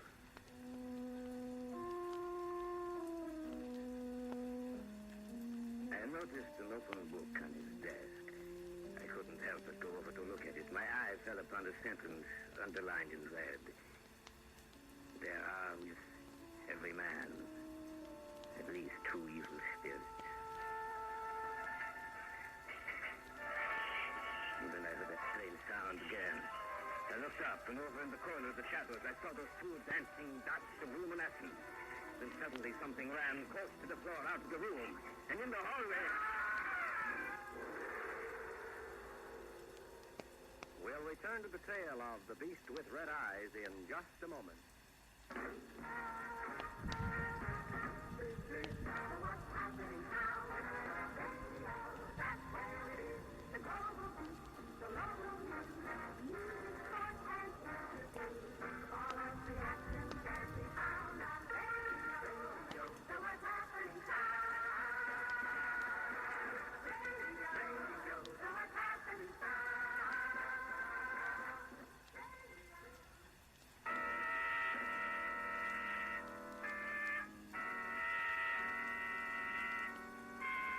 Now to the Hall of Fantasy and the tale of the beast with red eyes.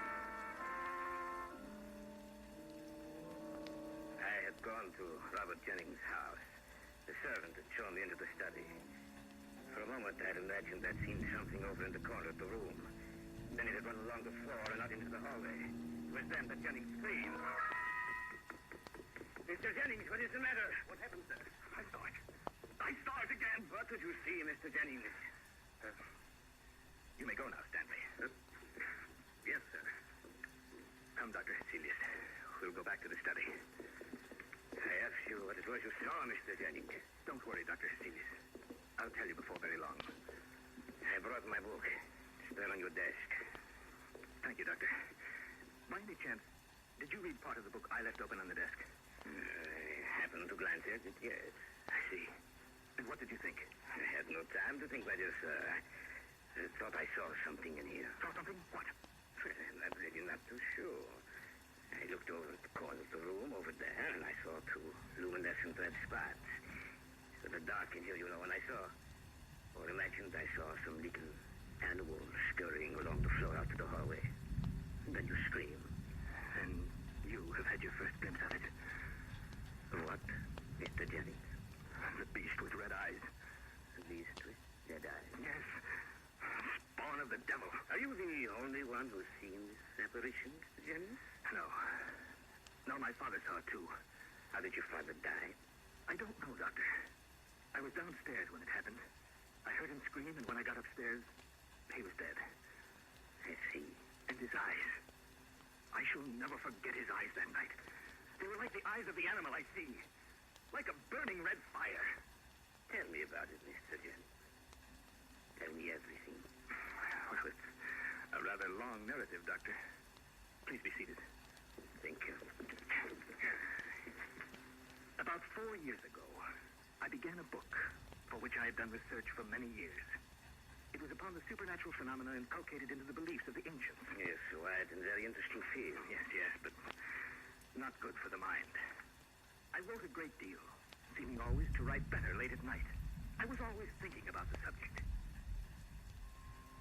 I used to sit up very late, and it became a habit with me to sip my tea, green tea, every now and then as the work progressed. One day, I met a man who had some rare old books, German editions in medieval Latin. I asked him if I might be allowed to read them. Certainly, Herr Schenning. You could have the full use of my book. But be careful of them, for there is the touch of death about them. One night I had stayed at his house very late, and when I went out into the street, I found that I could find no cab. So I took the omnibus, which used to drive past this house. Save for the driver, I was the only passenger. It was quite late and quite dark.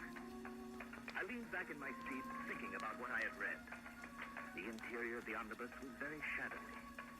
At the end, next to the horses, I seemed to see 2 small circular reflections of a reddish light. They were about 2 inches apart. I didn't know what they were. In another minute, it became rather frightening, for those 2 luminous points with a sudden jerk descended near the floor. Then they rose to the level of the seat on which I was sitting. And then suddenly, was aroused, and I moved forward, keeping my eyes upon those two red lights which had now reappeared. The coachman, seeing that I was acting strangely, asked me, Anything wrong, sir? No, nothing at all.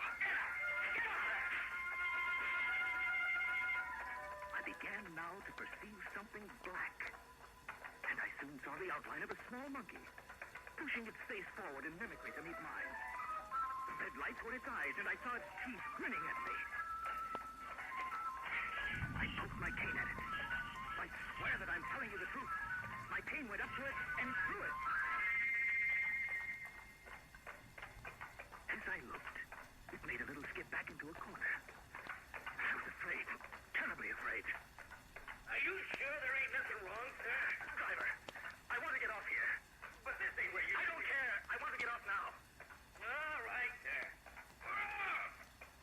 There. What be the matter, sir? Nothing. Just leave me alone. I got out, and the driver stared at me for a moment, and then... You look like you've seen a ghost, sir. Come on, get up there!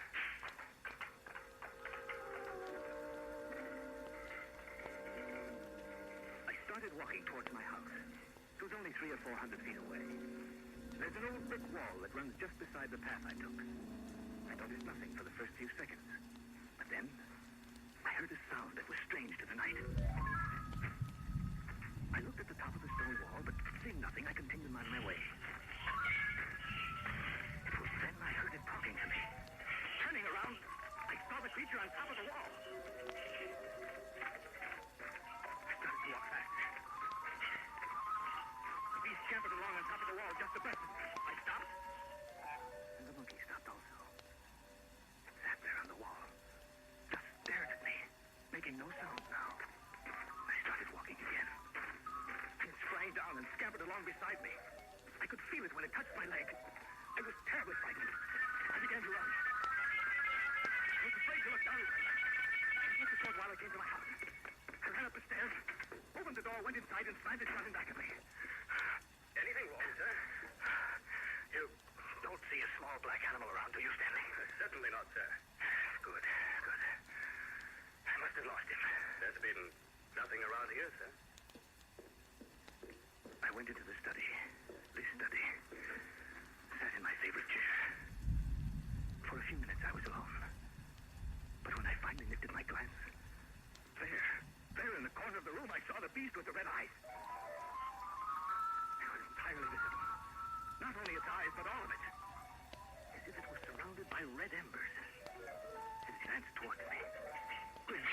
Grinning and shaking, its paws clenched. And at the same time, there came the appearance of fire in the grate, and we never burn a fire in here. It came towards me, and its shattering built up into a scream, and I was sure that I was going mad. You are listening to the tale of The Beast with Red Eyes on this week's journey down the corridors of the Hall of Fantasy. We'll return to our story in just a moment.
To our story featuring Carl Grayson and Richard Thorne entitled The Beast with Red Eyes.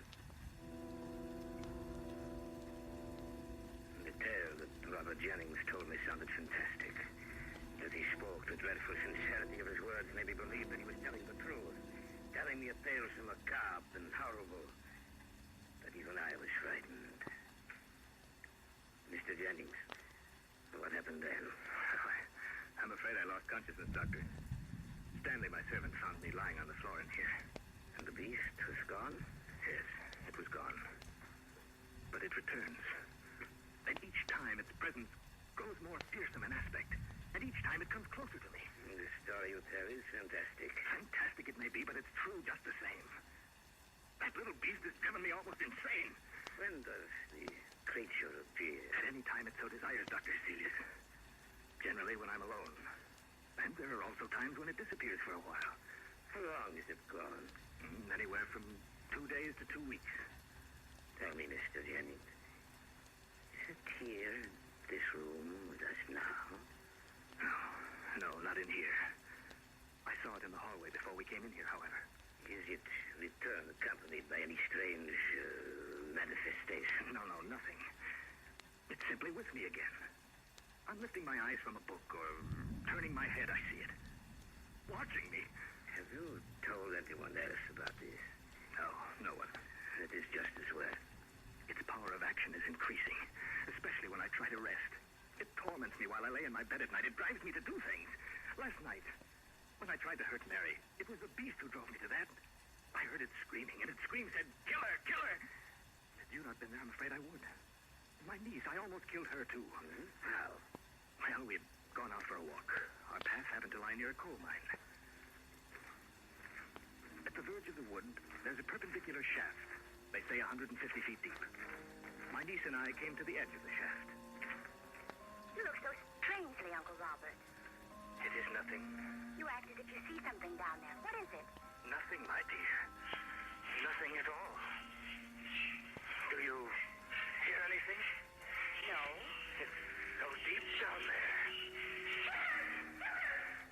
So terribly deep.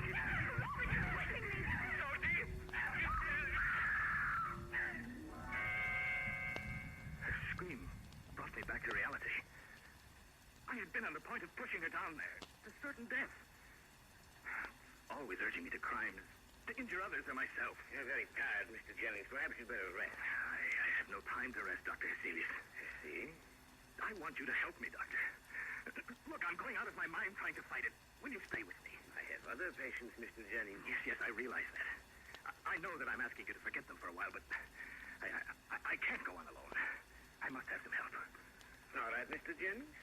I can send you a servant with a message to my office tomorrow. Thank you, Doctor. I don't know what I'd have done if you'd refused me. I shall stay here with you. Perhaps I can get some rest now.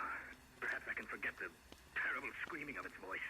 We have been talking so long, Mr. Jennings, that the middle of the night has overtaken us. It is not good when we are talking of such matters. I suggest that we all retire for the night. You're right, Doctor. Look! Where? There! Over there! Don't see anything. I swear it's there just the same. At sight, I feel something is going to happen. Don't worry, my friend. I shall be here in this house all night. Nothing will happen. It's too late, Doctor. Serious. I should have seen you long before this. For now, it's too late. He had a servant. I put him to bed. He lay there moaning, and his eyes would fasten on some object in the room. I would follow his gaze, yet I could see nothing. Little by little, he fell off to sleep. I sat by his side for an hour, and nothing occurred. The servant Stanley, who had gone back downstairs, now returned. Doctor, would you come downstairs for a moment? What is the matter? I can't explain it, sir, but I saw something downstairs. Then, by our means, I shall go downstairs. What did you see? I can't be sure. It seemed like a small animal. Tell me exactly what happened. Well, sir, first I heard some little noises. I looked up from what I was doing and saw a little animal in the corner of the room. A little black thing with two burning eyes of fire. Where did you see it? It was in this room, sir. That's the sound, sir. That's the noise I heard. Seems to come from the study. We better take a look. Yes, Doctor. Have you ever heard these noises before? No, sir. This is the first time. Doesn't seem to be anything in this room. I can't understand it, sir. The sound came from here. Yes, I know. I heard it too. But there doesn't seem to be a... What's that? The fool I've been. This was just a trick to get us down here. It sounded like Mr. Jennings. It was. I should never have come down here. What made him scream? Beast with red eyes, of course. I'll never forgive myself for this. Mr. Jennings! You may not be able to answer him, Stanley. Why not? Here's the room. The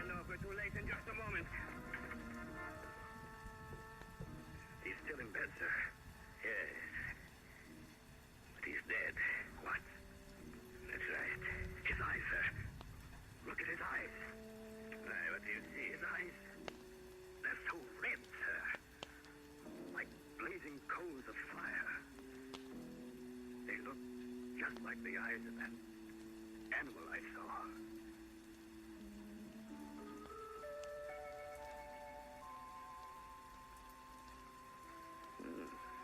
That is all I can tell you about it, sir.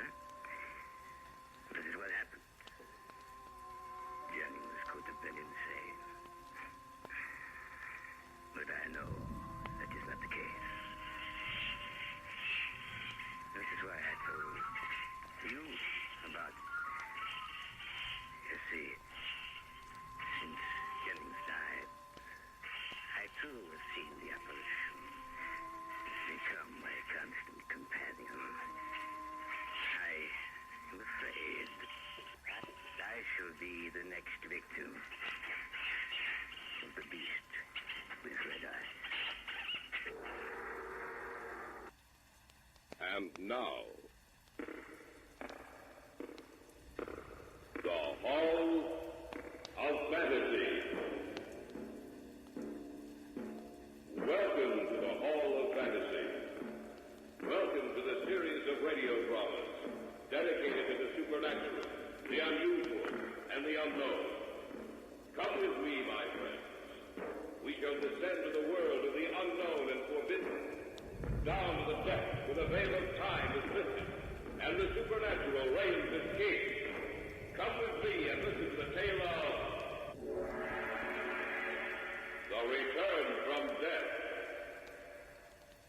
You mean that you can bring him back to life? I know I can. There, everything's ready. Will you step back, David? Of course. Now to turn on the machine. You'll see for yourself what I mean. Now to induce the charge.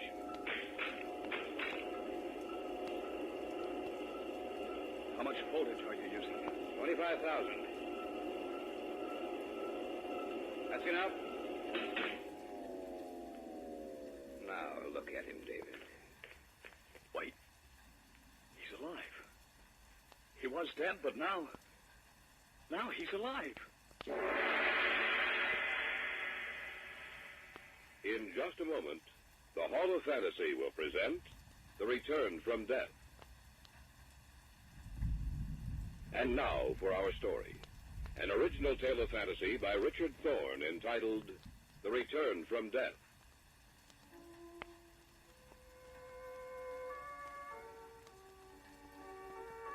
Dr. Jason Sinclair was a brilliant man. He was one of my instructors at medical school. He gave of his knowledge freely, creating in the students a desire to learn, imparting some of his own enthusiasm for his subject into the minds of his students. I always looked forward to his classes. After I received my degree, I lost track of him for several years. But one evening when I was ready to leave the research center... Hello? May I speak to David Cummings? Speaking. David, this is Jason Sinclair.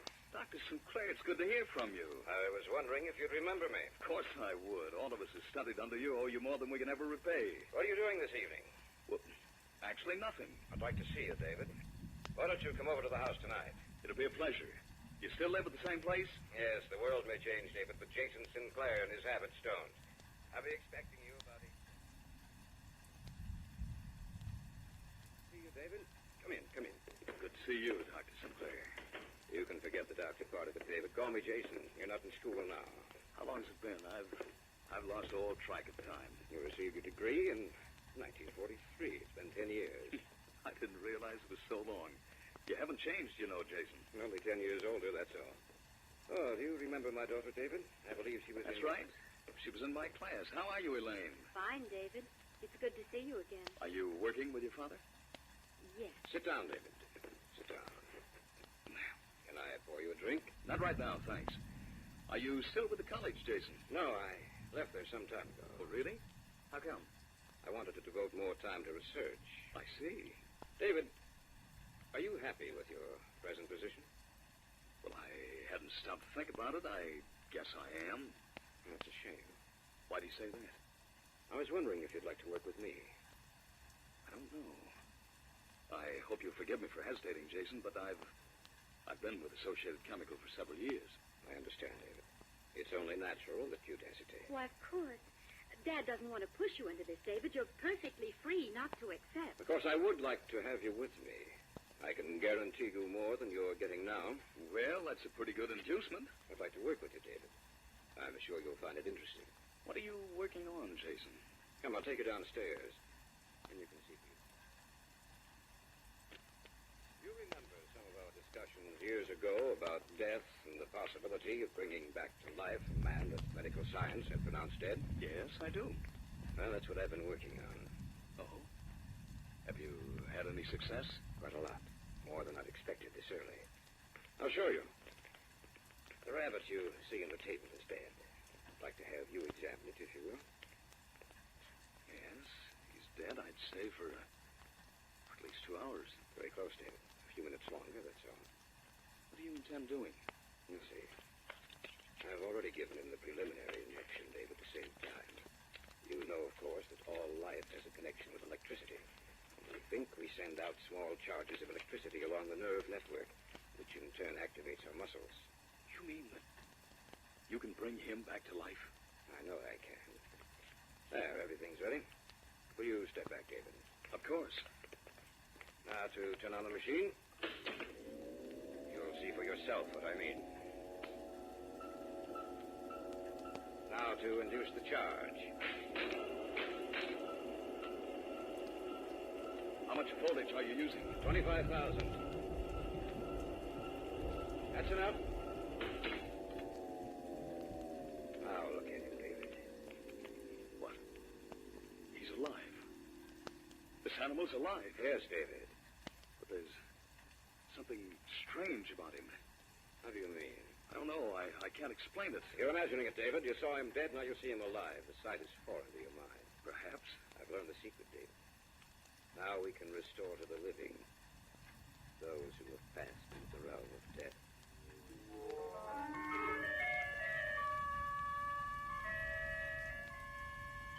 Although Jason Sinclair passed over my objection, I still couldn't get the thought from my mind.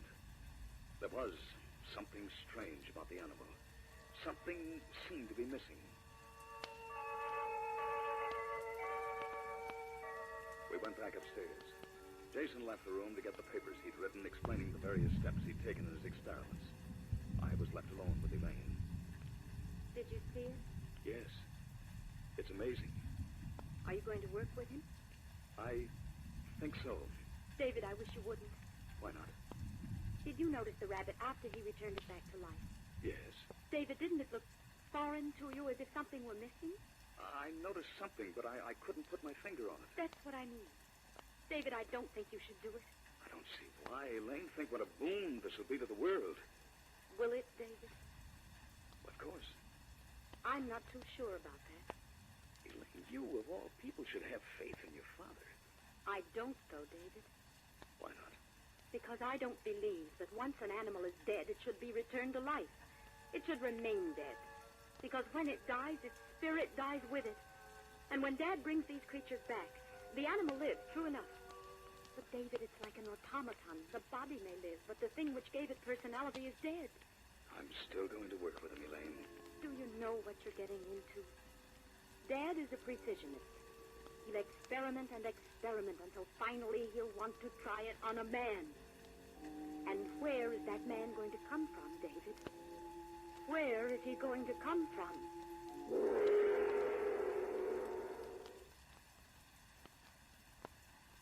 Back now to our story. An original tale of fantasy by Richard Thorne entitled The Return from Death. I was in the house of Jason Sinclair. A few minutes before, I'd been witness to a scene which had amazed me. As I saw it, I made up my mind to work with Jason. We went back upstairs, and when Jason left the room, his daughter tried to dissuade me from my decision. I'm serious, David. Where is he going to come from? I don't know. Then you're going to go through with it. Yes. I warned you, David. Remember that. Here are the papers, David. Oh, thank you. Look them over. They contain all the notes I've made on the experiment. I will, Jason. Are you going to work with me? Yes. Good. You'll have to give the organization for which you're working now at least 2 weeks' notice. Of course. If you like, you can live here with us. You have any relatives, David? No. Glad to hear that. I'll see you in 2 weeks.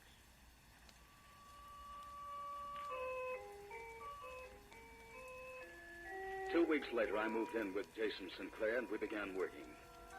We conducted experiments, making a few changes, altering the content of the preparatory injection, resetting the amount of voltage required, progressing from the lower stages of animal life ever higher. And then one night, he told me what he intended doing next. David, have you heard of Terry Whalen? Whalen? Oh, yes. He's going to die next week for the murder of that old man. That's right. We're going down to the prison tomorrow to see him. Why, Dad? Whalen has no relatives, no one to bury him after his death except for the state. What do you mean? I believe we can have access to his body after he's executed. You mean you intend using him as a subject? That's correct. But if we're successful, Jason, won't it be dangerous to return a killer back to life? Not if we watch him.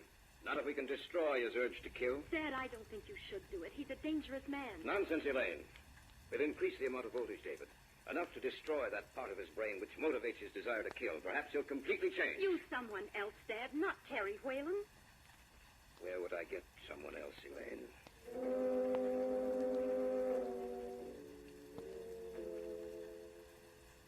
We arose early the following day and drove out to the prison. Jason was well known and thought highly of in official circles. We were allowed to talk to the warden, and Jason convinced him that Whalen's body would be used for medical research, but he neglected to tell him how it would be used. Then we were allowed to talk to Whalen. Just a few minutes, Dr. Sinclair. I understand. Who are you? My name is Jason Sinclair, Mr. Whalen. What do you want? Talk to you. So talk? You're to be executed next week, Mr. Whalen. Look, if you come here just to tell me that, I got a surprise for you. I already know it. I'm a doctor, Terry. We'd like to use you as the subject of an experiment. Sure, go right ahead. Not now, Terry, after you've been executed. Huh? What do you mean? Where are you from? You from one of those medical colleges? Listen, I don't go for that stuff. No, sir, if that's what you're here for... Terry. I have proposed to bring you back to life. You mean after I'm dead? That's right. You're crazy. You sound like you've been in stir too long. I'm serious. We can do it. You mean you can actually bring me back to life? That's right. That's pretty good. Yeah. They can't punish me a second time, can they? They can't kill me twice. You agree to it, then? Sure, Sawbones. Sure, I agree to it. Anything to get another chance.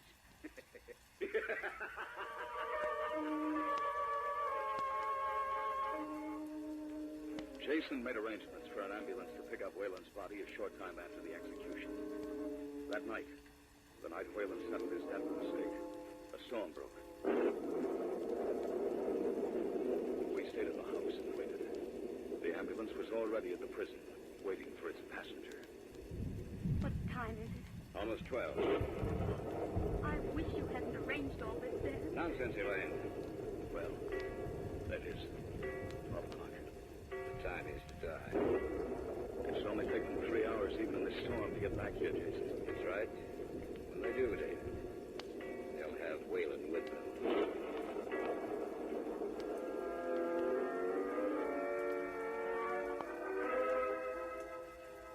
We waited there at the house. The storm was the perfect background for the strange mood which had seized hold of each of us.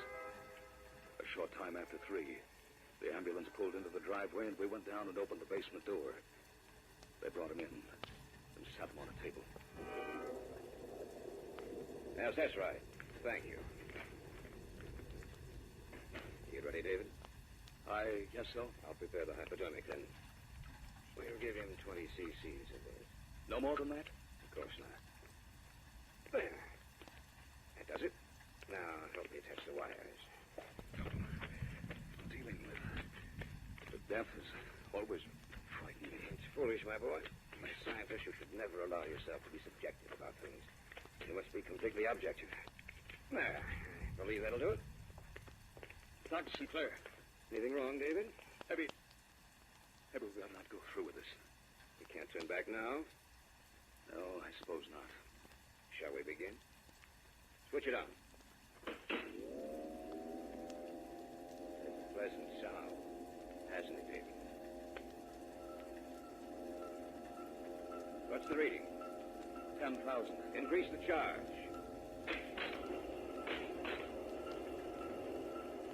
The reading? 15,000. 20,000. 23,000. 24,000. 25,000. Shall we stop? No. You must destroy his desire to kill. 26,000. 27,000. That's enough. Turn it off. Now, to take a look at him. Place the contact microphone in his chest, David. Yes, Jason. Listen, David. You're listening to the sound of his heart, David. The beating heart of a dead man. We've succeeded. We've brought him back from death.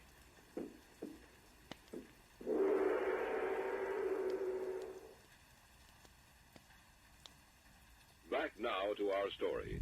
An original tale of fantasy by Richard Thorne entitled The Return from Death.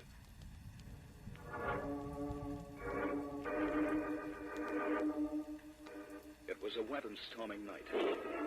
Jason Sinclair hovered over the body on the table in the center of his basement laboratory. I stood just behind him, watching a dead man return to life. Listen, David. You're listening to the sound of his heart. We've brought him back from death. Remove the contact mic.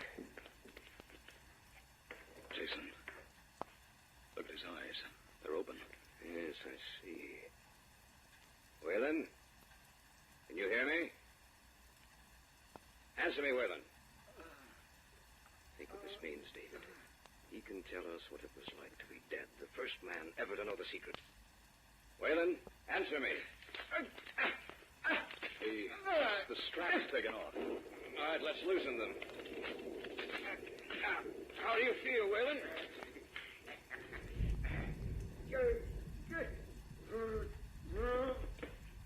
Look out, Jason. He's getting off the table. Nothing to be afraid of, David. He didn't limp before, did he? No. Some of the motor section of the brain must have been damaged. He's coming toward us. Don't move. You might frighten him.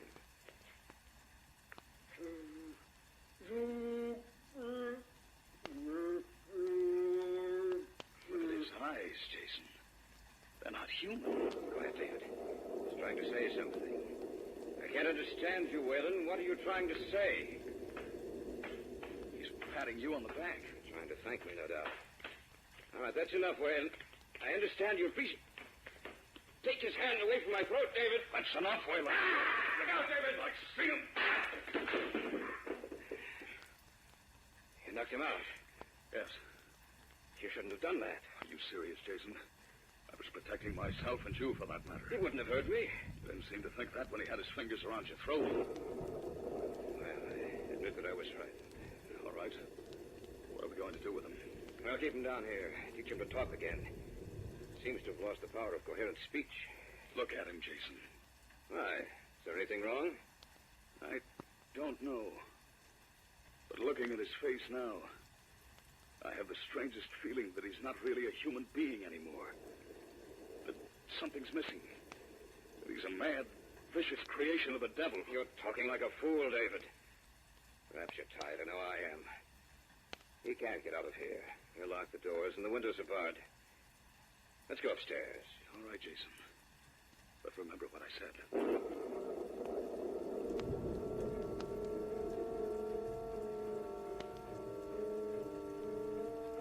We placed him back on the table, taking the precaution of strapping him down in case he should awaken. Then Jason locked the doors and took the keys with him. We went upstairs. I've been waiting for you. Lane, I thought you were asleep. No, I couldn't sleep. You should have come downstairs and joined us, then, Elaine. You brought him back? Yes. How did he react? Not as well as he might have, Elaine. Anything wrong? No, nothing. He tried to kill your father.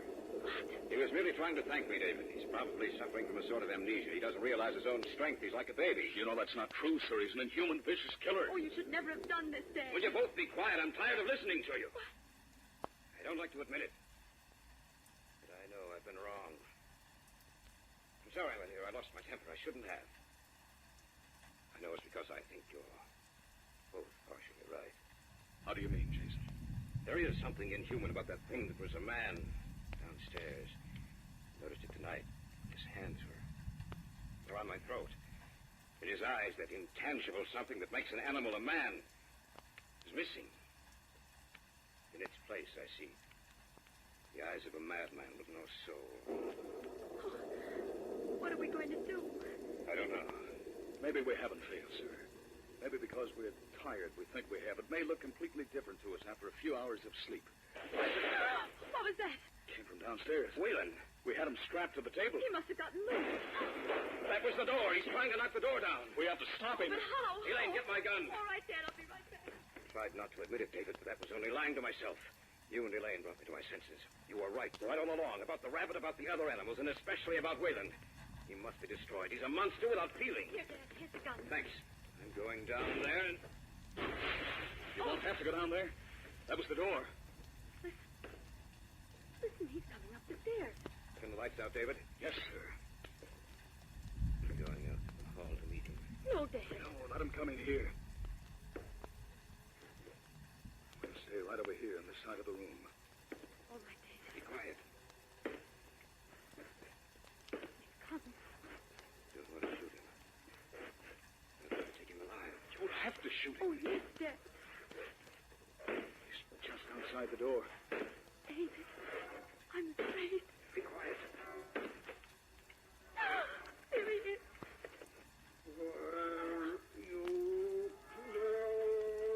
He's searching for me. Be quiet. He's looking this way.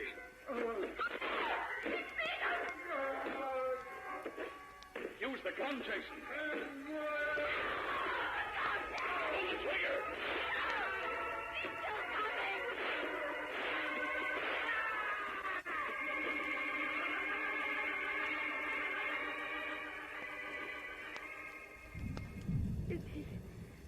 Is he dead? Yes. Look at his face now, David. Yes. I see it. It's composed. Looks human again. Perhaps we're not meant to tamper with the natural laws of life and death, David. I see that now. But it took Wayland's return from death to prove it to me.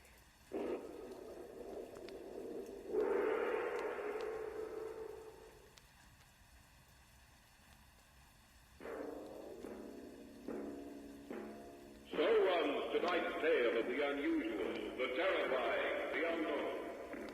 Join us again when next we journey down the corridors of the Hall of Fantasy to hear another strange tale of the supernatural. All characters and events portrayed in these programs are fictional, and any similarity to actual events or persons, living or dead, is purely coincidental.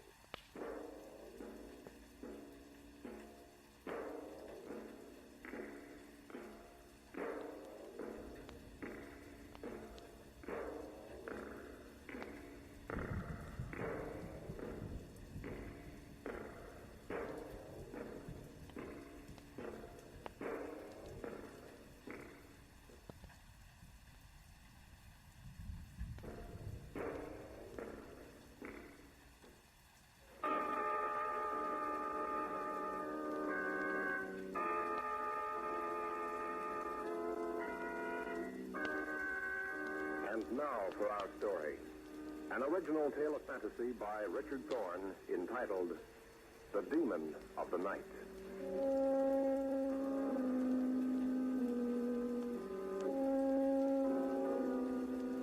There are two ways of looking at it. Either one believes that they died accidentally from natural causes, or else we have to admit that there was something in the darkness, waiting for them. Waiting for anyone who'd be unsuspecting enough to walk alone at night. I leave it up to you. Decide for yourself whether Raphael Sebastian was a maniacal killer, or whether he was what so many people have called him, a creature of the darkness, spawned in the mind of evil in the darkness of night, running on all fours to leap upon his unsuspecting victim.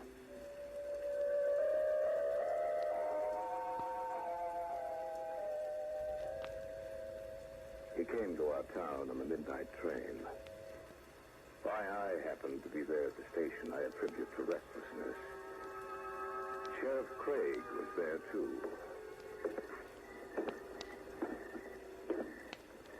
Who's that? Ken Parker, Sheriff. What are you doing down here? I couldn't sleep. She's right on time. Yeah. Why did you come down here? I don't know. Figured I might as well walk down to the station and see who might be getting off the midnight train. Then you knew he was coming tonight? Who was coming? Sebastian. You mean the man who robbed the old Glamour place? That's right. No, I didn't. I'm kind of anxious to see you. It's funny the way you bought the place, wasn't it? Yeah. Calling up at night when the real estate office was shut down. Having old Matt Ryerson describe the place to him over the phone. Then mailing a check from him. I'm anxious to see how he looks. Now, here's the train. Right on time. Look back at the last car. Someone's getting off. Yeah, must be him. He's looking around. I'm supposed to meet him. Oh, he's coming this way. Maybe we can help him. Mr. Sebastian. You looking for someone? I said why his person's on the head. He's supposed to meet me here. Guess he's late. I'm the sheriff. Al Craig's my name. This here's Ken Parker. I'm pleased to meet you. How do you do? Did you come down here to see me? Yes and no. What do you mean by that? I was kind of interested in you. I mean, the way you bought the old Glamour place and everything. I wanted to see the man who bought it over the telephone. Besides, I couldn't sleep. Who told you I was coming? Old Matt Ryerson, the real estate agent. And you, Mr. Parker, why did you come down? I don't know, Mr. Sebastian. I guess I couldn't sleep either. Well, it's rather late. You should not... Oh, here he comes. I must talk to him about being late. It's been very pleasant meeting you, gentlemen. I hope that we may meet again quite soon. Thank you, Mr. Sebastian. I imagine we'll be seeing you around. I imagine you will, Sheriff. Good night. Good night. I get a funny feeling about that man, Ken. How do you mean? I can't explain it. His eyes look sort of, funny. And his hands. Did you notice his hands? Yes, I did. Notice how they were just covered with hair? Thick and furry, just like an animal.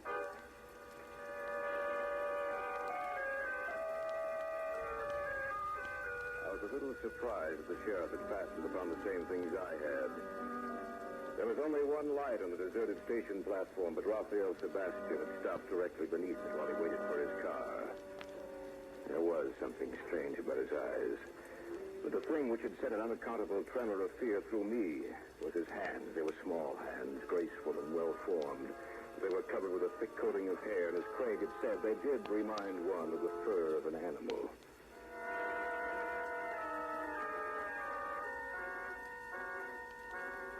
Perhaps I should mention that I owned a paper in this small town we live in. It was always news to us to note the departures and arrivals in the town.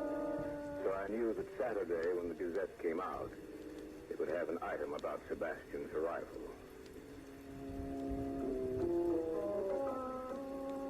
Both Sheriff Craig and I lived in the outskirts of the town.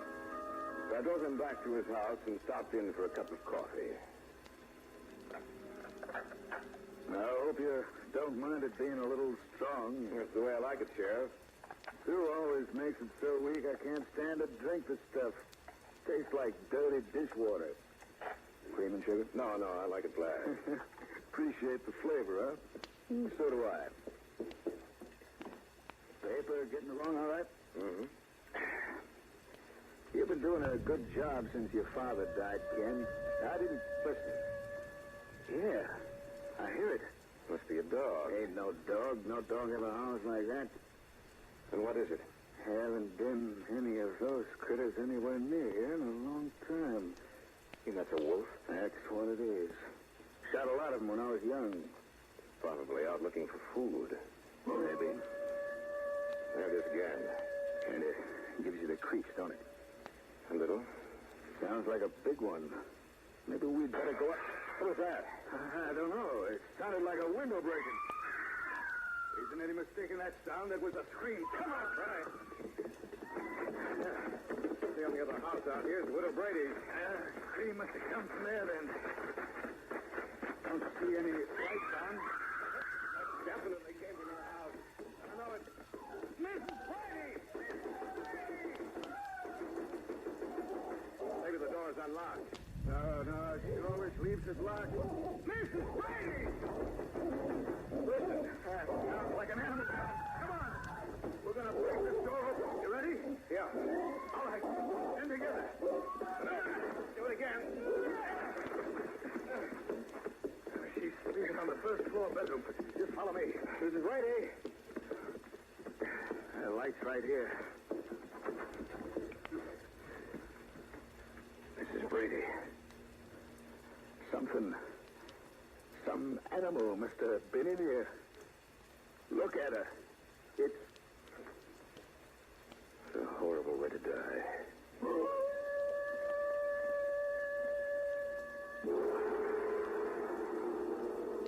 We'll return to the tale of the Demon of the Night in just a moment.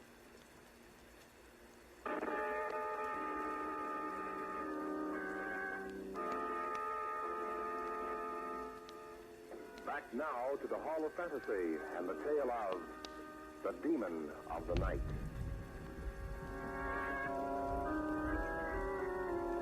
I had stopped at Sheriff Craig's house for a late cup of coffee. We had just returned from the station, and our first meeting was Rafael Sebastian. The scream had echoed in the night. We raced outside to see what was wrong. What we found was death. that wolf again. You think that wolf killed Mrs. Brady? That's what it looks like, doesn't it? What are you going to do? That animal's got to be killed. That's what I'm going to do.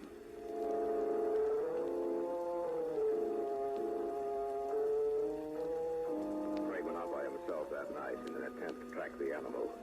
But though the tracks were quite clear outside the broken window, it was impossible to follow them. By morning, a light rain had sprung up, and all traces of the tracks disappeared. I was at the paper the following day, getting everything ready to go to press.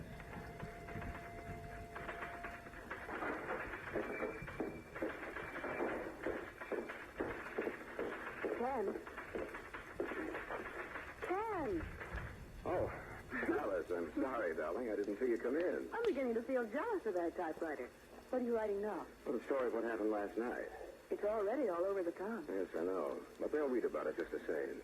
Matt Ryerson told me that an animal had killed Mrs. Brady. That's right. He said something about a big wolf. Is that true? As far as Craig and I know. Well, they better catch the animal and kill it, Ken. The town's getting panicky. Well, Craig was going to trail it, but when the rain came this morning, there wasn't any trail to follow. Oh, it's not raining now. Well, don't you see, Alice? The rain washed the tracks away. You two talking over your marriage plan? No, Sheriff. We were talking about what happened last night. I thought you might be different. Whole town's talking about that. Anything new, Sheriff? Not a thing. Town's getting all head up about it. I don't like it. Anything I can do for you, Sheriff? Yeah, Ken. I'm going out to see that Sebastian fella. Want to come along? Of course. Sebastian? Came in last night on the midnight train. Well, what are you going out to see him for? Just to see him, that's all.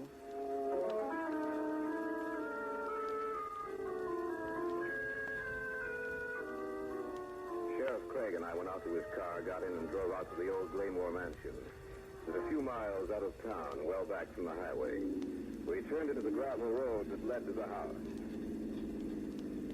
It'll be pretty nice to see this old place fixed up. Certainly gone to ruin since Glaymore died. It will be nice to see it fixed up, but But what? Yeah, I don't know. This killing's got me down. Don't worry, Craig. You'll get the wolf. I hope so. Well, we're here. Now, let's go. All right. All that rain this morning has certainly turned into a nice day. Kind of a day I like to go fishing. Yeah, me too. I guess that servant of his must have come out early to get the house in order. Use the knocker kit. Good afternoon, Sheriff. Afternoon, Mr. Sebastian. Are you here on business? A little. Won't you come in, then? Thanks. You certainly cleaned it up in here. My servant, Carlos, was here for some time. Sit down if you will, huh? Now, what can I do for you? Last night, when you were driving out here, did you see or hear anything? I don't understand. Like a wolf. A wolf? That's right. No, I didn't. Why do you ask? We had a killing in town last night. You mean someone was murdered? Yes. By a wolf. At least that's what we think it is. What happened? Was someone out walking? No, the wolf broke through a window to enter the house. Oh, that sounds impossible to believe. Yeah, I know. I just want to warn you, living way out here the way you do, to make sure you have plenty of protection. Do not worry, Sheriff. I am able to protect myself. Did the animal leave any trail? Yes, he did. Yeah, but I couldn't follow it in the dark. And when it was light enough to see, a storm started and washed out the tracks. Oh, that's too bad. Well, you keep your eyes open, Mr. Sebastian. I will, Sheriff. Come on, Ken, let's go.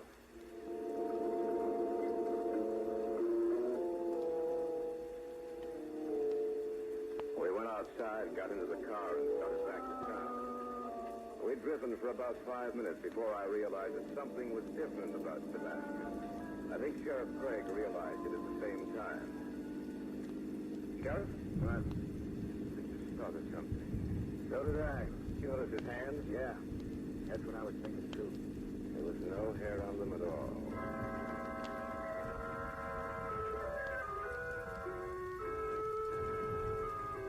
At first I thought we must have been mistaken the night before, but then I wasn't so sure. Both Sheriff Craig and I had seen his hands the night before. Both of us couldn't be mistaken. We didn't have much time for further speculation, however. I had to get back to the paper. I was behind in my work, and I had to make up for lost time. About 8 o'clock that evening, Alice came down to help me. We worked steadily until almost 11.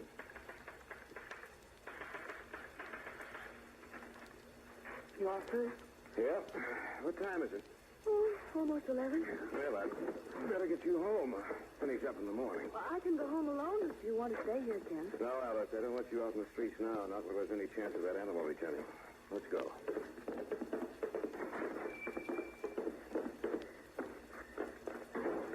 I've never seen the town look so deserted at 11 o'clock. You're all afraid. Oh, look, there's Sheriff Craig. The sheriff. Hello, Ken. I see you're wearing 2 guns, Sheriff. That's right. Not gonna take any chances. You walking Alice home, Ken? Yes. Well, I might as well go along with you. Everybody must be staying inside. No, not everybody, Sheriff. Look out there. Isn't that Matt Ryerson? I can't see too well. We need more streetlights in this town. Yes, I heard it. I don't like it.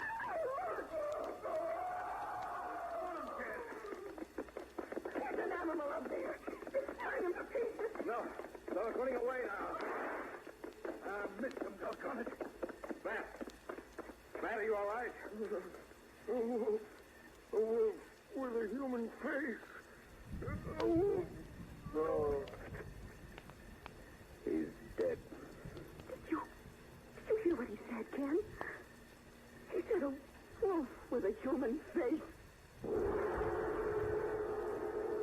You are listening to the tale of the Demon of the Night on this week's journey down the corridors of the Hall of Fantasy. We'll return to our story in just a moment.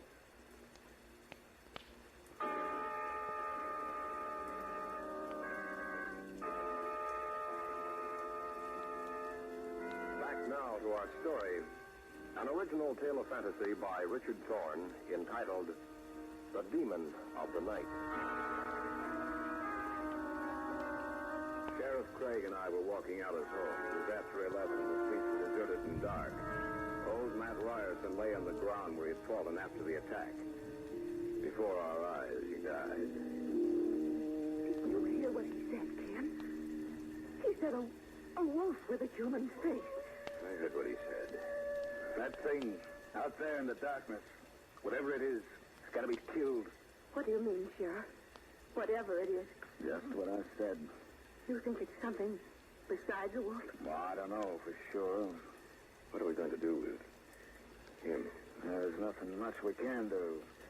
Isn't a pretty sight, is it? I guess I'll call Simmons. Then we'll drop you off, Alice. And then what? You'll come along, Ken. Then you and I'll follow the trail of that killer.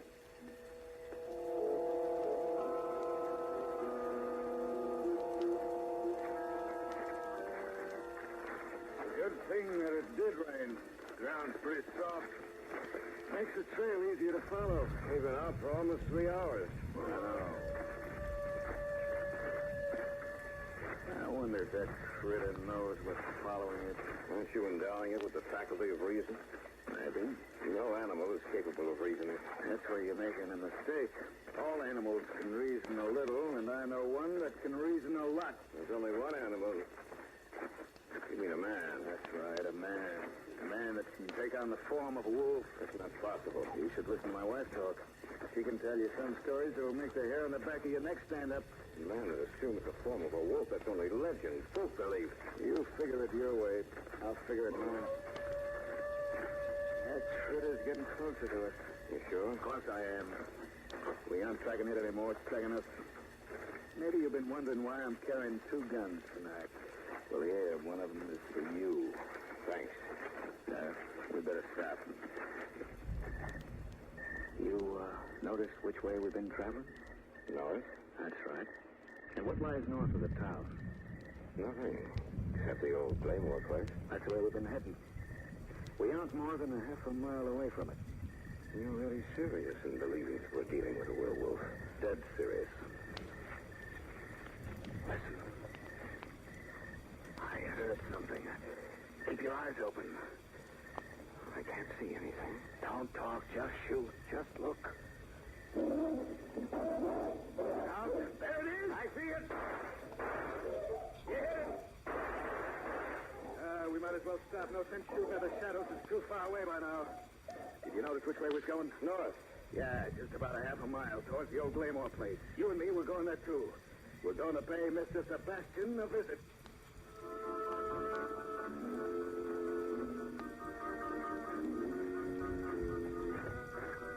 Shine your light again. Yeah, that's right. There's the blood spot again. You got any doubts now where the trail ends? It's only 25 feet away from us. Look, the paw prints end here. That's right. And you see the bare footprints of a man. Now, do you believe me? I guess so. Now, when we get inside, you let me do most of the talking, all right? Use the knocker. Right. I wonder who'll answer the door, Sebastian or his servant. We don't have long to find out. I think someone's coming. Yes? Oh, it's you, Sheriff Craig. Mr. Parker, what can I do for you, huh? We'd like to come in and talk a spell. Well, it's rather late. What I have to say won't keep... Well, then, come in. How come your servant didn't open the door? Oh, why, he left my employ. I guess I must have missed him when it took the train. Yes, you must have. We can talk here. I see you have a bandage on your hand. Did you hurt it some way? I caught it. Now, what do you want to talk to me about? About 2 killings. And I think maybe a third. What do you mean? The old woman that was killed last night, Widow Brady. You didn't know it. And Matt Ryerson, he was killed tonight. And your servant, when did he die? You're insane. No, we're not, Mr. Sebastian. First time I looked at your hands, I knew there was something wrong about you. They're covered with hair, just like the hair of a wolf. They're only covered at night, not in the daytime. You don't know what you're talking about. And you didn't cut your hands, Sebastian. We shot you when you tried to attack us tonight. You have no proof, Craig. You're accusing me of being a shapeshifter, a werewolf. You don't expect people to believe you, do you? I don't care what they believe. We know what you are. We're going to see that you can't kill anyone else. You don't think that you can stop me, do you, Craig? Huh? Look at his hands, Sheriff. Yes, look at me, Craig. And we shall see who you will serve. Use your gun and shoot me.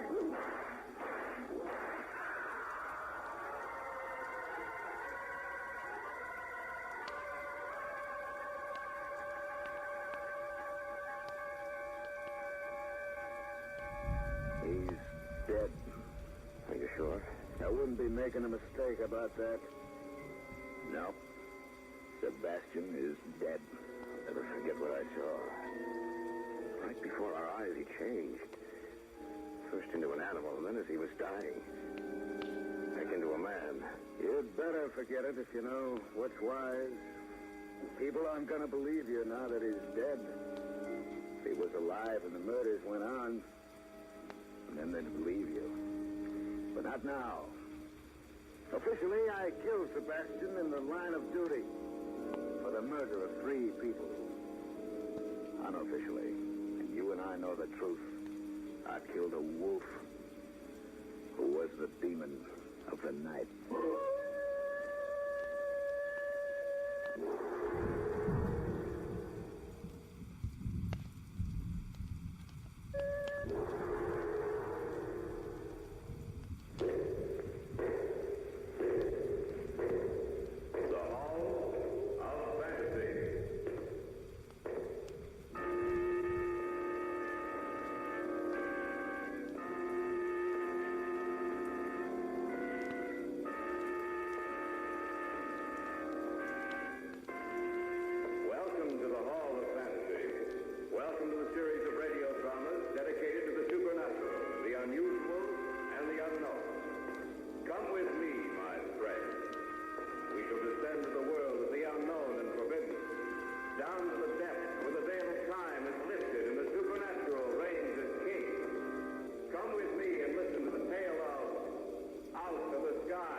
Certainly, there is in all the vastness of the universe many worlds on which intelligent life has developed.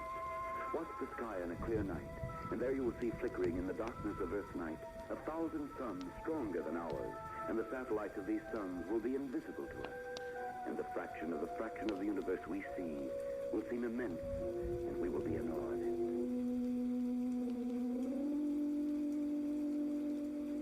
Already men's minds have turned to the stillness of space. Already his thirst for knowledge has led him in imagination on many an expedition into space. The most primary things we know. But there remains a world, a universe of things we don't know. And if there is life in other worlds, how advanced is it? How much farther have they progressed than have we? Why would it not be possible for them to learn the secret of space travel long before we were even close to the answer? I wonder who that can be. I'll get it. Yes? Well, that's strange. Who is it, dear? No one. There's no one out here at all. I don't know if someone... What's the matter? What's the...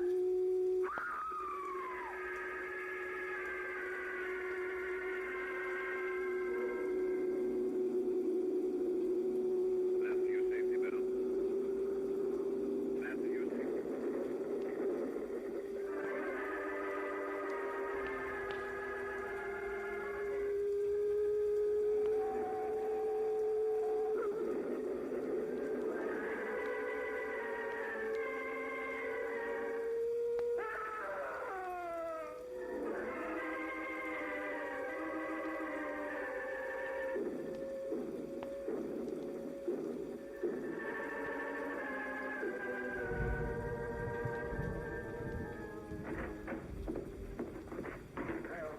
Here's the last of those reports, Jeff.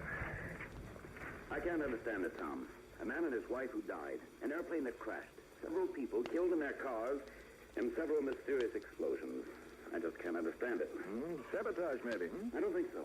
Sabotage involves destruction of a country's production potential, propaganda, that kind of thing.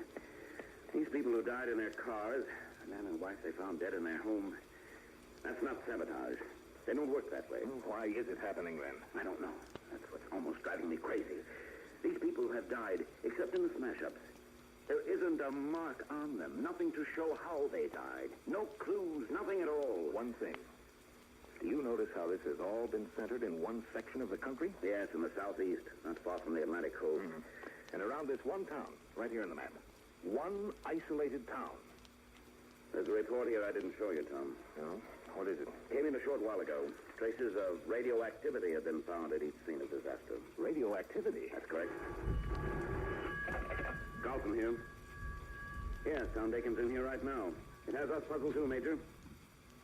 No, we haven't learned anything else. Yes, sir. Yes, I understand. Goodbye. That was Major Williams. So I gathered. He wants us to go down there. Oh, when? Just as soon as possible. He says he's pretty sure this isn't sabotage. That he thinks there's something far more terrible than that in back of it.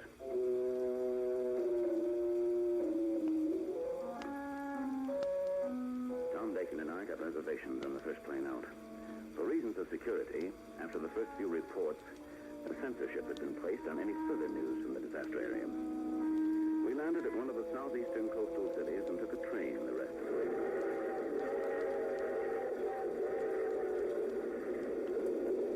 Another hour, we'll be there, Tom.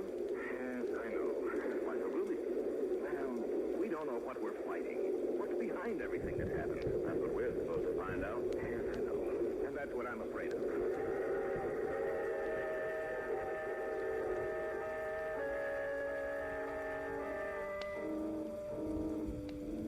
As soon as we reached the town, we got in touch with the local authorities. They took us on a tour of some of the disaster sites. We finally wound up at the lone house where the man and his wife had died. By that time, it was 9 o'clock at night. The chief said he'd wait out in the car for us. He's probably tired of seeing these places. The chalk lines on the floor show where they found the bodies. And these pictures show us the position they were in. Yes, but they don't tell us anything. Let's check the radioactivity. Use your Geiger counter. Right. That's radioactive, all right. Move over a little closer to where the bodies were lying. Jeff! Yes? What did they say the reading was before? 2. Well, something's crazy then. This reading is 4.3. What? That's right. That must mean the radioactivity is increasing. But how? I don't know that answer any more than... Listen. What do you hear? Turn that Geiger counter off. Right. Now. You hear it? Yes. Like a high-frequency hum. Where's it coming from? You tell me. What's that? Sounds like an explosion from outside. Come on, we better see what it was. Tom. Yes, I see it. Where that police car was waiting for us. There's nothing there now but a pile of smoking metal.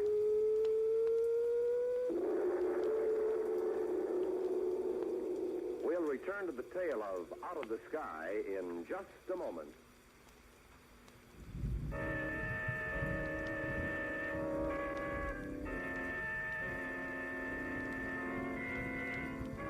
Back now to the Hall of Fantasy and the tale of Out of the Sky.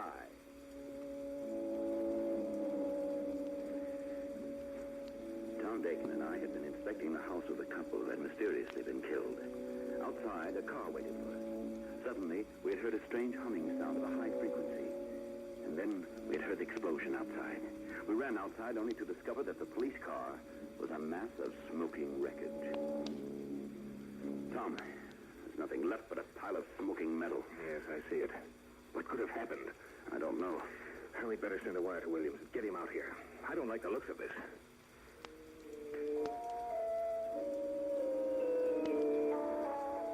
We got back to the hotel as soon as we could. We decided to call Williams when we got there, but upon arrival we discovered that Williams had sent us a wire saying he would join us just as soon as possible. He came in on the noon train the following day.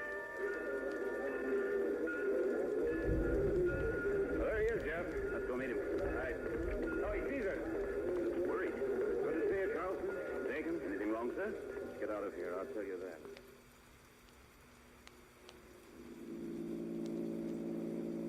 Have you seen all All the places where the accidents took place?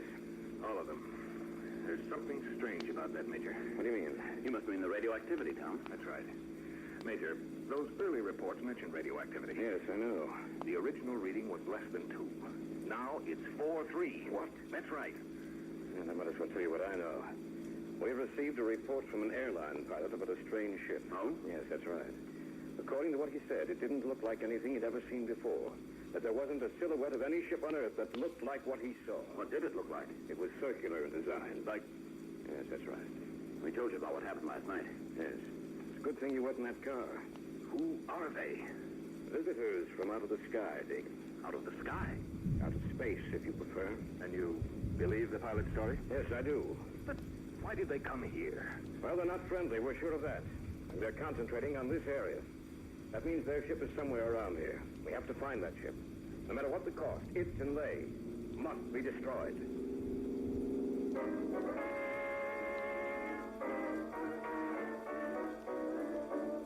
Late afternoon, the battalion of troops had moved into the area. They were kept out of the town proper, so as not to frighten the citizens. Another battalion would arrive the following morning, and then would begin the long search to locate the mysterious visitors from out of the sky. About 7:30 that evening, Tom Dakin went out to visit some of the places where the accidents had occurred. We had set up camp with the troops on the edge of town. It was 9 o'clock when he returned. Yes? Major Williams. What is it, Tom? Look, I went out to where some of those automobile crashes took place. Yeah? I took the Geiger counter along. What happened? The reading's up again. It's over 5. Did you check just one site? No. 3 of them. The reading's over 5 in each place, and one of them was close to 6. It means that radioactivity is increasing. But why? And another thing, the area of radioactivity seems to be spreading. Spreading? That's right. Jeff and I checked them yesterday. Now, one of the officials with us said the area seemed larger than it was before. Tonight I discovered it was larger than it had been yesterday, and I'll lay even odds it'll increase by tomorrow. Come here a minute. I have a map here with every site in which an accident occurred. Let's take a look at it. For one thing, all those little marks you have on that map seem to be in a definite pattern. Yes, I noticed that earlier. Look, the whole town is encircled by these spots. And they seem to be spaced at regular intervals throughout the town, too. And they spread. What did you say, Major? Each of those little spots you see in the map represents a radioactive area, Carlson. A radioactive area that is spreading all the time. It's like a fire. See how the town is ringed with those little spots?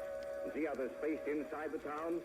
The area of radioactivity is moving in from outside the town, and from those spots inside, it will spread and move out. Spread like a fire until the whole town is nothing but a mass of radioactivity. And the people must be evacuated. That's right, just as soon as possible. Major Williams, someone to see you, sir. They told me you're the man I should see. Major Williams? Yes. My name's Kincaid. I own a farm about 15 miles from What here. did you want to see me about, Mrs. Kincaid? I'm a spinster, Major. It's Miss. I'm sorry. You shouldn't stand on ceremony, I guess. I saw something funny I think you ought to know about. For heaven's sakes, what is it? I got a lot of property, Major, and there's a lot of woods on it. I was out this evening just walking around the place. I like to do that, you know. I was walking down near the South 40. That's where the woods is the thickest. And I heard a queer humming sound. Like a high-frequency hum? I don't know what frequency it was. It was just a hum. I didn't know what it was, but I walked into the woods anyway. Then I saw it. What did you see? Funniest looking thing I ever saw in my life. Big and round, and it glowed. Seemed to be surrounded by a circle of glowing light. Looked like a ship of some kind. Kind you might imagine would be a spaceship. Will you take us out there? That's what I came for. This may be the thing we've been looking for. Come on.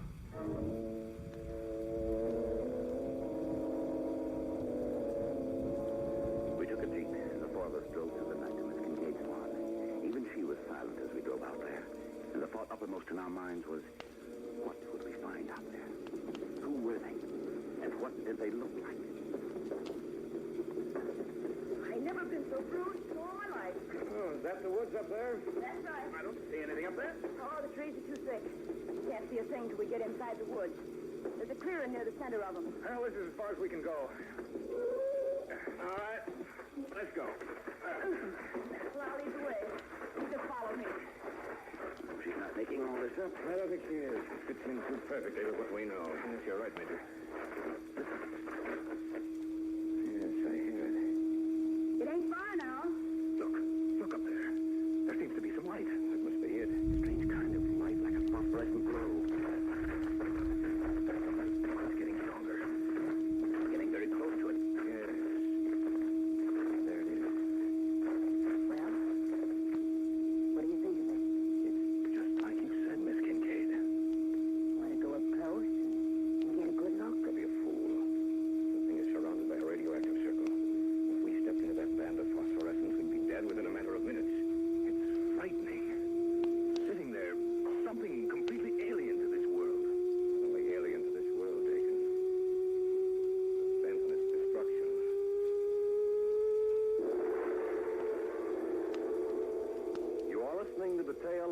of the sky on this week's journey down the corridors of the Hall of Fantasy. We'll return to our story in just a moment.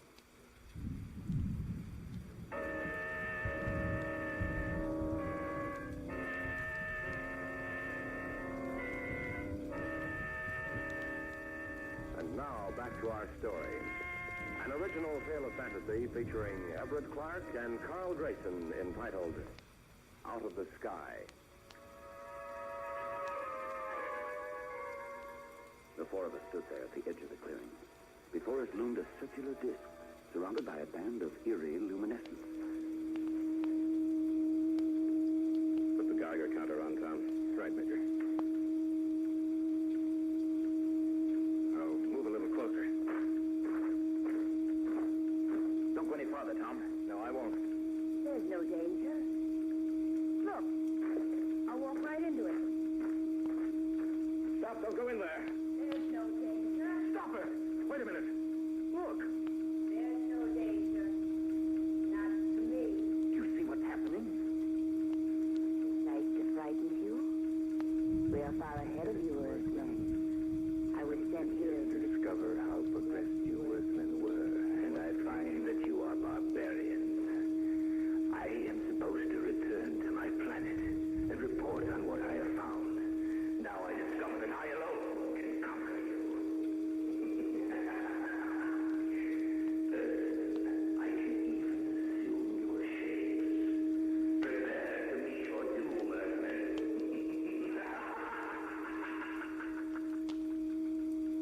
can hardly believe my eyes.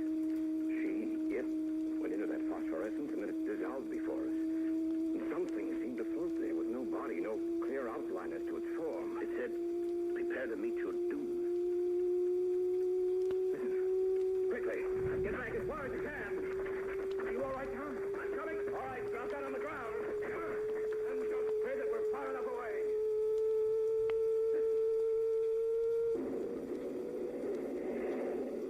Taking off. How fast it's traveling. It's gone. No. I don't believe it's gone. I believe that it will land somewhere close by here. Look. The phosphorescent glow is gone. The minute the ship took off, it disappeared. And I'm willing to stake my life on the fact that all the places that showed increasing signs of radioactivity are completely safe now. There should be no signs of it until that ship returns. And it will return. Believe me, it will.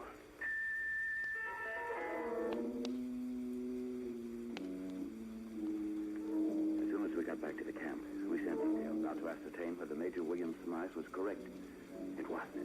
Every place which had shown traces of radioactivity had lost it. For the moment, we were safe. Do you think it's gone back to wherever it came from, Major? I don't. And you think it will strike again? Somewhere else? Not somewhere else, Carlson. It will return to this area. Why? The preliminary operations were begun here, Jeff. Evidently, that ship must be on the ground in order for it to increase the radioactivity in those areas which it has already struck. The minute it leaves the ground contact, the radioactivity circuit is broken. It will have to return to reactivate them. Perhaps we are. But I think that gives us our one chance of defeating him. How? I think he's underestimated us. Underestimated our weapons. He landed here in a rural section of the country. He doesn't realize the weapons we do have at our command. And that may be our trump card.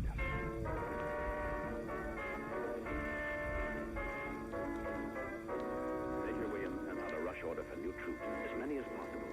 By noon the next day, an airlift was set up. Every 2 minutes saw the arrival of new planes pouring out their cargoes of men and equipment.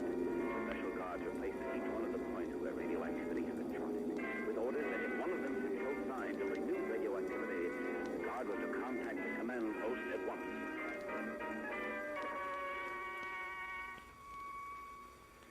It was the evening of the second day after the ship had blasted off.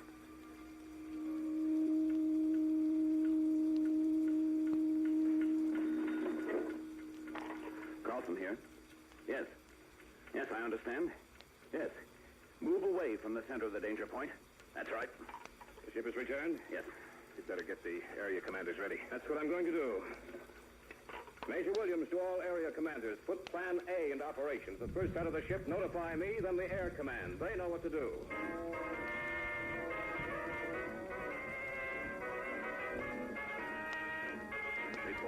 from each guard post that signs of radioactivity had reappeared.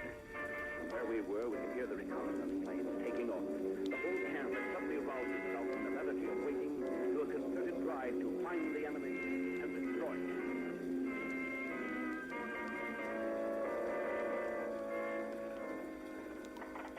Carlson here. You have? Where? Yes, I have it. Get in touch with Air Command right away. They found it. Where? You'd never believe it. The ship has returned to that cleared area in the woods. Probably thought we never looked there. Let's get up there. We've got to make sure our men are back far enough. What we're going to drop is the most powerful weapon in the world.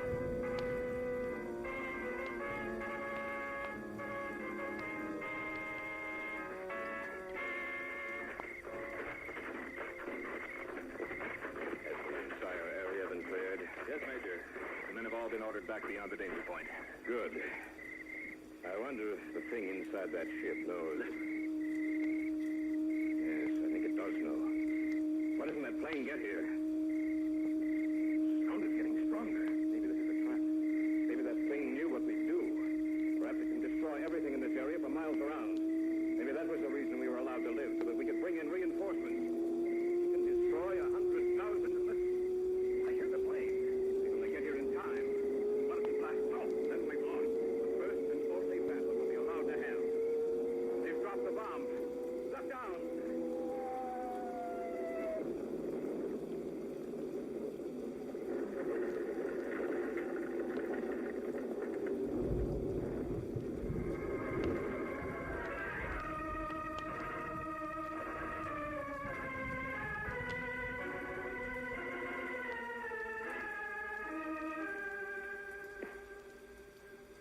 We've done it, Major. We've done it. The ship was destroyed completely. I believe that the bomb was dropped just in time. A few seconds longer, and all of us in this area would have been destroyed. He said that they were waiting for his report. If he doesn't return, will they come looking for him? Perhaps. Then again, they may think that we're stronger than they are. Who can tell what will happen? Perhaps the future may bring other visitors, and they may be friendly. Then again, they may be our enemies. We can't tell what will come from out of the sky.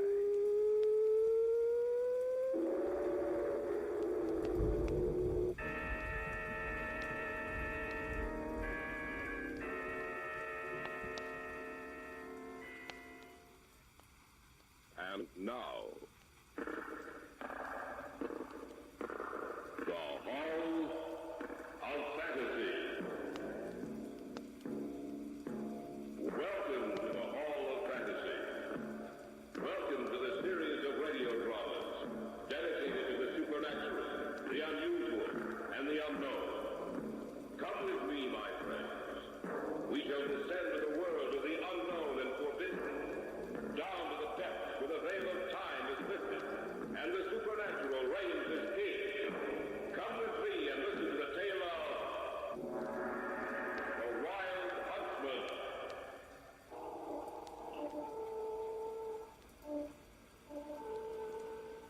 Never heard that sound before. It's so strange.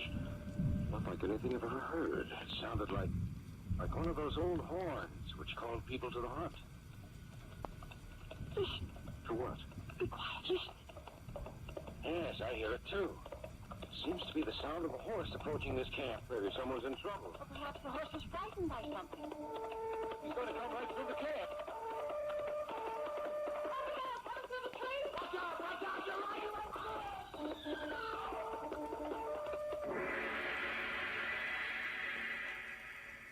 In just a moment, the Hall of Fantasy will present The Wild Huntsman. And now for our story. An original tale of fantasy by Richard Thorne entitled The Wild Huntsman.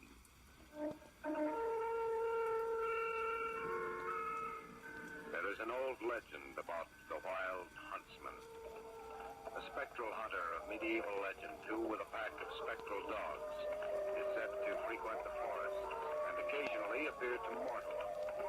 And he is not only known to the literature of our language, but also in the myths legends of several of the world's peoples. The strange thing about this legend, there are many countries which have the same types of folklore, but the stories are the same up to a certain point. After that point is reached, these myths take different paths which never cross again. But this legend of the Wild Huntsman is the exception to the rule. For in every version I have come across, the tale is the same, almost word for word. It is a simple tale, whose basic motif is that if you meet him face to face, you will die.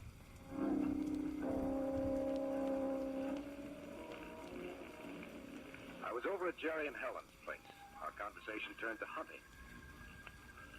We haven't been up hunting now in almost 3 years. You know, that's right. Ever since I was best man for you people. Say, that was over 3 years ago. I can understand it, Vaughn. Back in those days at the U, those weekends up in the mountains were the things we lived the rest of the week for. Isn't that the truth? I don't think we missed an opening day for deer season in 4 years. No, we didn't. Say, do you remember Old Fisher? Mm-hmm. That half-breed who was a guide who always wanted to take us where he said we could get our limit of game in a few hours? Yes, I remember him. Who could forget him? I was walking down Main Street the other day, and who should stop me but Fisher? At first, I didn't remember his name. Then it came back to me who he was. He hasn't changed, has he? Not a bit. What did he want, Vaughn? Oh, the same thing. He said he'd be glad to guide us up to the mountains, to the place where we could get our deer limit without any trouble. That's right. The season does open about 6 days from now, doesn't it? What'd you tell him? Same thing I always used to tell him. Maybe we would. You know, I don't see why we can't. What do you mean? Well, why can't we go up with him? I've got a few days coming. What about you, Vaughn? I guess I could squeeze a few days out in the old man. It'll be just like old times. Is it a deal, then? It's fine with me. Helen, darling, what about you? Well, do you say they're only, Only what, Helen? Well, what about those stories we used to hear about Fisher? What stories? Well, I remember one that used to go around the campus. They said that of those he guided, very few came back. Wait a minute. Yes, now I do remember. There were lots of stories about Fisher. There was one, something about some connection between Fisher and the Wild Huntsman. Forget how it goes. Well, the way I heard it was that Fisher happened to be up in the mountains hunting. It was out of season. They say that he met up with the Wild Huntsman, but bargained for his life by saying that he would lead occasional parties up into the huntsman's domain. The Wild Huntsman accepted the proposal, and Fisher lived. Those stories, they weren't true, were they? Of course not, darling. Stories are bound to spring up about people like Fisher. Little man with a livid purple scar running across his cheek. Just as if it had been branded there. He always made me nervous. Oh, this whole thing, Helen, this whole folk legend which has sprung up about the so-called Wild Huntsman, there isn't anything to it. It's just a bunch of stories that they tell the newcomers out here. Well, I wouldn't be a bit surprised if there weren't a few people who hunt in that forbidden area and then tell the wild stories you've heard just to keep that part of the hunting ground to themselves. Well, what about it, Helen? Of course I'll go. Shall we have Fisher guide us, Vaughn? Why not? That's the only way he makes any money. Let's give him a break. The next day, I went to locate Fisher, and I found him in his room in one of those cheap hotels on 2nd South. Yes? Hey, it's Vaughn Steger. Just a minute. Come in. Oh, thanks, Fisher. You'll have to excuse the room, Mr. Steger. I ain't much for keeping the room clean. Sit down, sit down. Thank you. Now, what is it you wanted? Well, you've been telling me about this place up in the mountains for a number of years, Fisher. Well, you finally decided to take you up on it. You mean you want to go up there when the season opens? That's right. It cost you $50 for me. We're prepared to pay it. Fine. When you want to start up? The same morning the season opens. I guess that can be fixed. You got your own guns? Yep. Good. If you give me a little money, I'll lay in a supply of grub. How long you want to stay up there? Only as long as it takes to get our deer. It might be 3, maybe 4 days. That's okay with us. Another thing, Mr. Steger. Yes. You can't go up in no car. Got to use horses. Where I'm going to take you, there ain't no roads, only trails. And sometimes you have to lead the horses. We understand all that. In that case, I better start laying in the supplies. Only one thing, Fisher. Yeah? You know any of the stories concerning the Wild Huntsman? The what? Yeah, I heard some. You were connected with the stories I heard, Fisher. Stories about you leading hunters up into the mountains. Hunters who never return. Oh, that ain't true, Mr. Steger. Ain't true at all. How did they start? Don't know. But take my word for it, Mr. Steger. It ain't true. What you heard about the wild huntsman.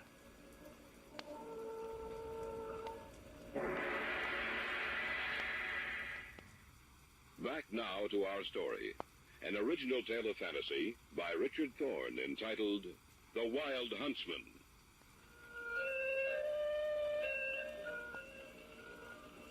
The days passed quickly, and before we knew it, we were ready to leave. Fisher insisted upon getting his fee before the trip started, and though I had some misgivings, yet I could see no reason why he shouldn't receive it. We started out a few hours before the season officially opened. How long will it take us to get up to this place, you know, Fisher? We are here about the middle of the afternoon. Maybe 3, maybe 4 o'clock. But I should imagine that everyone else would have a head start on us. And up in this section of the mountain, what do you mean by that? There ain't many people who come up here. Mark my words, you'll find more than you bargained for up there. How you doing, Vaughn? Fine. What about you, Helen? Oh, I think I'm going to enjoy this trip. Maybe not. What'd you say, Fisher? Huh? Oh, I said she probably would enjoy the trip.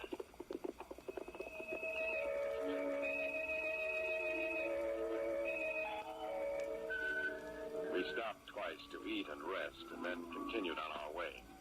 I noticed that the woods were becoming thicker, and the farther on we went, the greener the color of the foliage became. 3 times during the trip up there, we had to dismount and leave the horses over the trail. I looked at my watch and saw that it was almost 3:30. How much farther, Fisher? It's right around the bend in the trail up there. Little clearing with a stream not too far away. We can make camp there. How much farther, Mom? It's right around the bend. Oh, I'm glad of that. I'm not as young as I used to be. Helen's tired, and so am I. We won't be able to get in any hunting today, will we, Fisher? Depends on what you want to do. I think perhaps we should hold that off until early tomorrow morning. Anything you say, Mr. Steger. Oh, there's the campsite. Oh, there. Why, it's beautiful, Fisher. Ain't been but a few people up here to destroy the looks of the land.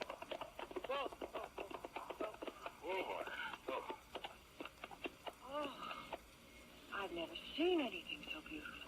That's just what I told Fisher. You know, it was worth it. Just to see this place. Well, might as well dismount. Right, be our home for a while. All right. Okay.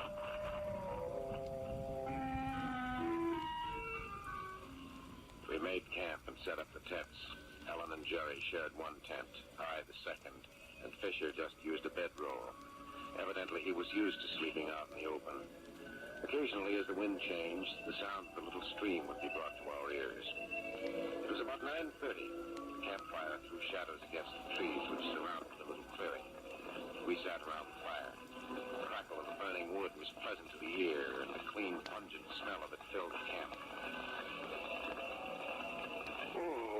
I didn't realize I was so tired. There, Jerry. Something so nice and peaceful about this place. I think I'm going to roll in. What was that? That sounded like a wolf. We're up pretty far, you know. It sounds so eerie up here in the woods. There's nothing to worry about, darling. I suppose you're right, Jerry. It's just a dead up.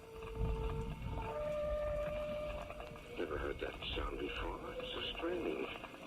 Not like anything I've ever heard. It sounded like one of those old horns which called people to the hunt.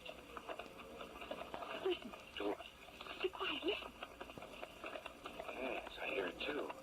Seems to be the sound of a horse approaching this camp. Maybe someone's in trouble. Perhaps the horse is frightened by something. He's going to come right through the camp.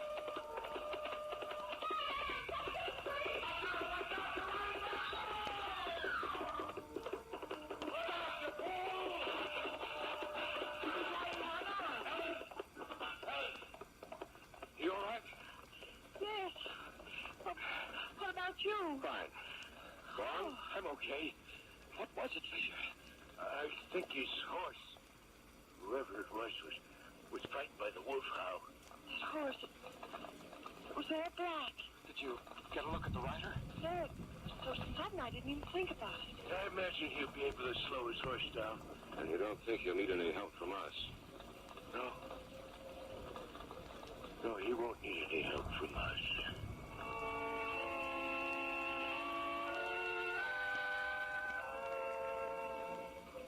As the hour grew later, a small wind sprang up and sounded its way through the branches of the trees and foliage surrounding us.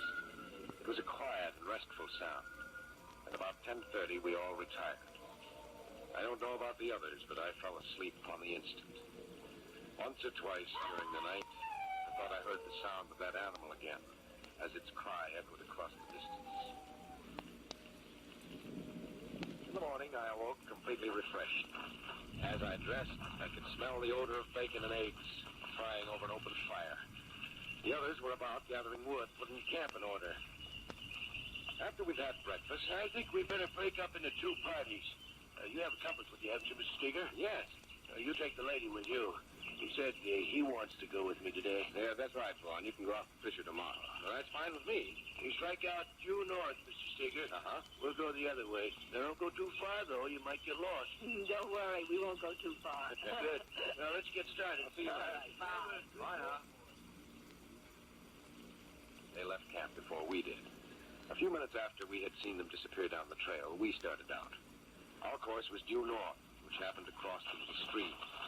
There was a sort of trail through the trees, and we followed it till we came to the stream. That rider must have crossed the stream right about here last night. Yes, you're right. I wonder who he was. I hope he was able to stop his horse. Fisher seemed to think he would. That horn again. Yes. It seemed to be quite far away. Well, shall I go on? Yeah, might as well. That log lying across the stream, we ought to be able to cross the stream on that. Go on. Wait a minute. It sounds like a horse. It is. Where? Over there, see? There's a black dog running along the path. Oh, yeah. Wonder who it is. You'll know in a minute. He's coming right for us. Oh, boy. Whoa there. Hello there. Hi. Don't see many people up here. I guess not. Any luck? We were just starting out. Quiet night. Hey, you must excuse my dog. He's not used to strangers, I think. Been here long? We arrived here yesterday afternoon. I rode over to apologize to you. I was out riding last night. Some animal howled and frightened my horse. He ran away with me, and I'm afraid I disturbed you.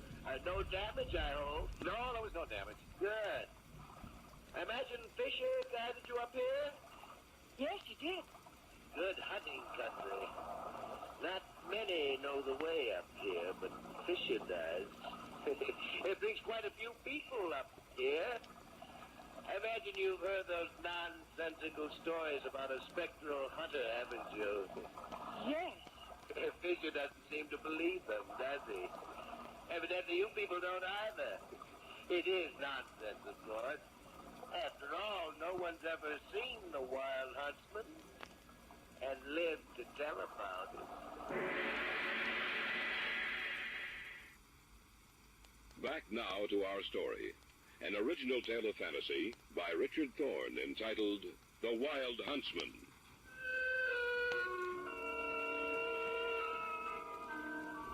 Helen and I stood there, looking up at the black-clothed man who sat astride a coal-black horse. On the ground beside the horse stretched a dog. There was something strange about the three of them, as if they came from another world.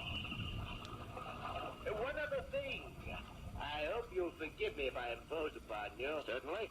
Well, then, tell Fisher for me that Hunter wants to see him. Where? He knows where to find me. Just give him the message. If you will. We will. Excellent. Well, goodbye. I imagine I'll be seeing you again. Of course.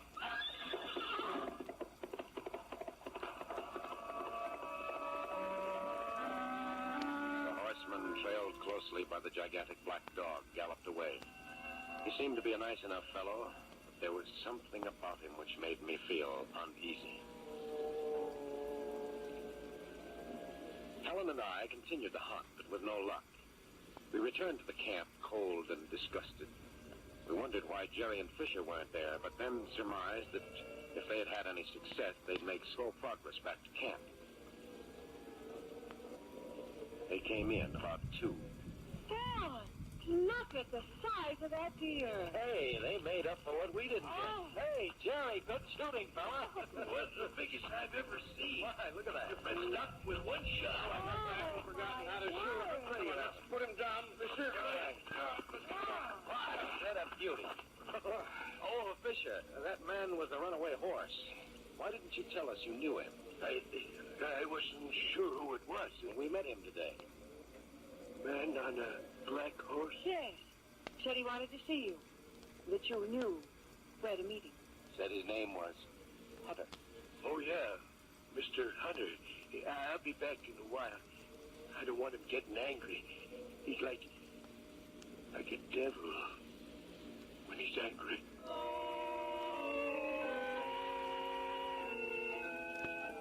We didn't think that Fisher would be gone long, and yet, when night fell and there was still no sign of him, we began to get worried. It was about 9 o'clock. Fisher had been gone for almost 7 hours. I wonder where he is. When he gets back, he's been gone for almost 7 hours. Well, he knows how to take care of himself. A wolf out in those woods somewhere. There's something about this place. It's beautiful and yet it's so wild. A place where a man doesn't belong. No, Helen. Man does belong here.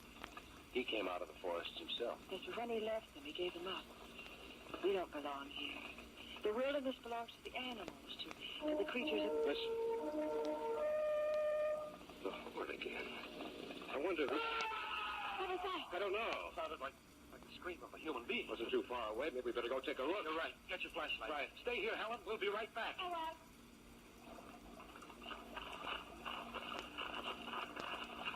Over here in the stream. Shine your light around. Seems to be anything. Just a minute. What's that over there? Cigarette. Might be only a... Good heavens. You don't think... I can't tell. Take a look at his face. It's Fisher. He's dead. Look at his cheek. Yes, I see it too. A black figure. A man on a horse.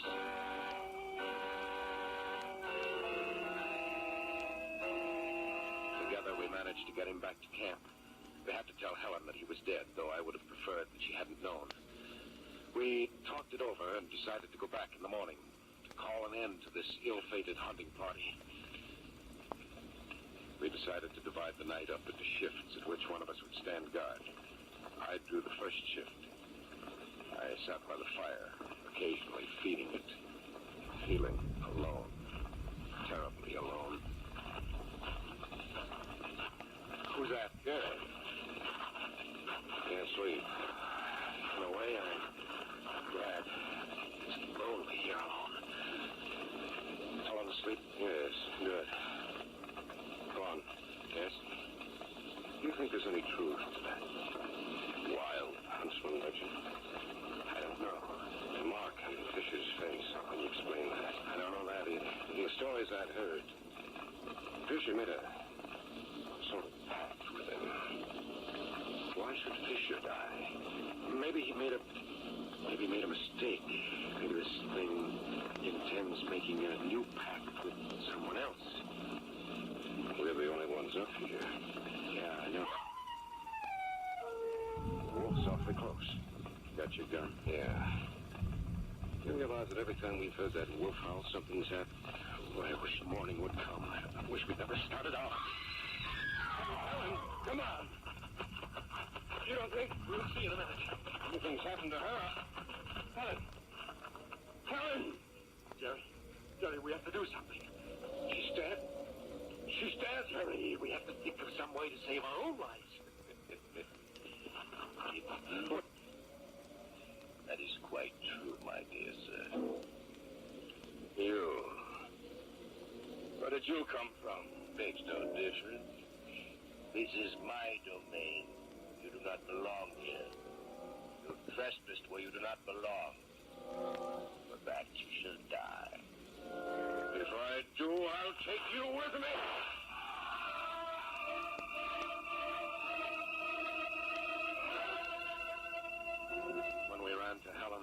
screamed we'd carried our rifles with us.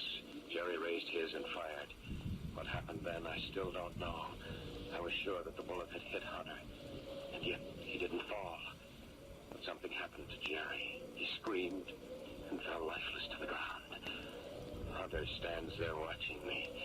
In these last few minutes, all this, the complete story, has gone through my mind. I'm afraid. Terribly afraid. There's no need to be afraid. You will live, but on one condition. And that is, Fisher made a pact with me. You will do the same. No, I won't. My dear sir, you must. Fisher was getting old, not quite as useful as he once had been. But you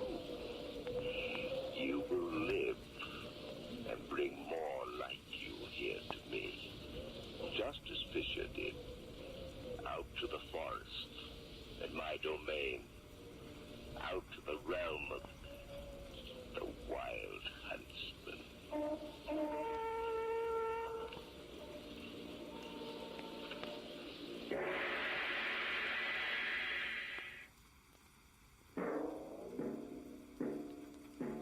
So runs tonight's tale of the unusual, the terrifying, the unknown. Join us again when next we journey down the corridors of the Hall of Fantasy to hear another strange tale of the supernatural. All characters and events portrayed in these programs are fictional, and any similarity to actual events or persons, living or dead, is purely coincidental.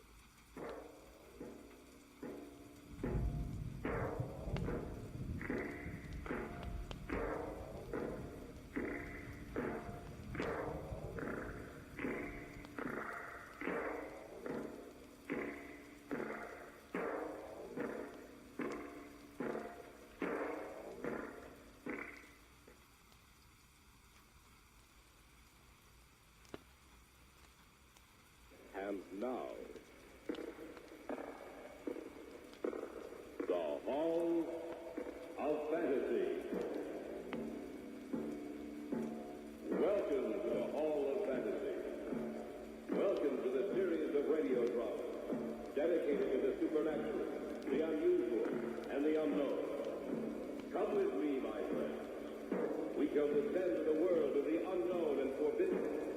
Down to the depths where the veil of time is lifted, and the supernatural reigns as king.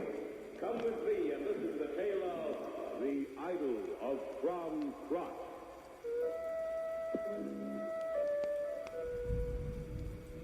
Crom Crot, a huge golden idol surrounded by the Council of 12. Crom Crot, to whom human sacrifice was made. Crom Crot, a name stretching back into the misty and half-forgotten years of the past, back to the time of the Druids, Caesar, and the Roman invasion of England, back in time where history becomes vague and guesses. Yet through those years, from the mists of ancient remembrance to the modern world of today, there echoes the name of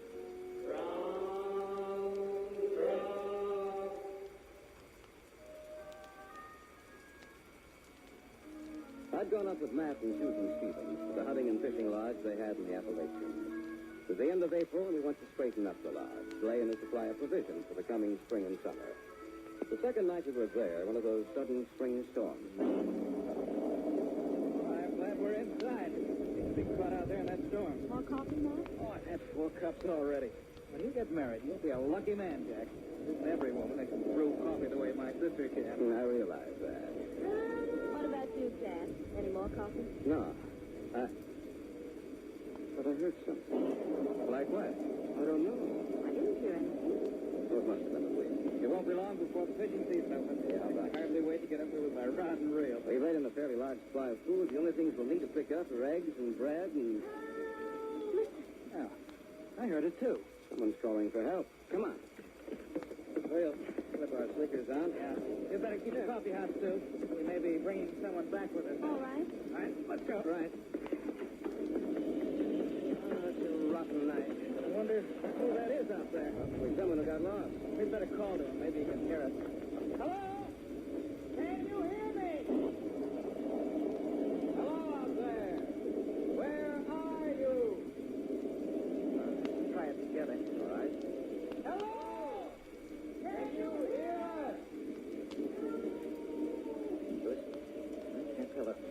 Storm, where are you?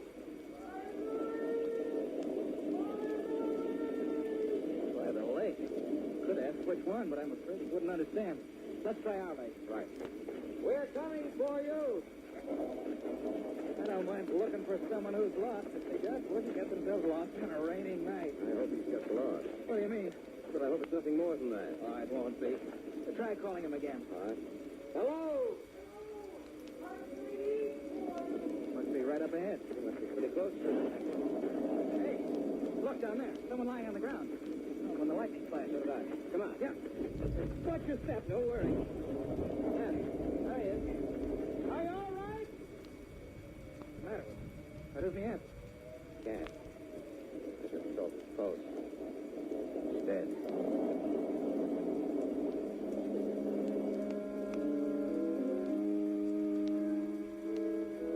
Carry him back to the cabin.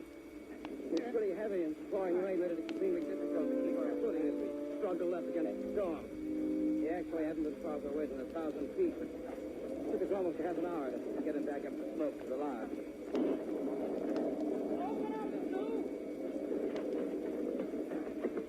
Oh, you found him. Yeah, that's right. We'd better set him down on the cot in my room. Right. But what's the matter with him? All right. Set him down. Okay. Did he pass out? No. Well, then, He's dead. what are you going to do with him? Just a minute.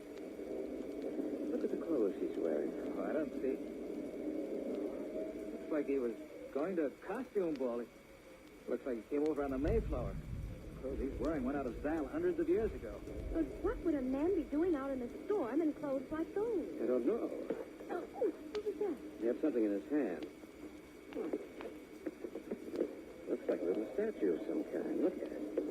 It's hollow. There's a piece of paper inside. Wait a minute, let's see what it says. What does it say, Jack? It's a map of some kind. There's a line drawn on it. And it's right here. Look, that little irregular circle down there, that looks like Mirror Lake, where we found it. It's not called Mirror Lake in this map. It says Old Beltane. It's written in Old English. Old English? That's right. Ever read the Canterbury Tales? Notice the spelling on this map. It's the same. Well, you're right. Trail on the map. He must have been following it. If that's Mirror Lake, then he came over the mountains right here. Yeah, but there's no path through the mountains at that point. This map says there is. He was following it. You know, we better follow the trail on the map. We can let them know what happened. They can come back and get it. It doesn't seem to be too far. I don't think it is. What about it? I guess we might as well. Soon? I guess so. We'll leave him here, and we can bring them back, and they can take him back with them. What was that? I don't know. Hey, something's opened the door. What's the matter? Oh, look! Out there by the trees. An old woman. Clothed all in black.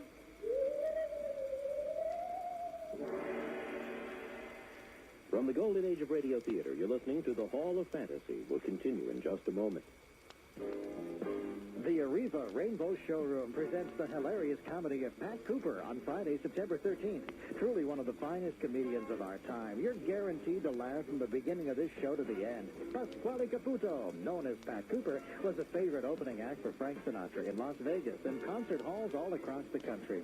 Now he performs regularly in Atlantic City and Las Vegas to sold-out audiences as well as major theaters. In the past year, Pat has appeared on top television shows, including Seinfeld, Letterman, Regis and Kathy Lee, Howard Stern, and many more. Pat Cooper's long-awaited return to Arriva will bring people from everywhere to see him, so don't miss this show. Enjoy all the great dinner shows coming to Arriva. L'Oreal, Pat Cooper, Sam Butera, the Stan Kenton Tribute, Dick Contino, the Gaylords, and Soupy Sales, too. Seating is limited. Call Arriva at 810-573-8100 for reservations. Arriva, located on 12 Mile Road, west of Van Dyke. When you open a window, it should stay open. And when your windows are closed, you shouldn't feel a draft. If your windows leak, stick, or just look bad, It's time to replace them. Time to call Century 21 Home Improvements at 1-800-633-2222. Call now and save 10% up to $750 on premium custom fit windows. That's Century 21 Home Improvements, America's most experienced home improvements business. For replacement windows, they will always open and easy to clean with a custom fit that means no more drafts. Call 1-800-633-2222 for a free in-home estimate. Call now and you'll save 10% up to $750. Not available in all areas. The offer ends September 30th. Sold, furnished, and installed by American Remodeling Incorporated, an independently owned and operated contractor. Not valid on prior sales or with any other offer. Need new windows? Call Century 21 Home Improvements now at 1-800-633-2222. That number again is 1-800-633-2222. U.S. offer only. And now back to the Hall of Fantasy. The dead man we had brought back to the cabin with us had held a small statuette in his hand. It had fallen to the floor, and inside it we found a strange map with a trail outlined on it. We decided to follow that trail to reach his people and let them know what had happened to them. Suddenly the door had thrown open, and Susan screamed. An old woman, and she's pointing at us. I don't see anything, Sue. So do I. I was sure I'd seen something. Close the door, Jack. Right. Now, there's nothing out there, Sue. Nothing at all. Maybe not, but what about that strange wailing cry we heard? I'll admit I heard something, but what it was, I don't know. Probably an animal frightened of the storm. I'm not so sure. Don't worry about it, Sue. Well, we might as well turn in now if we're going to hit the trail early tomorrow.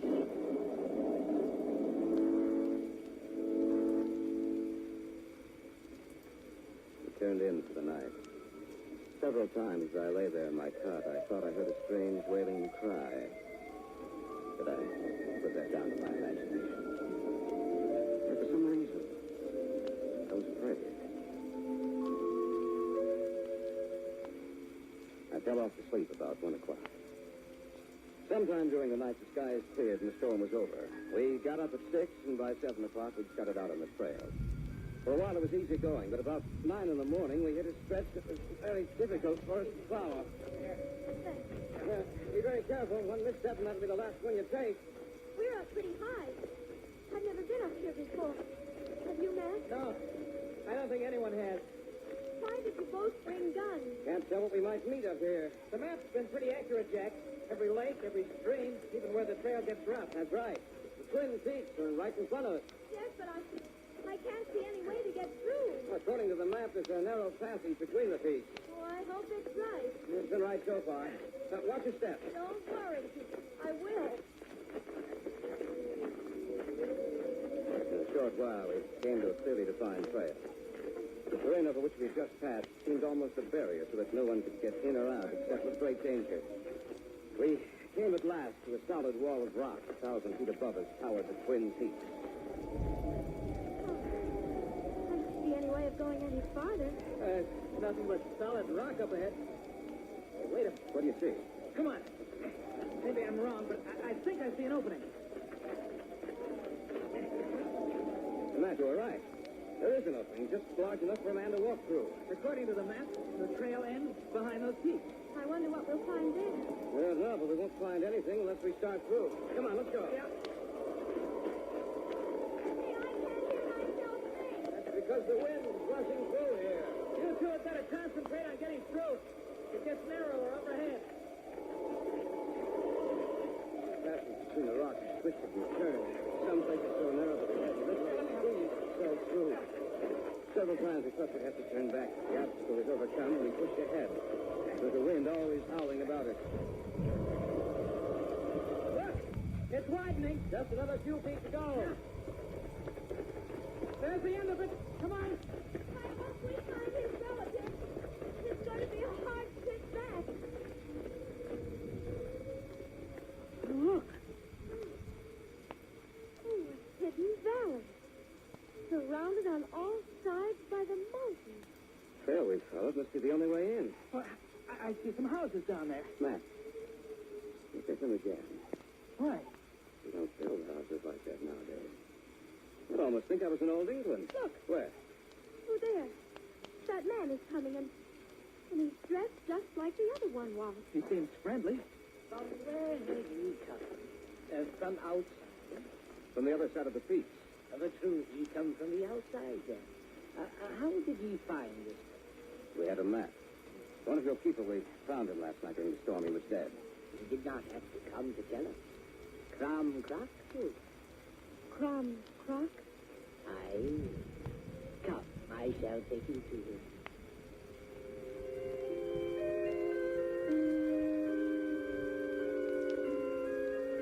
The man led us down the slope onto the valley floor.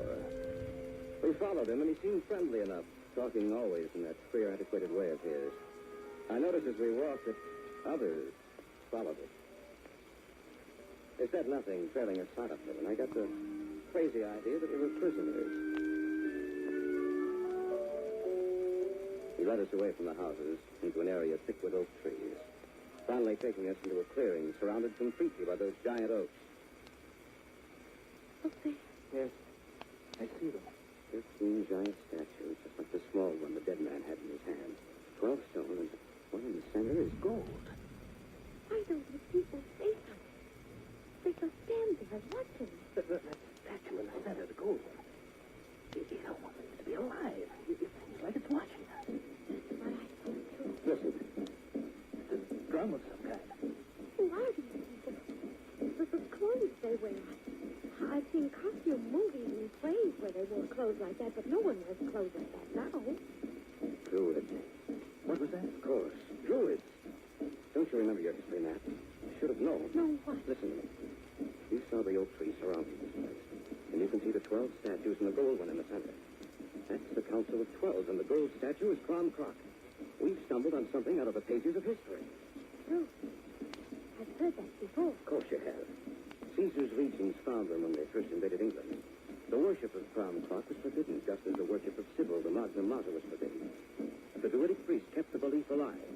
And then in 1641, all traces of the Druids disappeared from England. Well, what happened to them? And according to the evidence, an unknown ship left England in May of that year. It was ostensibly bound for the same area where the Mayflower colonists landed. But it never reached here. Or so they thought. But they must have reached here, found this hidden valley, and kept their people and beliefs alive. These must be their descendants. What's the date? The date? 1st of May. The day they sacrificed offerings to Crom Croc. What? That's right. In some parts of Ireland, the Scottish Highlands, and in Brittany, the day is still celebrated. Not with human sacrifice as it used to be, but with token sacrifice. Human sacrifice. That's right. Wait a minute. Look. There's a man in a white robe. He's raising his arms.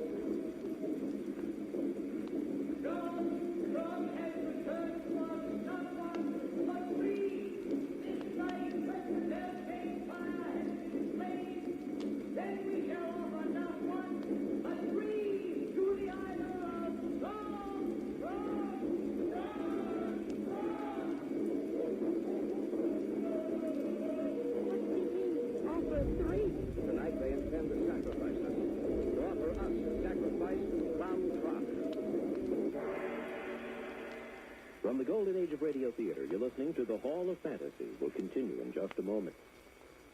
If Waltzy's got you blue, you need Tidy Blue. Barbecue is what I like. Barbecues are out of sight. 1 rib, 2 ribs, 3 ribs, 5. Baked beans, fruit punch, blueberry pie. 1 thing, 2 things, 3, no less. My favorite jerk, a big old mess. Ribs that soak and scream about it. Don't know how to get the place out. My trick's a mess, don't know what to do. Waltz's got me feeling blue. Tidy Bleach Ultra 2 has a unique activated bleaching system that removes many tough stains better than other leading regular detergents. Plus, Tidy Bleach Ultra 2 helps keep colors bright. Got to be clean. Got to be tidy. Use Tidy Bleach and wash away the wash day blues. And now, back to the Hall of Fantasy. We'd followed the trail on the map and had come through a narrow path between the mountains to discover a valley hidden from the world for over 350 years. A valley where modern civilization had not made any inroads. A people who held to the customs and strange beliefs of their forebears. Now we stood before the shrine of the Druids, before the stone council of 12, and the grinning golden idol of Crom Croc. What does he mean? Offer 3. Tonight they intend to sacrifice us. To offer us a sacrifice to the idol of Crom Croc. Are you serious? Of course I am. What are we going to do? We have our guns. We wouldn't stand a chance with them right now. Too many people here. We'll have to wait till later when so many of them aren't around. Then we can make our move. But what are they going to do with us now? Well, let's wait and see. Through, Jet. Yes, and their leader is coming toward us. Yes, baby. We found one of your people outside beyond the mountains. We wanted to tell you that he was dead. The hag of Beltane followed him. A spectral woman clothed in the garb of black. She rode upon his shoulders and struck him down. The old woman I saw last night, remember? Your eyes perceived the hag of Beltane. I saw someone last night, an old woman. And did she hear a wailing sound? Yes, we did. Then she has served Crom Croc well. For she destroyed a traitor who was afraid to feed the hunger of Crom Croc. And she sent back 3 to take his place. Aye, Crom Croc will be joyful tonight. What do you mean by that? Surely you must know that he has been chosen to be sacrificed to Crom Croc. And before the Council of 12, he should be happy, strangers. Tonight, when the moon is full and high in the skies are king, then shall ye meet Crom Croc and satisfy his hunger with your blood.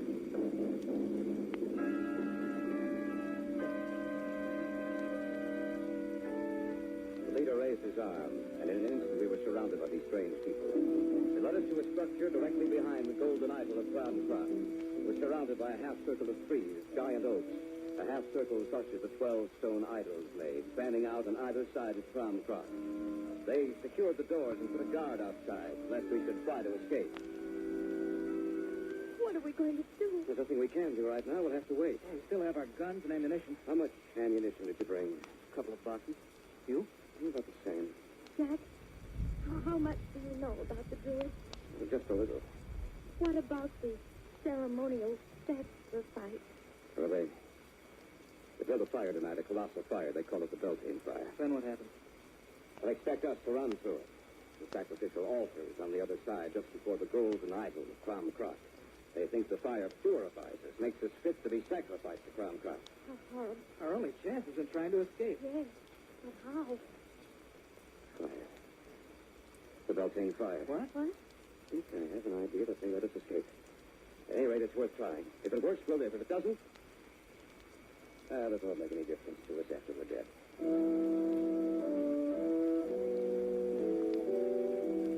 I outlined my plan to Master Susan. We wouldn't make any move to escape until we stood before the Beltane fire. Then we'd make the move and hope that we succeeded. They kept us there without any food or water. As the sun settled down behind the western peaks and a darkening blue filtered through the sky, we heard a great deal of activity outside. As the evening arrived, the drums began. They'll be coming for us soon now. Here, hold these in your hand. Oh, I hope this works. I smell smoke. It kindled the fire then. Hey, don't fight them.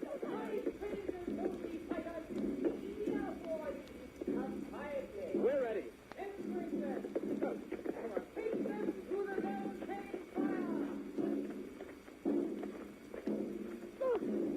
A gigantic bonfire. Why, the flames must be 100 feet high. Don't forget what you have to do. Right.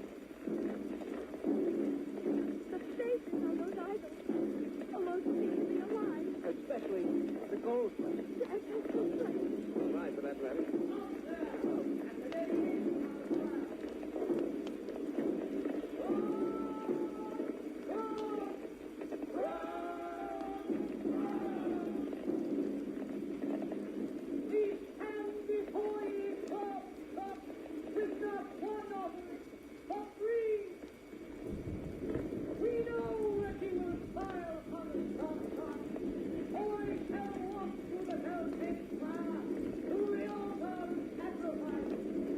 Throw the bullets into the fire now. Why don't they go off? It's time for them to heat up.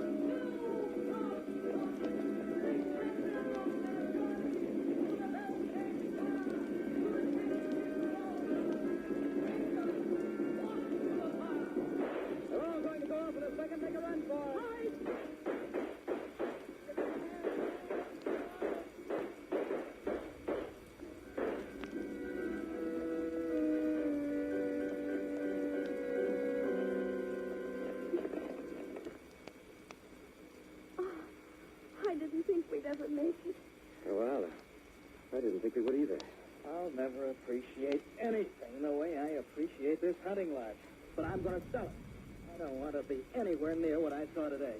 Strange, isn't it? Well, it's 2,000 years old, and older, undoubtedly. The belief of the Druids and the magical properties of the oak tree, and the strange ceremony of the Beltane fire. Still believed in many parts of the world. Ceremonies can change, of course, but they still make offerings to Crown Cross.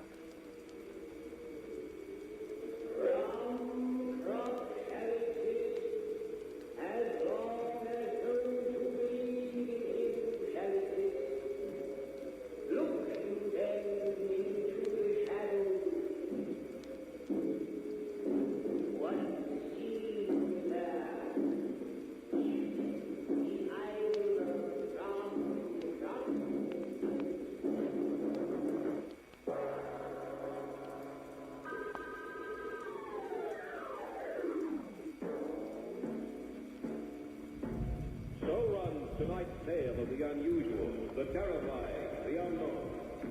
Join us again when next we journey down the corridors of the Hall of Fantasy to hear another strange tale of the supernatural. All characters and events portrayed in these programs are fictional, and any similarity to actual events or persons, living or dead, is purely coincidental.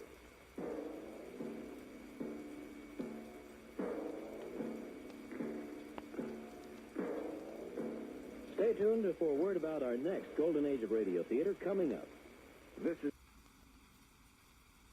Stay tuned for word about our next Golden Age of Radio Theater coming up.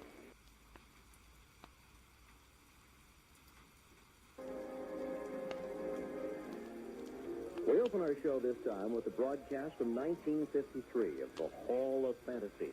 This episode is entitled The Spectre of Denton Castle. And now, the Hall of Fantasy. Welcome to the Hall of Fantasy. Welcome to the series of radio dramas dedicated to the supernatural, the unusual, and the unknown. Come with me, my friend. We shall descend to the world of the unknown and forbidden, down to the depths where the veil of time is lifted, and the supernatural reigns as king. Come with me and listen to the tale of the Spectre of Denton Castle.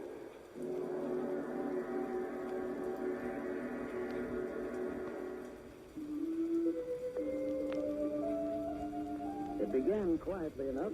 I'd arrived home about 5:45. Laura was in the kitchen cooking dinner. Laura, I'm home, honey. Glad to have you back, Mr. Dempsey. Any mail? I'll buy a plate at the dining room table. And there's one from England, David. England? That's right, I put it on the top. You know anybody in England, David? No. Dad used to have some relatives over there, but I never knew them, or even wrote to them, for that matter. Well, for goodness sake, open it. All right, Laura. What does it say? I'll read it to you.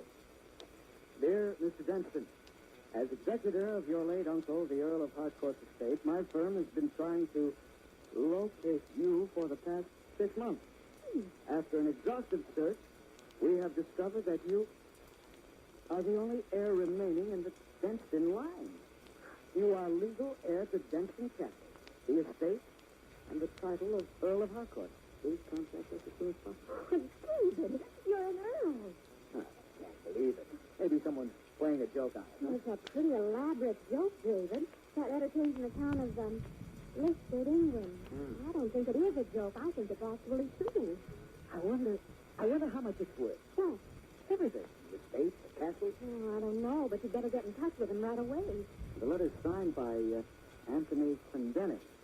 I'll write him tonight. Well, just think of it, David. You're an earl. Oh, I don't feel any different. You'd better get back to your dinner or it'll burn.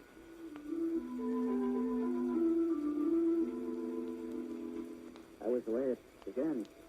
The letter from a town in England I'd never heard of. From a man I'd never seen. I wrote to him that evening saying that I had received his letter and was waiting to hear what more he had to say. 3 weeks later, he received a reply. What did he say? He wants me to come to England. When? As soon as possible. What are you going to do? Well, My vacation comes up in June. Maybe I could move it ahead. You've got 3 weeks coming. We could fly over. Yes, and if we needed more time, I could take an extra week without pay. Oh, the way you're talking, you expect to return right away. You can't tell what we'll find, Laura. Oh, but you're going to go, aren't you? Of course. But don't get your hopes up too high, darling. We don't know what we'll find over there.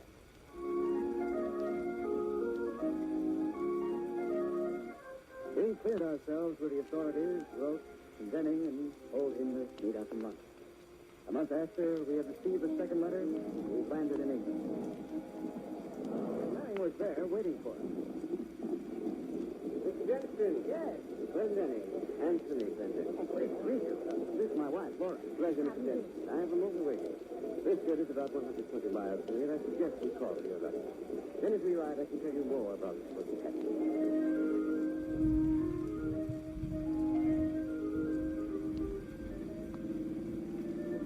Of course, when the Earl died, I began to search for his heir. I'd actually been solicitor for many years, you see. And he is where he named the executor of the estate. See?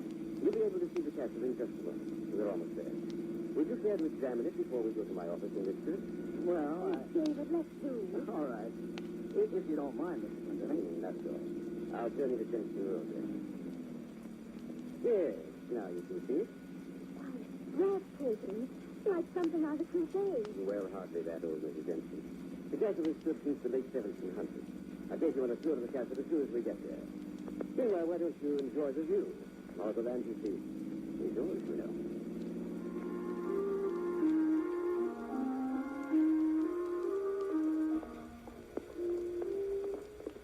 I'm afraid it's getting rather late. We should be going. I'm sorry that I've been so insistent, Mr. Clendenning, but I've never been in a castle before, especially one we own. I hope you'll feel as happy about it in the future. But what do you mean? Nothing, really. How old was my uncle when he died? 35. Well, then he wasn't much older than David. That's correct. How did he die? Accidentally? We think so. You think so? Yes, that's right. It's getting rather dark. Here we go. Not yet.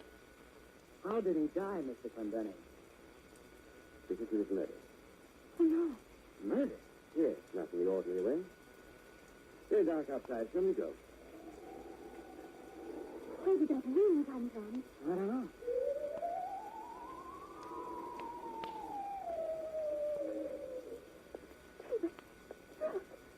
A woman in a long gown walking towards us. Beware. Beware, is your name. Who is that, Clendenning?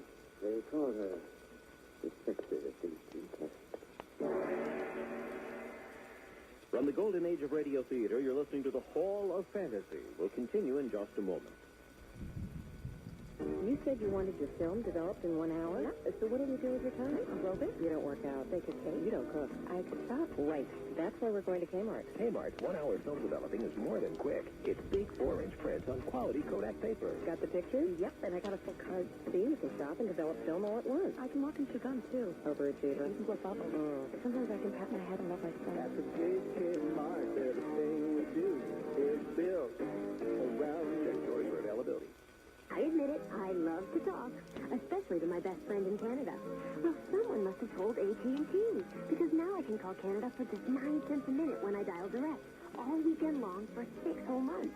Plus, AT&T offers competitive rates on all my calls in the U.S. and Canada all week long. It's great to have a friend like AT&T, because at the rate like 9 cents a minute to Canada, I get to do more of what I like to do best. Talk. Enrollment required. AT&T, your true choice. And now back to the Spectre of Denston Castle. Anthony Clendenning has taken us on a quick tour of Denston Castle. It had grown late and the sky had darkened from the shades of day to those of night. Clendenning was anxious to leave, and we were on the point of doing so when we saw her, the Spectre of Denston Castle. Who is that, Clendenning? They call her the Spectre of Denston Castle.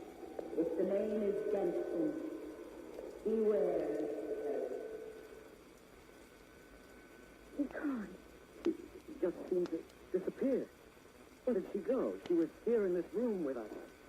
She didn't use any door. Where did she go?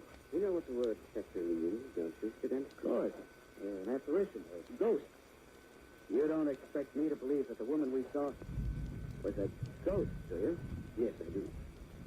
I don't believe it. Maybe he's right, David.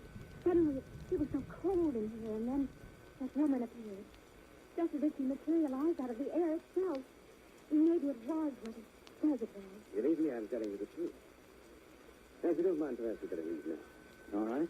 I reserved a room for you at the inn at Whistler.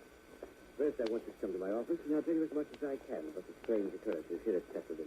You didn't mention anything like that when you first contacted us? There was no need. I see. I'll tell you everything I know as soon as we get to Whistler. And you can decide for yourself what you want to do. But I'll tell you this much now. Every Denston who has resided here at Capcut is that strange and violent yet.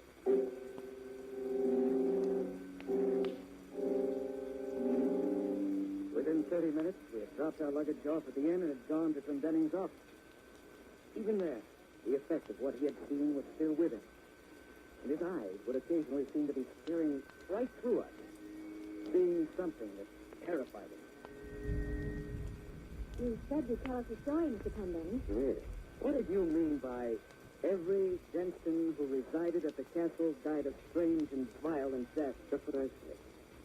Your father escaped the curse, Mr. Denston. He left England after the First War when he was quite young. He died a few years ago, isn't that correct? Yes. He would have been heir to the title where he still didn't. It appears you are the last of the Denstons. There's a curse in your family, Mr. Denston. And when you are dead, the curse will be fulfilled. What do you mean by that? That was the curse the witch called forth as she died in the flames. The what? Listen to the story. When I've finished, then you can ask me any question you like. Go ahead. Think. Denston Castle was built by the first Earl of Harcourt in the year 1763, almost 200 years ago. At that time, in this area, the title made Richard Denston judge, jury, and executioner for any wrong committed. He is responsible to the king for safekeeping and management of this area. For a few years, everything went well. But in 1770, there appeared in the town of Whistler one Annabel Wilson. There were whispered stories about Annabel, that she was in league with the devil, that she had signed a pact with him to give her power, which in turn she would use in his service. He was taken before Richard Denston, the first Earl of Harcourt.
Richard Denston, the first Earl of Harcourt, died exactly a year to the day that Annabel Davis died.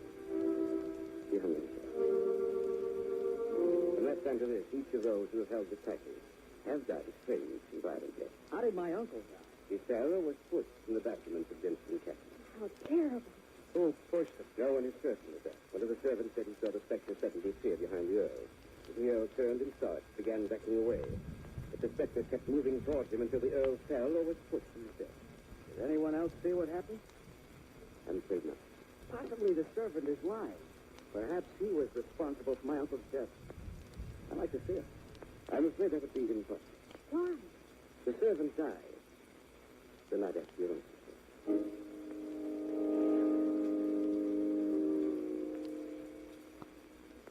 Following morning, we went back to his office to see him. Well, what have you decided to do, Mr. Denston? How do you mean? Are you going to claim the title to the estate? Mr. Pendenning, what happens to it if we don't? To be absolutely truthful with you, I am named as author there. I see. I'm afraid you don't see, Mr. Dent. Perhaps you have it in your mind that I'm trying to frighten you away. You're wrong if you think that. Of course we don't think that. Of course. When do you want to establish residence at the Capcut? As soon as possible. Everything there is in good order. I should like to move out there today. I see. You want servants? Yes. I'll engage them for you then. If you'll go back to the inn and pack your things, I'll have you moved out to Denston Castle by early afternoon.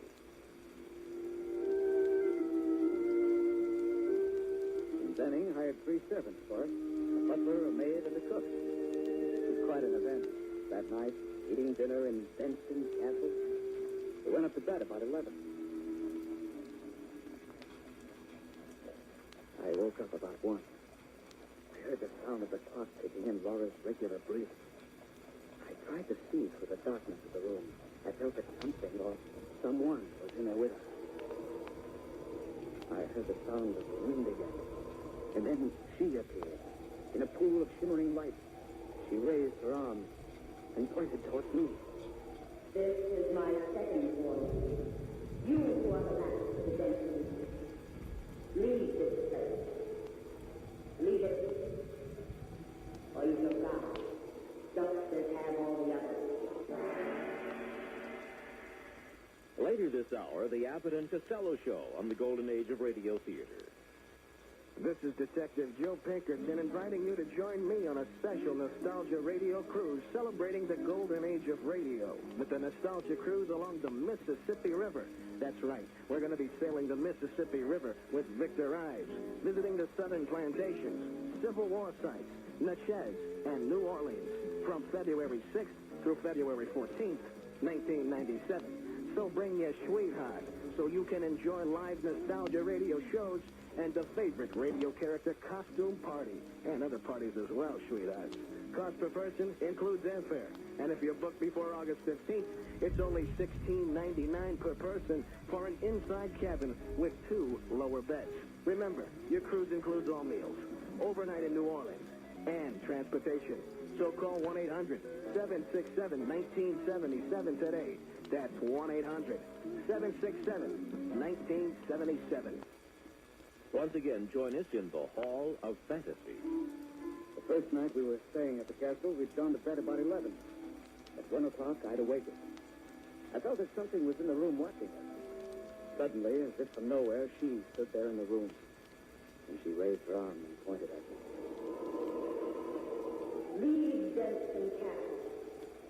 Or you shall die. Just as have all the others. I thought you were asleep. I was. I heard something. Well, that's what you heard. She's turning. She's leaving. She's gone. Just as if she's vanished into the air itself. Oh, David, I'm afraid. Good morning, my lord. Huh? You're the Earl of Harcourt now, you know. I will be, as soon as the court recognizes your fame. Well, forget that for a while. And Denning, do you know if there's a plan, a blueprint of the layout of the castle? What on earth would you want them for? I just want them, that's all. Yes, I believe there was a blueprint, at least a drawing of the plans of the castle. You'll find it in the great hall, inscribed in the wall next to the portrait of the first Earl of Harcourt. Thank you. Where do you... what is your reason for wanting to see the plans? Why don't you come with me, Sir Denning? When we get back to the castle, I'll show you what I mean.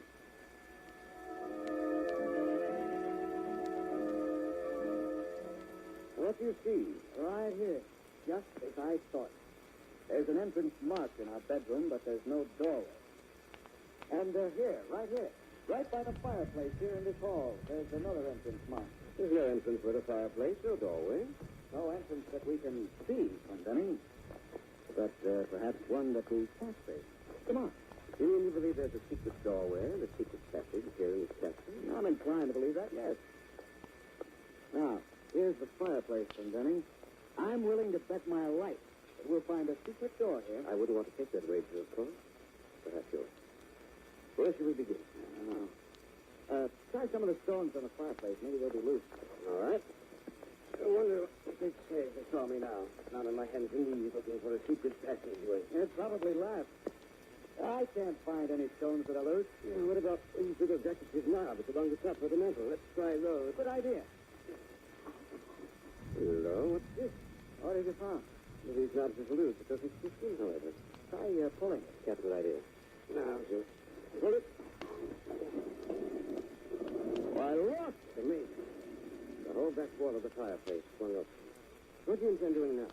Getting a flashlight and taking a look at what's behind that wall. I'll go with you. Good. I'll get a flashlight. One of the servants probably have them. I'll be right back. Let's go. What's your head, Dempsey? Oh, don't worry. It's pretty clever putting the secret door on the back of the fireplace. It's dark in here. Better use your torch. Now what? Your flashlight. Oh. There. Yes, that's much better. Well, there's a stairway going up and a stairway going down. Which shall it be? Better we go down. All right, let's go. It's rather dusty in here. Oh, yes, it is. I don't believe that anyone's been up or down these stairs in decades. It's covered with dust. I wonder who the last person was to know about this passageway. I don't know. I do know your Uncle Whitney. I expected to find footsteps on these stairs. Oh, right. I don't know. Oh, here's the bottom. They seem to be in a large underground chamber. Well, let's take a look. There's a large box in the center there. Perhaps we'd better go back. No. I want to see what's down here. Maybe something. Maybe. It looks like a coffin. There seems to be some writing on it. Shine your light in the section there. What's that?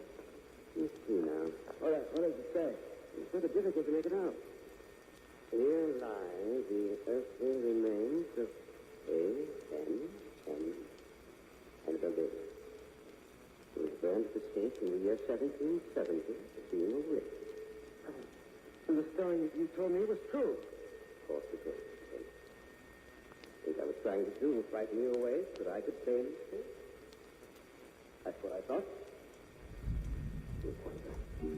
Where did you get that gun? I had it in my pocket, Mr. Dempsey. You were trying to frighten us away. That's correct, Mr. Dempsey. There's no specter of Dempsey Castle, at least not a good. I discovered this passageway quite some time ago. Just as you did.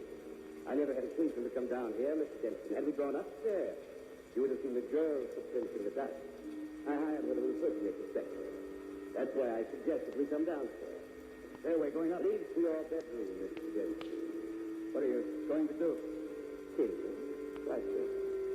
Your wife doesn't know about the passageway, does she? No, yes, she does, Clinton. Your first answer was correct, Dempsey. She doesn't know. I'm going to kill you and leave you down here. And then I'm sure I'll be able to dispose of your wife. You two were the last barriers in my way, Dempsey. Now nothing stands in my way. I will be the new owner of Dempsey Castle. And you killed my uncle. Correct. Quite simply, I thought for a while you'd be far more difficult than you were.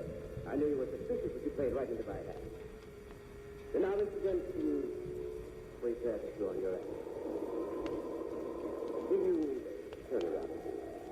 I guess I have no other alternative, but what's the matter? There's something in back of you. You think I'm a fool? Then swing that line without what you destroy. I'm serious, Clinton. There's something in back of you. I don't believe you. Look out! There's something back.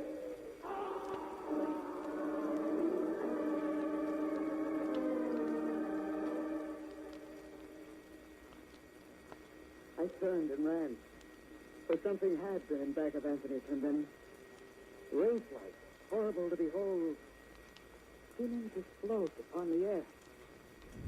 It enveloped me, and I heard him scream. That was when I ran. Since that time, they've sold Dempsey Castle and the estate, and returned to this country. I will never forget what I saw in the subterranean chamber beneath the castle.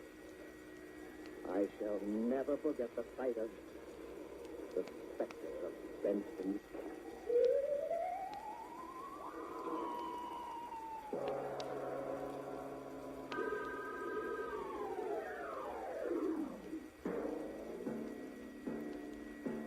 So runs tonight's tale of the unusual, the terrifying, the unknown.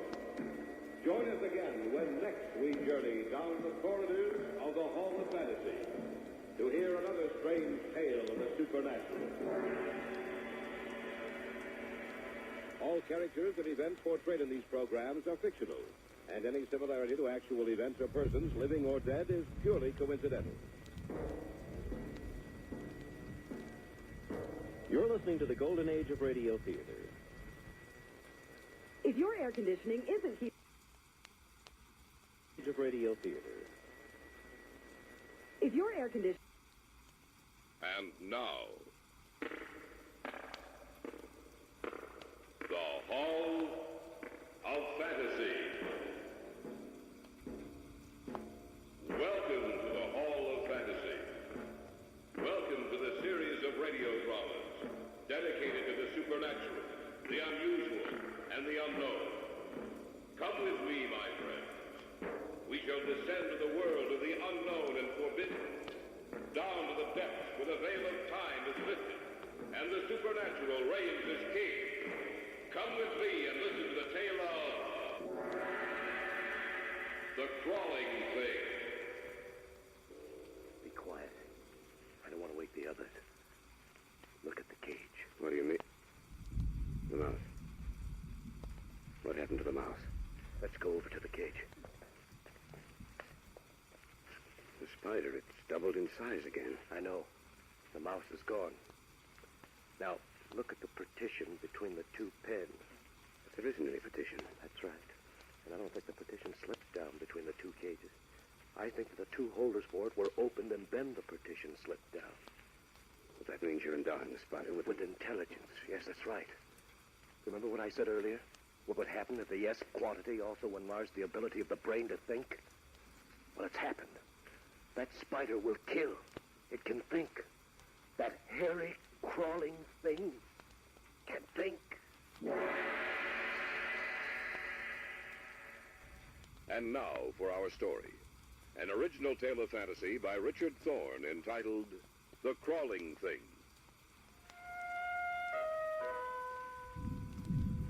Quite by chance, I've come upon this little diary of Emery's. The mirror of a man's mind. I shall read you only those parts which concern the experiment. The month which brought him into contact with his ultimate death. Oh, yes. It begins on this page. July 7th. Today I met Dr. Henry Sindler. I've always recognized him to be one of the greatest research men in this field. I applied for the position of his assistant. I only hope that he accepted me. It would be a great opportunity for me if I managed to get the position. I remember when he walked out to meet me. I take it that you are Mr. Bolton? Yes. Sindler, Dr. Henry Sindler. Yes, I know. Please sit down, Mr. Bolton. It distresses me to see a man like you nervous and shaky. I'm not going to hurt you. Well, I'm sorry, sir. Now, you no doubt are aware that I drive my assistants to a state of utter exhaustion, that I expect quite a good deal from them. Yes, I'm aware of that, Dr. Sindler. Yes, all right, good. And thank you for coming to see me, Mr. Bolton. I have many other applicants to see before the day is over. If you are accepted, we will notify you. So, Dr. Sindler... That is all, Mr. Bolton. Good afternoon.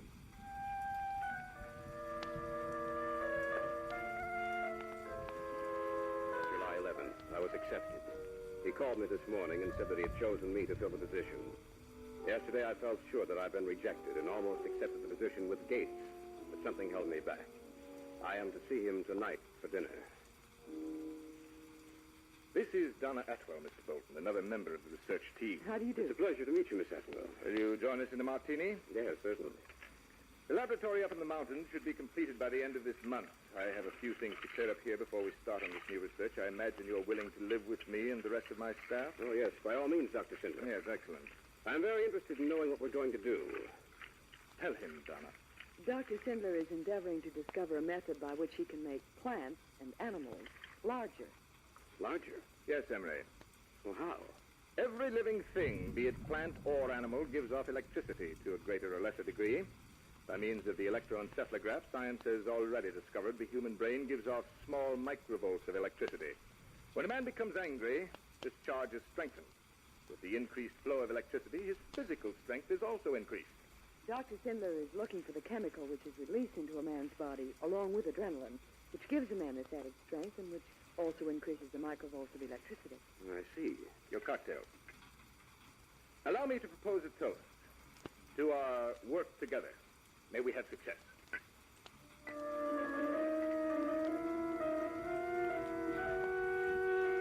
July 23rd. The laboratory is finally completed. Sindler and I are going up by car tomorrow. I am impatient to begin. July 24th. We arrived shortly after noon today. I'll take you on a tour of the building later, Emery. Now I want you to meet the others. Donna, will you and Dr. Henderson come into my office, please? Yes, Dr. Zimmer. Besides the four of us, the only other persons in the building are the cook and janitor. I dislike having too many people engaged on one problem. You understand, of course. Certainly. Miss Atwell and Dr. Henderson have been my colleagues on several other occasions. The building is perfect, Henry. Yes, Henry, they've certainly given us everything to work with this time. Emery Bolton, this is Dr. Paul Henderson. You already know Miss Atwell. How do you do? Glad to have you with us, Bolton. Emery, you are to work on the effects of the unknown chemical which is released into the body at moments of anger or peril along with adrenaline. I shall try to isolate the chemical. You are to discover what effect it has upon the nerves and brain.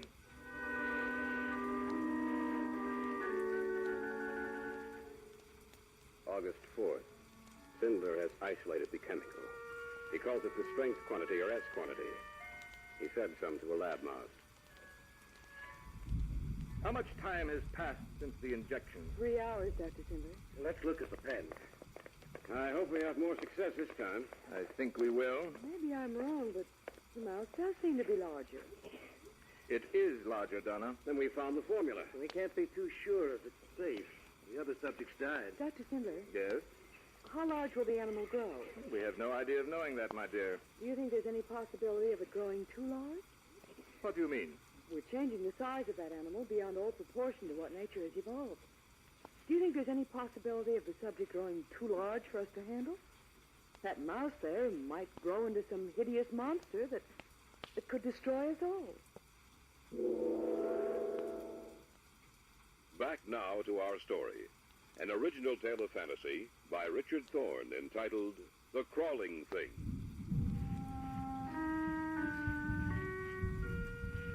I'm here in this seemingly deserted laboratory. In my hands, I hold the diary of Emery Bolton. Though there's nothing in his words that should cause me to feel any alarm, still there's something I feel that causes me to look back over my shoulder into the shadows. I continue with the diary. August 5th. The animal is 3 times its normal size. It killed 2 other mice. Emery, Yes? how is your part of the research coming? I've written it down for you. Here. Let me see. The effect of the S quantity increases the microvolts of electricity, and we go on. Dr. Zimmer, Yes, what is it, Donna? Paul wants you in the isolation room immediately. Why? What's wrong? I don't know. He just told me to get you. Oh, come with us, Emery. Wonder what's happened. We'll know in a minute. What is it, Paul? Henry, the mouse died a few minutes ago. What? Yes. As you know, the S quantity has an immense effect on metabolism. I imagine the animal wasn't able to stand the strain. What are we going to do? We'll try it again. Failure may mean nothing. Perhaps the animal was sick. We're not sure that the strength quantity will kill. August 9th. Cinder told us to feed the S quantity to another mouse and also to one of the large, hairy banana spiders, a member of the deadly tarantula family, in the cage next to the mouse. I was with Henderson when the feeding began. Open the cage door. Right. And I'll set the food in here, like this. All right, close the door. Now the other one. Open the cage door. All right. There, that'll do it. Paul, do you think the spider will react to it? I don't know. I imagine so. Spider. What's the matter? Ever since I was a small child, I've hated them. I get nervous whenever I see one. This type especially. You're a scientist, Paul. You should be completely objective in this experiment. I know I should, but that spider, that hairy, crawling thing, I wish I could forget my fear and hatred of them, but I can't. They seem so cold, Doesn't feel that they have an unearthly, inhuman intelligence behind their beady little eyes. Of course, that's not possible. I think it's just the same. I wonder if the S quantity will also increase the size of the brain and its ability to think.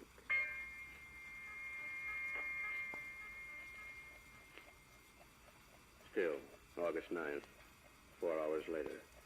The mouse has increased slightly in size, but the growth of the spider has been amazing. Its size has been more than trebled. It's almost as large as a child's fist. August 10th, 3 in the morning. Henderson woke me and went into the isolation room where the mouse and spider were kept in a double cage. Be quiet. I want to wake the others. Look at the cages. Now, what do you... The mouse. What happened to the mouse? Let's go over to the cage. Spider. Doubled in size again. I know. And the mouse is gone. Now, look at the partition between the two pairs. There isn't any partition. That's right. It slipped or was moved down to the bottom of the cage. Then that means that the mouse and the spider had nothing to separate them. But what happened to the mouse? Don't you know, Emery? Unless what? Unless the spider. And that's just what happened. Another thing, Emily. I don't think the partition slipped down between the two cages. I think that the two holders for it were opened and then the partition slipped down.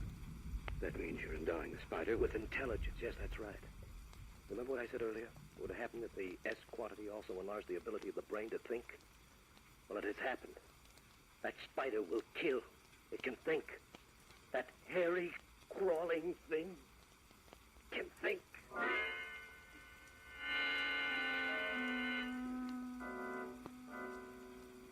August 10th, forenoon.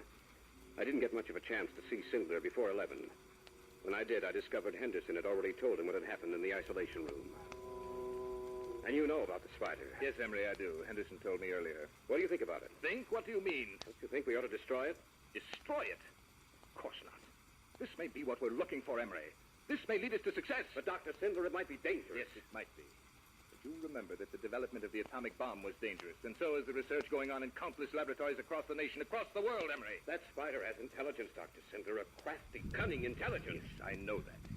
We have found a new formula to increase the intelligence and size of an animal. And, Emery, it will increase man's intelligence, too. Our contribution to the science of the world will be invaluable. There's nothing to worry about, absolutely nothing.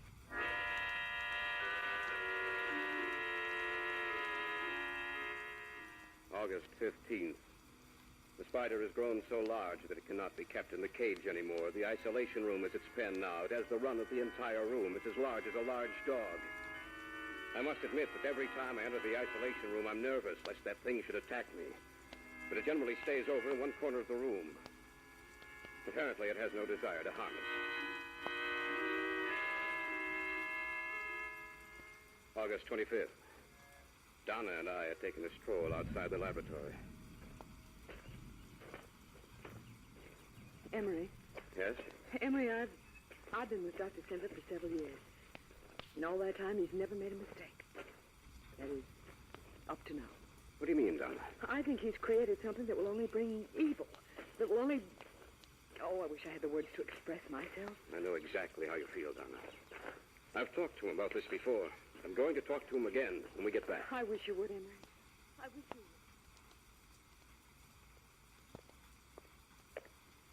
would. What are you doing in here, Emery? I want to talk to you, Dr. Sindler. Can't it wait till later? No. That noise, what? It's the sound of the spider as it moves closer to us. What did you want to say, Emery? I'll be quite frank about it, sir.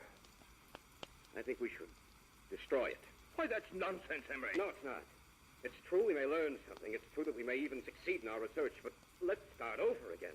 Let's experiment with something else, something that doesn't look like a monstrous throwback to a prehistoric age. Crawls and slides across the floor with its large, beady eyes always open, staring at you. Let's destroy it. What's the matter? Coming towards us. Come with me, Emery. Quickly, Spider. Creature. It's crawling towards us. I wonder if it can understand us. I wonder if it knows what we're saying. Either that or it sensed that I was urging its destruction. Maybe I'm wrong, Henry. But I feel there's something malevolent about that spider. I get the feeling that it's waiting for the right moment. Waiting for the time when it will kill us. Back now to our story. An original tale of fantasy by Richard Thorne entitled The Crawling Thing.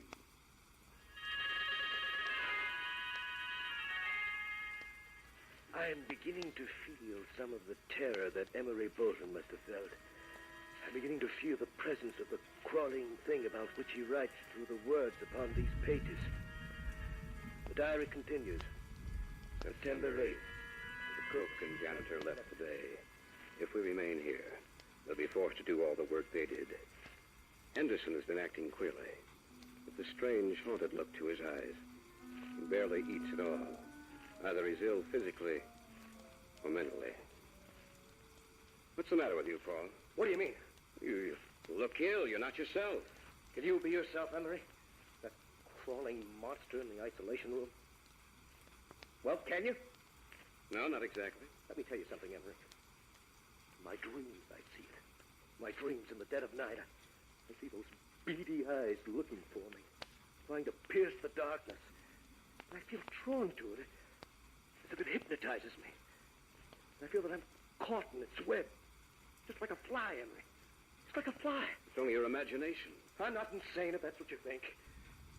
I'm quickly being driven there. Did you ever look at those eyes for any length of time, Emery?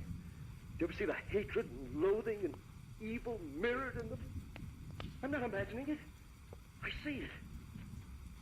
When the opportunity comes, I'm going to destroy it. Sinler or no Sinler, I swear to you, I'll kill it.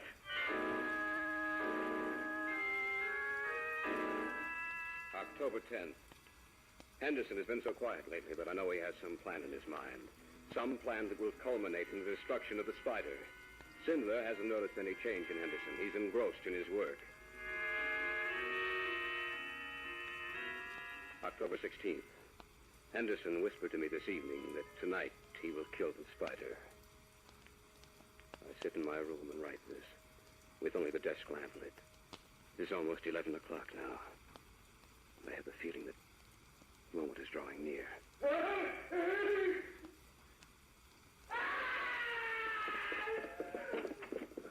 What happened? I don't know. I think we may find the answer in the isolation room. Come with me. You don't mean that Henderson went in there alone? I'm afraid he did. But that's against all my orders. Why would he want to go in there? Let's kill it. What do you mean? He hated and feared the spider. We'll see what happened right now. Here's the key. We don't need it. The door's open. Turn on the light. Good heavens. Back! Back to the other side of the room.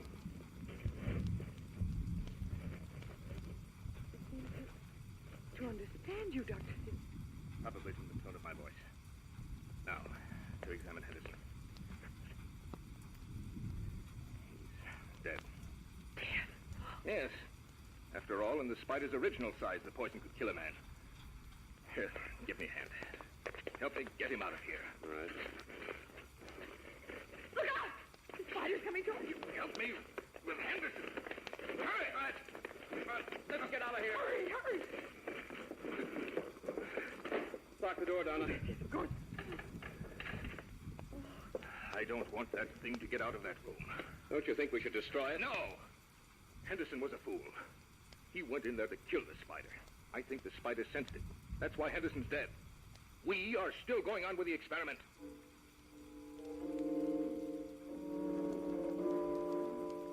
October 17th, we buried Henderson in the graying light of dawn. Even Sindler was quiet. October 18th, I am in charge of feeding it. Donna and I were in the isolation room today when a curious thing happened. Emery, look. What's wrong? The spider. It's crawling over to the table where the S quantity is. I wonder if what? the spider's trying to get more of the S quantity. Stop growing now because we stopped the injection. If it were to get more of the serum, it would grow larger. Going to get that bottle and take it out of here. Be careful, Emery. Don't worry, I will. Look out! You won't let me get past. Maybe we better get out of here. It's can't. It's lifting one of its legs. What is it trying to do? Get the bottle, Donna. The bottle of serum.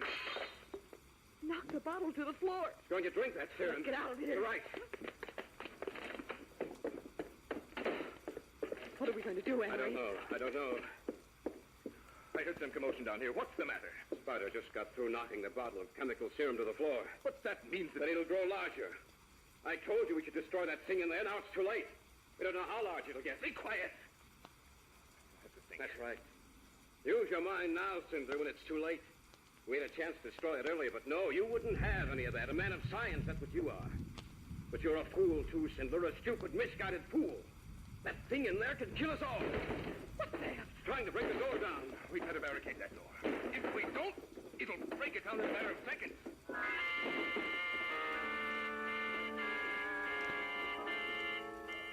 October 24th. 6 terrifying days have passed. That creature in the isolation room is out of all proportion. Though we've barricaded it, the door is weakening.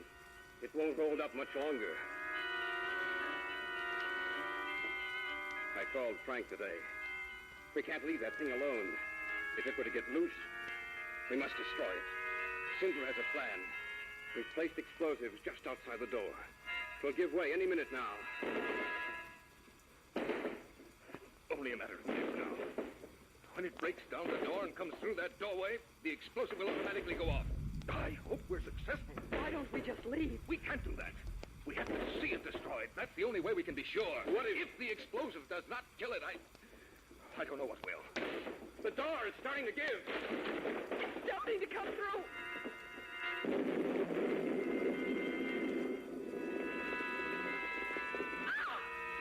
It wasn't her.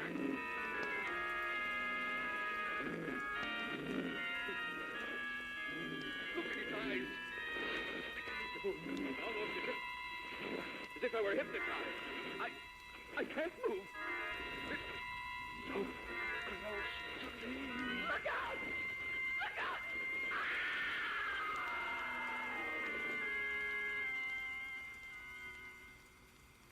Even though the last entry in the diary was marked October 24th at 7 in the morning, in my mind I've reconstructed what must have happened after that last entry. There's evidence all around me of the death and destructive power of that hairy, crawling thing. It must have left the building after what happened. I'd better get back to the city and notify the... In front of me. Something so large. Gigantic eyes.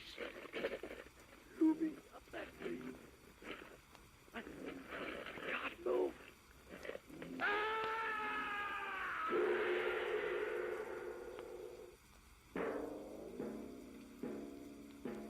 So runs tonight's tale of the unusual, the terrifying, the unknown. Join us again when next we journey down the corridors of the Hall of Fantasy to hear another strange tale of the supernatural. All characters and events portrayed in these programs are fictional, and any similarity to actual events or persons, living or dead, is purely coincidental.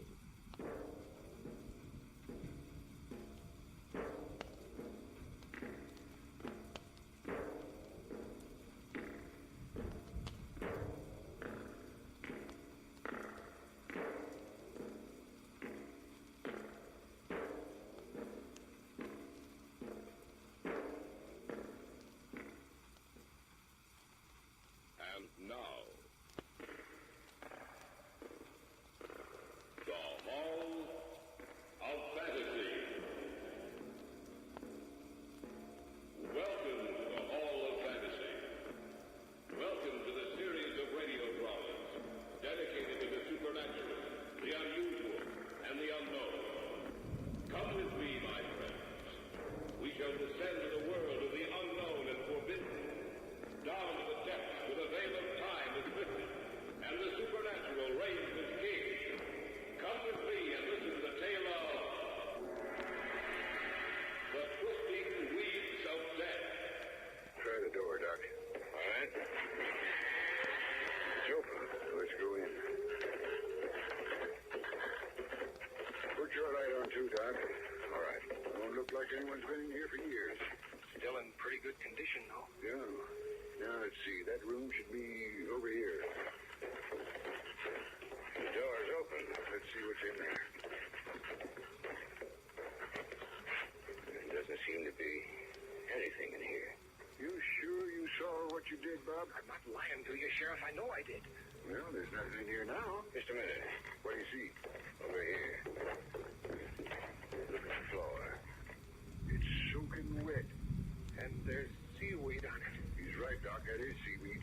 When I saw her hair, it looked like it was covered with seaweed.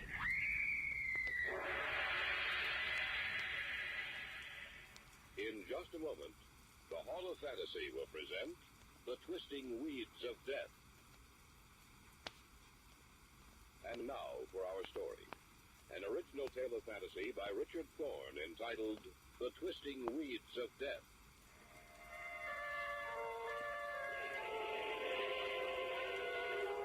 The old house stands on the bluff overlooking the sea about 3 miles out of town. It's been empty for almost 20 years. Through the seasons of the year, it stands there, buffeted by the sea wind, tempered by the rain and snow, till its color is changed to a dirty gray. No one goes near it. The people who live in my town on the rocky coast of Maine are a superstitious lot, and ever since that stormy night so many years ago, no one goes near it. The old wives say that death is in that house. My name is Jason Fielding. I'm sheriff of Seaview. The job doesn't really amount to much, except in the summer when the city folks move in. Even then, my main worry is to make sure the young ones don't get out of hand. That night, the night it began, I was over at Doc Jordan's place. Usually of an evening when he isn't out on a call and when I'm not making my rounds, you'll find me there playing the longest tournament of chess in history. Your move, Doc. Now, don't press me, Jason. I have to think this out. You've been thinking it out for 10 minutes, Doc. You just wait now. There. Did it take all that time for you to figure that move out? Now, look here. It might be Mrs. Lord. Wife's going to have a baby. Come in. I figured I'd find you here, Sheriff. What's the matter, Bob? I was out walking along the shore down by the old house. What are you doing down there, Bob? Your mother won't like that. I can't help it. I was walking, like I said, and I saw a queer kind of light coming from one of the windows. A light in the old house? That's right, Sheriff. What did you do? Well, I was curious, so I decided I'd go over and take a look. I stayed in the shadows and crept up to the window. What did you see? A murder. What? That's right. This girl was in the room seeing a man. I couldn't see his face because his back was to me. The girl was backing away from him, and he had a scarf or something in his hands, and he kept walking towards the girl, and she kept crying out, "No, you don't know what you're doing." And then he reached the girl and wrapped the scarf or whatever it was around her neck, and he choked her to death. Why didn't you do something? Because I was scared, Sheriff. I couldn't hardly move. But when she screamed, I'll never forget it. That scream. I snapped out of the trance I was in, but it was too late. So I ran all the way back to town to find you. Did you see the man's face? No, sir. His back was always turned to me. You and me, we're going back there, Bob. Want to come along, Doc? Yeah. There was a queer thing about that girl, Sheriff. Her hair. It looked like seaweed. That's the way it started. The three of us went outside and got into my car. It only took us a few minutes to reach the old house, even though the road leading up to it was gutted and overgrown with weeds. Bob Stanley said he saw a light burning. When we got there, everything was dark. This is good enough, I guess. I thought you said there was a light burning in the house. There was. There's no reason for it to be burning now.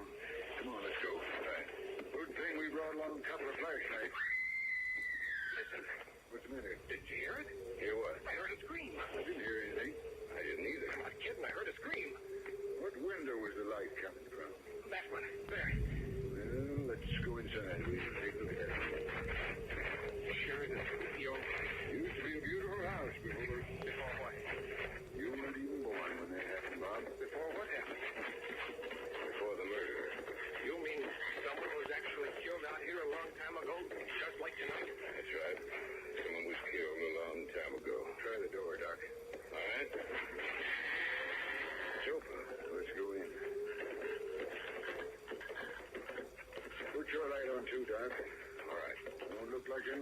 here for years. Still in pretty good condition, though. Yeah. Now, let's see. That room should be over here. The door's open. Let's see what's in there. There doesn't seem to be anything in here. You sure you saw what you did, Bob? I'm not lying to you, Sheriff. I know I did. Well, there's nothing in here now. Just a minute. What do you see? Over here. Look at the floor. It's soaking wet.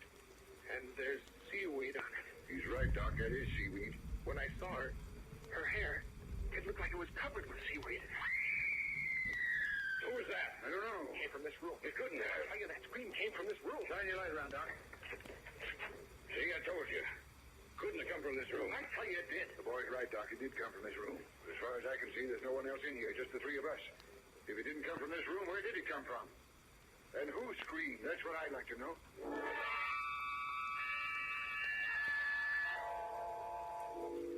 We went through the whole house, but we couldn't find a thing. I knew Bob Stanley wasn't lying. He had seen something there in that house, but whatever it was, there was no trace of it now. I dropped Bob Stanley off at his house and then let Doc off at his place. I went home, got into bed, and I couldn't sleep.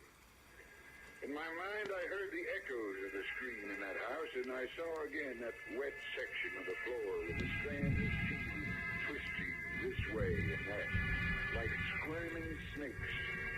And I had the same feeling I had when I was in the house, nervous and frightened. Speaking. This is Mrs. Stanley, Sheriff. Anything wrong, Mrs. Nothing wrong, Sheriff. My boy's gone. Bob's gone. What? That's right. And up in this room, it's all wet, Sheriff. And there's seaweed all over the place.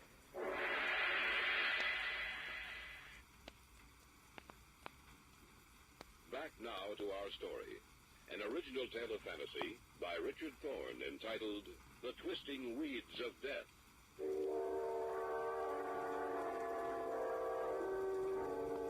After I put the receiver down, I got dressed as quickly as I could. I went downstairs, got into my car, and drove the short distance from my house to the Stanleys. Come in, Sheriff. Come in. Have you called your relatives, Mrs. Stanley? He might be there. I've called everyone. In every place I thought he might have gone. He wasn't at any of them. I'd like to see his room. Just come with me. When he came in, he said he'd been with you. Is that right? That's right, Mrs. Stanley. Where were you so late? You wouldn't tell me anything about it. We were out at the old house outside of town. At the old house? Well, what were you doing there? Bob said he saw a murder being committed out there. A murder? Do you mean he was out there alone? Yes, he came into town and got me. Will you show me his room, please? Oh, yes, of course. He's never done anything like this before. Such a nice boy. I know that, Mrs. Stanley. This is his room. Do you see what I mean, Sheriff? It's wet. The whole room, it's wet. And the seaweed. Look at the seaweed. I see it, Mrs. Stanley. Did you hear anything tonight? Hear anything? What do you mean? After you'd gone to bed, did you hear anything? No, Now, just a minute. I'm not sure, but I thought I heard a scream. A scream? That's right. I didn't hear it at all well. It was just there. I felt it more than I heard it. How did you discover that Bob was missing? I couldn't sleep. I came into his room to see if he was covered, but he was gone. Now, Mrs. Stanley, we'll get him back for you. Ever since his father died, he's been my whole life. I don't know what I'll do if anything happened to him. I'll do my best, Mrs. Stanley. Where is he, Sheriff? What happened to him? And why is his room like this?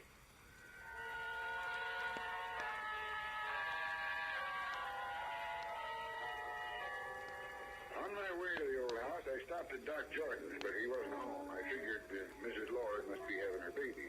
I took a gun with me because I wasn't sure what I'd find out there.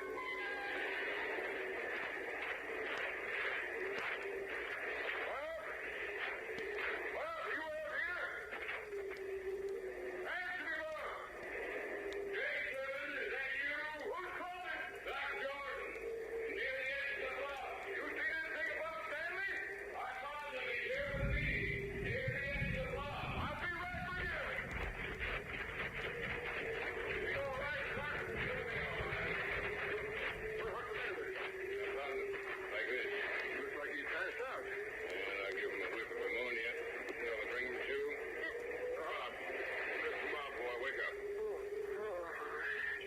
to this, son. Where'd you come from, Doc? Coming back from delivering Mrs. Millard's baby, Bob. Saw light in the old house, thought I'd stop and see what it was. And I saw you run out towards the club and follow.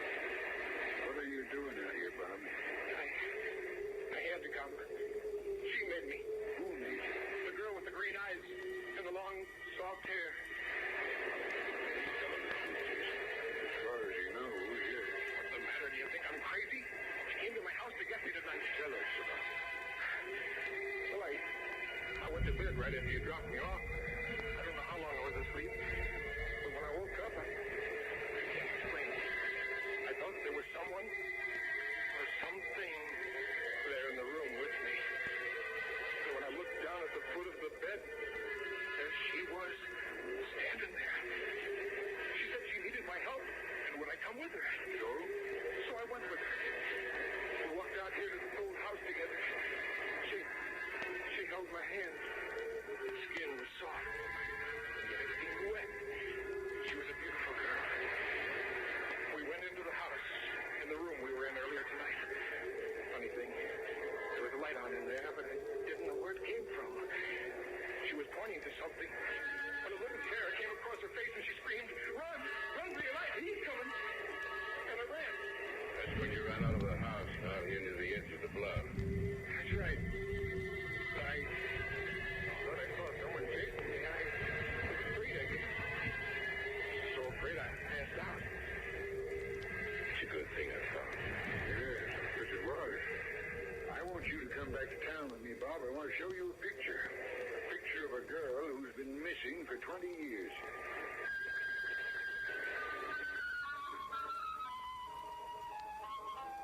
Doc Jordan and I helped him to his feet. There was an odor of old rotting seaweed that clung to him. I put my arm around him and helped him up to my car. Then we drove to town in my office. Doc Jordan followed us in his car. Sit down, Bob. Thanks, Sheriff. I'm going to show you a picture. I want you to tell me if the picture's the same as the girl you saw tonight. You all right now, Bob? Yeah, Doc. I'm all right. Yeah, here it is. Take your time about it, Bobby boy. Here. Well? That's her, all right. Only the color of her hair is different now. It's green. Green like seaweed. Whose picture is that, Jason? Elaine Scott's. Elaine Scott's. She's been missing for 20 years. Not missing, Doc. I side with the folks around here who say she's dead. Don't be a fool, Jason. Just because someone leaves town suddenly without telling anyone, there's no reason to believe she's dead. Maybe not. My mom told me she was killed. It's all conjecture. The whole town seems to think that house is haunted. Why, Sheriff? That's the house where Elaine Scott lived, Bob. That's the place where she was last seen alive. That's right. It's her birthday party. You were there, Jason, so was I. All the eligible bachelors in town were there. Elaine lived there with her maiden aunt. Her folks were dead. The morning after the party, they found her aunt dead and no trace of Elaine. It was just as if she disappeared from the face of the earth. Elaine's aunt was strangled to death. And Elaine was killed, too, only we never could find her body. That's where I think you're wrong, Jason. I don't think she was killed. I think she left town after she killed her aunt. Elaine wouldn't have hurt a fly, Doc. People aren't what they appear to be on the outside, Jason. You know that as well as I do. We see a man or a woman only as they look on the outside. We don't know all the little workings of their minds. We don't know what a man really thinks. You're right, Doc. We don't know. There's lots of things in this world of ours that are mighty strange. Things we can't explain. Things we aren't able to say are impossible. Like a sixth sense that warns you of danger. Like hearing someone's voice just as they die. Even though a continent separates you. Like hearing the voice of the dead when they've been gone for years. What do you mean? That's what I think happened tonight. What's the date, Bob? The 25th of May. That's right. What was the date that Elaine Scott disappeared, Doc? May 25th. That's right. 20 years ago tonight, Elaine Scott disappeared from the face of the earth. And tonight she's come back. Come back to point out the person who killed her.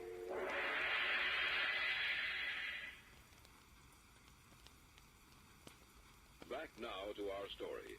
An original tale of fantasy by Richard Thorne entitled The Twisting Weeds of Death.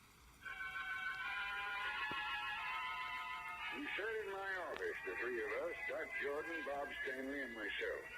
Something had happened that night. Something I couldn't explain or understand. For Elaine Scott, dead for 20 years, had reappeared 20 years to the night she disappeared. You don't mean to tell me, Jason, that you believe the dead can return? I believe a lot of things, Doc. People might laugh at me for saying it, but I do believe they can in one way or another. Well, what are we going to do? You said she led you into the house, Bob, but she pointed to something. Did she say anything then? No, she... Yes, she did. She said, this is where it happened, before we went downstairs. Before we went downstairs. Do you know what she was trying to tell you? She wants you to know where her body is. You sound like an ignorant fool, Jason. Maybe not. We'll see. We're going back out there, Bob. All right. You want to come along, Doc? Yes, I guess so. This time I'm going to take a gun along. What for? Handy things to have around, a gun. That's a ghost, Bob. So a gun won't do you any good, Jason. I got my reasons. Come on, let's go.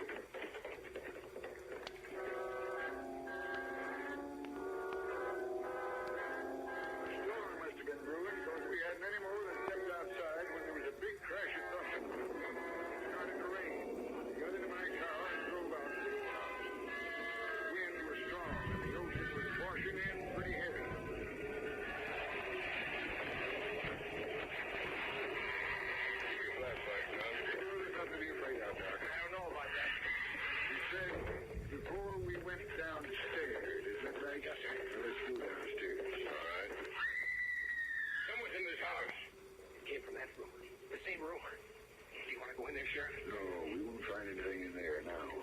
We'll go downstairs. Here's the door that leads to the cellar. All right, open it. Why don't we go back to town and wait for morning? We're here now. We might as well go through with it.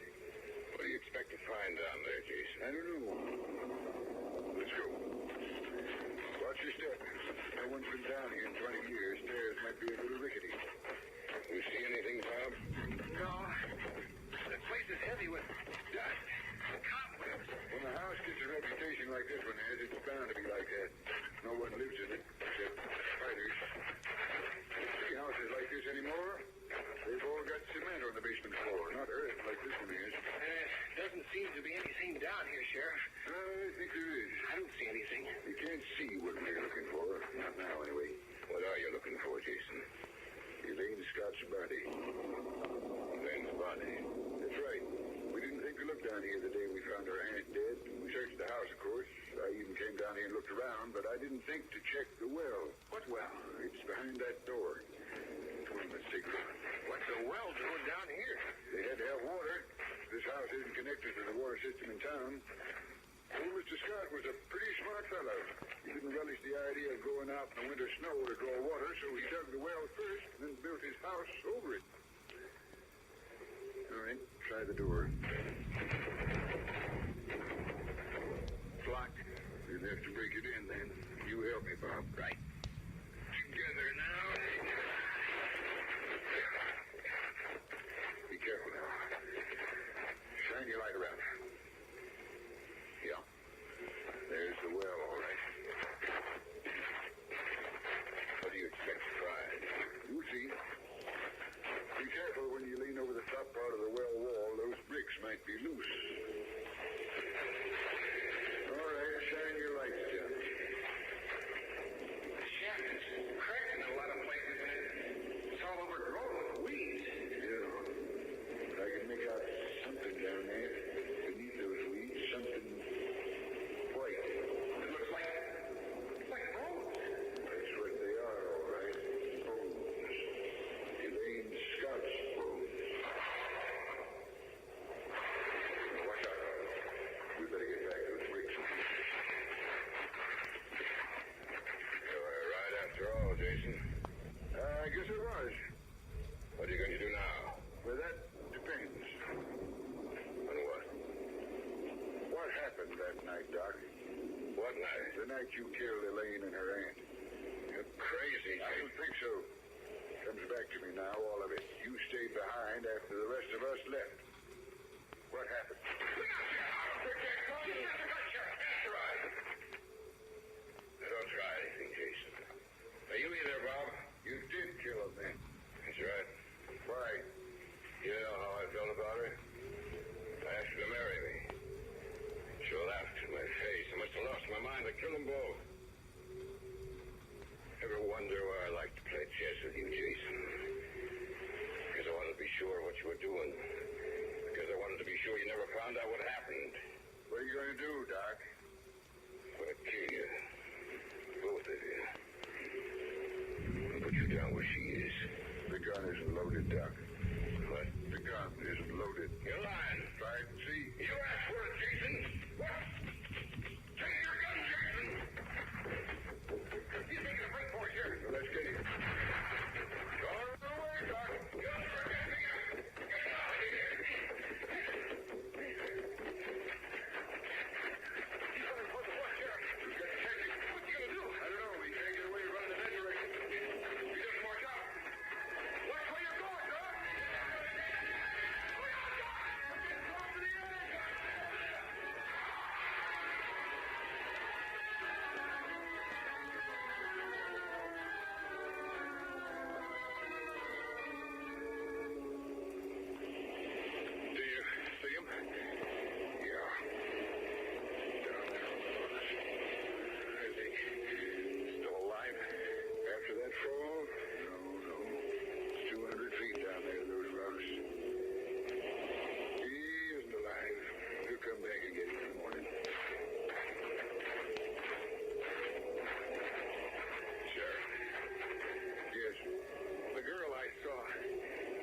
She was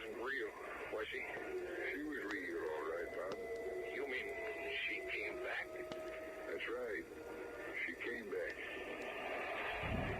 There's a lot of things. Oh, just a lot of them. Like I said in my office, like hearing someone's voice just as they die. Or like seeing them, as you did, after they've been gone for years. Those things can't ever be explained. Scott came back to life 20 years to the day she was murdered to right a wrong. Now she can rest content.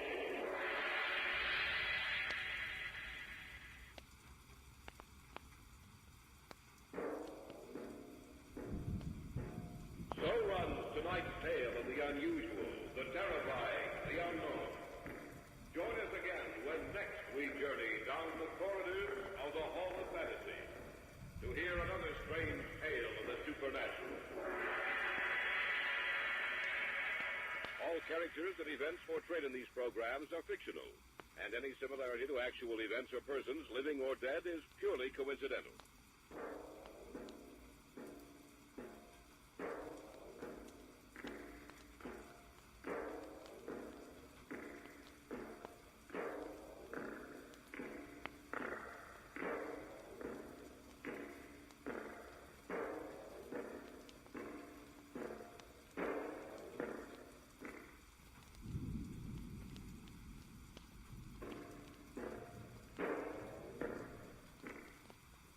And now, the Hall of Fantasy. Welcome to the Hall of Fantasy. Welcome to the series of radio dramas dedicated to the supernatural, the unusual, and the unknown. Come with me, my friends.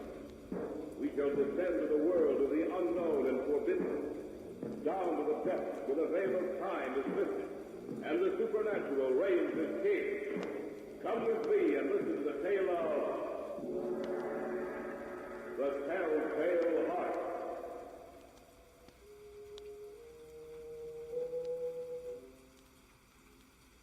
I had nothing against the man. I didn't want his money. And those who say I did are crazy. He was always agreeable and nice to me. But there was one thing about him that bothered me. That eye of his. That pale blue, vulture-eyed.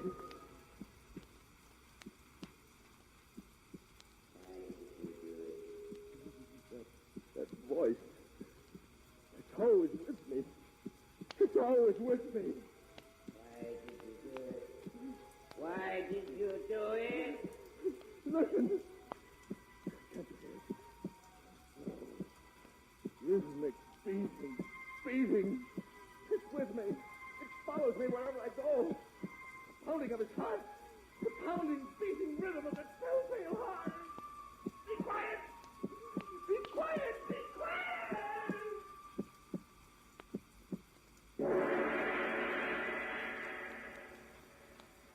In just a moment, the Hall of Fantasy will present The Telltale Heart. And now for our story.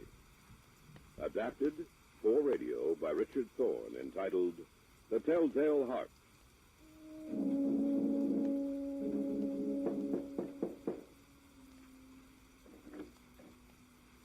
Yes? There was an advertisement in the paper. I'm here to answer it. I see. Won't you come in, please? Yes, thank you. Are you the one I'm supposed to see? No, I'm Mrs. Gorman, the housekeeper. Mr. Lawrence, the old gentleman, he's the one you're to see. You'll just wait here. I'll tell him you're here. Yes, thank you, of course. Mr. Lawrence? Yes? Someone here had asked for the advertisement you placed in the paper. Send him in, Mrs. Gorman. Sir. Mr. Lawrence will see you now. Thank you. He's over by the desk, sir. Yes, ma'am, I see him. Thank you.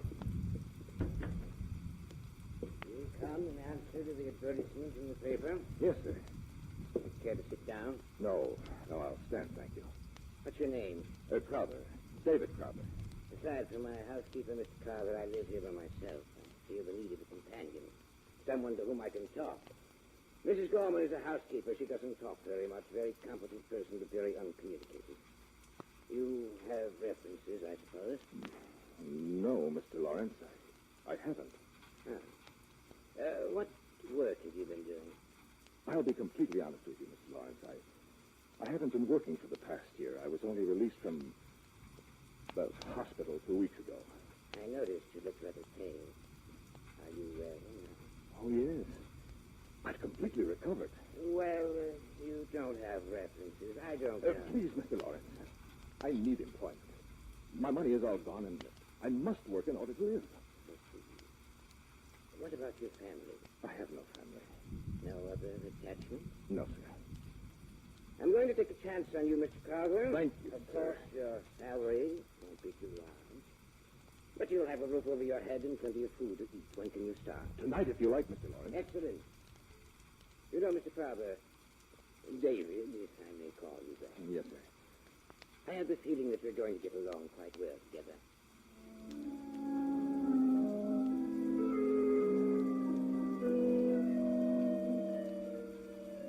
I was with him for several months.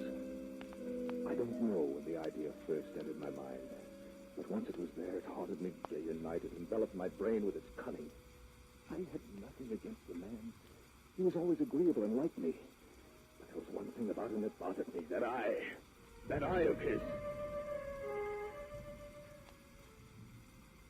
One day I asked the housekeeper about it.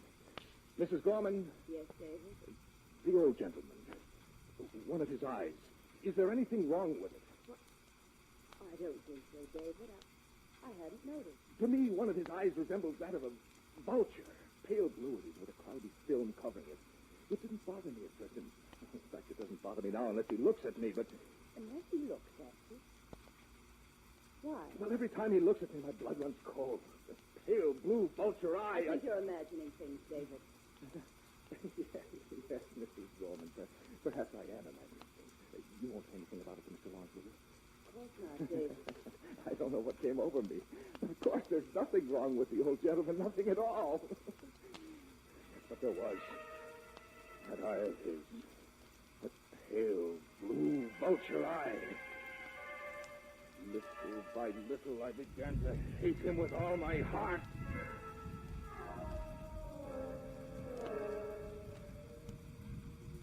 One evening, a few weeks later, the old man and I sat in the living room.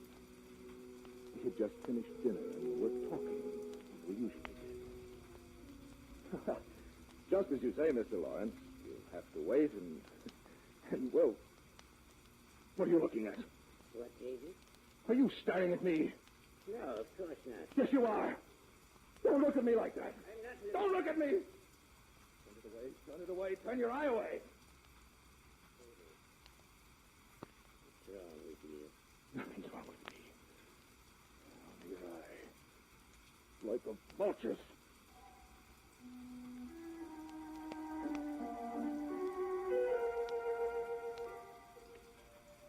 Few days passed. And I guess he thought I had forgotten about his eye. But I hadn't. No, I hadn't. And the thing was about midnight. I'd get out of bed, creep from my room to his. I'd unlatch the door, and open it. And then, after it was opened wide enough to stick my head through, I would put in the cupboard lantern all closed so that no light would shine forth.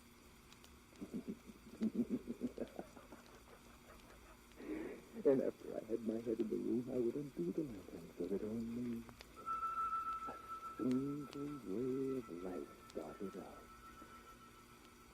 And I would shine it on his face to see if his eye were open. Well, no, it never was. Not then. I found the eye always closed. And you see, that made it impossible to do my work. For it wasn't the old man that bothered me, but his eye.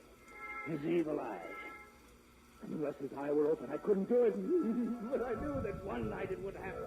Yes, it would open, and then I could do it. Then...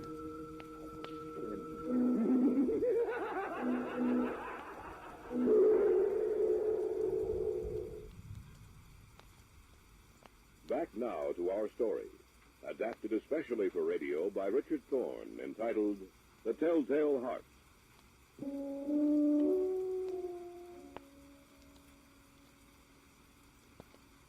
so I waited. I went out of my way to make him comfortable. I made sure that I never mentioned anything about his eye to him. And every morning I would go into his chamber boldly and ask him, "Well, Mr. Lawrence, did you sleep well last night?" Yes, David, I did. You didn't hear anything? Any noises? No, not a one. I'm glad of that. Why? Did you hear anything? No, not a thing. Well, why did you ask me about it? Oh, I was just asking, Mr. Lawrence. I wanted to make sure. I wanted to make sure.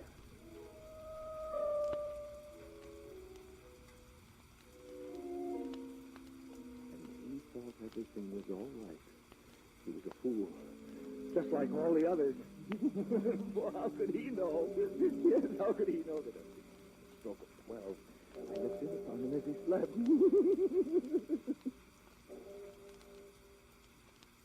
David, I didn't sleep very well last night. You didn't, Mr. Lawrence? No, I had a bad dream. Oh? What did you dream about? I dreamt that someone was looking in at me when I slept. Just waiting for a chance to kill me. Oh, that's just a dream, Mr. Lawrence. Nothing to worry about, you know that. Yes, I guess it was just a dream.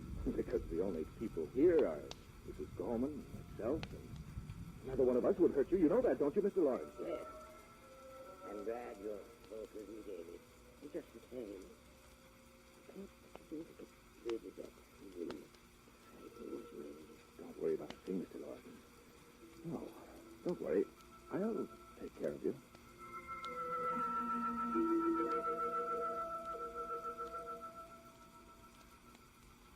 On the 8th and last night, I took special pains to make sure he wouldn't hear me. A watch's minute hand moved more quickly than did mine. I crept out into the hallway, made my way to his door. His room was all black. Black as coal, black as midnight. I think he heard me, but I knew he couldn't see a thing. The room was too dark for that. I was almost in the room and about to open my lantern when my thumb slipped upon the tin fastening, and the old man was immediately fully awake. He sat upright in bed and whispered, Who's there? I said, who's there? I kept still. I didn't say a thing. No, not a thing. And for what seemed like an hour, I stood there and didn't move a muscle. I knew he wouldn't lie down. He was sitting up in his bed, listening for what it was that had made the noise. The old man was in mortal fear. When I had waited a long time, and still had not heard him lie back upon his bed, I resolved to open my lantern a little. Yes, just a little, just the tiniest bit.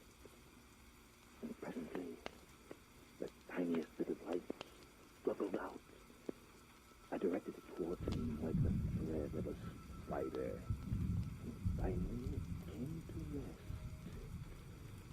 rest upon his vulture eye. And then I seemed to hear something. I didn't know what it was. I couldn't distinguish it at first, and I racked my mind to think of what it was. And when it finally came to me, yes, that was it. It was the beating of the old man's heart. Who's in here? I could hear distinctly. He was so afraid. Beat, beat, beat, beat, beat, beat. It was. I could feel its rhythm. The old man was in mortal terror. But I held the lantern motionless. It felt as if the beam of the light focused on that terrible eye, that pale blue vulture's eye. The incessant drumbeat of his heart increased. It grew quicker and quicker. Beat, beat, beat. Louder, louder every moment. The old man's terror must have been a scream. The sound of his heart was so loud it might be heard by someone else, by Mrs. Gorman, by some prying neighbor. And I couldn't allow that, could I? No.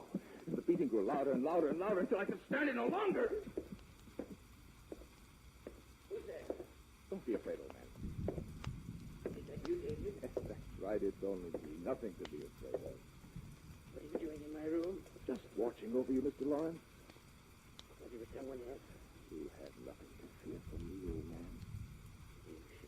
You'll sleep. Oh, I'll go to sleep. And so will you, old man. So will you. David, what's wrong with you? Nothing. Nothing, old man. Nothing at all. Don't come any closer to me. Stay away from me. Die, old man! Die! That's your heart dying. It's you. Oh, Die! Die! Close your eye! That vulture eye! Close it forever!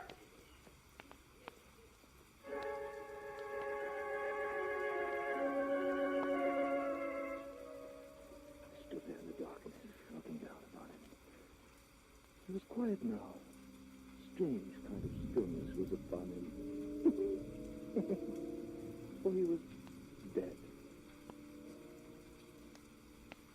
His eye would trouble me no longer, and I knew that I had to dispose of the body. And I racked my brain to think of a place. Then it came to me. Yes, I pulled 3 boards from the floor. I had to work quickly. The blackness of night was fast changing to gray. I placed his body under the flooring very neatly, and then I boarded it up again. I did it so well that even I could hardly recognize the spot under which the body was hidden. Yes, his room looked as if nothing had happened. Striking of the town clock made me realize how late it was. Well, the job was over, and no one would ever leave the place. Who's there? Mrs. Gorman. Just a moment.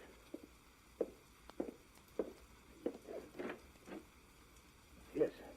Yes, what is it? Where's Mr. Lord? He's not here. Not here. No, he went out to the country late this evening. I heard something up here. Such as... Scream. Oh, scream, Mrs. Gorman. I guess I was mistaken. I'll have to send them back then. Who? I was afraid when I woke up I heard I thought I heard a scream. You didn't hear a thing. Mr. Lawrence has been gone for some time. What are you doing up here? I wanted to make sure he hadn't forgotten anything. What you probably heard, Mrs. Gorman, was the neigh of the horse as the carriage carried Mr. Lawrence away. Then I must tell him to go. Who's downstairs? Who is it? Well, I was frightened. I called the police. They're waiting for you downstairs. For both you and Mr. Lawrence.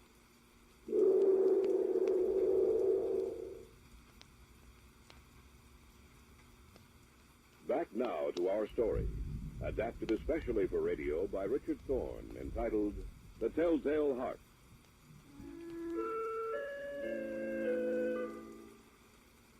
I was so sure that no one had heard anything. But Mrs. Gorman, the housekeeper, she must have heard him scream. Or did she hear the beating of the old man's heart? I went downstairs with her. Thank you. Will you be needing me anymore? No, I don't think so.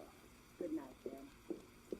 Now, What can I do for you, gentlemen? You'll have to pardon us, sir, for disturbing you. We received a complaint from your housekeeper about some strange noises she heard. Oh, she must be mistaken, officer. Nothing's happened here. The housekeeper said she heard a scream from upstairs. Oh, she must have been dreaming. Perhaps. But I hope you'll excuse us, sir, if we take a look through the house. Why, certainly, officer. I have nothing to hide. Well, where do you want to start, gentlemen? If you'll just show us around. Pleasure. Just follow me. I led them from room to room. I took them all over the house. I wanted to show them I had nothing to hide. I showed them every nook and cranny in the place except the old man's room. I wanted to say that to last. And finally, I took them into his room. And though they searched it exhaustively, they found nothing. I was quite pleased with myself. That housekeeper of yours must have imagined she heard a scream from up here. Probably just a nightmare. Well, perhaps what she heard was me.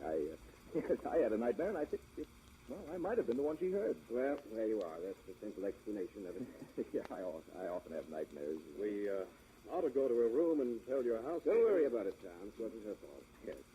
Well, as a matter of fact, how will she know who made the noise? She said there was a Mr. Lawrence living here, too. Oh, yes. Where is he now? Oh, he isn't here. That's evident. But where is he? Well, he went out to the country for a few weeks. He left tonight. I see. Sorry to have troubled you, sir. No trouble at all, officer. Well, let's get out of here, Ed. We're keeping this gentleman out. Yeah, if you gentlemen won't think it presumptuous, won't you have a glass of wine with me? I know how it is after you've been up all night. Oh, I don't know, sir. We're not supposed to drink while we're on duty. Yeah, but, Ed, we're almost through. Have a glass of wine. We finish here, we can go home. Yes, do have some wine. All right, it's a pleasure. All right, I'll get it for you. And Mr. Lawrence always kept a decanter and glasses on that table. Did you say kept, sir? A slip of the tongue, officer. The hour is late, you know. Don't mind Ed, Mr. Father. He's suspicious of everybody. Yes, of course. Well, that's your job. Well, here we are. I hope you like sherry. Mm-hmm. Always have it at home. Good. Glad to hear that. Well, here's yours, sir. Thank you. And yours. Thanks. There. Now, shall we drink to something, gentlemen? Well, let's drink to you, sir, as a sort of apology for interrupting your sleep. Yes. That's very good, you know. You did interrupt me.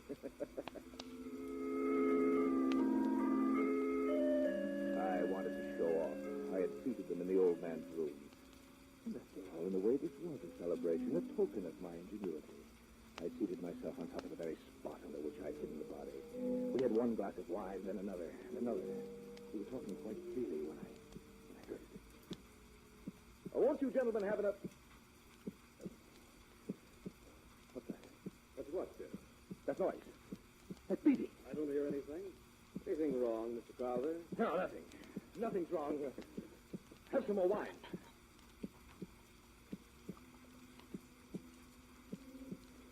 I wish they'd leave. They were getting on my nerves. I had a terrible headache. I seemed to hear a beating in my ears. I look at the ears. And yet that sound increased. There was nothing I could do about it. No. Quick sound. Like the beating of a drum. Where had I heard that sound before? I watched me closely. I paced the floor. I didn't know where the sound was coming from. Beat, beat, beat. Throb, beat, throb, throb. Where had I heard that sound before? I knew they suspected. Who wouldn't, with that incessant beating that filled the room that seemed to make the very walls shake with its monotonous beat, that rhythm? Where had I heard it before? Where had I? I knew I had heard it before. Beat, drop, beat, drop, beat, beat, beat, yes. I knew where I heard it before. It was the beating of the old heart. What's the matter, Mr. Crowther? Can't you hear it? Hear what, sir? Perhaps I can push it out. What's the matter with you? What are you trying to do? Stop it from beating. Stop what, sir? Both of you. Get out of here. Get out of here. Can't you hear it? Can't you? I can stifle his heart, that throbbing heart. Can't you hear the throbbing? Can't you hear it? The only thing we hear is you, Mr. Crowther. I can't stand it. I can't. Ronnie will never stop till I tell you the truth. The truth about what? About the old man, about Florence. I did it. What did you do? I did it. Under the floor. Ronnie is under the floor, and they stopped that beating. Stop the beating of his telltale heart.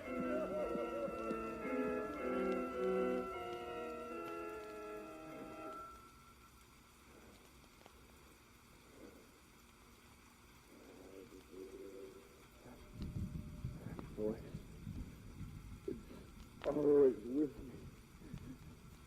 Always with me. Why did you do it? Listen. Did you hear it?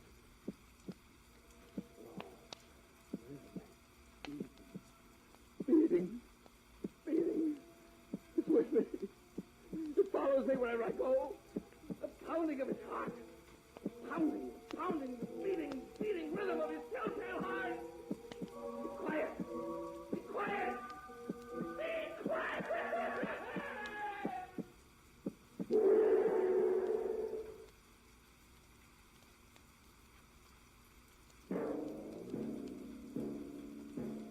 So runs tonight's tale of the unusual, the terrifying, the unknown. Join us again when next we journey down the corridors of the Hall of Fantasy to hear another strange tale of the supernatural. All characters and events portrayed in these programs are fictional, and any similarity to actual events or persons, living or dead, is purely coincidental.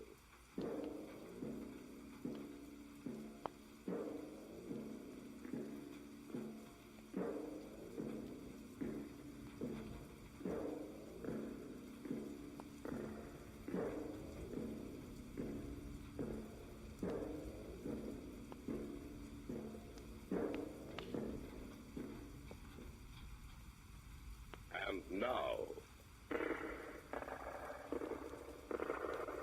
Hall of Fantasy. Welcome to the Hall of Fantasy. Welcome to the series of radio dramas dedicated to the supernatural, the unusual, and the unknown. Come with me, my friends.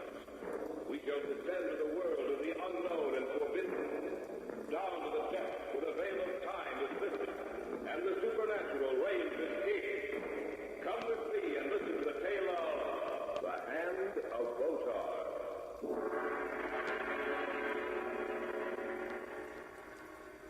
Uncle Simeon, are you all right? He's dead. What? He's dead. I went out to make a telephone call. There's no extension in here, you know. I was dialing the number when I thought I heard Simeon say something, and then I heard him scream. I ran back in here and found him like this. Look. Where? At his throat. There are 5 red marks on his throat, like finger marks. Just as if he'd been choked to death by a person using only one hand. The Hall of Fantasy will present the Hand of Botar in just a moment. And now for our story entitled The Hand of Botar.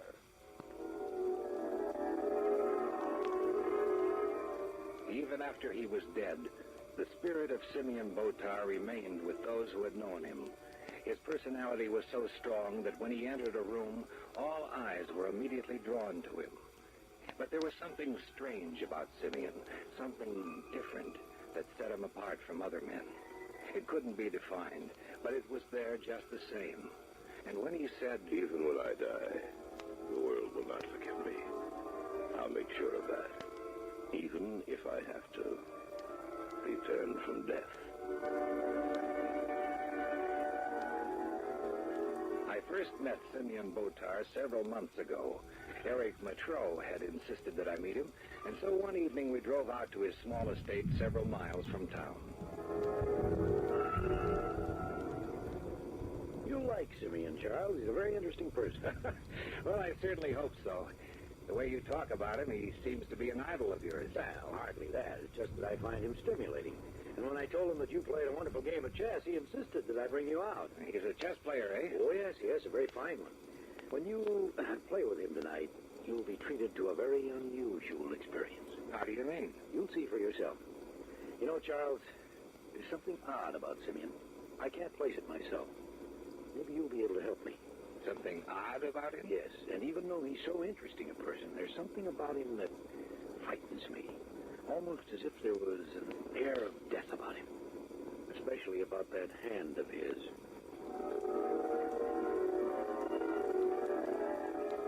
I didn't know whether Eric was trying to play some kind of a joke on me or not. I had no time to think about it, however, as in a minute we turned off the highway onto the gravel road leading up to the house. The door of Botar's house was opened for us by a very beautiful young woman.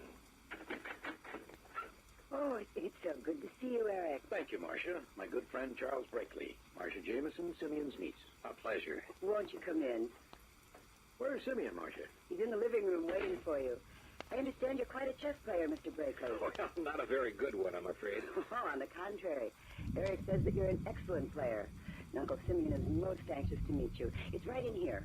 Simeon, they were here. Oh, so good of you to come, Eric. As I take it, is Mr. Brakely? Yes. Well, I'm very pleased to make your acquaintance.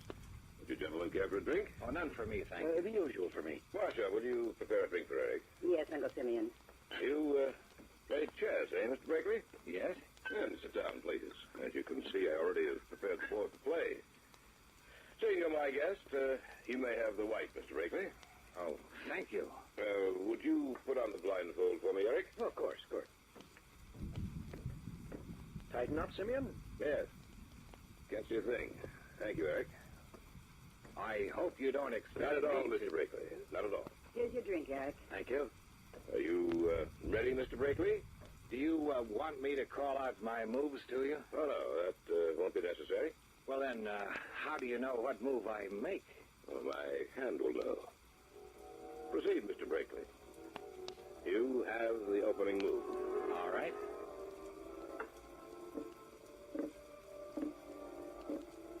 King's pawn to King 4, Mr. Brakely. Good safe opening. I'll counter with the same move. Now, your move, Mr. Brakely. King's knight to King's bishop, Mr. Brakely. Say I'll bring my queen out thusly. Mr. Botar, how do you know what moves I make? You can't see the board through that blindfold, can you? Of course not, Mr. Brakely. My hand tells me. Your what? My hand. You notice how the fingers are drumming now, Mr. Brakely? Yes. But my brain is not controlling those fingers, Mr. Brakely. The hand is an entity unto itself. Are you serious? Of course I am. How else would I know your moves? I cannot see you, Mr. Brakely. Neither my niece nor Mr. Patrol have told me what moves you've made. How else would I know? Let us proceed, Mr. Brakely. Your move, I believe. The game continued. It was incredible. The fingers of his hand would be silent as he moved, but when it was my turn, he would place his hand on the table and the fingers would begin drumming slowly. As I made my move, the tempo of those beating fingers would increase and then stop as Botar made his move. Your move, Mr. Brakely. Check, Mr. Brakely. Check. Check. Check and mate. You play a very good game, Mr. Brakely. I'll take this blindfold off now. Well, now, tell me the truth, Mr. Botar. How did you know my moves? Well, I've told you the truth. Well, you don't mean to say That's exactly what I mean to say. My right hand has developed to such an extent that I believe it has, well, almost an intelligence of its own. That's impossible. Not necessarily. If we lose the use of one hand, we learn to do things with the other that require two hands before. A blind man learns to make his other senses perform some of the duties of his eyes. It's not impossible. The hand does seem to have an intelligence of its own. It has a strange grayish cast to it, Simeon, as if it were dead. Get me a pin, Marcia. Yes, Simeon. What are you going to do? Strange thing, Eric. There's no feeling left in that hand. I'll show you what I mean. What are you going to do? Prove to you that I feel no pain if the hand itself is injured. Here's the pin, Simeon. Thank you. Now, watch me. There.